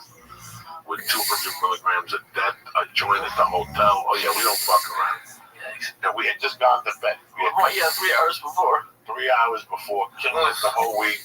Kern Michael was there. The whole fucking, everybody's fucking smoking dope outside. And we get on that plane. I get upgraded. He goes back to 14D no, he wasn't really in the dungeon. He was in the middle of the dungeon. They charge you for those seats now from 14 to $50. If not, they put you in the fucking dungeon, dog. And let me tell you something. You fly anything now from 16 back, you're gonna get sick. You're gonna get sick. You're gonna get Abu Dhabi. Something. You're in that 28th row by the bathroom. Hell have fury on you because people are back there farting. That fart's got nowhere to go. You gotta sleep with a blanket on your head and a straw coming out of it. Shit. You think I'm kidding you? Listen, you get anything from 24 to 28. When you go home, you gotta take a shower. You can't even fucking go out and meet your friends and hang out because you got this fucking layer of airplane. Trust me, dog. We used to sit in the back of the plane. Those are the cheapest seats. Those are the ones that when you go on there late and they give it to you a cheap seat for $189. I do that on my tickets for Boston. I'm sitting in like 21 and 24. There's nothing unless I want to pay like $100 a ticket, which isn't gonna happen. So I'm sitting like that. Are you on Virgin? No, JetBlue. Oh, look at you. You're sitting in the back on both flights. Yeah. What is But don't you have to go out to Long Beach? No. No, that's awesome. Why would you go to Long Beach? We're up here. I thought that was down in Long Beach only. They have it there, but no. Oh, okay. But anyways, on the checking on me, it was funny. You what? When you were checking on me. Oh yeah, I went back there. I'm bored first class. I went back there to check out my little nephew Lee. He's sitting back there with a smile on his face like he just hit the lottery. He's got his shoes off. No, I don't. No, I Yes, do not. he does. No, I do not. Shoes off. I have my shoes on. First of all, I taught him how to fly. Like, Yeah, right. you understand me? We get through security. He's a fucking book. Yeah. He gets stuck as usual because he don't know just to keep going. Just keep walking. Right? Because I got the pre-check. This fucking guy's walking around like he hit the lottery. I don't really speed up. Plus, he has 19 bags. I'm right on that one bag. He's gonna sit like he's gonna have a surgery. He's got the computer and the games in there, and God knows what other shit he's got. God knows what other shit he's got that don't belong. I got two things on my thing. I got two things in my travel bag. I got a sleep apnea machine and a computer. Yeah, you're the one that draws the attention. No, I don't. I don't take none of them out. Stupid. Well, I don't think I never take nothing out. I never give nothing to take. I haven't taken that computer out in 20 years. They always say, if you have a computer or a laptop, take it out. I haven't taken it out at all. That's how I run. I don't take nothing out. Leave it in there, shut your pie hole, take your sneakers off, take your fucking belt off, take the tickets out of your pocket, take your cell phone and put it in your right shoe, and take your wallet and put it in your fucking left shoe. So they can't rob you, cocksucker. Instead, you get shaken down, your shit's on the way over there out in the open. You understand me? So guys like you with the Suge Knight shirt on, looking around, you got the Suge Knight shirt on today. Yeah, I like it. Smooth. You have to fucking do this shit so nobody robs you. Because those TSA guys will rob you. Really? Oh my God, your wallet will go missing. And you have to run the tape. Don't get rid of the tape. It's a conspiracy. It's like the Trump keeps saying in the media. It's like, Fuck that. Oh my God. so, we get to the airport. I leave him there. I was going to wait for him. I go, what would he rather have me wait for him? A nice breakfast waiting for him. He fucking goes through security. It takes him an hour. They search him. They bring the fucking bug, the dog. Balls. They brought the donkey. Everybody to sniff him. I go to that fucking macaroni grill. I get him a nice sausage platter with eggs and potatoes and sausages. He gets out of security, gets over there, boom. He's got him waiting for him with a fucking Diet Coke. Yeah, perfect. Like a fucking doctor that we are. I gave him 6 minutes to eat because we Right. we gotta get on the fucking plane first. This motherfucker don't work. I got a superstition. I gotta get on there first and get off that motherfucker first. Yeah. So I tried to sneak him in, but I couldn't do it. But he went to the back. It was cool. It was a good little flight. It was a good little fucking trip, man. I simplified traveling on the way out. I had to yell at a guy with a Volvo. Classic. Because he tried to play the white fucking Supreme game on me that he was better and take up 2 aisles. So I played his fucking card, and the guy fell apart at the seams at the parking window. Even the black ladies were laughing at him, dog. It was fucking embarrassing. He wouldn't pull up. He wouldn't open his window. It was the worst thing ever. Lee scared the shit out of him. Lee told him, go fuck your mother. It was hysterical. The flying jet out of nowhere. Let me do this, guys, real quick. Yes, go back. Let me talk about one of our sponsors, On, who I love dearly. I mean, they are our bread and butter. They've been with us since day one. I love them to death, man. And I love them because the products are fucking solid. At least the products that I use are solid. It's the fucking Shroom Tech Sport. It's the Hemp Force Protein, the chocolate, and it's the Alpha Brain. That's my studies right there. Listen, my kidneys can only take so much. I take blood pressure medication, CBD oil, reefer, cocaine for 30 years. They ain't got much left, so I gotta be careful what I'm fucking putting in my fucking things. But I love on it. I believe in them. Yesterday when I got home, right before I take a flight, I take that fucking Alpha Brain. That's why I don't fall asleep on a plane. When I get off, I sleep 2-3 hours. I got no jet lag. It's Alpha Brain. But do me a favor. Go to honor.com right now and look at the great selection of supplements they have. If there's anything you like, go to the cart, put it in there, press in CHURCH and get 10% off your first order delivered to your door, okay? If you like what you get, go on the Stay On It program. They deliver it to your door on the first of every month. You don't have to do dick, all right? Go to honor.com and press in church and get 10% off your first order. Number 2, I want to introduce you to a new product that we're putting on the podcast that I fucking love. When I left, they said they were going to send it to me, and when I got back, they sent it to me, and I asked my wife, what do you think? And she loved it. I mean, so far, so good. You know, I mean, I got cats, man, and you got to feed the fucking cats, and cat fight to eat on their own goddamn schedule. If you have one cat, that's great. You get to learn their schedule. You have a couple cats. That ruins it, okay? That ruins it because you don't know what you're eating. So sometimes you might feed, you think Frisky's eating, and Frisky's really not eating. It's fucking Lulu that's eating everything. So every time you put a thing out, Frisky don't eat. So Lulu eat all 6 fucking times, and meanwhile for 2 days, Frisky looks like that fucking cat with flies on him in Africa, like he's fucking hungry and shit. So do you ever wonder if you're overfeeding your pet? Sure, studies show feeding your pet the right amount every day will help them live longer. But how do you know you're feeding your pet the right amount of food every day, you know? I mean, this is one way. Introducing the PetNet Smart Feeder, the new smartphone-controlled automatic pet feeder that personalizes your pet's daily calorie intake using their age, weight, activity level, and food type. With the PetNet app, you can schedule and monitor your pet's meals from your smartphone. Do you get me? Are you listening to me? Meaning your pet is always fed even when you're running a little late, okay? Stop worrying about feeding your pet the wrong amount of food every day. The PetNet Smart Feeder will feed the healthiest portions at the right time every day automatically. Listen, we all love our pets. The PetNet Smart Feeder is the best way for you to make sure you're feeding them the right amount every single day. But these things are popular, and since the PetNet Smart Feeder is produced in a limited quantity each month, you need to get yours before they sell out. At petnet.com/Joey today. Plus, you'll get free shipping also. I'm going to test it again this week because I just got back on Sunday. I saw it was there. I asked my wife what she thought. She loves the whole phone control thing. That's the money.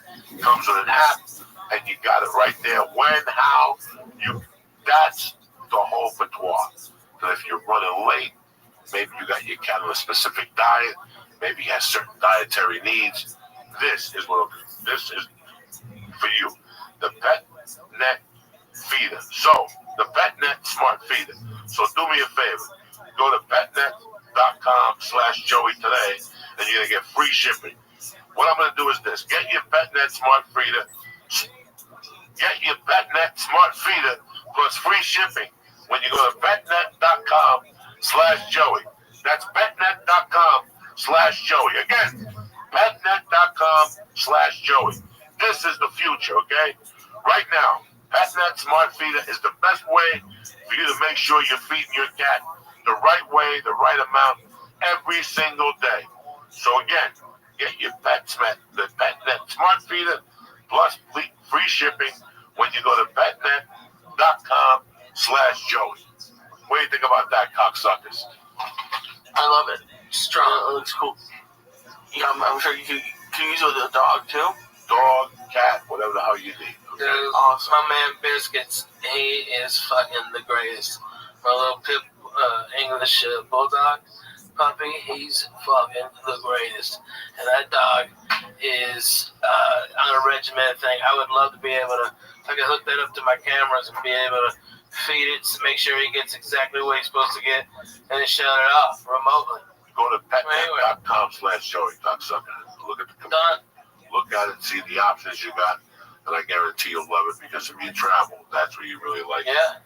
We'll be back Wednesday night. Ralphie May, always a pleasure to have you on. Always a pleasure to see you. You make me happy when the skies are sad. Nobody knows it. How much I love you. You don't get to hang out with many friends.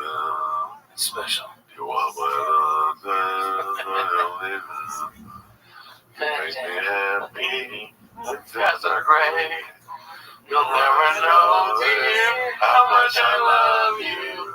Please don't take your sunshine away.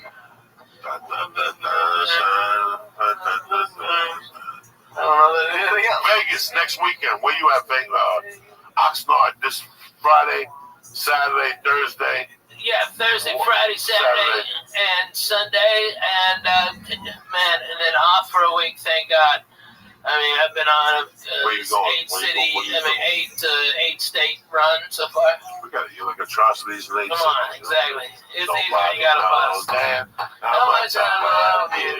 Please don't take your sunshine away. Hit that music, cocksucker. Tuesday, I'm at the Improv, for helping Native Americans get profane, keep people alive in North Dakota. I swear to God, it's a great cause. They're nice people.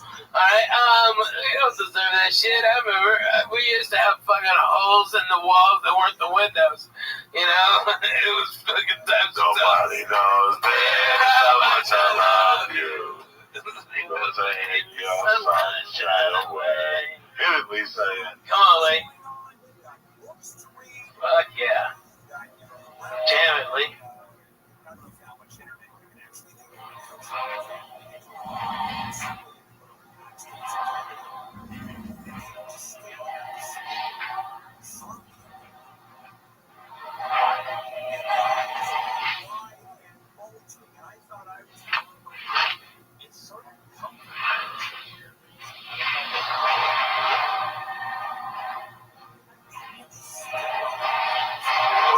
Yeah.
California Attorney General Rothschild has announced a lawsuit against LA County and the Sheriff's Department. He says conditions in county jails are unconstitutional and inhumane.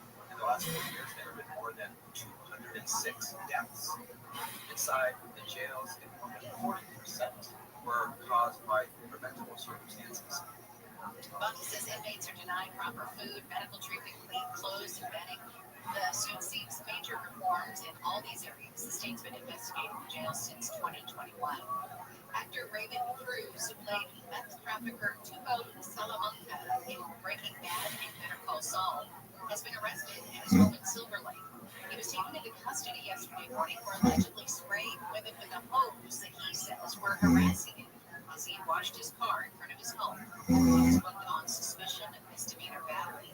He's been released. He's scheduled to be in court October 1st. Having a smartphone as a kid can cause problems years later. The study of over 100,000 young people published in the Journal of Human Development and Capabilities found 18 to 24-year-olds who had their first smartphone when they were 12 or younger more likely to report suicidal thoughts, aggression, detachment from reality, poor emotional regulation, and low self-worth. The data also shows these effects are linked to early social media access and higher risks of cyberbullying, disrupted sleep, and poor family relationships in adulthood.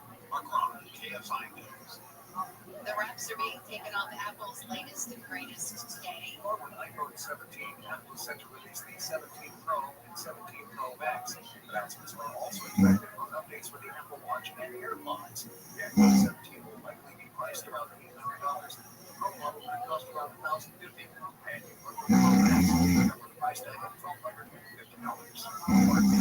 KFI News. Sound like weather from KFI. It's going to be sunny after these morning clouds break up. Highs in the low 70s on the coast. 70s to about 80 for Metro LA and Lindo Sea. Low to mid 80s in the valleys. Low to upper 80s for the Inland Empire. Going to have some gusty winds with highs in the 80s in the Antelope Valley. It's going to be sunny again tomorrow. Highs will be a couple degrees cooler than today. About the same on Thursday. And then we warm a bit on Friday with gradual warming into the weekend. 69 now in Anaheim. 69 in Redondo Beach. 70 in Studio City. 71 in Rancho Cucamonga. The KFI market report. The Dow is trading now up 43 points. The Nasdaq is down 13. S&P 500 is trading off 2. Going to stall in Torrance on the 110. The northbound side of the 110 freeway as you go to 405, there's stalled big rig going to the right-hand lanes. That northbound 110 is staying still all the way back from Milton to Avenue, so just a bit for some big delays there. If you live in the valley, and you normally used to make the Canyon, I would not used to make the Canyon today on southbound. Right there, Grandview is down to one lane as they do some utility work there in the roadway. It's going to be that way until 5 o'clock this afternoon. And traffic been backed up back through the Miami Canyon from before Highvale Trail. You know that area. It's just basically slow as you get towards the beach, so be ready for delays on that southbound side. Sherman Oaks, 405 southbound past Burbank Boulevard. Got a crash on the right shoulder. It's still a bit slow back from looks like Wasco Boulevard on that stretch of freeway. Northbound side of the 110, it's ugly getting away from Manchester all the way up towards the 10 freeway. Just a whole lot of left of them slowing. It looks like we've got some problems in the San Gabriel Valley 10 freeway eastbound Baltimore Park on that long ramp. That you will crash with the westbound side. It's really slow out of West Covina headed towards the 605. With Southern California's most accurate traffic reports, I'm Will Colesberg. Our 2025 iHeartRadio Music Festival presented by Capital One. September 19th and 20th at T-Mobile Arena, Las Vegas. Streaming live only on Hulu. Tickets still available at AXS.com. Get yours while you still can. Lenovo and the iHeartRadio Music Festival. Tech that hits different. Can your gear keep up with the beat? Lenovo PCs are built for creators, dreamers, and fans who don't hit pause. Visit Lenovo.com for the latest in AI PCs and game-changing tech. The free iHeartRadio app is #1 for music, radio, and podcasts all in one. Discover a new podcast from our library of hundreds of thousands of titles. Here's an iHeartRadio podcast preview. Creator of the Brain Sessions. Don't stream. Now, Maxine, I know you like to do your own little mystery solving, but this is a serious investigation. We need to figure this out. Sorry, kiddo, you lost your curiosity. Lied to me and went running head first into danger. Join Maxine Miles as she tries to solve a big case in her small town. About an hour ago, we discovered that Riley Stevens has gone missing. Think you're going to find Riley before the sheriff and the watch does? I mean, you're acting like this is entirely your problem to fix. It's not even a problem you can I don't find it sensible. Much worse could happen. Why does it have to be you? Because as we've established, we don't know who we can trust. Pay close attention to the clues, because when it's time to solve the case, it's up to you. I think I know what happened. Listen to Max Files on the iHeartRadio app, or wherever you get your favorite shows. The iHeartRadio app, #1 for music, radio, and podcasts, all in one app. Okay, forest animals. Kids are coming to the forest, and it's up to us to make their visit a good one. Sparrow, have you practiced the most popular bird songs for the year? Catchy. I like it. River, how's the temperature? It's a refreshing 52 degrees, man. I love it. Turtle, he's not here yet. He's like every morning. Okay. Squirrel, the forest has been preparing just for you. To learn more about cool things to do in the forest, visit discovertheforest.org. Brought to you by the U.S. Forest Service and the Ad Council. iHeart is America's #1 podcast network. Open the free iHeart app to explore podcasts like this. When was the last time you took a chance? I was traveling, and a cute girl sat down next to me. That was enough for me. I'm Francesca Street, CNN travel journalist, and this is Chance Encounters, a podcast about the incredible connections we make while traveling. Each week, we'll journey through moving, funny, and heartwarming real-life stories about how travel can lead to lasting love, decades-spanning friendship, and ultimately change your life forever. Join us wherever you get your podcasts. Just search for Chance Encounters with me, Francesca Street.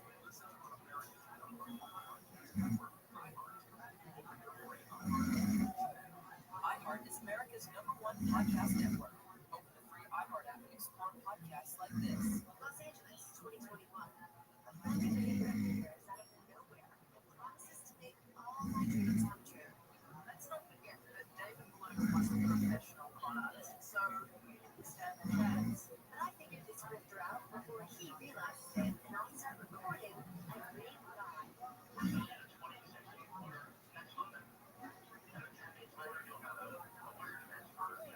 And a con artist pay for their crimes is easy. But I'm not going to stop until I bring this con man to justice. I'm Caroline DeBoy. Listen as I take down my scammer on Once Upon a Con, starting February 12th on the iHeartRadio app. Our video app on this Tuesday, September 9th. Chinatown again, which means we have a special guest coming up a little bit later in the show. We're going to be talking with Stephanie Lydecker. We talked to her a couple weeks ago, actually, as part of our True Crime Tuesday story. She is one of the hosts of the True Crime Tonight podcast and the show that you can hear on a bunch of different iHeart stations around the country. She's going to join us next hour. And yes, we are going to dip into one of the true crime. Elmer mark this so you can edit it later. We're going to talk to her about one of the true crime stories that is making the rounds over the last couple of years. There was a story out of Michigan, somewhere in the upper Midwest, Michigan, thank you, and it's now a Netflix documentary called Unknown Number. And wife and I watched it last night. Elmer watched it over the weekend, and collectively, easy to say, our minds were blown. It was unbelievable. And I will warn you now, if you haven't seen it, we really can't talk about it late in the show without spoiling it. I mean, we have to spoil it in order to fully talk about it. So if you have not yet seen it, you're going to want to go back and check out the podcast after you do see it, so that you can be as mind blown as we are. Again, Unknown Number on Netflix, and Stephanie Lydecker is going to join us and talk about it and a bunch of other things coming up next hour. Some stories that are going on. We will talk in a few minutes about the Department of Homeland Security and Operation Midway Blitz. They say this is the Homeland Security operation that's going to take place in and around Chicago and Illinois. Also, a Russian bomb exploded today in a crowd of pensioners in eastern Ukraine. At least 23 people killed, 18 injured. This explosion occurred in the center of this little town near a church, and a cemetery, and a school. And this bomb apparently targeted a state postal vehicle that was delivering cash payments to retirees. So that will be which is this attack by Israel. They've already claimed responsibility on a Qatari building. Now, Qatar, the country of, has condemned this attack. Israel says it was targeting senior members of the Hamas leadership. If Israel had any question about pissing off every single country in the world, they have just accomplished this for a couple of different reasons. Number one, yes, they were targeting Hamas leadership, but it's important to point out that Hamas leadership was in a building that we, the United States, requested they have. We went to the Qatari government and said, hey, listen, this is a sticky situation. Can you host some Hamas leaders in Qatar so that there can be off-site negotiations? Qatar said yes. Israel just bombed that building. Give me this computer, girl. Condemn this flagrant violation of the sovereignty and territorial integrity of Qatar.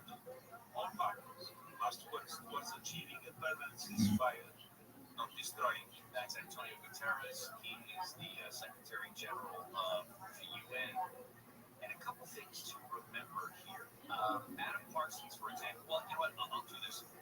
I have a bunch of sound from experts in the Middle East who say that this is a giant step backwards. Although Israel targeted and likely killed 6 or 7 or 8 of the highest ranking members of Hamas, those were the negotiating team. Those guys were the ones who were, granted it's taken a while and it's slow and it's methodical, they were the ones who were negotiating some sort of a ceasefire / peace deal. And now they're confetti shaped. So when we come back, what this means going forward, if anything, for the potential for peace. Israel, by the way, is also telling everybody, get out of Gaza City. They're going to do this the hard way. And we'll talk about all of this when we come back. Gary and Shannon will continue. Amy King is live in the KFI 24-hour newsroom. Here's the latest. Crews have started to clear brush from the Sepulveda Basin, where LA Fire says there have been more than 250 fires in the first 240 days of the year. A man from Inglewood has been charged with murdering 2 men he met through an online dating app. He's charged with trying to kill another one. In a review of how $100 million raised for victims of the January wildfires was spent is found, the funds were not misused. Those stories and more coming up at the bottom of the hour. From the Odoo.com Weather Center, Odoo, the only business software you need. Sunny after areas of low clouds clear out, highs in the 70s to mid-80s. This report brought to you by Unbound.org. From your Toyota dealer's traffic center, find the Toyota hybrid sedan, truck, or SUV that's right for you at Toyota.com. Gonna crash in downtown LA on 10. Right before Santa Fe Avenue crash there on the right stretch. Jams solid all the way back to the East LA interchange. And 10 westbound from downtown LA out to West LA. An hour and a minute still as far as your drive time. Westbound side of the 10 from Ontario through the San Gabriel Valley out to the 5 freeway in East LA. That is an hour and 5 minutes still. We had a crash clearing again on Corona. It's 91 westbound 15. Still kind of slow though there on the 91 west from Corona out to the Anaheim Hills. A 30-minute drive, a 35-minute drive. Unfortunately, and in Toronto's still slow on the 405 southbound. From the 118 down to West LA, that's 53 minutes because of the crash. Southbound 405 past Burbank with Southern California's most accurate traffic reports. I'm on Coach Road. iHeart's Yacht Rock Radio goes commercial-free every weekend. Enjoy the greatest 70s and 80s through soft rock all weekend. All commercial-free. High tide, low tide, no tide. Yacht Rock Radio works anywhere. Open the free iHeartRadio app, search Yacht Rock, and make an increase that now. Hello everyone, it's Billy Corgan here. Welcome to my new show, The Magnificent Others. I can't feel any guy now, so I don't know how I can make you feel great or only anyway. So let's get real. Magnificent Others is a long-form show where we explore great artists, musicians, and anybody I truly admire, and want to hear fresh stories, want to hear fresh perspectives. We want to understand the times from their individual perspectives. Most creative last week. Oh, I love your fans. Now, we're on today's show. We've got big moments that definitely cracking the cycle. Right, but if I can get away with it, join me on Magnificent Others. Very curious, one-of-a-kind exploration of extreme minds. Listen on America's #1 podcast network, iHeart. Both the free iHeart app and Listen app. iHeart is America's #1 podcast network. Open the free iHeart app and explore podcasts like this. Have you ever wondered if your pet is like you? Why is my cat not here? I know she's eating my lunch. Or hypnotism is real? We'll use this suggestion in order to add to your cognitive control. What's inside? In my home. My goals can be a consequence of the way that we understand the universe. We have asked this thing to you. iHeart original podcast, Science Stuff. Join me or HM with technical questions you always wanted to know the answer to. Animals, space, our brains, and our bodies. Give yourself permission to be a science geek. Listen, Science Stuff. Listen on America's #1 podcast network, iHeart. Open your free iHeart app and listen now. You know those arguments you have with your friends in the chat or barbershop about who is the best shooter, best scorer, or who has the best energy all time? Well, now imagine one of your buddies is 11-year vet, has not only played against the game's best, but has a backstory to that. I'm Seth Curry, author of the Charlotte Hornets. Our new podcast is called GOAT, GOTE, Greatest of the Era. I'm Trevon Evans. Join the discussion with me, Seth, and some special guests. We'll break down who is the greatest of the era in all the categories that you care about, like play shooter, lockdown defender, and one-on-one scorer. Listen to GOAT, GOT, greatest of their era on the iHeartRadio app. We're Caitlin and Tyler Volterra, and we've got a new podcast, Kate and Ty Break It Down. We've been through marriage, raising kids, working through trauma, figuring out who we are as the next phase of life. Marriage isn't always easy, but it's worth it. But then there's just figuring out how to survive being 30-something years old. So follow, rate, and review Kate and Ty Break It Down wherever you listen to podcasts. Listen on America's #1 podcast network, iHeart. Open your free iHeart app and listen now.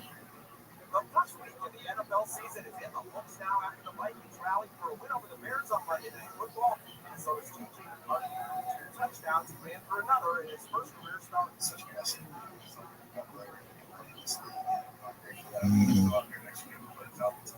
The Vikings are now tied with the Packers for top of the NFC North heading into week 2. Meantime, the Bears officially announced plans to move from Chicago's Soldier Field to a new stadium in suburban Arlington Heights, tied to host the Super Bowl in 2031. Injuries are hitting the 49ers hard. Tight end George Kittle, he'll sit for several weeks. He's got a hamstring strain. Quarterback Brock Purdy could this week too. He's got shoulder and toe issues. Eagles picked up running back Hank Dixon from the Jags on Monday. They got back a 56th-round pick in next year's draft. And Philly shortstop Trey Turner, he was placed on the injured list Monday with a hamstring strain. He's expected to come back for the postseason. Now, Philly third baseman Alec Hall, he's also on the IL with a left shoulder issue. And that's sports. I'm Scott Davidson. Stay by AM 640 for stimulating talk. Hey, it's conference show today after 4 p.m. Locked up merchandise and driving customers away. Are you one of them? I know I am. We'll do it after 4 p.m. today on the conference. Jerry Shannon. KFI AM 640 live everywhere on the iHeartRadio app. I mentioned earlier, Shannon's with the office week. She's helping take care of mom. Mom is having some medical stuff done, so we're thinking of her and mom up in the Bay Area. So again, later on in this show, Stephanie Lydecker, one of the hosts of True Crime Tonight. And a big thank you, by the way, to Chef Andrew, who yesterday came in and spent the entire show with us, which was really cool. So it was great to have him.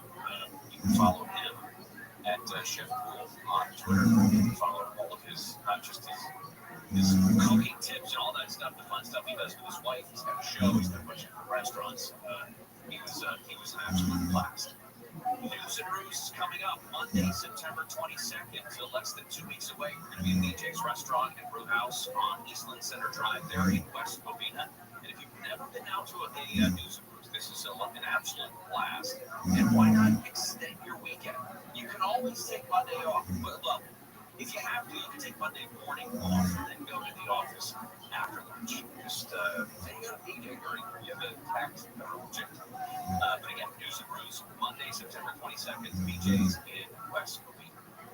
Now, we're telling you about this attack. Israel targeted senior members of Hamas's leadership today in the Gulf nation of Qatar. Qatar had been hosting negotiations to try to end the war in Gaza.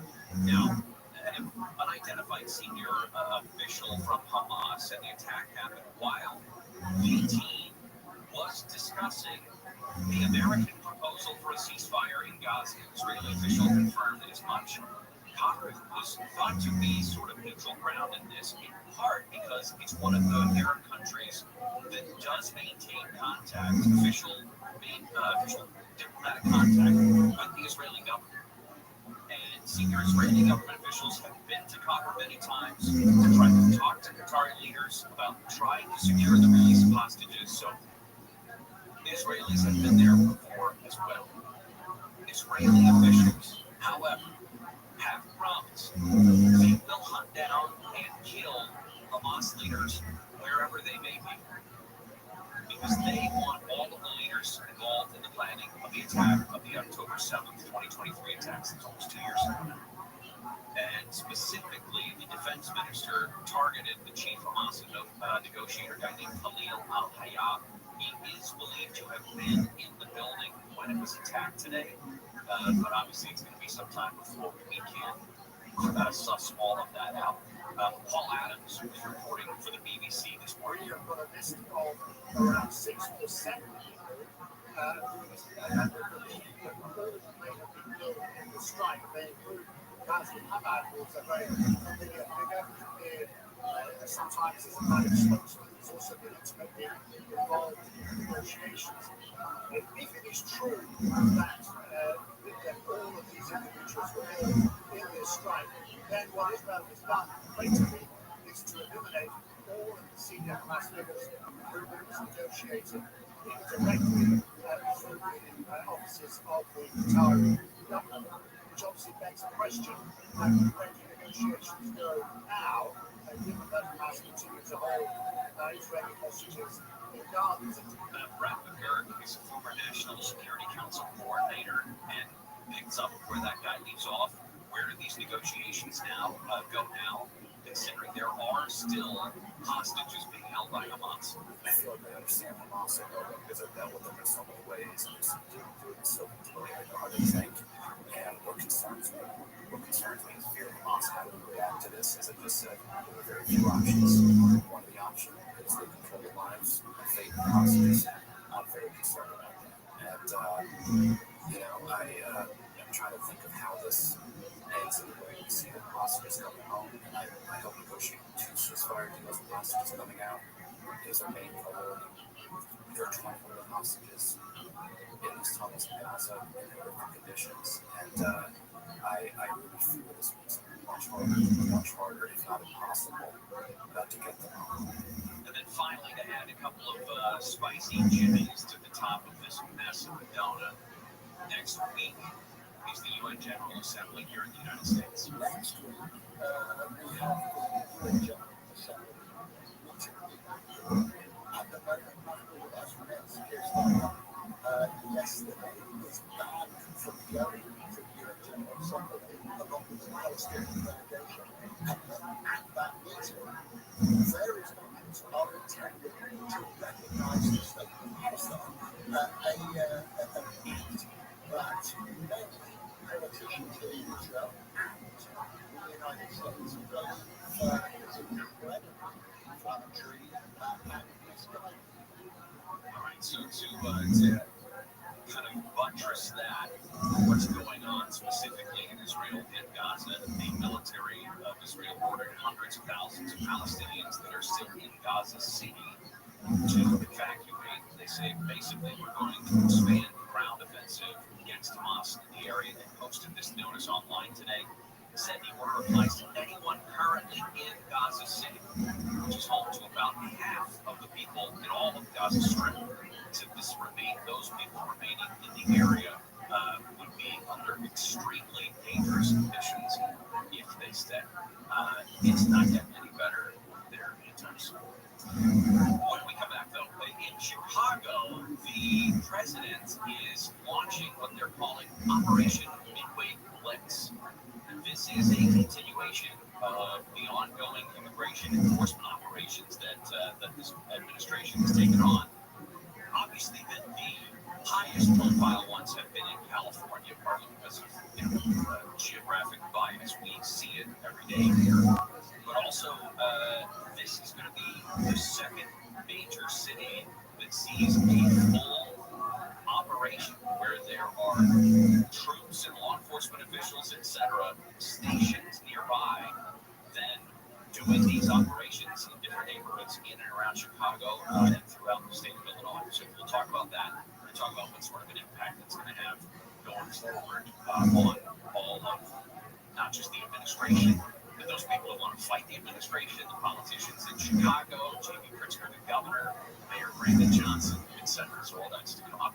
Quick update on sports, by the way. Vikings led by J.J. McCarthy, incredible young kid, beat the Bears on Monday Night Football 27-24 last night. Baseball still going on for those of you smart people. Angels lost to the Twins 12-3. Dodgers beat the Rockies 31, 3-1.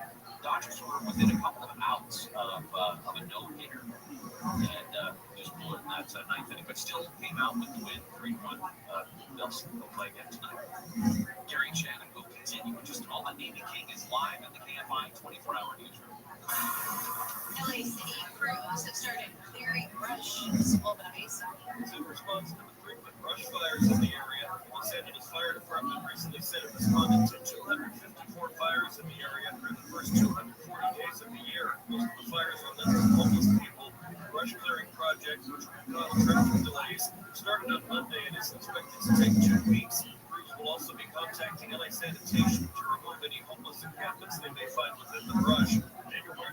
KFI News. A review of how $100 million raised for victims of the wildfire in January was spent has found no misuse of funds. An independent law firm was hired to see where the fire aid concert money went after complaints came in that it hadn't gone directly to fire victims.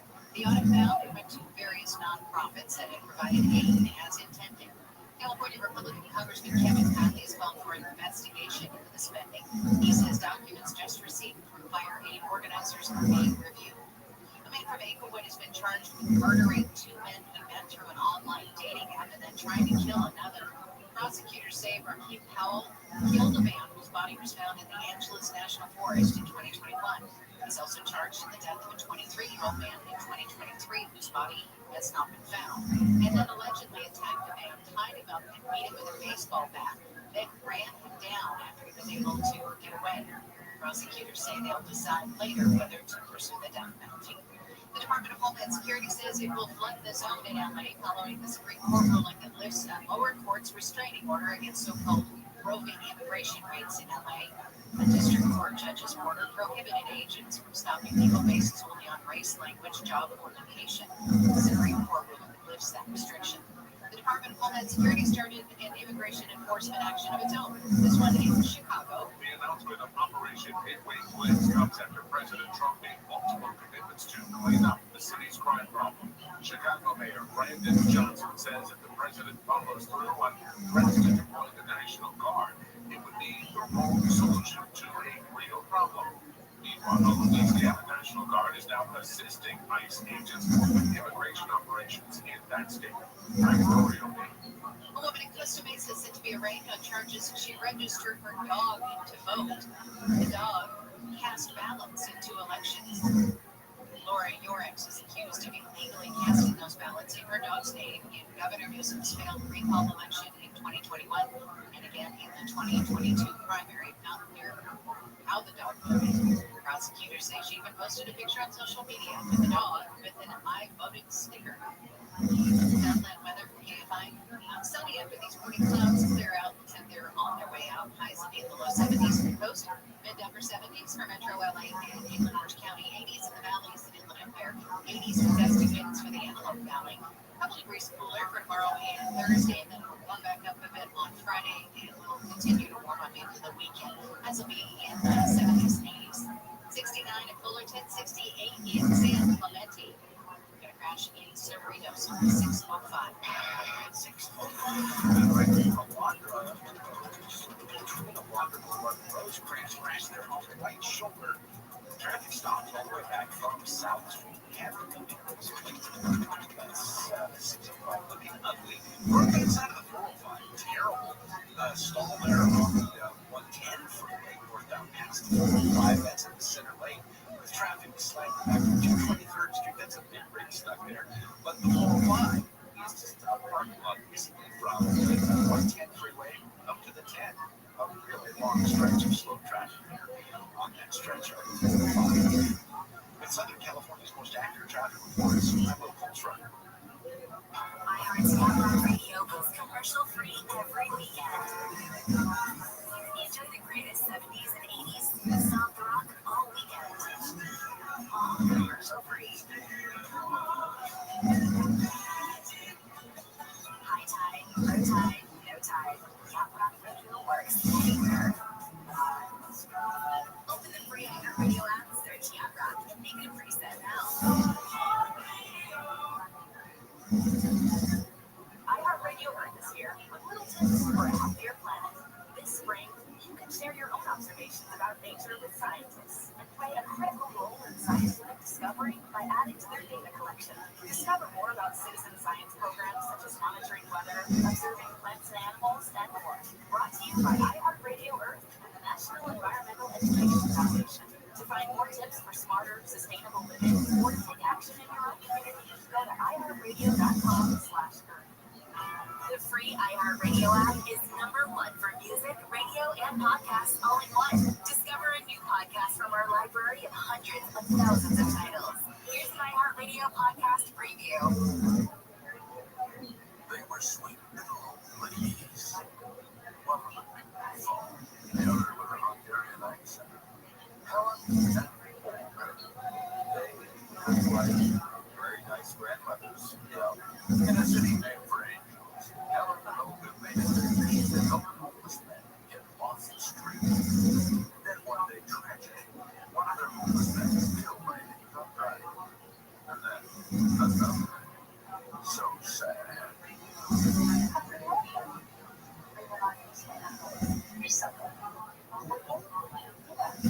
Very sweet little ladies.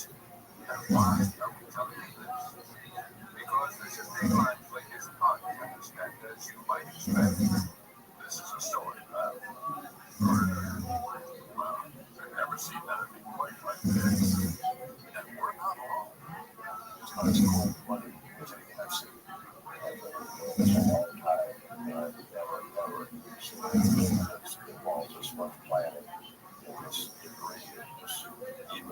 This is a story about pride, greed, envy, and other deadly sins. It's a story about blood money. And, yes, murder. Follow the thing about Helen and Olga wherever you're listening right now. Listen and follow this podcast for free on the iHeartRadio app. #1 for music, radio, and podcasts, all in one app. Nobody covers it like KFI. The Department of Homeland Security says it will flood the zone in LA.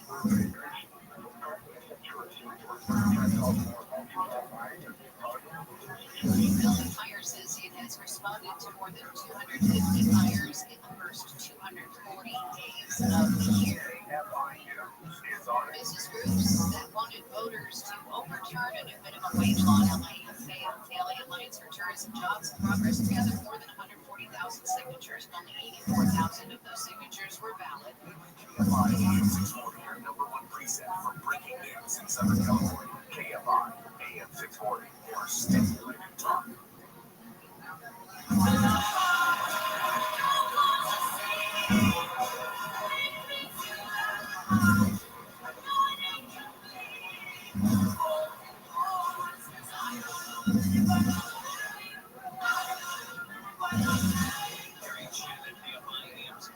Live everywhere on the iHeartRadio app. Some of the stories that we are following. Top of the hour, Apple is hoping to excite customers. They're going to unveil some new iPhone models.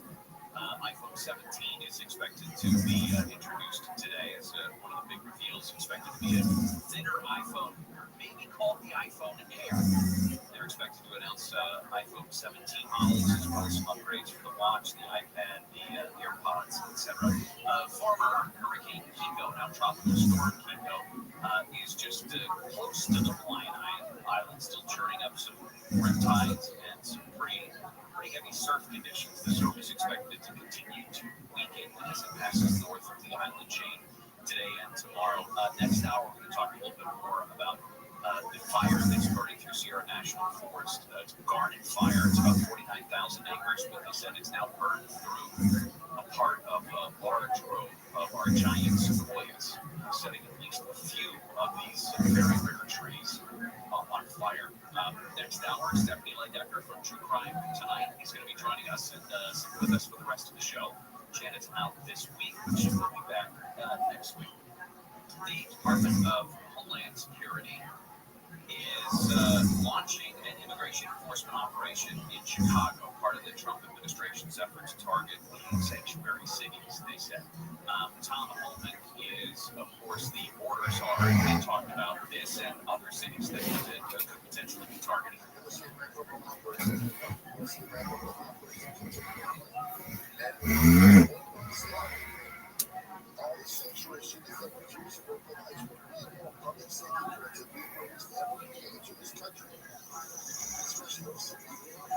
Now, obviously, this is, especially since there's been such a long lead up to this, there's been so much talk about it, there has been a pretty robust protest against Tanya Woods from something called the West Side Justice Center. She said she wants to fight against any sort of federal introduction, federal troops into Chicago. She's going to fight with information. So together we have collaborated to pull together a training program, community workshop, if you will, so that we can inform and educate people about their resources, their rights, and their risks.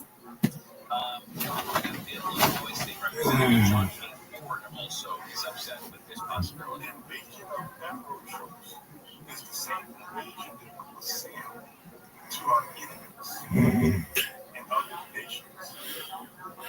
This is an attack on America. Okay, so there's a conflation here, it seems, between what we saw in Los Angeles with the National Guard coming in to protect Immigration and Customs Enforcement and other federal troops, and what's going on in Chicago. President Trump has threatened to put National Guard troops in Chicago, but that's not what this is. This Operation Midway Blitz is what they're calling it, is a more robust immigration enforcement operation, at least without the National Guard yet. Illinois Governor J.B. Pritzker says you can't just arrest people all the time. Sometimes you need kissy time. You can't place your hand on the ground. What you can do is work with people, try to understand them, lift them up out of the situation they're in. There is some crossover here, like I said, the immigration enforcement operations and just the crackdown on crime like we've seen in Washington, D.C. That's what Trump has been talking about doing in Chicago. Got to point out, DHS actually came up with this name, this Operation Midway Blitz. They say it was in honor of an Illinois woman. 20-year-old Catherine Abraham died in January after a hit-and-run accident involving a guy who was here illegally from Guatemala. A spokesperson said, "You come to our country illegally to break our laws, we will hunt you down, we will arrest you, we will deport you, and you will never return." Of course, again, there's the two issues here, and there is some crossover, but there are two distinct issues. The Immigration and Customs Enforcement, Department of Homeland Security, immigration operation, and the ramping up of those operations. And then the National Guard, whether or not there are American boots on the ground in a major city like there are currently in D.C. I mean, in terms of keeping them separate in our minds, it probably doesn't mean much in terms of trying to determine whether this is a good idea, bad idea. Plenty of people are going to have their opinions on whether it's a good idea or a bad idea. Illinois police, specifically in terms of Catherine Abraham, again, the 20-year-old woman that this operation has been, I guess, dedicated to by the Department of Homeland Security. The man charged in the death of Catherine and her friend did try to leave the country on a bus headed for Mexico, where the Marshal Service was able to pick them up. And Catherine's dad, Joe, said the DHS reached out to him over the weekend to inform him of the ICE operations that would be taking place in Chicago. And he said, well, glad your someone recognizes and acknowledges Katie because she's someone that should be recognized and should be honored. And he said, if it's an operation looking after undocumented criminals, I'm not sure there's any controversy around that. If another parent doesn't have to go through what I'm going through, I am all for it. Hey, good morning, Gary. We're going to touch on it later. Can you understand why the governor of Illinois and the mayor of Chicago would be so people not getting killed every weekend, but almost dozens all the time? I don't understand that mentality where they're not wanting help to keep their citizens safe and alive. I don't understand. Can you kind of help me a little bit? Well, it's because they don't see it that way. They're not going to see it that way. They're not going to see it as a way to bolster local law enforcement. They're going to see it as a federal takeover of their cities and their communities. And that's the way they talk about it. Governor Pritzker, again, I mean, to just play this thing again, he's talking about, again, in a place like Chicago, in any big city in America, there has to be an attitude of, yes, you want to have a carrot to draw people out of a life of crime, but there has to be a stick to punish people when they choose a life of crime. And he's talking about less sticks and more carrots. Let me play that right there. There, you can't police your man on the problems, and what you can do, however, is try to understand the problems out of the situation that they're in. That doesn't sound like it's been working. That's the other part about this.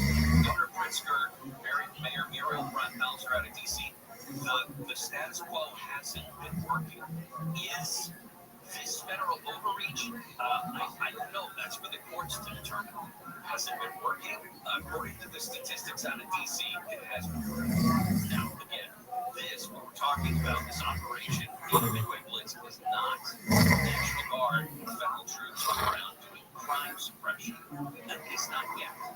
This is just an upping of the immigration customs enforcement operations that we have been saying. All right, I got great news and I got awful news. The great news is, I'm sorry, there's no great news. It's awful news. The test scores for our kids continue to suck. That's probably the safest way to put it. Gary Chan will continue in just a moment. Amy King is live in the KFI 24-hour newsroom. Here's the latest.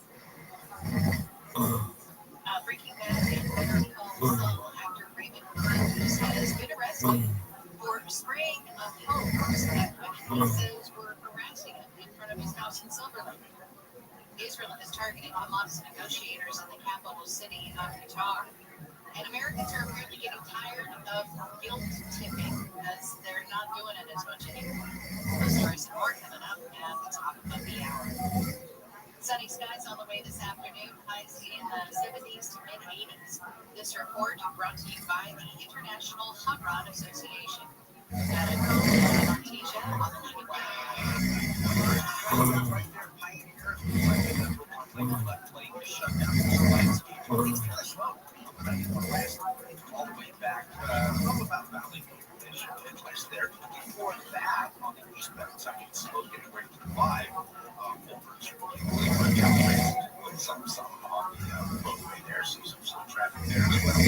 But northbound side of the 405, it's been a rough today. The slow traffic is still there in the Hawthorne area. Well, actually, starting all the way back in 110 freeway, stay slow all the way into Hawthorne. We've got a crash against the boulevard on the on-ramp there from some way sugar, but people are slowing down. If you look so much after that, also with 110 northbound right there, that's a stuck big ring in one of the lanes there, and traffic jammed up all the way out of the car stand.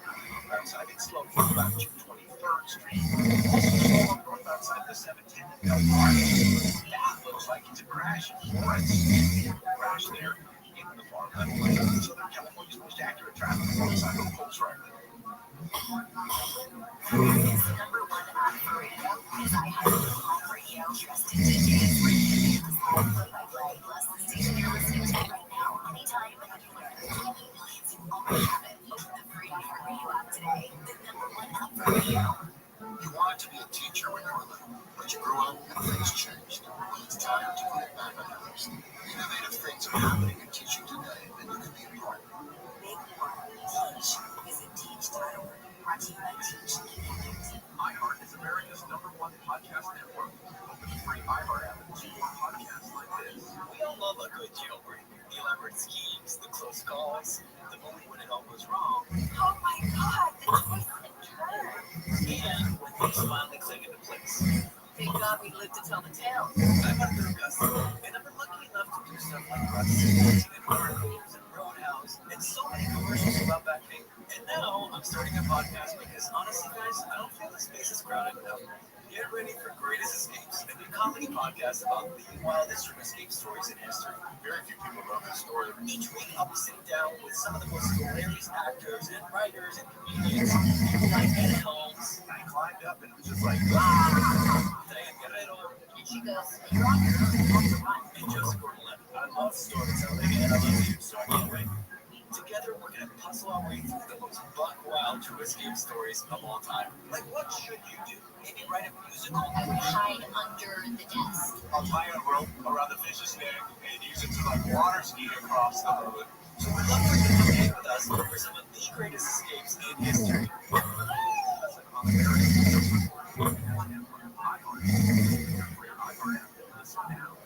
From the producers who brought you Princess of South comes The Setup, a new romantic comedy podcast starring Harvey Ian and Christian Navarro. The Setup follows one man's search for love in the biggest kind actually ever. I got hit with this wave of nausea, and my heart started feeling like so bad that I was yellow. Meanwhile, the lonely misstep curator, his true love, art, his biggest fear, and everything.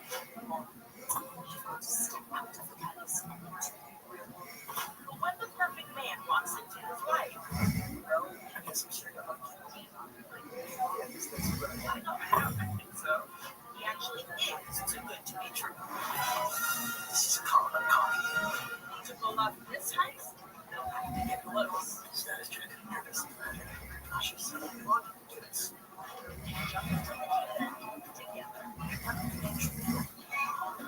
When you're dating a con man, how do you know if it's true love or just another job?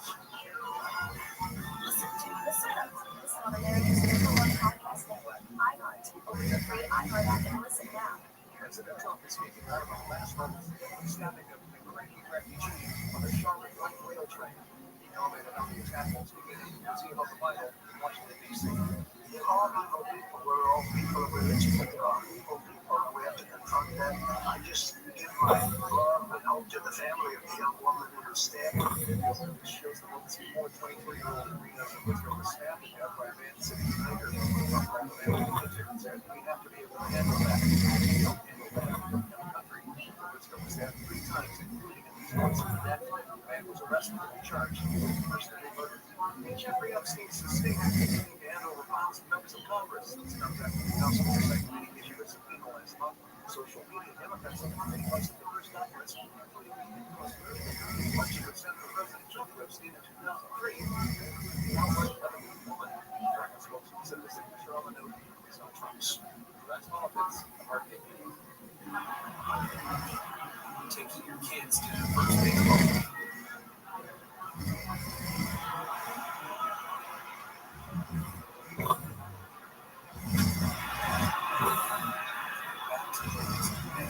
Starts with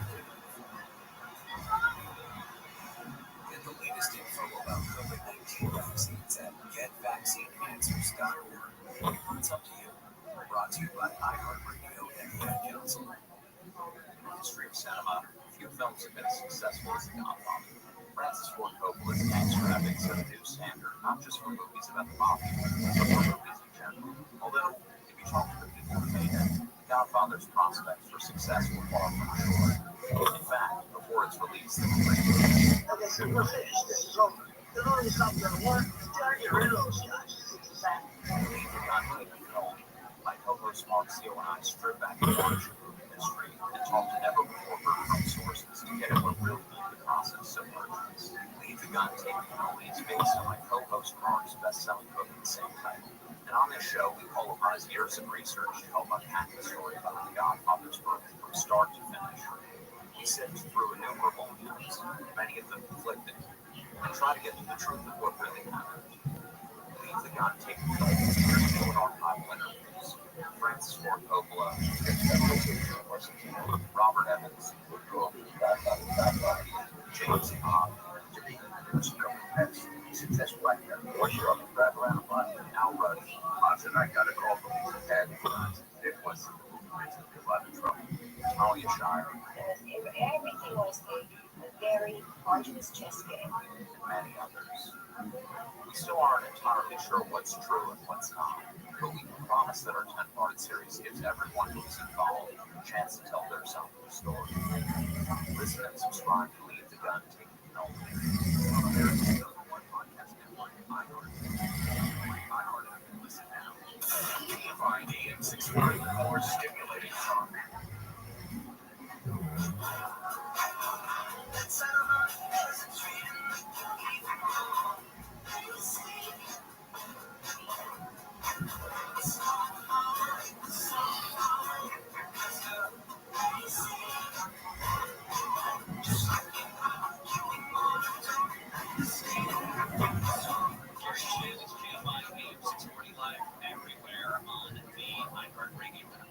It's Tuesday, September 9th. Mitchell Shannon's out. She's going to be out all week taking care of Mom, but she will be back next week. So at the top of the hour, we're going to be joined by Stephanie Lidecker, one of the hosts of True Crime Tonight. Great podcast we talked to her a couple of weeks ago for our True Crime Tuesday. And one of the highlights of the show today, is going to be the discussion of this new Netflix documentary that came out. It's short, it's bite-sized, it's an hour and a half. It will blow your mind. And if you're a parent of teenagers, if you're a parent of younger kids, and you have had issues with the phones, this is something I think everybody should be watching. So we'll talk about that a little bit later. Hey, Gary and Shannon, if you are going to address Karen Bax's endorsement of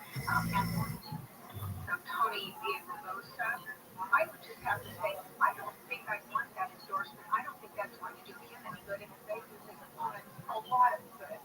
Yeah. Anyways, let's listen to your show. Have a great day, guys. Yeah, the word came down that LA Mayor Karen Bass is going to endorse former mayor, former Assembly Speaker, former gubernatorial candidate Antonio Villaraigosa in the race for governor coming up next year. And we've said, well, I've expressed my opinion about this, which is that Mayor Bass lost an absolute boatload of credibility after the fires in January and did not look good, was on her heels, or flats, whatever she wears, I don't know, quite a bit in the weeks and the months after that.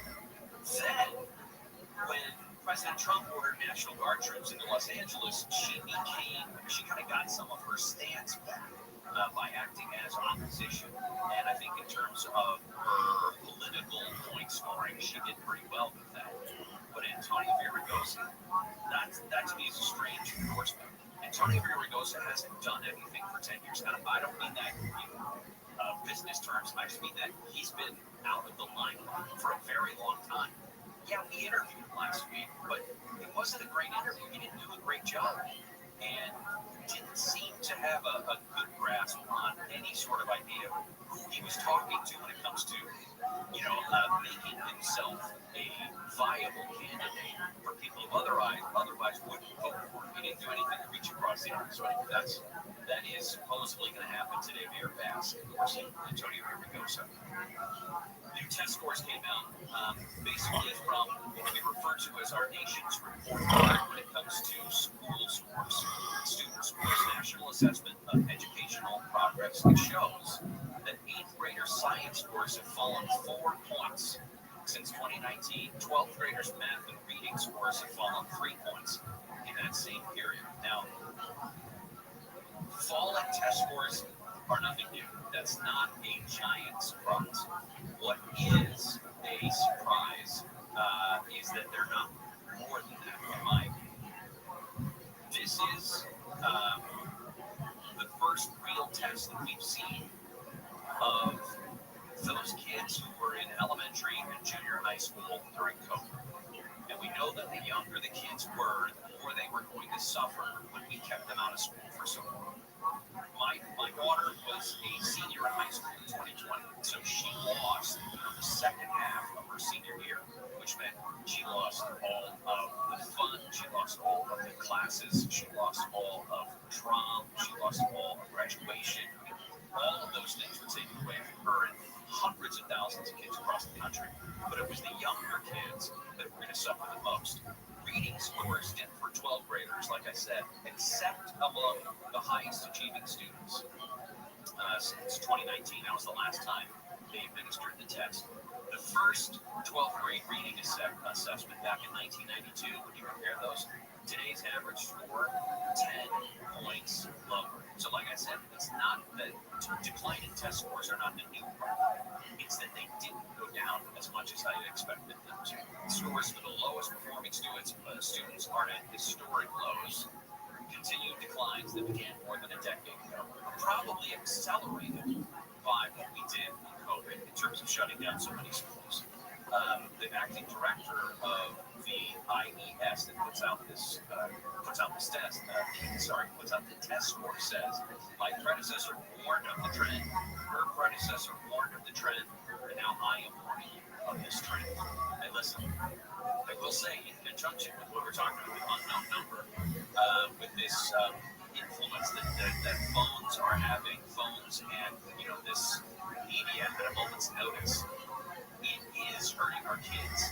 There are proven studies that show it is hurting our kids, and one of the things that we can do as responsible parents, hopefully, is start to put some limits on this sort of thing, drive kids back into doing things like, playing outside, which may not seem like it translates to much of an ability to get back into reading and things like that, but an exhausted, it's like I'm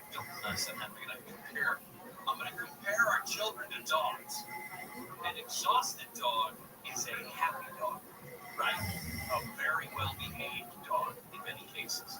And the more tired your kids get because they're outside playing or they're participating in sports or they're hanging out with friends and not on their phones, they're a lot better off physiologically and mentally. So, anyway, my 2 cents. All right, coming back. We're going to welcome into the show Stephanie Lightdecker from True Crime tonight, and we're going to get started with a bunch of different stories that are going on around the world. And late in the show, we're going to talk more about Unknown Number, that new Netflix documentary. Gary and Shannon will continue right after this.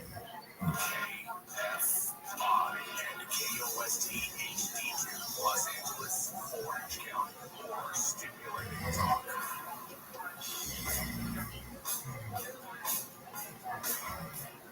Putting it in writing, I'm Amy Caitlin live in KFI 24 News. Governor Newsom will deliver his State of the State speech today. He's expected to hand it over to the legislature. He will then release a recorded video of the speech on YouTube later today. Big issues the governor's been dealing with in the state include ICE raids, redistricting, homelessness, and high-speed rail. Spokesperson for the governor says the State of the State was designed to coincide with California's birthday. Today is California's birthday. The state turns 175. Today commemorates the date in 1850 when California was admitted to the Union as the 31st state. LA Mayor Bass has put her support behind Antonio Villaraigosa, governor. You were talking about somebody who knows the legislature, who knows the legislative process, who knows how to build relationships, who knows our city. Bass says she and former LA Mayor Villaraigosa have known each other their entire adult lives. Villaraigosa says he's honored to have Bass's support. It's not just about friendship. It's about a common vision for this city and this state. A vision where we're all included. A vision where we're all sitting at God's table. He also spoke this morning against the Trump administration's immigration raids and tariffs. An attempt to have voters overturn a new minimum wage in LA has failed. The LA Alliance for Tourism Jobs and Progress gathered more than 140,000 signatures for the referendum on the ballot. Made up of hotel and other business interests, the purpose is the $30 an hour minimum wage. And City Hall for some reported hotel workers. The city clerk's office says 1,000 of those signatures were valid, about 9,000 short of what's needed to qualify for the vote. The wage ordinance had been suspended during the process. Now it goes into effect, equivalent to the increase in the hourly wage means 2028. Michael Fox, KMI News. A pastor in Orange County has been convicted of sexually assaulting 3 young girls he met through churches in Riverside, Grove, and Santa Ana. Police say at one church, Carlos Rodriguez Valdez lured an 8-year-old girl into a van during the service and sexually assaulted her, and that the abuse continued for more than 3 years. Another girl said Valdez began molesting her when she was 9, and he was a deacon at a church. Beto calls Saul actor Raymond Cruz. Better called his lawyer, the man who played meth trafficker Chico Salamanca in Breaking Bad. And Better Call Saul was arrested yesterday for allegedly spraying women with a garden hose while he washed his car in front of his home in Silver Lake. He says they were harassing him. He was booked on suspicion of misdemeanor battery. He was released and is scheduled to be back in court October 1st.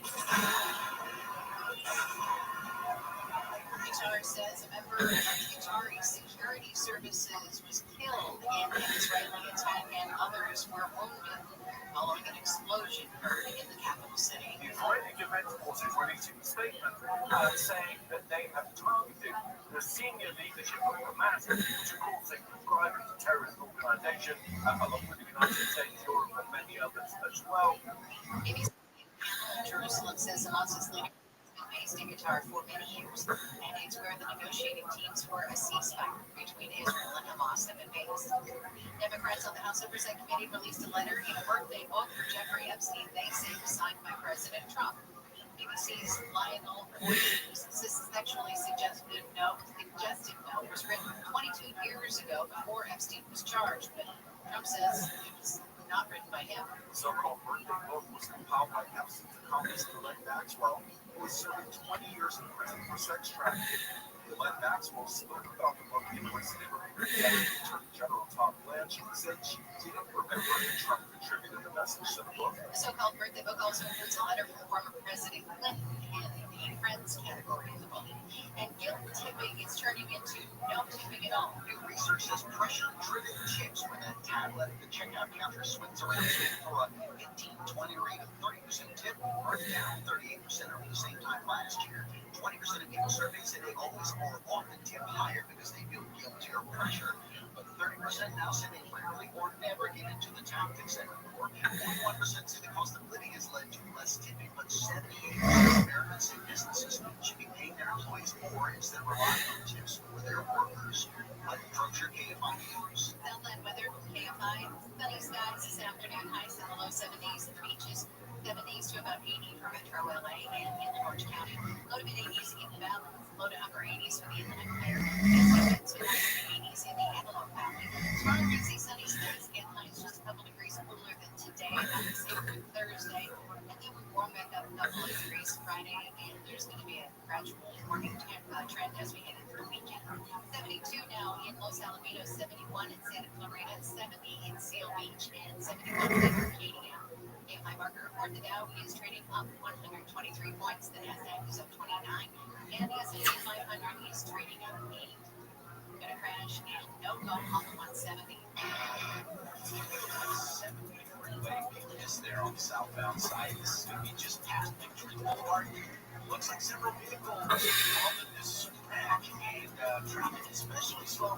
Not so much before you get to Victory, but especially afterwards. So further south as well.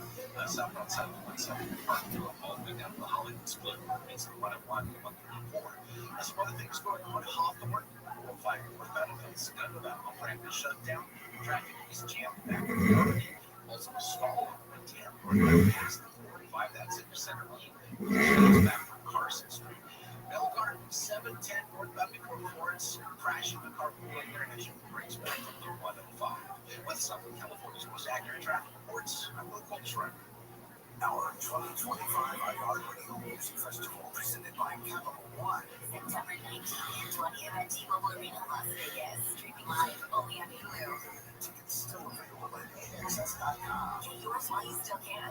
Listening to Poolside Paradise at MGM Resorts in Las Vegas. Sip on a refreshing cocktail, lounge in a luxury cabana, earn a non-stop fun with MGM Rewards. Book a sizzling summer escape today. Visit MGMRewards.com for details.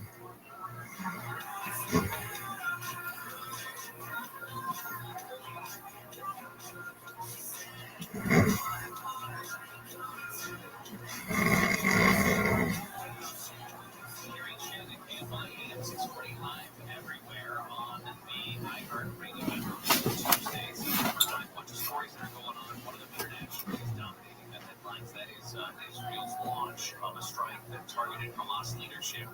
While they were in Qatar today, black smoke rose over the skyline in the capital city of Doha. Authorities there acknowledged the strike. Israel has claimed responsibility for the strike and said that they were specifically targeting leaders and planners of Hamas who may have planned the attack of October 7th back in 2023. After a bunch of speculation and teasing by the president, the Department of Homeland Security says it's launching Operation Midway Blitz today. This is a new initiative to target undocumented immigrants. They're in Chicago and throughout Illinois. They said that the operation is in honor of Katie Abram, a 20-year-old woman from the northwest suburbs of Chicago, was hit and killed in a hit and run in January by a 29-year-old Guatemalan national who was in the United States illegally. There's also a very strange story that I'm sure we'll get to here in this hour, that this decomposing body found in the trunk of a Tesla, registered to a New York-born singer who happens to be on tour right now. But several days ago, that Tesla was abandoned up in the Hollywood Hills. They took it to a tow yard, and somebody finally started smelling the body in the back. Yeah, I think it's great because he had shot him like shit on the remote. House like that. I'm on stuff in Verizon. This guy can't get here. All this Bravo guy. He was respected for money thing. Maybe a serial killer thing. Other people that associate animals or identify people as animals. Just trying to help. I appreciate that. But today, instead of Shannon said she's out, and instead of a chef or a homeless guy or somebody who identifies as an animal, at least at this point, I don't think that's going to be an issue. Stephanie Linecker is back on the show. Thank you for joining us today. Listen, we had you on a couple of weeks ago. We talked true crime stuff. We were talking specifically about Ryan Koberger and the Idaho murders, University of Idaho murders, and got such a great response that we wanted to have you back. So thanks for taking time. Yeah, thank you for having me. I feel like I'm in the beehive my area. My uncle's out to Shannon, and yeah, give me a line. Hopefully I can keep up. Well, you did mention off the air that you're a Long Island girl at heart, so we'll keep Elmer keep his finger on the dump button if anything happens. Exactly. One of those True Crime Tonight, which is a show that airs several nights a week on iHeart stations around the country. It also is repackaged as a podcast that you can check out. And you guys talk about all kinds of stuff. But before we get to current day, let's talk about you, Long Island. That's where you're from. That's where I'm from. Long Island, New York, born and raised, went to Sage High School.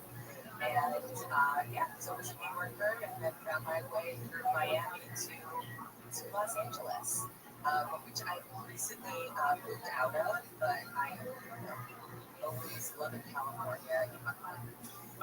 And you have done all kinds of stuff right now. You're listed as the founder and CEO of KT Studios. That's your company. That's correct. What do you guys do? We're a production company, also based in Los Angeles, and we make true crime podcasts like the Idaho Massacre, which is airing right now on iHeart. Pike Massacre, Murder 101, basically open investigation cases, and then we also do documentaries One is streaming now on Peacock, the Idaho student murders, which is based on a case we just talked about. And also we're in Film and Scripted, so taking some of these cases, always trying to be victim forward and tell some of these tales that I think are really important to share. The true crime genre is, I guess you could say it's having a moment, but it's been having moments for a long time. True crime stories have been popular in media for decades. Why? It's so true. The recent stat says that 87% of all Americans watch and absorb true crime content. We do mostly open investigation stuff, and it's not because we want to talk about murder or death or gory things. Quite the opposite. It's almost a little hopeful, and getting to speak to victims' families and hear their stories and how they push on. And look, sometimes it's easier to look at somebody else's world and see some of the red flags from a distance, so that we can kind of see those red flags in your own world and really in spirit try to keep us all a little bit safer. But there does seem to be this air quotes genre. I happen to just watch a lot of true crime and find it so interesting. And sometimes it just takes a second set of eyes to look into a case to see some obvious things that could be potentially overlooked in the past. I've also been fascinated also by the gender difference. And it's kind of stereotypical, yes, women, women, for whatever psychological reason, they do it to protect themselves, like you said, to look for those red flags that they would see in either relationships or in their community or whatever. I get it. I mean, I'm also a fan of true crime more because of the investigative aspect of it. But my daughter, 23 years old, she is working on a PhD in chemistry and will, in her downtime, finger quotes, listen to raw interrogation footage of detectives investigating crimes. I mean, hours and hours and hours of raw interrogation footage. That's what she does. Not classical music, not some sort of poetry or, meditation app. It's interrogations. Not just humor, but rather interrogations. Yeah. By the way, I, like your daughter, do similar things. I find sometimes listening to these kinds of, whether it's like body cam footage or interrogation events, you start to listen to those red flags. We're looking for reasons to know that, hey, I'm on the line at CPS, and the guy behind me is slightly creepy. We don't think that Brian Overberg, the now guilty killer of 4 incredible Idaho students that you mentioned earlier, we don't think that's the guy. And sometimes we need to know that the boogeyman is closer than we think. And also, it's a little comforting, I feel like, sometimes to sort of see justice happen. And, in some of the cases that we work on that are open investigation, the goal is to find justice. And I think that is kind of the itch we're all scratching. Prior to that, I used to work in reality TV shows, Bachelors, that kind of thing. And I think the love audience and the true crime audience, which, admittedly is a lot of us ladies, kind of also scratches the same itch. We're kind of watching love and watching grief, from a distance to be able to kind of maybe manage that in our own worlds a little bit more. That's what I think. There are a lot of studies that suggest we're all just crazy and, why are we watching murder things all day? But even as I talk to you, there are autopsies in front of me and case files, and, it's around. Autopsy files, huh? Yeah, it is so true. But again, this is public information. But again, you listen to somebody whose entire family has been murdered, and they have the fortitude to still come sit down for an interview and share the darkest moments of their world, and they can push on. It puts things really into perspective very quickly, right? And I find that oddly inspiring. Well, glad you made it today. Buckle up, Buttercup. This is going to be tough. And when we come back, a little bit fire information, not just the Garden Fire, but also the latest on Palisades Fire, the investigation into where some of that money went. Gary and Shannon will continue. Stephanie Lidecker has joined us, and Amy King is live in the KFI 24-hour newsroom. Here's the latest. City crews have begun clearing brush from the Sepulveda Basin, where Allie Meyer says it's responded to more than 250 fires in the first 240 days of the year. A body has been found in a bag in a Tesla in a top yard in Lebanon. And explosions have been heard in the capital of Qatar as Israel targets the leadership of Hamas. Those stories and more coming up at the bottom of the hour. Sunny skies on the way, highs in the low 70s at the coast, mid 70s to mid 80s inland. From your Toyota dealer's traffic center, find the Toyota hybrid sedan, truck, or SUV that's right for you at toyota.com. We've got some problems on, let's see, where do we have problems? Well, oh, it's in South LA. It's crash on the 105. This is going to be right around the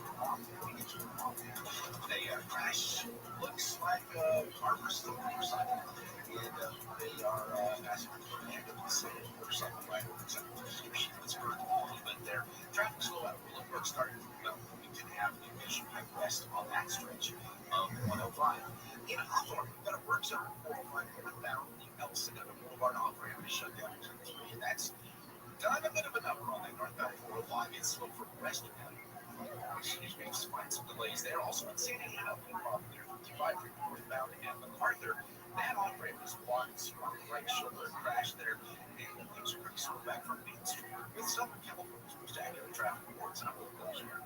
If you can believe it, 25 years in business with American Vision Windows. The company started by Bill and Kathleen. I got to meet them last weekend at the Simi Valley grand reopening of their showroom there.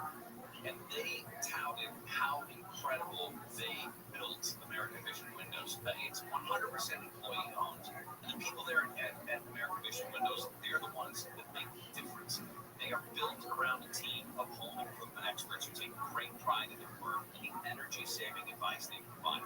Amanda's been helping us out with designing the windows that we are going to have replaced and our front door so that my dog can't get out anymore. Because the rising energy costs, a lot of people are dealing with how do they make their homes more energy efficient, and brand new American Vision Windows can do just that. Keeping the heat out, especially in the summer. Right now, to celebrate 25 years with American Vision Windows, you can save up to $2,500 off your project, $250 off each window, and $500 off each door when you buy or just stop by one of their showrooms. That newly remodeled Simi Valley showroom is pretty spectacular. And give a call. It's that simple, 888-785-5713, 888-785-5713, or check them out at AmericanVisionWindows.com. For all offers that offer a limited time restrictions apply. Call or see website for details. Offer expires 9/30/25. See Zoom number 778-3267. I'm Dan. He's Ty. Hello. And we're the Solid Verbal College Football Podcast. Tune in for preview, recaps, bits you won't hear anywhere else, and all the emotional support you need as a college footballer. Join us all season long as we ride the roller coaster of this ridiculous story. Open your free iHeartRadio app, search the Solid Verbal College Football Podcast, and listen. We don't just love college football, Ty. We live it. Hey everybody, it's me, Kate Rowland, here to talk to you about a new podcast called Casuals, starting January 21st. It's a sports podcast for people who don't necessarily consider themselves as listeners of sports podcasts. It's just regular people laughing about sports, not screaming. I mean, we might scream, but it's going to be about something very silly, not about something as serious. We're just not going to take it seriously. Is this making sense? You guys kind of get the vibe. Tuesdays and Thursdays, if you're feeling froggy, go ahead and click that follow button. Because listen, it's unclickable. You can always unclick it if you feel like that was a bad decision. As long as I get a notification. But if you click it now, you'll never miss an episode. And that's ideal. Because it's going to be, it's going to be good. Listen on America's number one podcast network, iHeart. Your free iHeart app. Listen now. iHeart is America's number one podcast network. Open your free iHeart app and explore podcasts like this. When's the last time you took a shower? I was traveling, and a cute girl sat down next to me. That was enough for me. I'm Francesca Streets, CNN travel travel journalist, and this is Chance Encounters, a podcast about the incredible connections we make while traveling. Each week, we'll journey through moving, funny, and heartwarming real-life stories about how travel can lead to lasting love, decades-spanning friendship, and ultimately change your life forever. Join us wherever you get your podcasts. Just search for Chance Encounters with me, Francesca Street.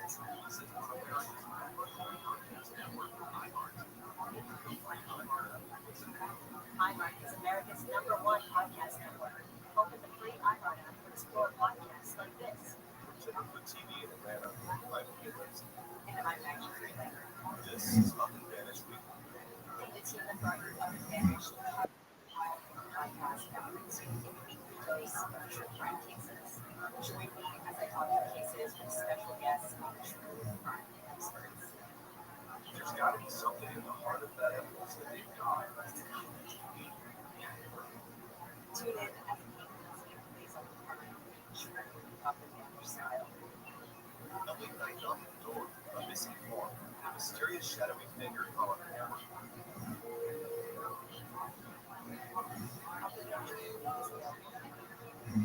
Listen on America's #1 podcast network, iHeart. Open your free iHeart app and listen now.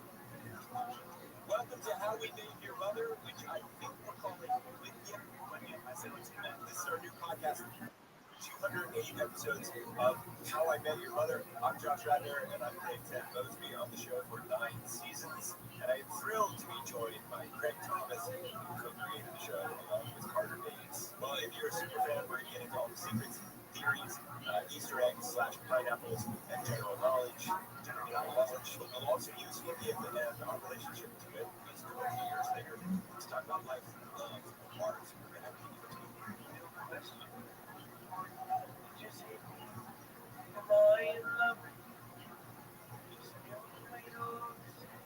Listen on America's #1 podcast network, iHeart. Open your free iHeart app and listen now. AM 640. More stimulating.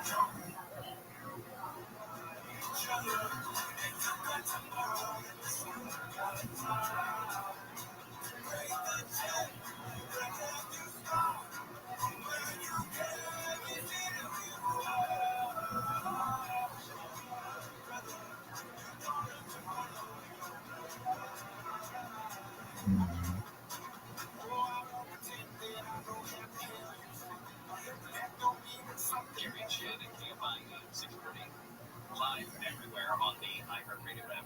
Stephanie Linedecker, True Crime Tonight host, has joined us. A bunch of stories that are going on a little bit later in this hour. We're going to talk about the Palisades fire response and how they're using investigation into it, Center Republic to looking into it. And along with that, the story about the charitable fund. Everybody remembers the firing concert that was held, and lots and lots of money was raised. The question is, where did that money go? There's at least one independent report that came out that said, don't worry, the money's going to the right place. Okay, so let's start with this fire that's burning through the Sierra National Forest up in Fresno County. Fresno is the gateway to the Sierra. And right now, this garnet fire is at 54,924 acres, about 14% contained. The biggest problem is it's in a little, what you call it, a grove, I should say, of giant sequoias that are burning there. And this is one of the problems we see with wildfires in the state of California, is we get really attached to these really old things, and in the off chance that they're about to burn, we all kind of lose our minds, without remembering that fire is and this fire specifically, because it was lightning caused, it's kind of what happens in nature. It can be, it's sad. I mean, I don't like the idea of it, these multiple 100-year-old trees that can potentially go down in fire, but this is what happens in forests like this. That is true. And the lightning piece of it, I think, is a really big distinction. I mean, look, some of these trees are 3,000 years old. So that is a loss. And although I don't know too much about trees and growth, but some say the clearing is sometimes helpful for regrowth and seeding. Well, it's still very scary, and the containment is still pretty low. Yeah, it's only 14% right now. Of the 80 groves of giant sequoias that we have, they said that this one is ranked one of the most vulnerable to fire because it is not burned. And like we said, it is just the natural process. It's a very cyclical thing that happens in nature, and it does cause, it creates a healthier environment down the road when these things do burn on a regular basis. We don't want all of them to burn, and we don't want them to burn completely, but it is something that kind of has to go through there, that they have to go through. There is a protection plan in place. They do have some sprinklers on the ground, literally sprinklers on the ground that they've been piping water into to try to, knock these fires down and prevent it from spreading on the forest floor. I shout out to the firefighters too. You have to be deployed into these scenarios. They're being really put to the test in unbelievable ways, and really putting themselves in so much danger. So this is not an easy effort. One potential positive, the weather has shaped up a little bit. It's much cooler, especially here in Southern California. It's much cooler than it has been for the last couple of weeks. Similar up there. Problem is with the chance for rain that is coming in those areas, you see another chance for lightning, and then we start this whole thing over again. Yeah, it's hard to get away. All right, so later in the show, we're going to be talking about this Netflix documentary that we watched last night called Unknown Number. And I guess that the best general description is cyberbullying, right? Using phones as means of bullying somebody. And in this case, it's a small town in Michigan. And one specific high school in this small town that gets just torn apart, it seems, by this bullying. And it brings with it all kinds of issues that we were talking about that we want to get to. So that's coming up in the 12 o'clock hour. If you have seen that, you're going to want to listen to this breakdown. And if you haven't yet seen it, trust me, it's still worth it. Absolutely. Yeah, it's getting a ton of chatter, a lot of controversy around it. Stephanie Lednecker has joined us. Shannon's out this week. We'll come back. We'll talk more about this investigation into the fire aid audit, the fire aid concert that raised millions of dollars for victims of the Palisades and the Eaton fires, and where the money went. There's a lot of questions about it. Gary Shannon will continue. Deborah Martin is live in the KMI 24-hour newsroom. A body has been found in Hollywood in a Tesla that got towed days ago. Decomposing remains were found on Monday afternoon inside a bag in the trunk of the Tesla. The car with Texas license plates was towed from the Hollywood Hills after it was reported abandoned last week. ABC TV reports that the Tesla is registered to a Woodward housing His real name is David Anthony Burke. The is scheduled to perform today in Minneapolis. A man from Eaglewood is charged with murdering two other men and trying to kill a third after meeting them through an online dating app. The LA County PA's office is the remains of one man who was found in the Angeles National Forest in 2021. The body of the man who disappeared in 2020 has not been found. Rocco Prowl was arrested last week and has been ordered held without bail. He's to be back in court next month. The 405 is reopened over the past hours after a person was killed on the freeway. A person who was getting out of a car was hit by a flatbed tow truck shortly before 2 o'clock Monday afternoon and died after the southbound lanes between the Sepulveda and Sunset Boulevard exits. The freeway was shut down for nearly 6 hours before opening on Monday night. CHP confirms one person was arrested at the scene. The driver of the tow truck was taken into custody after being given a field sobriety test. Andrew Martindale, KFI News. LA City crews have started clearing brush in the Sepulveda Basin in response to all the fires in the area. The LAFD recently said it responded to 254 fires in the area in the first 240 days of this year. Most are starting to reduce the project is expected to take 2 weeks. Crews will also be contacting LA sanitation to remove any homeless camps they find in the brush. Explosions have been heard in the capital of Qatar as Israel targets the leadership of Hamas. The Israeli military says the Air Force carried out a targeted strike in Doha. Officials say Hamas leaders were discussing a U.S. proposal for a ceasefire in Gaza at the time. Hamas's exiled leadership has long been based in Qatar, which has served as a mediator in talks between Hamas and Israel. Qatar called the strike cowardly and a violation of international law. And it's California's birthday.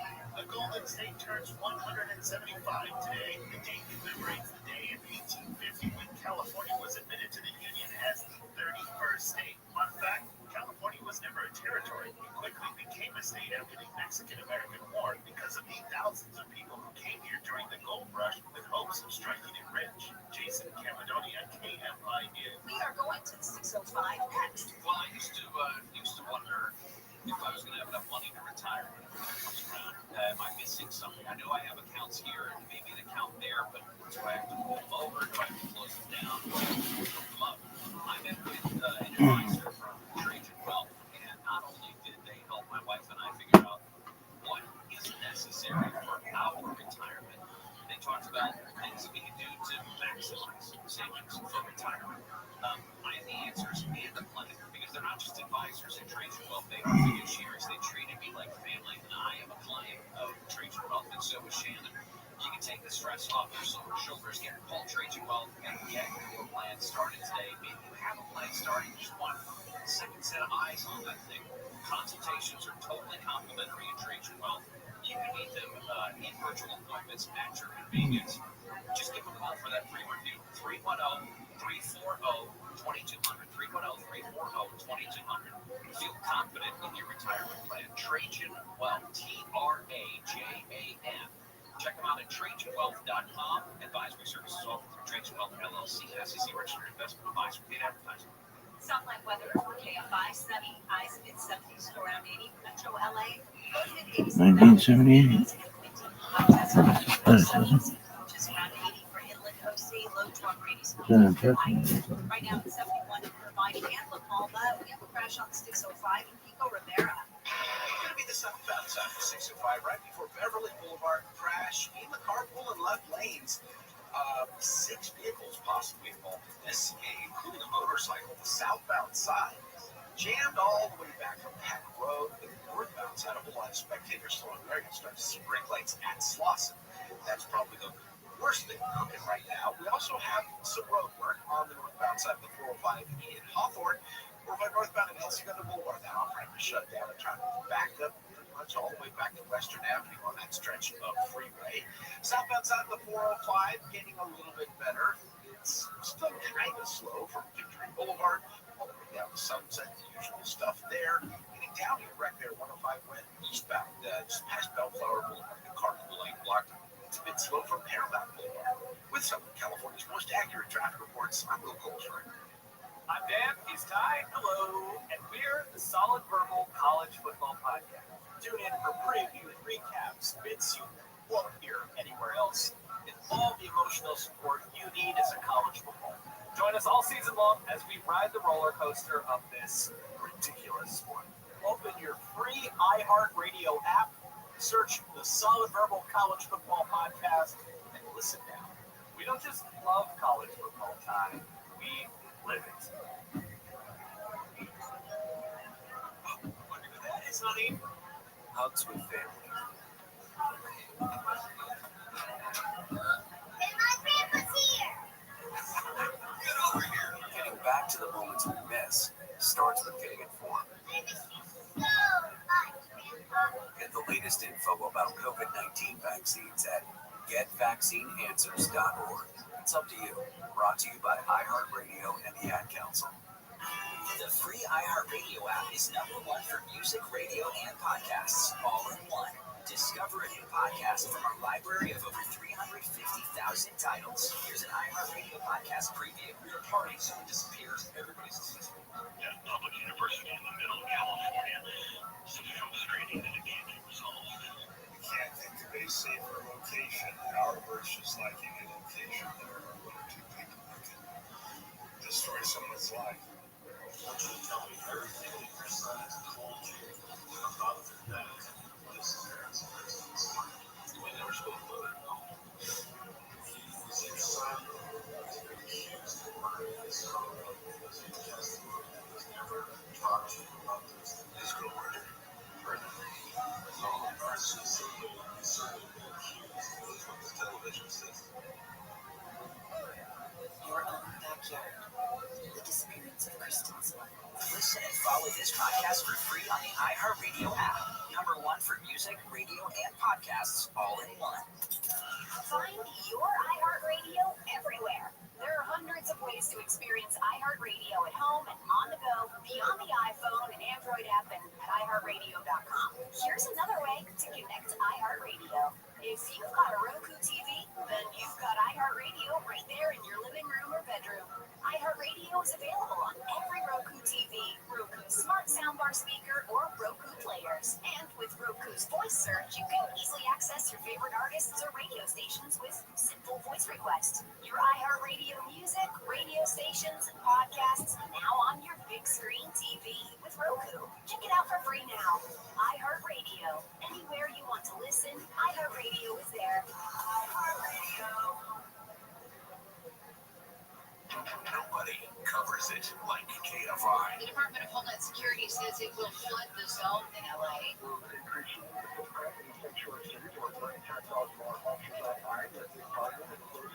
LA Fire says it has responded to more than 250 fires in the first 240 days of the year. Business groups that wanted voters to overturn a new minimum wage law in LA have failed. The LA Alliance for Tourism, Jobs, and Progress gathered more than 140,000 signatures. Only 84,000 of those signatures were valid. KFI AM 640, your number one preset for breaking news in Southern California. KFI AM 640, more stimulating talk.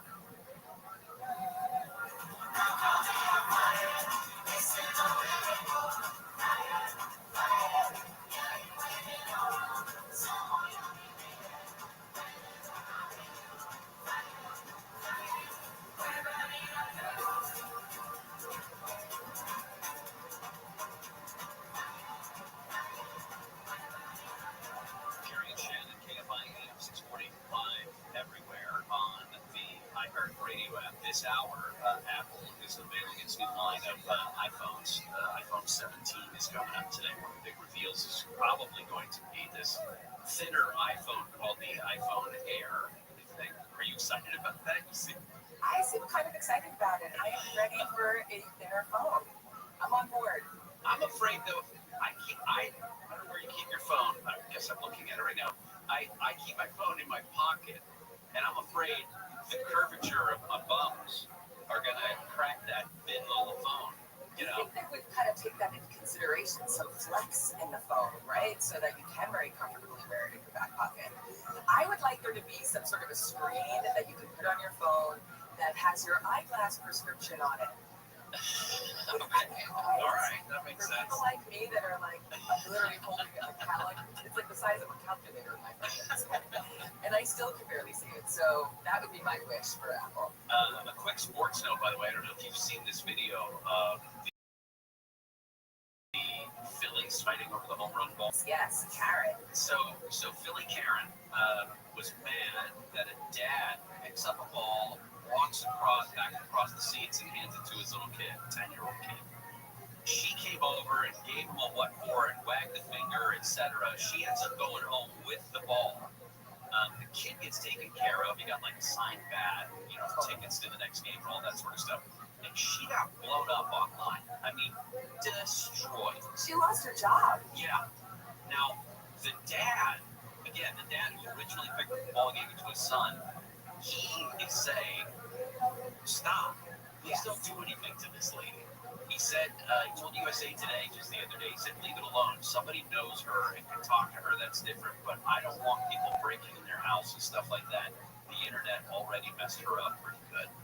Completely. It seemed like, listen, it was a pretty hard thing to watch, no doubt. They seemed like such a loving family, and you could see the smile on the little boy's face, and dad, it's like the all-American dream.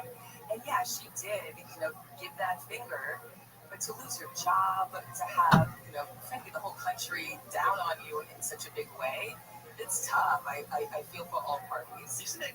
I find it interesting that the guest that we had in yesterday, Chef Andrew Gruel, had pointed this out. It's almost sport because people all week are dealing with politics, they're dealing with workplace conflict, and they're dealing with all the school and that. It's tough. And then you see something like that, and you go, I'm going to take it out on this lady. And You don't get my way right now. That's so true. I feel that way sometimes, to be honest. When I saw that, it was like, no, that's enough.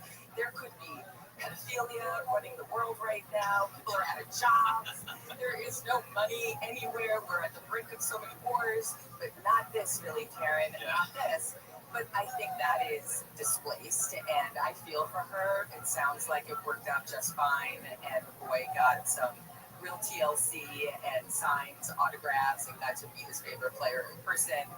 And hopefully Philly Karen can get her job back. Yeah, she'll be fine. She'll work somewhere, I think. Maybe. She did work at a school. Which is where she got the finger wagging from. My mom was a teacher and a principal forever, and she did that thing like a champ. She was an Olympic-style finger wagger. That's a real sport in and of itself. All right, a couple of reports have been done about the disaster relief charity Fire Aid and the distribution of funds. Those reports have been released to government officials and the public. One of the 501c3s founded by executives of the LA Clippers had been under scrutiny because the concern was $100 million that was raised to benefit the victims of the Palisades fire, the Eden fires, weren't showing up in any realistic, in any significant way to the actual victims. So Fire Aid, the company itself, the charity itself, commissioned two different reports. One of them planned a 6-month status update on the specifics of the fundraising, the grant making, the local impacts, and then the other, an independent review by an outside law firm. The law firm conducted the independent review, shared their findings, affirming Fire Aid did act in accordance with mission, strong accountability measures, the aid is reaching the affected communities. The question, though, is, I mean, you have a group like Pacific Palisades Community Council who were concerned early on that this was going to get caught up in a bureaucratic mess. And not even the government bureaucratic mess, but the bureaucracy that exists around a charity that is that large dealing with that amount of money. It's a big question. What's your take on this? Well, this is one of those things that it's kind of the ugly nature of what charities are. And as great as it is, I think the message has to be clearer up front to people who want to give money to Fire Aid. If you're assuming that you're going to give $100 million and then people who live in Palisades or Altadena, they're going to get a nice, rosy $100,000 check as their cut of it, or whatever the number would work out to be, that's never the way it happens. That's never the way it would happen. Because then you come up with tax implications for getting charitable donations. I mean, it would be a mess that way. But there has to be a very clear message up front from Fire Aid, from all of the organizers. Your money is going to then community organizations, and those community organizations are going to distribute the money. And even then, there may be another layer in there before it goes to the actual victims of the fires. And I get that from a tax perspective. That's a fair point. But it doesn't seem as though I've heard of a single person who has received epic amounts of aid post the destruction of the Palisades and Eden fires. I just haven't heard it. It seems like people are still really struggling and trying to find their footing. And I mean, the size and scope of this probably lends itself to the slow nature of which the money has made its way down. But you have these smaller community organizations who got, say, $100,000 to reinstitute music programs or something like that. And as important as that is, there is something so unsatisfying about that. Even just saying that is unsatisfying, as opposed to somebody walking around with bags of cash and hands to people who are crying on the doorsteps of their burned out homes.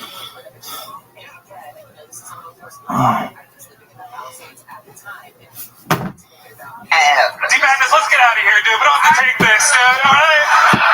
Somebody walk us out of here, dude. Come on. No. We kidnapped both of your handlers.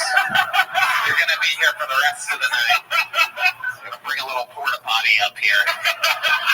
I'm fast fascinated that Chris had observational jokes. I don't know how I touched Chris a lot in the back, but I wanted him to know that I was talking to him, you know? I don't know how blind, I didn't know how blunt.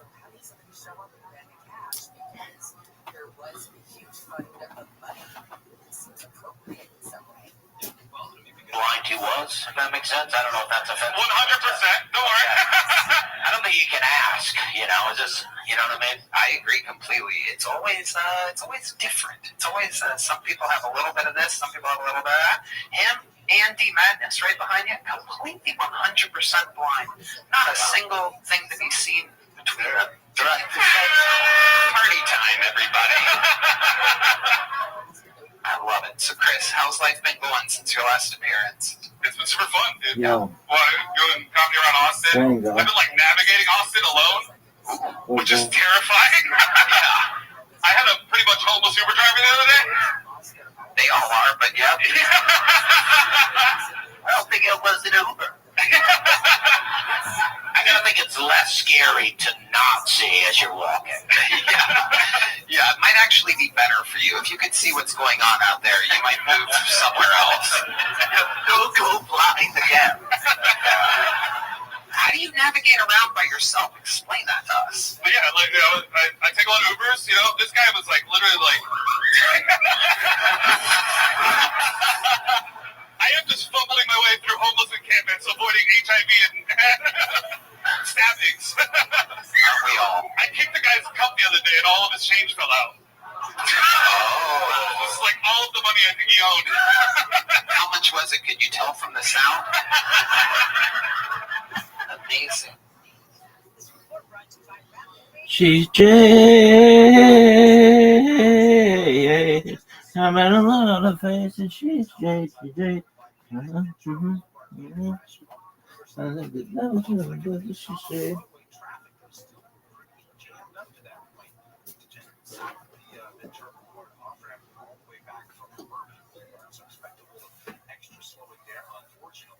Other delays in South LA, the 105 westbound right before Vermont crash there. Carpooling has you slow back from Central Avenue. That definitely involves a motorcycle. And another wreck on the other side of the roadway, the 105 eastbound. This is going to be in Bellflower Boulevard. Crash clearing to the right shoulder. It's still really slow back from Lakewood Boulevard. With Southern California's most accurate traffic reports, I'm Will Colstrand. America's #1 app for radio is iHeartRadio. She's Jay. I'm at a lot of faces. She's Jay. Stuff. So, Chris, tell us what do you do with the rest of your days? Like, what else goes on? I just jerk off a lot. All right. Look at that. Red Ben, you can go blind any day now. No, I need... What are you jerking into, really? I wonder, like, is it feels? Are you thinking about feels? I mean, these are real questions, right? Yes! This Or is a great question. honor. Like, somebody has a great voice. Yeah, I'm just... What do you think about? Can you picture things? Or like, I go Pornhub, man. I got a computer. You know? You just kind of listen to them? Yeah, I do just listen to it, but I can't, like, listen to a blowjob video. Right. Yeah, because to be a... just slurping and gagging, it's not very accessible, you know? It could be a dude sucking that dude's dick. I wouldn't really know, you know?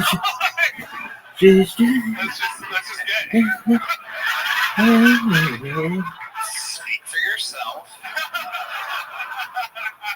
Amazing stuff, Chris. Do you ever go on dates? What's that like? Yeah, I don't know.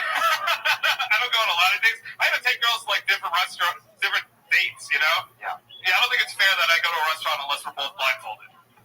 You know? I don't think it's cool that you just get to watch me eat steak with my hands, you know? Yeah. God's chopsticks, all right? Well, I'll take a girl to, like, an escape room.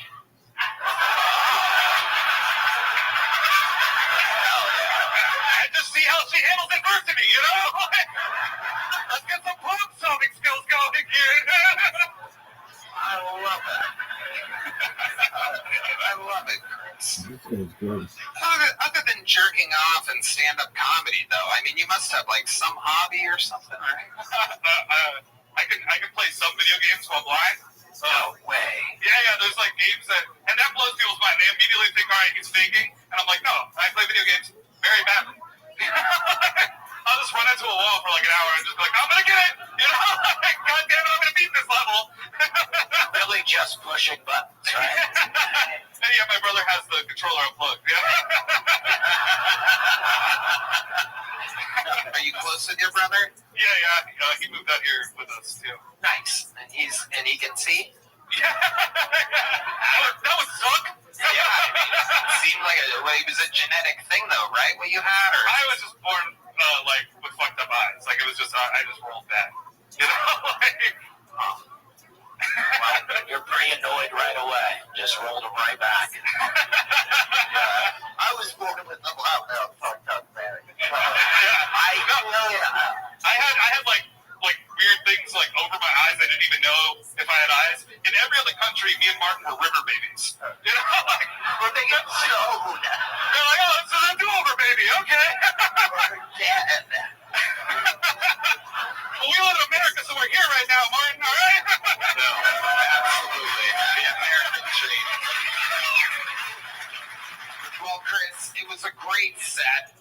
Great, amazing stuff. Well written. You really crossed your I's and dotted your T's. It was amazing. Right, Dan? I'd love to have you back on the Secret Show Thursday, man. Look at that.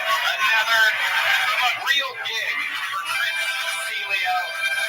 And there he goes, ladies and gentlemen. We were just kidding. There's your handler. Look at him. Somehow seeming more blind than the blind guy. Super confused handler. Can we get a handler for his handler? Get someone to guide his handler? All right, folks, this is it. The bread and butter of the show. To the bucket we go, where anything can happen, where we've met every single comedian who's ever been on this show. And it goes like this. Ladies and gentlemen, 60 seconds uninterrupted for Pete Garza, everybody. We're going to meet Pete Garza. I tried a glory hole for the first time. I don't get why you wouldn't just shit in the toilet. That other guy was fucking pissed. Got on his shoes. I gotta stop going to strip clubs. I got in an argument with the stripper last time I went. She wanted me to pay her $100 because I came in my pants. I was like, bitch, I came in with that.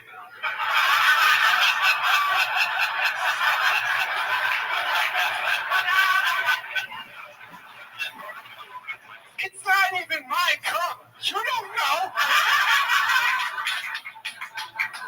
You dumb fucking slut. I did still pay her the money, though. Because I wanted to have sex with her. But hey, you guys know me. I always fuck with 2 condoms. Not even scared of pregnancy or STDs. I just hate the way that pussy feels.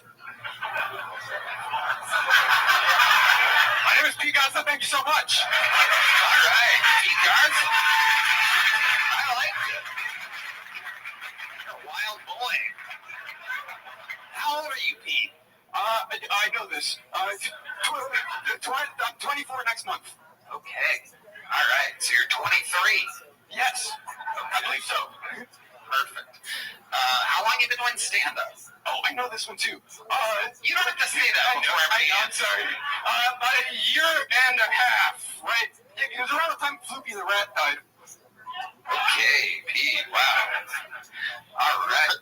Who the fuck is Fluky the Rat? What? He was a rat. He's dead now. Was he a pet? Yeah, you could call him that. Yeah, he lived in a cage in my apartment and stuff. Your energy makes me uncomfortable.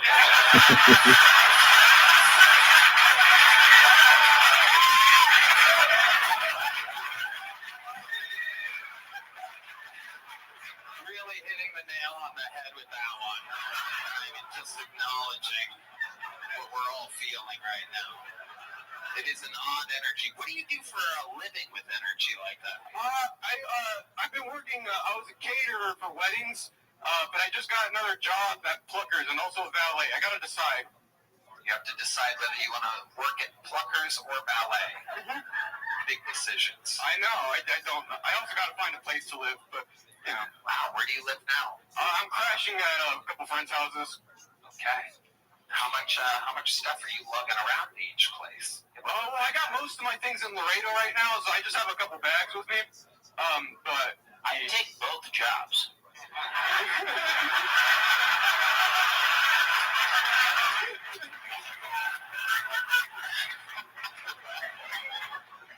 You were a valet at a Pluckers? Or they were separate? No, I'm gonna be a I'm asking I'm sorry. You say you did both jobs. I'm saying you should take both. Oh, I thought you said you did both. Oh, I have. Well, I have. But, yeah, I think you should take both jobs. I think you should really, really start working. You don't have a place to live. I know. It's very scary. Where are you from? I'm from Laredo originally. Yeah, down south. How long have you lived in Austin? 5 years. 5 years. Have you ever had your own place? Yeah. I moved here with my ex-girlfriend to go to UT. Dad did not work out. Really? Oh, shit. Yeah. No, it was during COVID, so I dropped out after a year. I had a full ride. How'd you have a full ride? Believe it or not, I was very smart back then. I had like a, I had like a 15. I think we're all going with not. Right. Yeah. I don't think the strip club is the right move for you. I agree. You're having some financial issues, it sounds like. Yeah. Yeah, I used to be doing pretty good. I was a valet at like a really nice resort, but I got fired from that. Why'd you get fired? I was late a lot. And they gave me so many chances. It was really my fault. Wow. Do you have a car? Yes. What kind of car do you have? Mazda 6. I like the car a lot. Wow. All right. What do you like about it? It's really pretty. It's blue. It's comfortable. It's reliable. It's fun to drive. That's enough. Yeah. All right, Pete. What's something? She's Jade. I've been a lot of faces. She's Jade. What is it? I just thought people were collecting on our street, which seemed a little unusual. And I really took a Zoom outside with me that I had been on, and it was just the beginnings of what seemed like this monstrous cloud. And by the time you get to sunset, which is feet away, it was covered in ash. One of the aspects that allows senators from Wisconsin and Florida, it's Rick Scott of Florida, Ron Johnson of Wisconsin, that allows them to even investigate this because it's not their purview, is the fact that there is funding that comes in from the federal government for wildfire management, for wildfire response, and their investigation is tied to that. What kind of work went into pre-positioning assets using federal funds, if there was any? So that's what gives them sort of the right to do an investigation like this at the federal level. And by the way, how do we look forward, right? Because while this was a heinous event that happened in one location, we're seeing it popping up in other places, right? So in real time, as we talked about earlier, how do we be better prepared for the next community that faces it? Yeah.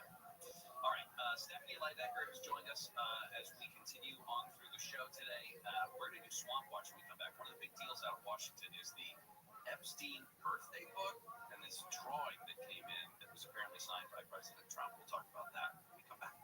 Gary and Shannon will continue right after this. KFI and KOST HD2 Los Angeles, Orange County. More stimulating talk.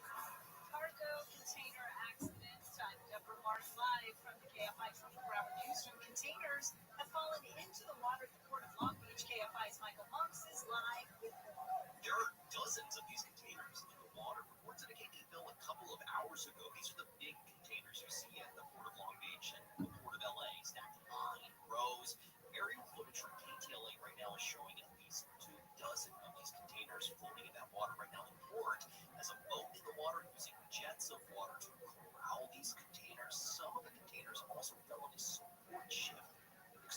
transport ship next to that large cargo vessel where they have been stacked. It's a big mess in the water. To watch. Reporting live, Michael Monks, KFI News. Telling Bear Bass has announced her support for ex-mayor Antonio Villaraigosa for governor. I made the decision to endorse the minute Antonio Villaraigosa decided to step in the race. What we're doing today is making it public.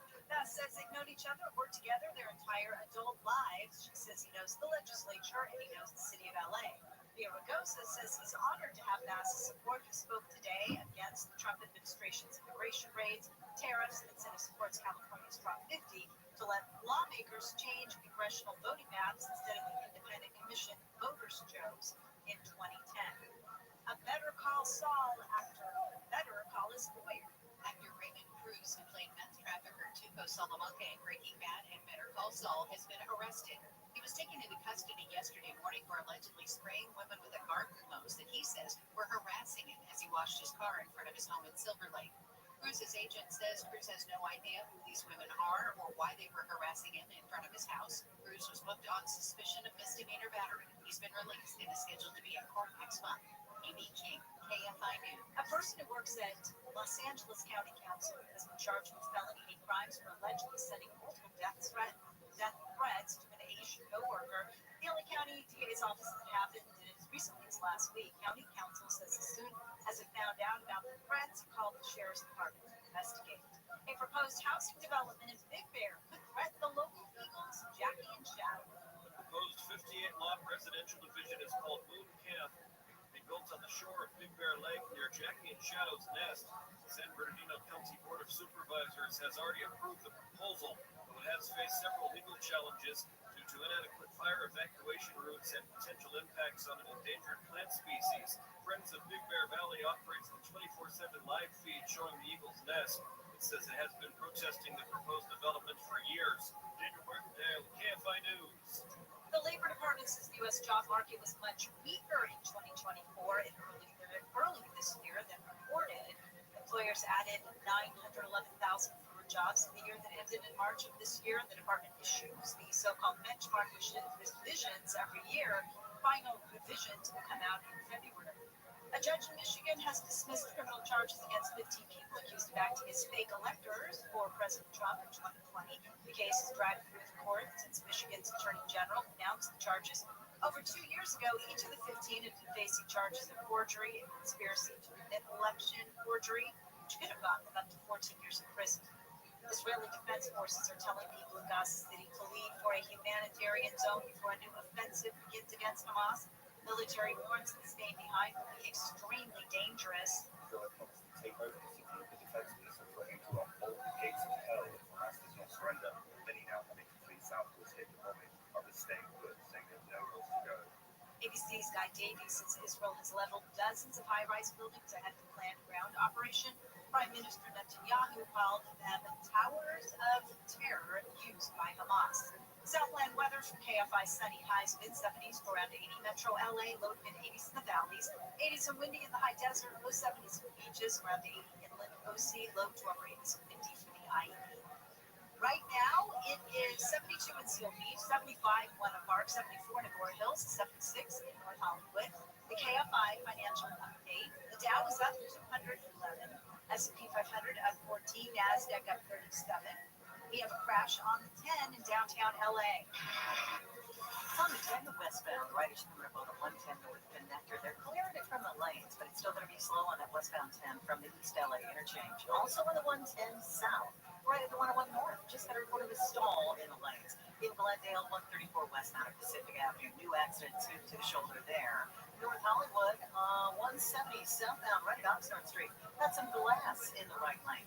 In Sherman Oaks, 101 south of Van Nuys Boulevard, we got a single car crash. The left lane is going to be blocked. It stopped from the 405. And on the 405 south of Burbank Boulevard, got an accident blocking that on-ramp. With Southern California's most accurate traffic reports, I'm Ginny Harmon. Our 2025 iHeartRadio Music Festival, presented by Capital One. September 19th and 20th at T-Mobile Arena, Las Vegas. Streaming live only on Hulu. Limited tickets still available at AXS.com. Get yours while you still can. Capital One is the proud presenting partner of iHeartRadio Music Festival. bringing great products, rewards, and services to its customers. What's in your wallet?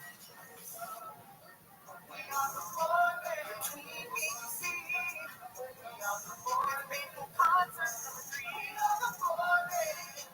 We're 5 and 19. We are the boys. Always singing on key. You love your kids enough to take them to see their favorite band. Love them enough to make sure they're buckled up in the back seat. Show them you love them. Keep them safe. Visit nhtsa.gov/the-right-seat. Brought to you by the National Highway Traffic Safety Administration and the Ad Council. The free iHeartRadio app is #1 for music, radio, and podcasts, all in one.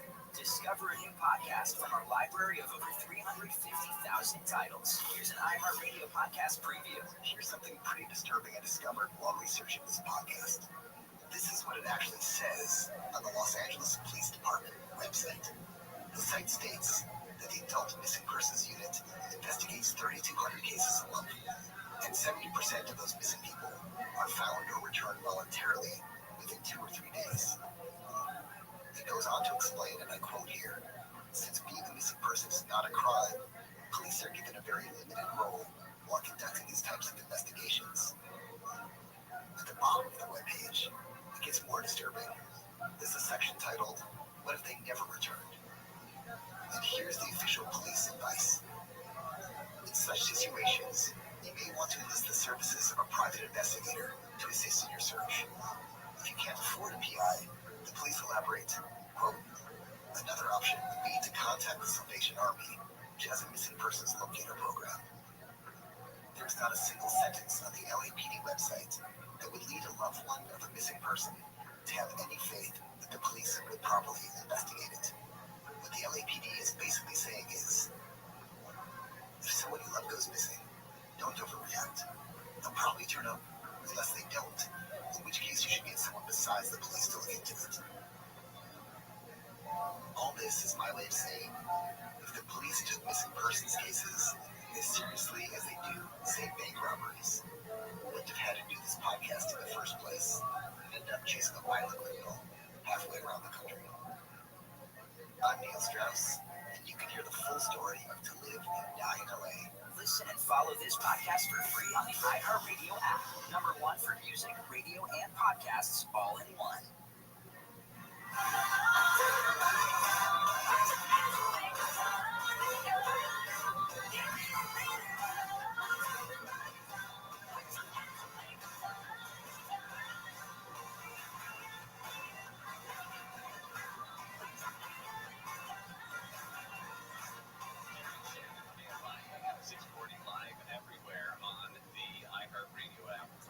Tuesday, it's September 9th. Last night's Monday Night Football game, of course, was won by the Vikings, led by their new quarterback, J.J. McCarthy. They beat the Bears last night, 27-24. Baseball-wise, the Angels lost to the Twins, 12-3. They'll play again today. The Dodgers did beat the Rockies 3-1. They actually came within a couple of outs of a no-hitter, but the Dodgers will host the Rockies again later on tonight. Mentioned that former Hurricane Kiko, now a tropical storm, continues to pass above the Hawaiian Islands, still churning up some riptides and surf conditions that are less than safe. The storm is expected to continue to weaken, though, as it passes north of the island chain today and tomorrow. Mayor Bass, just a short time ago, actually, was watching it on one of the TVs here in the studio, did officially endorse former Mayor Antonio Villaraigosa as he runs for governor. We've already got some comments that that's probably the worst endorsement that he could have gotten, considering her status right now in terms of the mayor of LA. So, and I don't know, Stephanie Lightdecker has joined us to sit in today for the rest of the show. Goes to the True Crime tonight, among other things. And I don't know if you follow. You're from Long Island, so Yes. The New York politics story. Before we get into Swamp Watch, is that Zohran Mamdani has opened this huge lead in this new poll that came out today by the New York Times. What do you make of that? Yeah, I follow it closely. It's amazing to me, but 46% of likely voters say they plan to choose Zohran Mamdani. 46%. Cuomo, former Governor Cuomo, gets 24%. Curtis Sliwa, 15%. The current mayor, not to laugh, That's me. The current mayor, Eric Adams, only gets 9%. So I don't know. And then the White House, of course, has been slowly and quietly suggesting maybe Eric Adams and Cuomo, or Eric Adams and Curtis Lee would get out of the race so that their support could go to Cuomo, but it still doesn't add up to what Zoran Bogdanovich been pulling in these polls. And I guess there's like yet to see. I mean, there's still a little time left, but yeah, Cuomo is going to fight to the death, it seems like. I saw an interview with him yesterday. He's not giving up the ghost at all. He does not appear to be. That's what it sounds like. I mean, what else is he going to do? That is true. What is he? He's going to he has had an awful time sitting around not being governor. He's got to do something. He has to do something, and it seems like this is his calling. And again, I think people were expecting that maybe he would also maybe drop out, but it seems like he's hanging in tight, going for the bitter end. All right, it's 11 o'clock time for Swamp Watch. I'm a politician, which means I'm a cheat and a liar. When I'm not kissing babies, I'm stealing their lollipops. Here we go. The problem is that our leaders, the other side never quits. I'm not going anywhere. So no. I can imagine what can be and be unburdened by what has been. Americans are crazy. Presidential. A political blunder is when a politician actually tells the truth. Swamp Watch. So the big deal that has continued to just dog this administration, well, I should say the administration, that has continued to dog the president is the story of Jeffrey Epstein. Lawyers for Jeffrey Epstein's estate gave Congress a copy of that purported birthday book that was put together for Jeffrey Epstein's 50th birthday, which included letters, cards, notes, etc. from a bunch of different people, including President Trump, allegedly. Now, allegedly, it was originally reported by the Wall Street Journal that this card or note was drawn, it looks like the shape of a woman with a really bad, I don't know, underboob drawing. I don't even know how to describe what it is, but that it's signed Donald. That it's written, or it's typed out Donald J. Trump, but he just wrote Donald, supposedly. When this came out, Trump denied the writing, denied the letter, denied drawing the picture, said it's fake, said he was going to sue for $10 billion, and that it was non-existent. This thing wasn't real. Yesterday, the Epstein estate turns it over to Congress. Congress, again, controlled by Republicans, released this thing and said, well, there it is. And there it is. And again, is the cover-up worse than the lie itself? But it does appear that this is in existence. Of course, Trump is saying that it's fake. But it does appear to exist. It's a very strange little poem of sorts, referring to each other as an enigma, or that they have a shared secret. And yeah, just the idea that there's a note with the shape of a young girl or a young woman is kind of gross. And I've struggled with this because it feels like the better option always would have been, yeah, I knew the guy. Yeah, we hung out in New York. We were in the same circles. We all had rich friends. We went to the same parties. We have the same attitude towards, sitting in one corner and, saying derogatory things about women. Not that they, he could say we didn't do anything about it. We were just having fun like guys do, gym talk, locker room talk. But then to say something like, but I never saw him do this. I was never around him when he did this. I never spent time with him in Palm Beach. Well, however he wanted to do it. But just to say something like, that's fake, that didn't happen, that when clearly there was a relationship there. Exactly. And listen, you can't be held accountable for every associate that you have, right? We've all been to events or parties where there may be people there that are doing nefarious things that have nothing to do with you or even in your purview. So why not just be transparent about that? I also thought it was interesting too, Virginia Bray, who was, the blonde victim.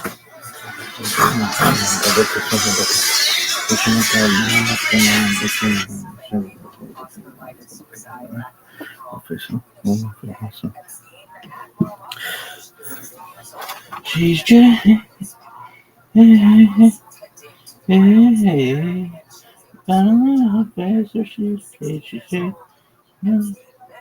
Oh,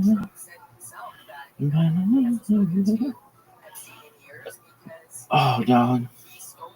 Look at this athleticism. Really unprecedented.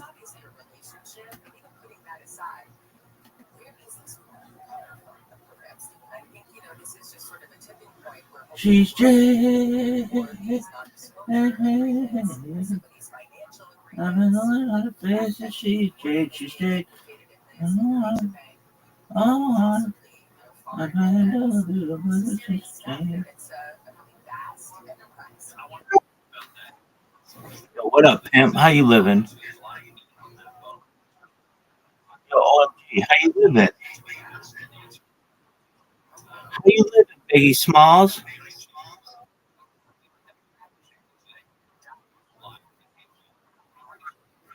Yo, dog, do you speak English? How is your day going? Dude, go fuck yourself. Nobody want to talk with your ass anyway. She's Jade. I better learn how to face her. She's Jade. She's Jade. I paid the devil to replace her. She's Jade. She's Jade. She's Jade. I better learn how to face her. She's Jade. Oh, I paid the devil to replace her. She's Jade.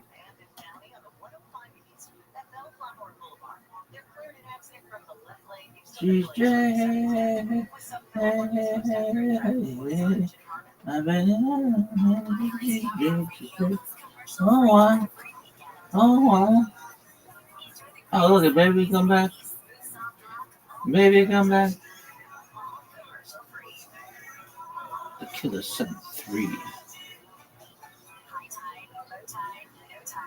She's Jade.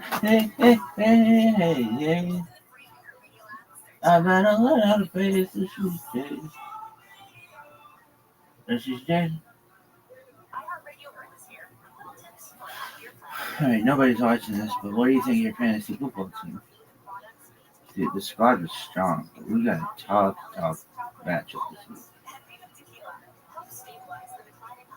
She's Jade. I better learn how to face her. She's Jade. She's Jade.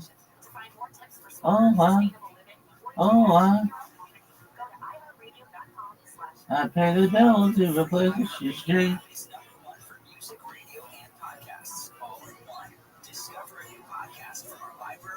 She's Jade.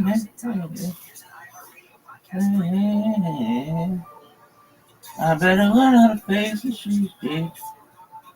She's Jade.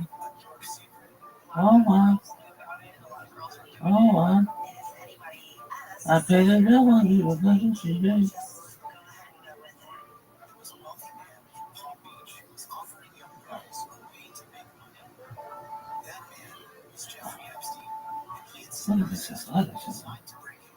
She's Jade.